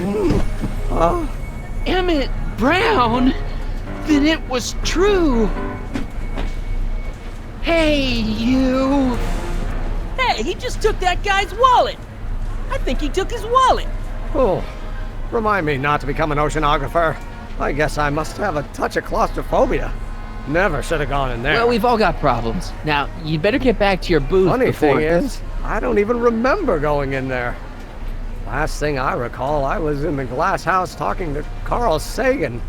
Did you know he's really a scientist? I'd heard. What did he say to you? Oh, he had some sort of spur-of-the-moment business proposition. It was all very rush, I never got the details. It would have meant leaving before the expo was over, so I told him Say, where did he go? Do you know? Carl Sagan? He had to leave. One of his experiments blew up on him. No, I know how that is. Greetings and salutations to all our honored guests. I am Techne, Muse of Progress. And it is my pleasant task once again to highlight one of the great minds who was hard at work building a better tomorrow. I think that's me. I'm next on the roster. But are you ready? So I guess No, I don't have a choice. Did you bring the static accumulator? Oh, right. Here you go. Great. Come on, let's get up there. It has been hard at work dreaming up gizmos and banging them together in his garage. And who knows? One of this kid's gizmos just might take off and change the life of everybody in town. Could it be the very thing he's brought to share with us today? This wouldn't be the first time the world was changed by a kid barely out That of ought to do it. Are the block bearings all in the raised position? Block bearings. Raised position. Check. Then it looks like all systems are go. She was only 19. Wish me luck. So hold your snickers. Don't have to. And to be wow. Ladies and gentlemen, I give you Emmett Brown! Objection! Objection, Your Honor! I hereby demand that the scientific demonstration of one Emmett Lathrop Brown be terminated and forfeit by reason of insanity. I declare him to be in contempt of me, his father. Where is he? Hand him over this instant! The longer you hold out, the harder it's going to be for you. You don't think you can shelter him? Maybe Emmett would come out from wherever it is he's hiding if you tried the reasonable approach. This is the reasonable approach. Don't antagonize him. Well, if you're not going to say anything... So he is up there with you? Thanks a lot. Son, I order you to come down from there this second.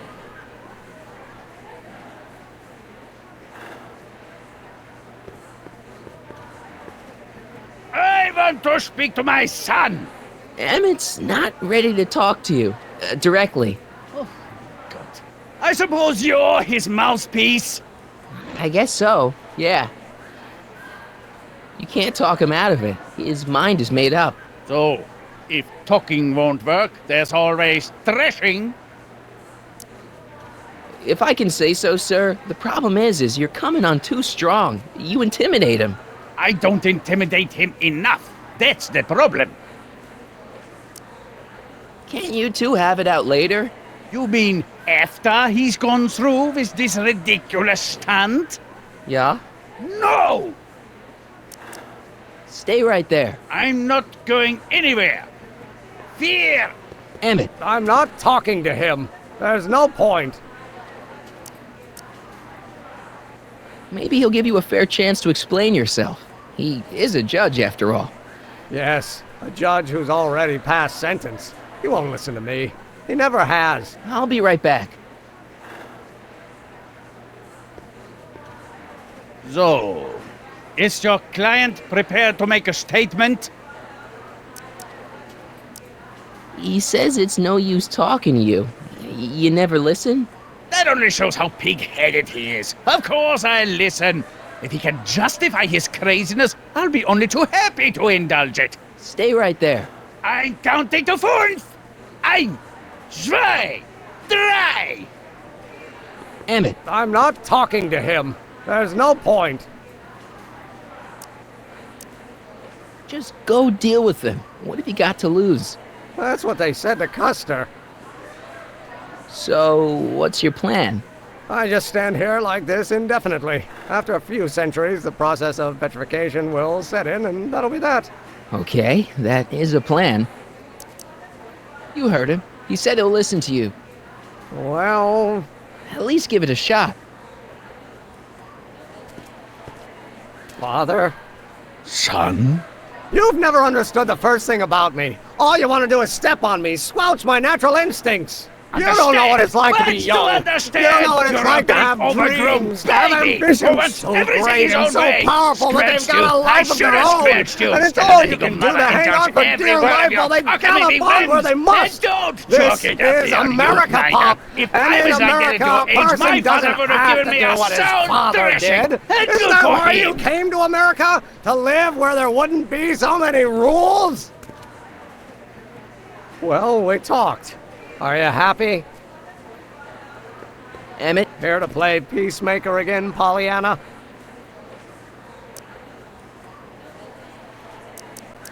I don't know. I think you two are on the verge of a breakthrough.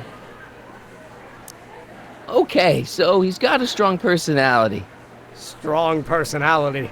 Lord save us from strong fathers. Why couldn't I have been born to a nice, wimpy milquetoast? Yeah, well, that's no picnic either. The important thing is, fathers can change. Says you.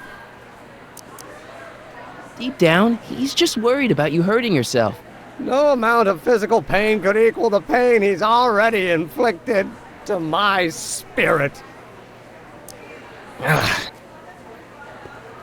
Please, you gotta get out of Emmett's way.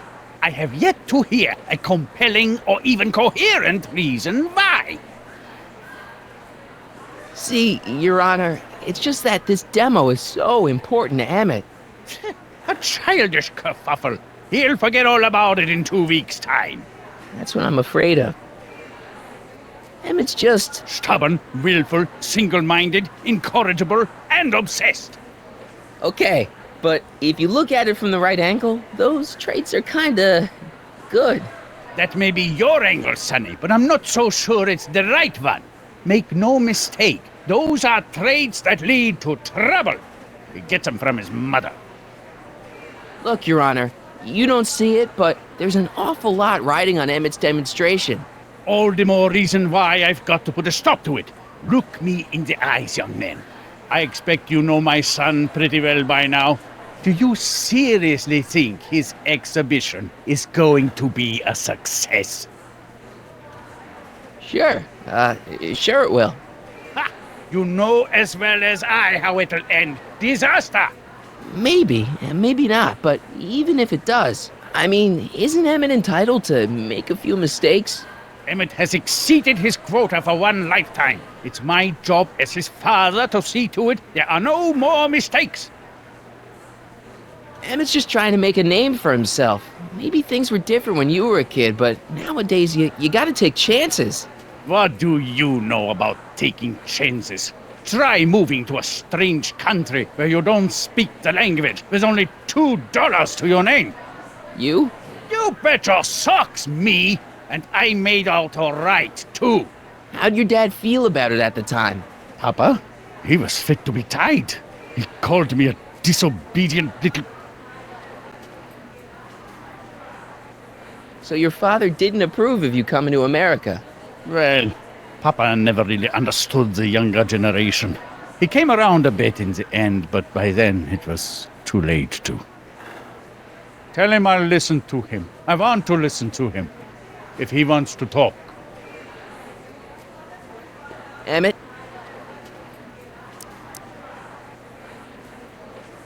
He says you get your stubbornness from your mother. Well, that's the limit. He's not satisfied with insulting me. He's got to drag my mother through the dirt, too. Mother isn't at all like me. She's gentle and sweet and endlessly patient. If anything, I'm more like... skip it.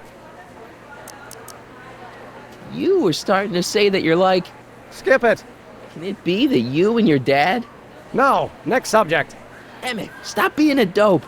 You've got your pride, okay, I get it. And so does he, but what's the harm in trying to make peace with the guy? He's your family, and family's important. Sometimes it's, well, even more important than we realize. May I come up?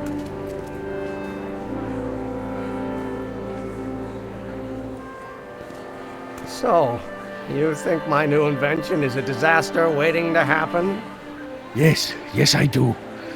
And I'm here to say, if any son of mine is going to make of himself a public disaster, I insist on being there to support him. Pop! You're gonna change your tune once you see this baby go airborne. You see, the force field generated by the static accumulator... Marty, give Trixie the signal. We're ready for liftoff. Oh, good. Ladies and gentlemen, thank you for bearing with us through that unavoidable delay. And now the Hill Valley Expo is pleased as punch to present Mr. Emmett Brown and his electrokinetic levitator.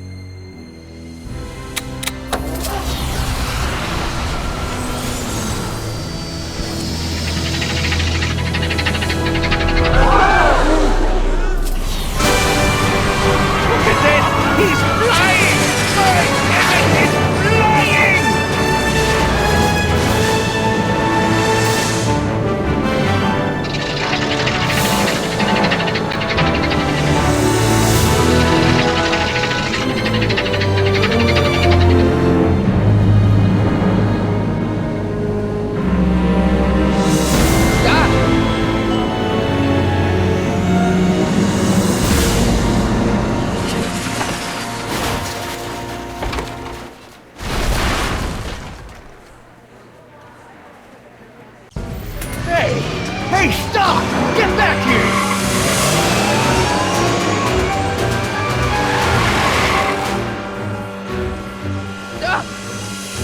You okay? I thought I could change her. Things could be different. Forget about it. Come on. We gotta find a way to stop her before... No, don't come any closer. Doc! Go away! But... Move! Marty!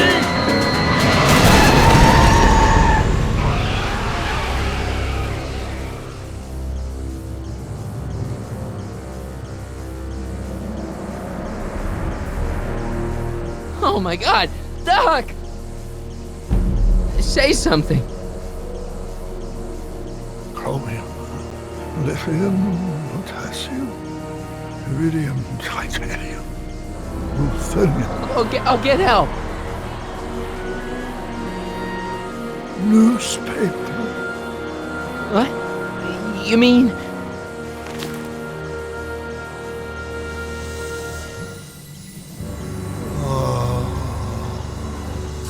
I'm gonna get you to a hospital, Doc. You're gonna be okay. Yes. Oh, I think I am going to be okay, Marty. No, come on, Doc. Doc, don't do this. Don't go.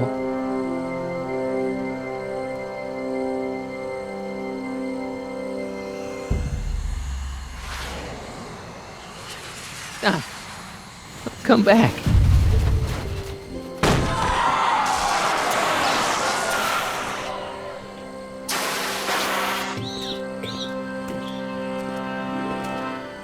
Doc?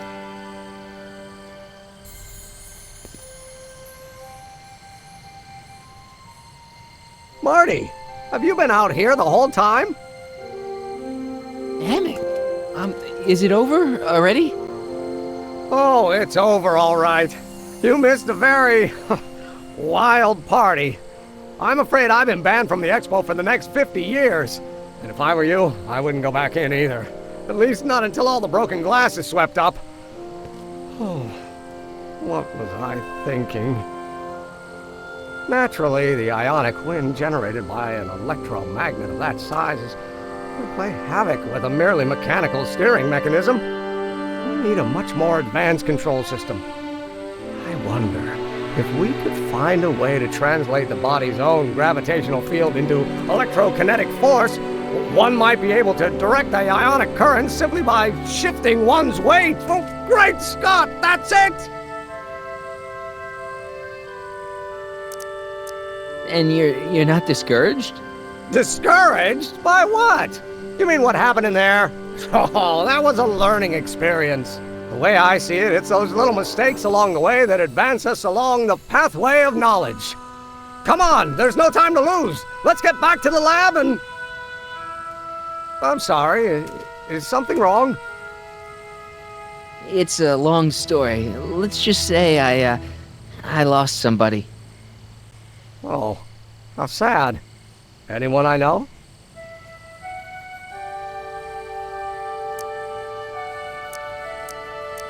No, nobody here knew him. He was a complete stranger to this world. I know the feeling. Sounds like a man after my own heart. Then it is someone I know. Yeah, no, forget it. It's got nothing to do with you. What? You're a complete mystery to me, Marty. Where you come from, what you're doing here. But there's one thing I do know. Whatever it is, it does have something to do with me. Please, Emmett, don't ask any... What's this? Come on, let me see. I deserve an explanation. Okay, here goes.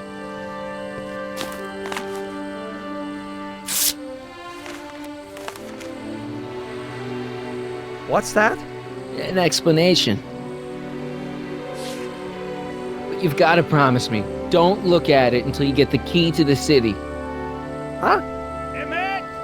Just promise. Emmett, where are you, my son? I'll be right there, Pop. Key to the city? I don't understand. And you can't understand. Not for a long time. It would do irreparable damage to something. Just say you promise. Okay, I promise.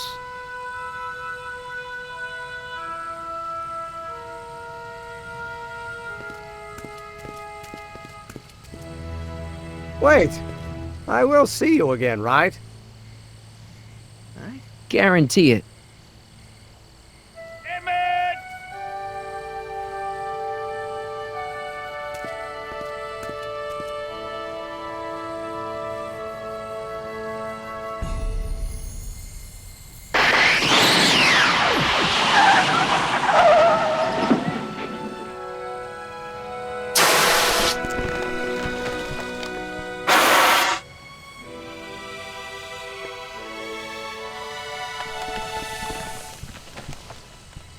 It worked.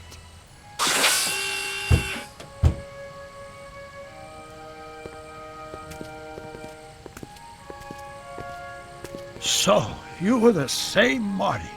Funny how memory can play tricks on a person. I remembered you being much taller. How was the ceremony? Long.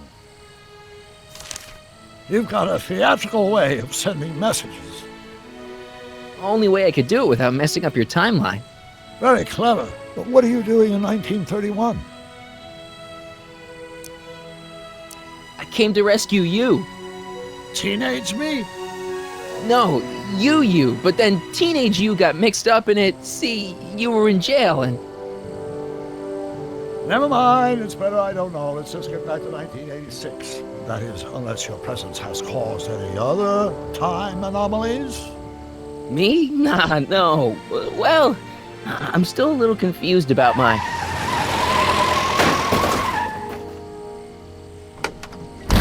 Where is he? Where's that no-good son of mine? He's not worthy of the McFly name. You see my Artie anywhere? Artie McFly? That's the one. Just got a call from Melvin at the city records office. He tells me the dad-blamed fool's gone and got himself hitched to a Canadian floozy. Can you believe it? Hitched? Married.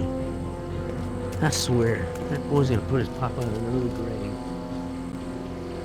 So that's how she got her job back. Ah, he's married the wrong grandma. I mean, Trixie's not my grandma. And if she's not my grandma, I'm not me. Wait, that was Great-Grandpa Willie. I met him when he was a baby. He peed on me.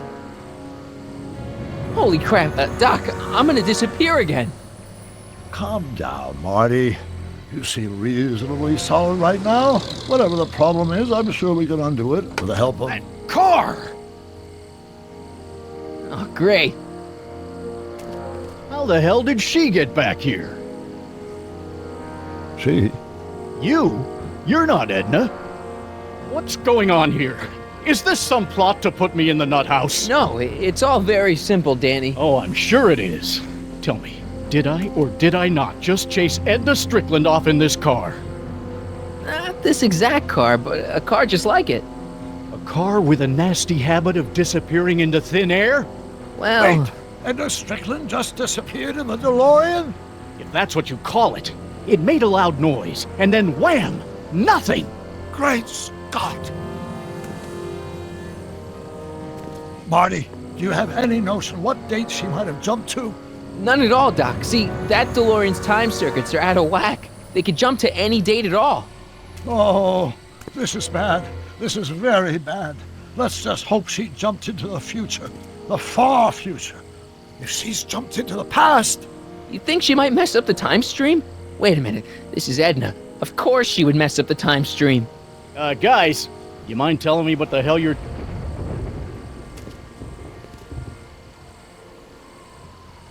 Uh-oh.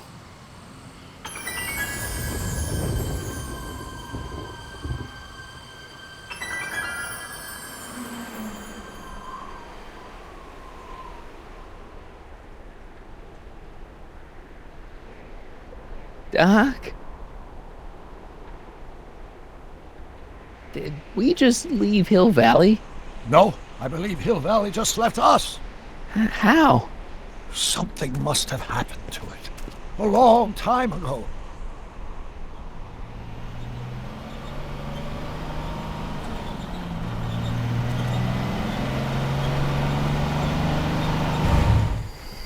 Well, now you two look mighty lost. Hey, what on earth is that thing? It's an experimental vehicle. Pay it no mind. Look, maybe you can help us. We're looking for Hill Valley. Well, which is it, a hill or a valley? No, it's a town. It's a town called Hill Valley. Hill Valley, a town? Say, I think I once heard that there was a town here a long time ago. Don't know much about it, though. Just as I suspected.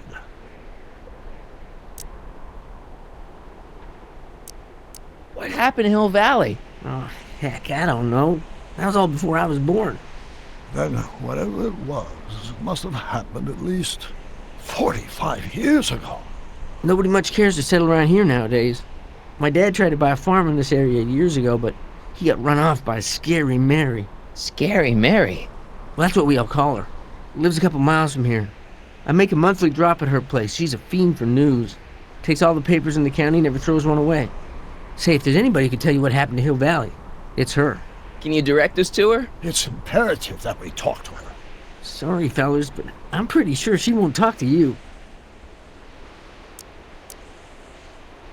Why wouldn't she talk to us? The thing of it is, guys, Mary's older than dirt, but she's also a little tetched, if you catch my drift.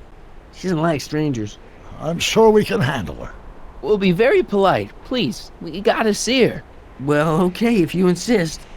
Take a right turn just after the bridge, then follow the wheel ruts till they come to an end. You'll have to go the last quarter mile on foot. Good luck, and don't say I didn't warn you. I got a notion I'll be kicking myself for sending you up there.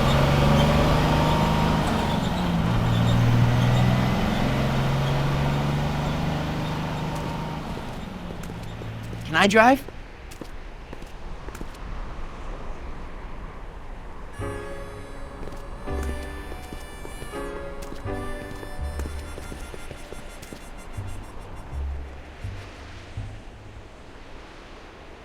Mary Pickford.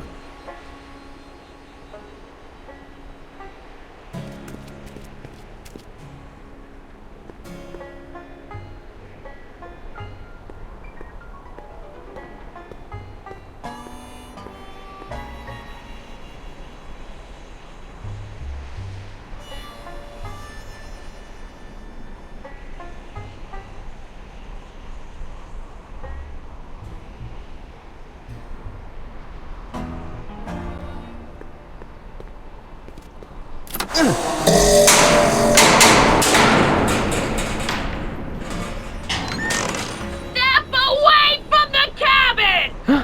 Pardon us for intruding, madam. We were wondering if you could tell us... I don't talk to hooligans! On a very friendly sort. Doc, that was Edna. Edna Strickland? Impossible. This is how she was when I first met her. I had to... Listen, just leave it to me. Okay, you think you know how to handle her. Just remember, we need to know what happened to Hill Valley, and just as importantly, the precise time when it happened.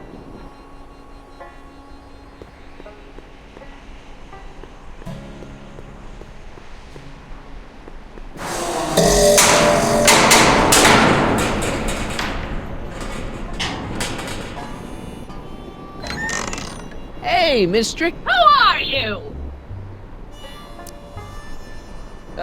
Yakov Smirnov? That's a foolish name, and I make it a rule not to talk to strangers with foolish names. But we're not strangers. How do I know you? You tried to have me arrested once, a long time ago. Remember? Listen, Sonny, I'm an easygoing woman, but I got a few rules I live by. And rule number 1 is, I never, ever talk about the past! Or the future, neither. I don't talk about any day but today. I guess that didn't go so well. Of course she doesn't talk about the past, because there's something in her past she's trying to forget. But we're gonna pry it out of her. Go ahead, knock on the door again.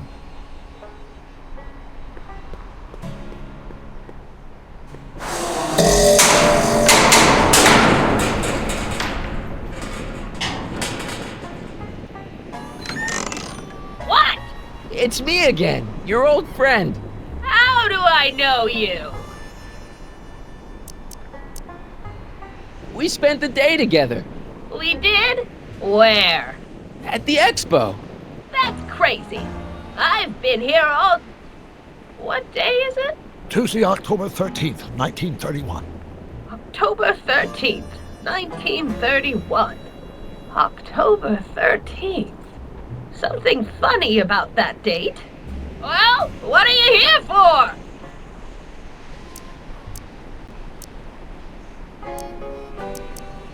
Come on, Miss Strickland.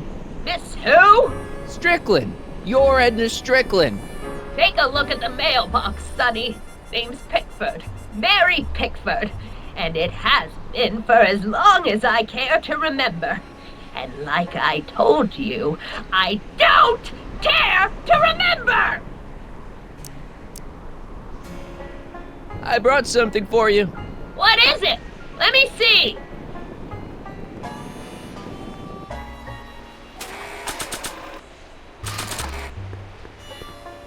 I brought you this. I ain't interested in flowers. Wait till you hear. And I especially ain't interested in talking flowers. Put them away. I brought you him. Him? Who him? Him who? Look hard. Don't tell me you don't recognize your own boyfriend. My boyfriend? Yeah, he's all grown up. Come closer, fella. Marty, what am I supposed to do? Trust me, Doc. Just go with it. It can't be. Emmett! Yes, Edna. It's me. It is! It's October 13th, 1931! Oh, and you are Emmett! Emmett! How did I get so turned around? Have I been dreaming, or... Oh, stay there! It's a classic case of repressed memory syndrome. Once the mental dam is broken, the subject is immediately plunged into the midst of the very scenes she's trying to forget.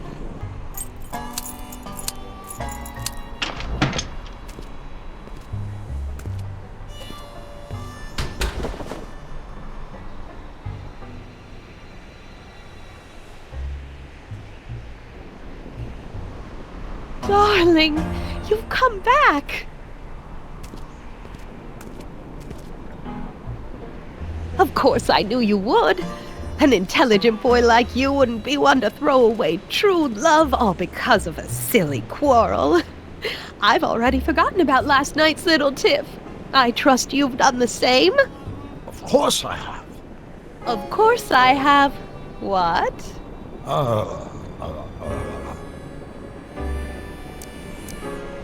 Schnookums. Schnookums. You're sweet. But you're still keeping company with this Smirnoff character. I insist you drop him. He's a bad influence. And you've got to stop working on that dangerous electrokinetic... What's this? Okay. I suppose now you're miffed with me for forcing Detective Parker to close your booth down. Bitter medicine for you, I know, but I had to do it. And Parker had no choice but to obey my orders. He knows that my opinion carries a lot of weight in Hill Valley, and he'd never... Parker would never... Oh... What is it? I don't know. Something about Detective Parker. Something that happened to me on October 13th. What could it be? Can you jog her memory? If we can keep her mind in the past, we may get the full story of Hill Valley's premature destruction.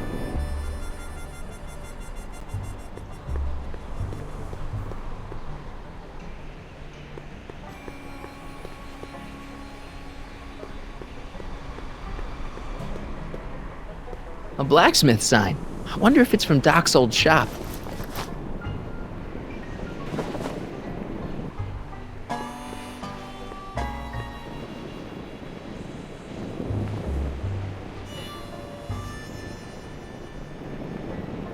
I hate to see it like this.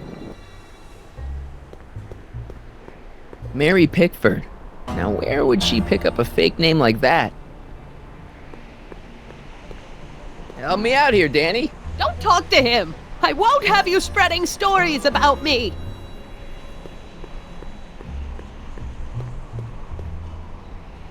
An old saloon sign. Cool. Too bad it's all burnt. This hat doesn't frame her face very well.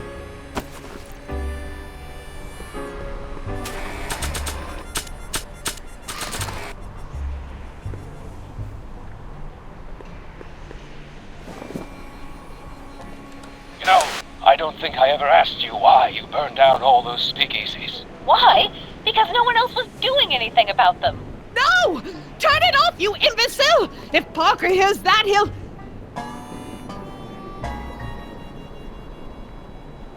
Officer, I can explain. It was a trick. I was framed. Oh! He's after me! Ha! He'll never catch me in this souped-up car of the future. Curses! I can't shake him. Well, no use in holding back now. Let's see what this baby can do. And here it comes! Yes? Here what comes? I don't know. Something really unexpected is supposed to happen right about now, but I'm not sure what. Oh, come to think of it, how can I be expecting something unexpected? What's going on? Quick, Marty. We've got to find a way to push the story along before she snaps out of her reverie.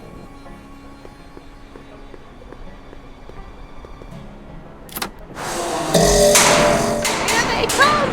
The lights! I'm being transported! Where? Back! Back!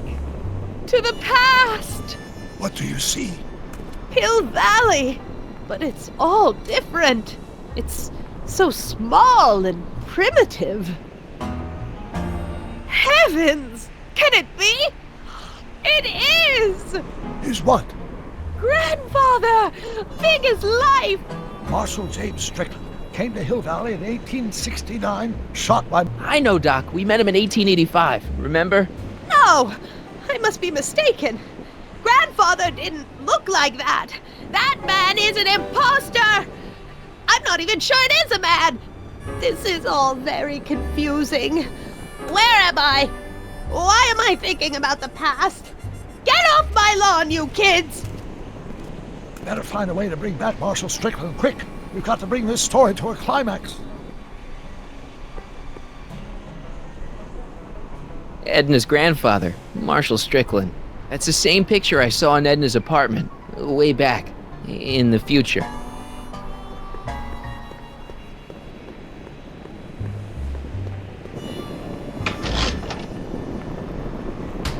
Yeah, I can wait. I'm guessing this mop doesn't get much use.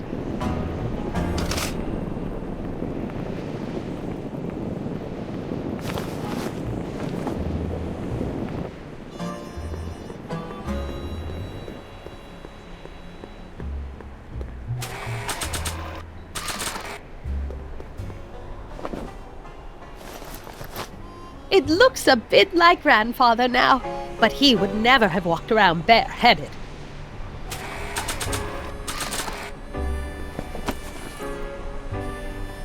Not bad.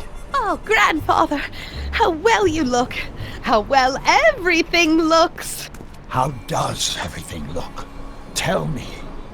It's a bit rustic, to be sure, but all the buildings are so sturdy and well kept. And the young people of Hill Valley, they're so virtuous and upright.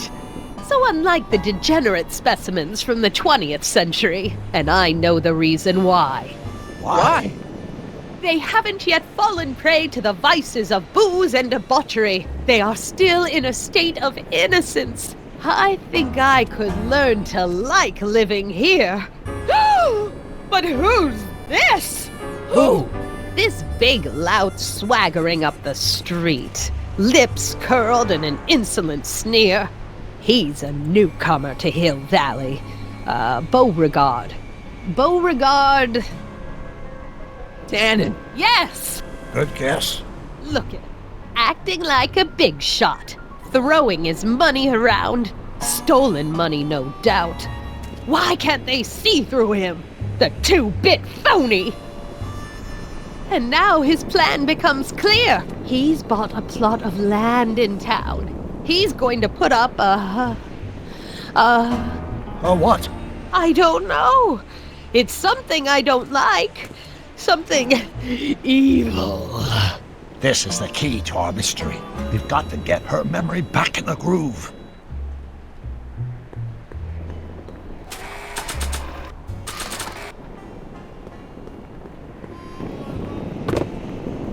Talk about a watering hole. A saloon? In Hill Valley? Oh, he can't do that! Grandpa, you can't let him do it! You can't let that snake ruin paradise! Well, if they're all too blind to stop him, I'll just have to take the law into my own hands. I'll make sure this sinful establishment never opens its doors. I don't know what I'll do, but I'll do something. Something very conclusive. I wonder what's cooking.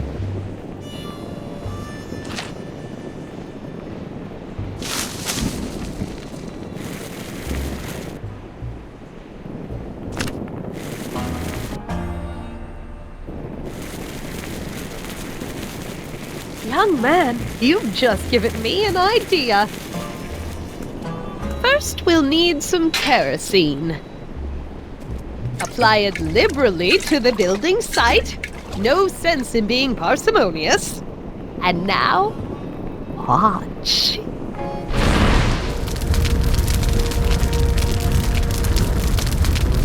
Isn't it beautiful? The devil's handiwork consumed by the fires of righteousness!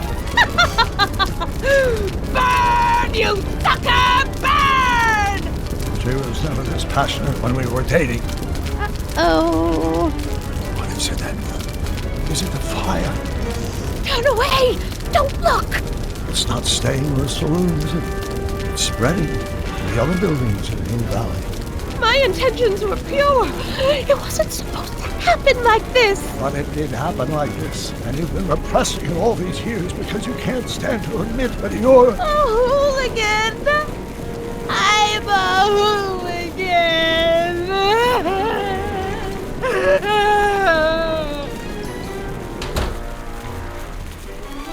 Will I lay it on too thick? Here's the story. Black and white and red all over. Huh. Hill Valley destroyed by fire. Started approximately 2 a.m., July 17th, 1876. Of course, I'm not the real criminal in this story. Am I, Mr. Sagan? You set me up for a fall. You and Smirnoff. You made me steal your infernal car. You made me burn down Hill Valley. And now, by the powers invested in me by the town of Hill Valley, I hereby sentence you two criminals to... Hey! You! How much have you heard? Enough for a month's worth of headlines in the Hayesville Herald. 2 months worth if you shoot those fellas. I could shoot you too, you know. But you won't, because that would be against the law. And you never break the law, right? This is your cue to skedaddle. Right. Much obliged.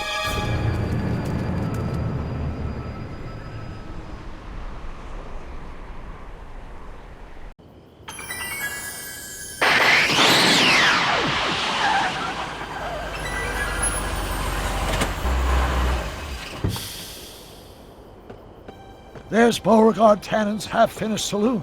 Sometime during the next hour, Edna's going to light it on fire and accidentally burn down Hill Valley. I wonder where her DeLorean is. We'll find it later. Right now, we've got to stop that fire. I'll go around back. You go through the front. Got it.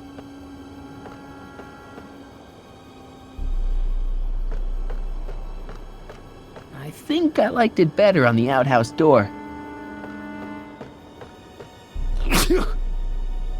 I'd better not get too close.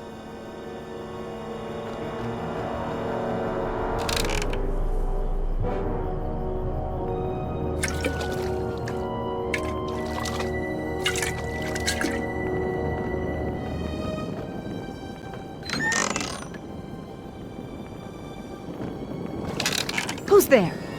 Edna, stop. It's just me. Mr. Sagan, what are you doing here? I was gonna ask you the same question, Miss Pickford. Isn't it obvious? I'm putting an end to your den of iniquity before it starts. I don't think so, Mary. I don't like shooting women, but no one comes between Beauregard B. Tannen and his livelihood. Tannen, stop! If you shoot her, she'll drop the torch, and this whole place will burn up. Edna, stop! If you drop that torch, he'll shoot us. Looks like we're at something of a standoff here, Mr. Tannen. I don't see a way out unless somebody manages to disarm both of you at the same time. How the hell am I supposed to do that? Dolores Miskin?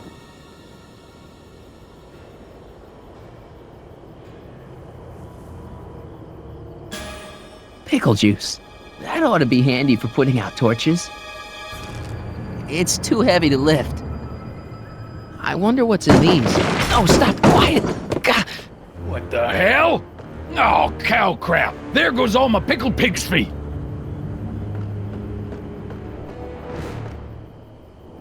Man, this thing is not light.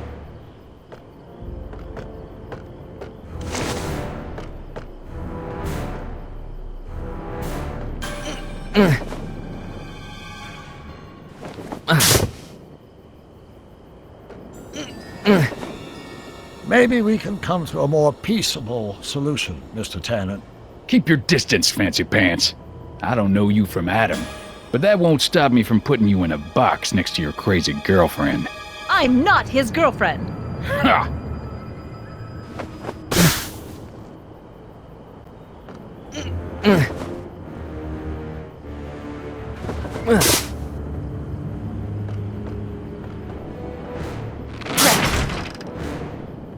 It's right over his head, but I can't knock him out while Edna's still holding that torch.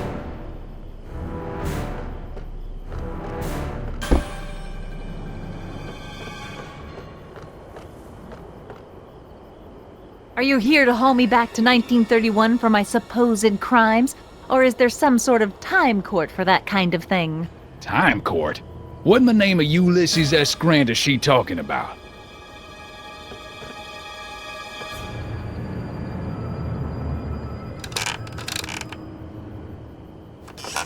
Was that a mouse? What's the matter, Miss Pickford? Scared of a little mouse? No, but you should be scared. Mice carry diseases. It's a fact. Look it up.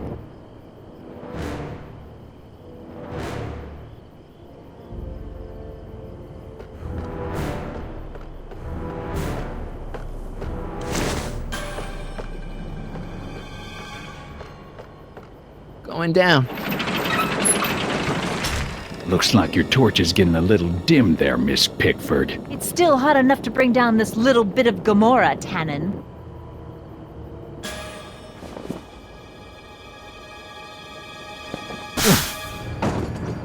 All right, physics.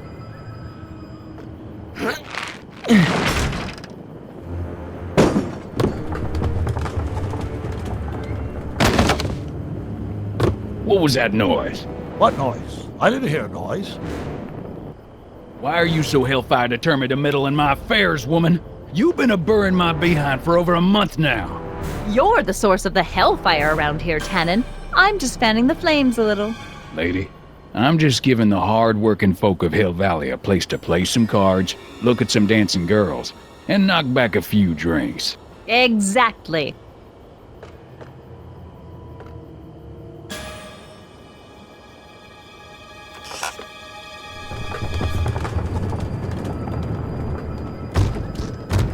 Okay, that was lucky. Won't be long now. We'll just see.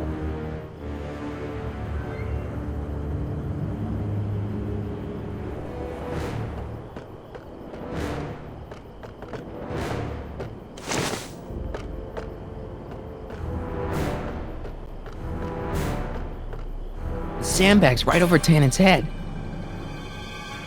Come on. Got any last words? I'll see you in hell, Tannen. You first, lady. Come on, you son of a... Ha! Frog? Who the hell are you? I'm the diversion, butthead.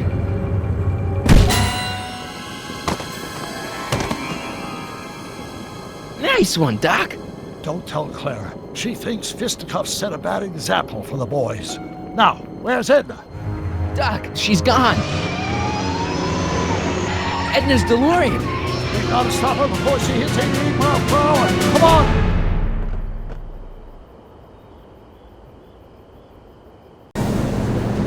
Okay, Edna, nothing to be worried about. You're a smart woman with a strong moral compass. You just need to think your way out of it.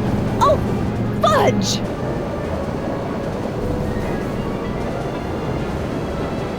What's she doing? I think she's spouting euphemisms at us. Luckily, the road out of Hill Valley is still pretty rough in 1875. It's unlikely she'll manage to accelerate 88 miles an hour anytime soon. How are we gonna stop her? Good question. We can't risk injuring her or damaging the vehicle for fear of altering the timeline even further. Luckily, those diagnostic lights my alternate self put all over the DeLorean have given me an idea. Here, take these. What are these? Flux synchronization modules. How do they work? I generally use them for maintenance purposes. We might be able to use them to sync up with the alternate DeLorean's diagnostic modules, thus making it possible to link both sets of time circuits and override the time destination of the alternate DeLorean. At least that's the theory, anyway. That's a great plan, I think. Best of all, we won't need to weld the modules to the frame. Just snap them over the diagnostic lights. Wait a minute, Doc. You want me to go out there? How the heck am I supposed to do that? Good question. Let me think. Aha! A hoverboard! It saved our hides a few times before, so it seemed like the appropriate tool to bring along for the job. Sweet!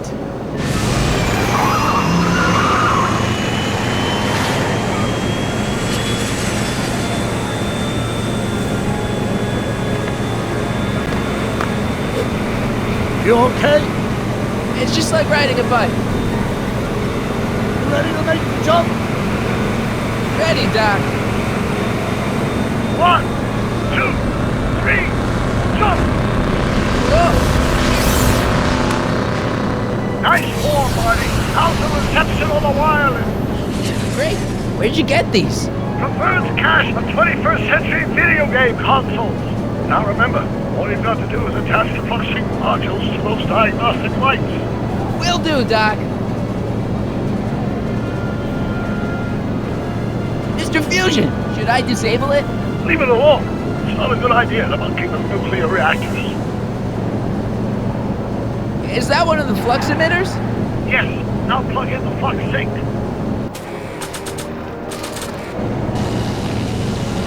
I can't reach it from here. You just have to climb onto the top.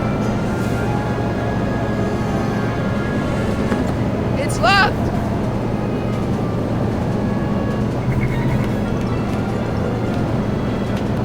Is this the starboard flux emitter? Yes. Now plug in the flux sync.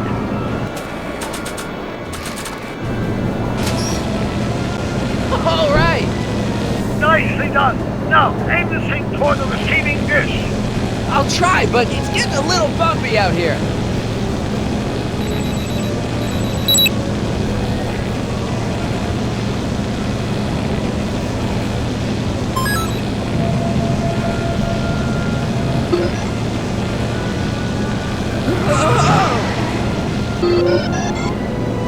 Great. That's one flux sync down. 2 to go.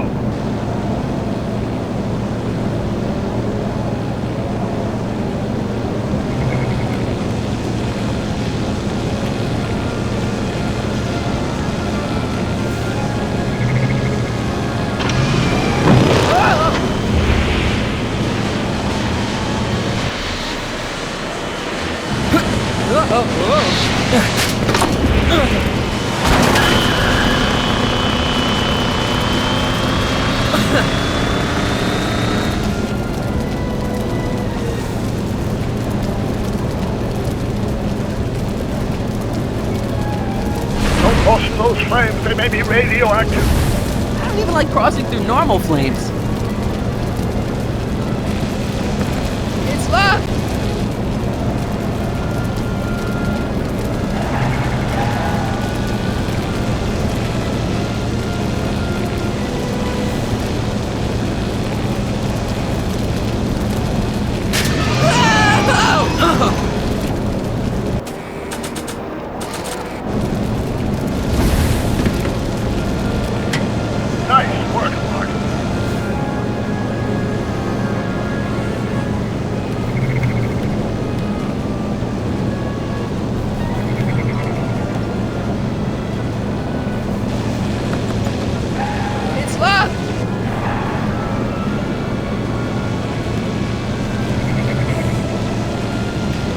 made it.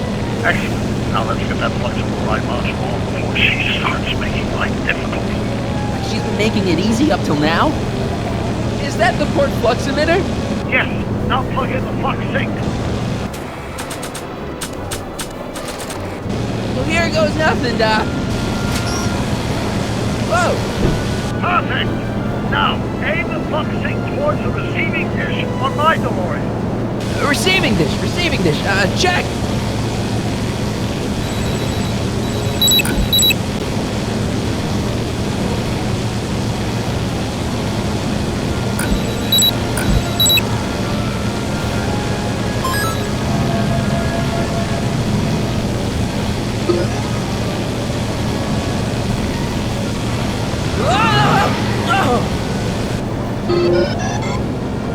We're almost home, Marty. Just one flux sink left.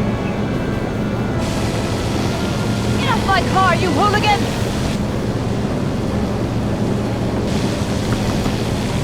It's locked!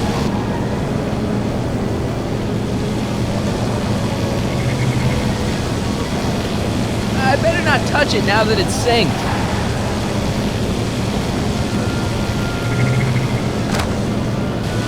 Edna! What? Let me in! You want in? Fine!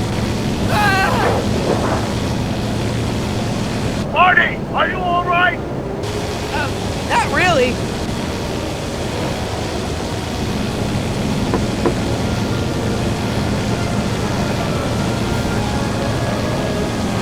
What? Pull over! No! You're in a lot of danger! So are you! Give it up! You first! Excellent, Marty. Now that you're on top of the DeLorean, you can attach the flux sink to the overhead flux emitter. Great, Doc!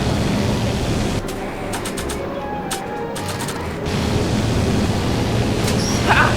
Nicely done! Now, aim the sink toward the receiving dish.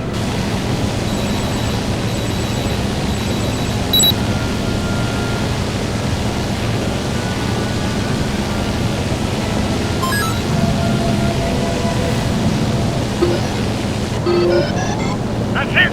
Get out of there, Marty! Phew.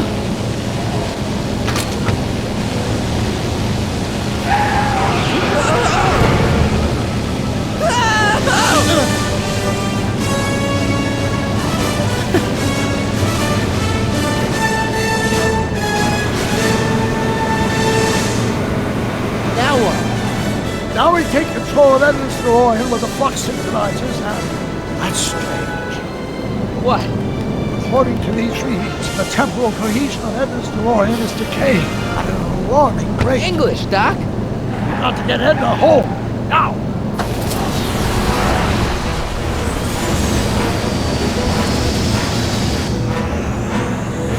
Hold on!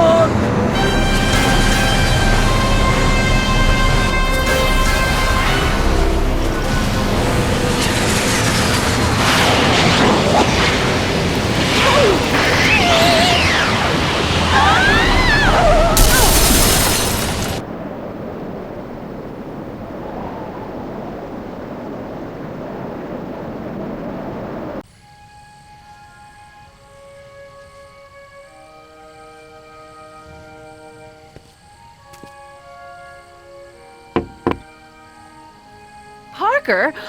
Then I must be back in... Would you be kind enough to tell me what day it is? It's the day I place you under arrest for arson, resisting arrest, and being a general all-round pain in the ass. No! You can't arrest me! Not now, I just got back from the last century. Would you look at that? Edna Strickland, drunk as a skunk. I'm not drunk, you reprobate! I'm a time traveler! Sure you are. Oh, I'm loving this. I'll prove it to you. Come with me. We can do the whole day over if you want. We can fix everything. We can start by drying you out. Come on, into the station with you. You can bunk with me, doll. I'd rather die. Stop it! Unhand me, you dolt! Well, I guess that's it for Edna. Yes, I suppose it is. You know, whoever said time heals all wounds didn't know squat about time travel. What do we do about that, DeLorean? No need to do a thing. Ever since we synced up the time circuits, the temporal breakdown in Edna's DeLorean has accelerated at an exponential rate. By my calculations, the timeline should catch up with it in 5, 4, 3, 2, 1, now! What the hell? Hey, Parker, you're not gonna believe this. See? What did I say? Ready to go home? Wait, Doc, the timeline's not fixed yet. Look.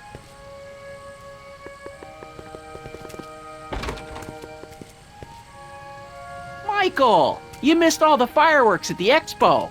Yeah, so I heard. Listen, I heard a rumor about you two. I guess we gotta come clean. Ta-da! Artie took me to Reno last night. Try to keep a secret in Hill Valley. Well, you gonna congratulate us or what? Then it's true. My grandpa's married the wrong grandma. I'm done for. Hey, are you feeling all right, kid? You don't look so hot. This just isn't right. Now I know marrying a Canadian for a work permit isn't strictly by the book, but hey, sometimes you gotta go out on a limb for the ones you love. Isn't he just the sweetest? Artie, you can't do this. You're not supposed to get married for another 5 years.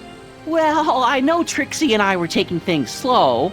But after that witch Edna got me fired with that postcard, we kind of accelerated things a little.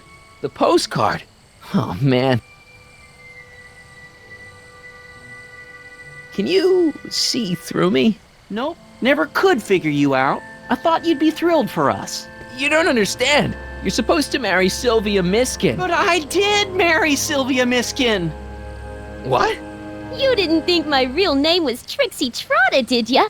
Don't feel too bad. It was kind of a surprise to me, too.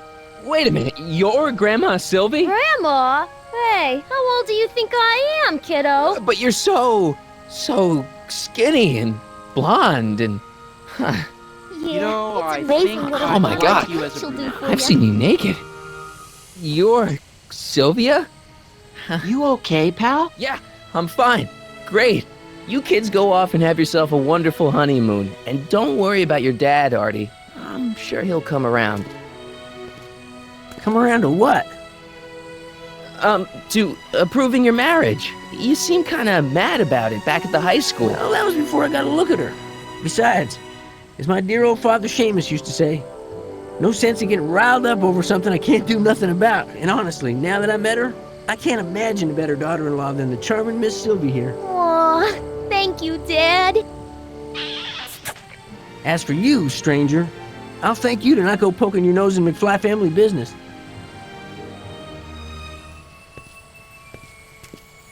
It's been a pleasure, Agent Corleone. See ya in the funny papers, Mikey. Goodbye, Grandma. You know, I took some pictures of Trixie in 1931. Hey, that's my grandma you're talking about.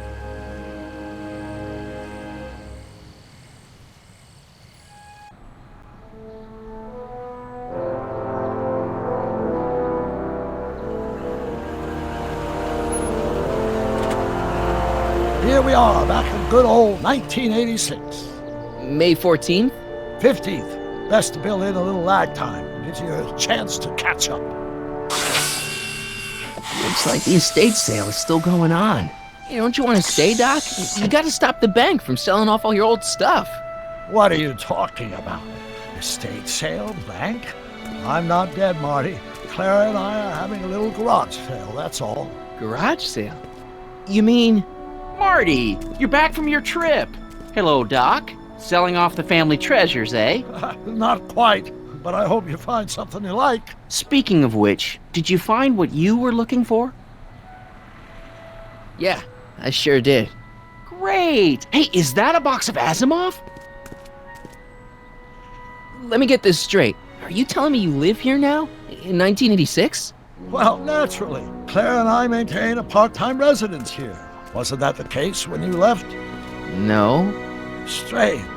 I can't imagine not sticking around. After all, I've got my late father's foundation to supervise. If I wasn't here, who'd present the annual Earhart Brown Scholarship for Young Scientists? Something funny? I'll explain it to you later. I don't see what's so funny about looking after a family legacy. Oh, almost forgot. I've got something for you.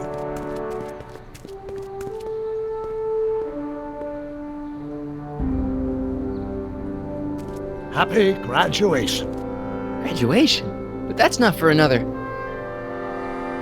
The McFlys of Hill Valley. An exhaustively detailed history of your family, from your great-great-grandfather Seamus to the present. You traveled through time to write this? Well, most of the research was done traditionally, but your grandma Sylvia proved to be something of a mystery. Which is why you traveled back to 1931, to look for her. Exactly. Who knew she was singing in a speakeasy under a stage name? This is great, Doc. Thanks. It's the least I can do for the man who saved me from making the worst mistake of my life. Yoo-hoo! Dr. Brown! Edna? Einie! What's going on? What are you doing with my dog? The same thing I do every afternoon, silly man. Giving him such much-needed exercise. Isn't that right, Einstein? Hey, Dollface, it's past time for our 3:30. Coming, sweetie! Oh, Mr. McFly, have you seen my stepson anywhere? Oh, Biff! I think you're late for an appointment. Oh, gosh. You're right, Mr. McFly. Hi, Marty. Don't they make a great little family? You'd never know they met in prison.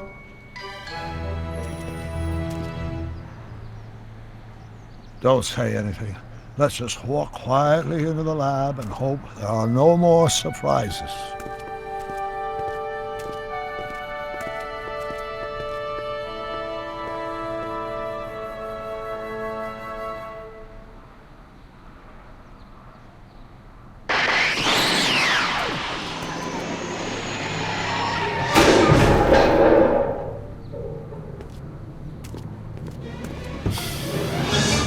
Doc! Marty! What are you doing here? You gotta come with me! Back to the future! Marty, you can't be here. If your younger self sees you, the consequences could be catastrophic. My younger self? Oh, right! Bring him along too! This concerns all of us! What do you mean? Does something happen to us? Do we turn into assholes or something? Nah, we're fine. But our great-great-grandkids? What the hell? Great Scott!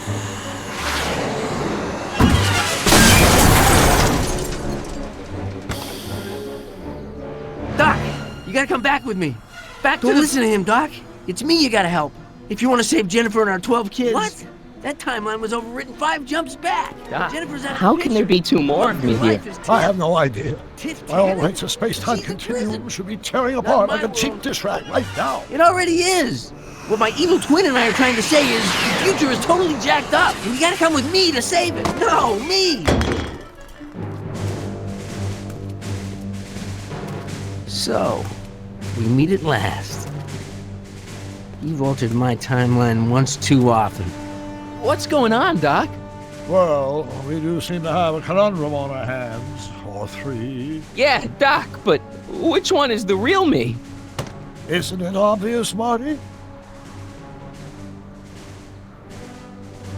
Come on! Prepare to be erased. Doc, wait! What about the space-time continuum? Yeah, what about my future? And mine? The future can wait. We've got a present to catch up with.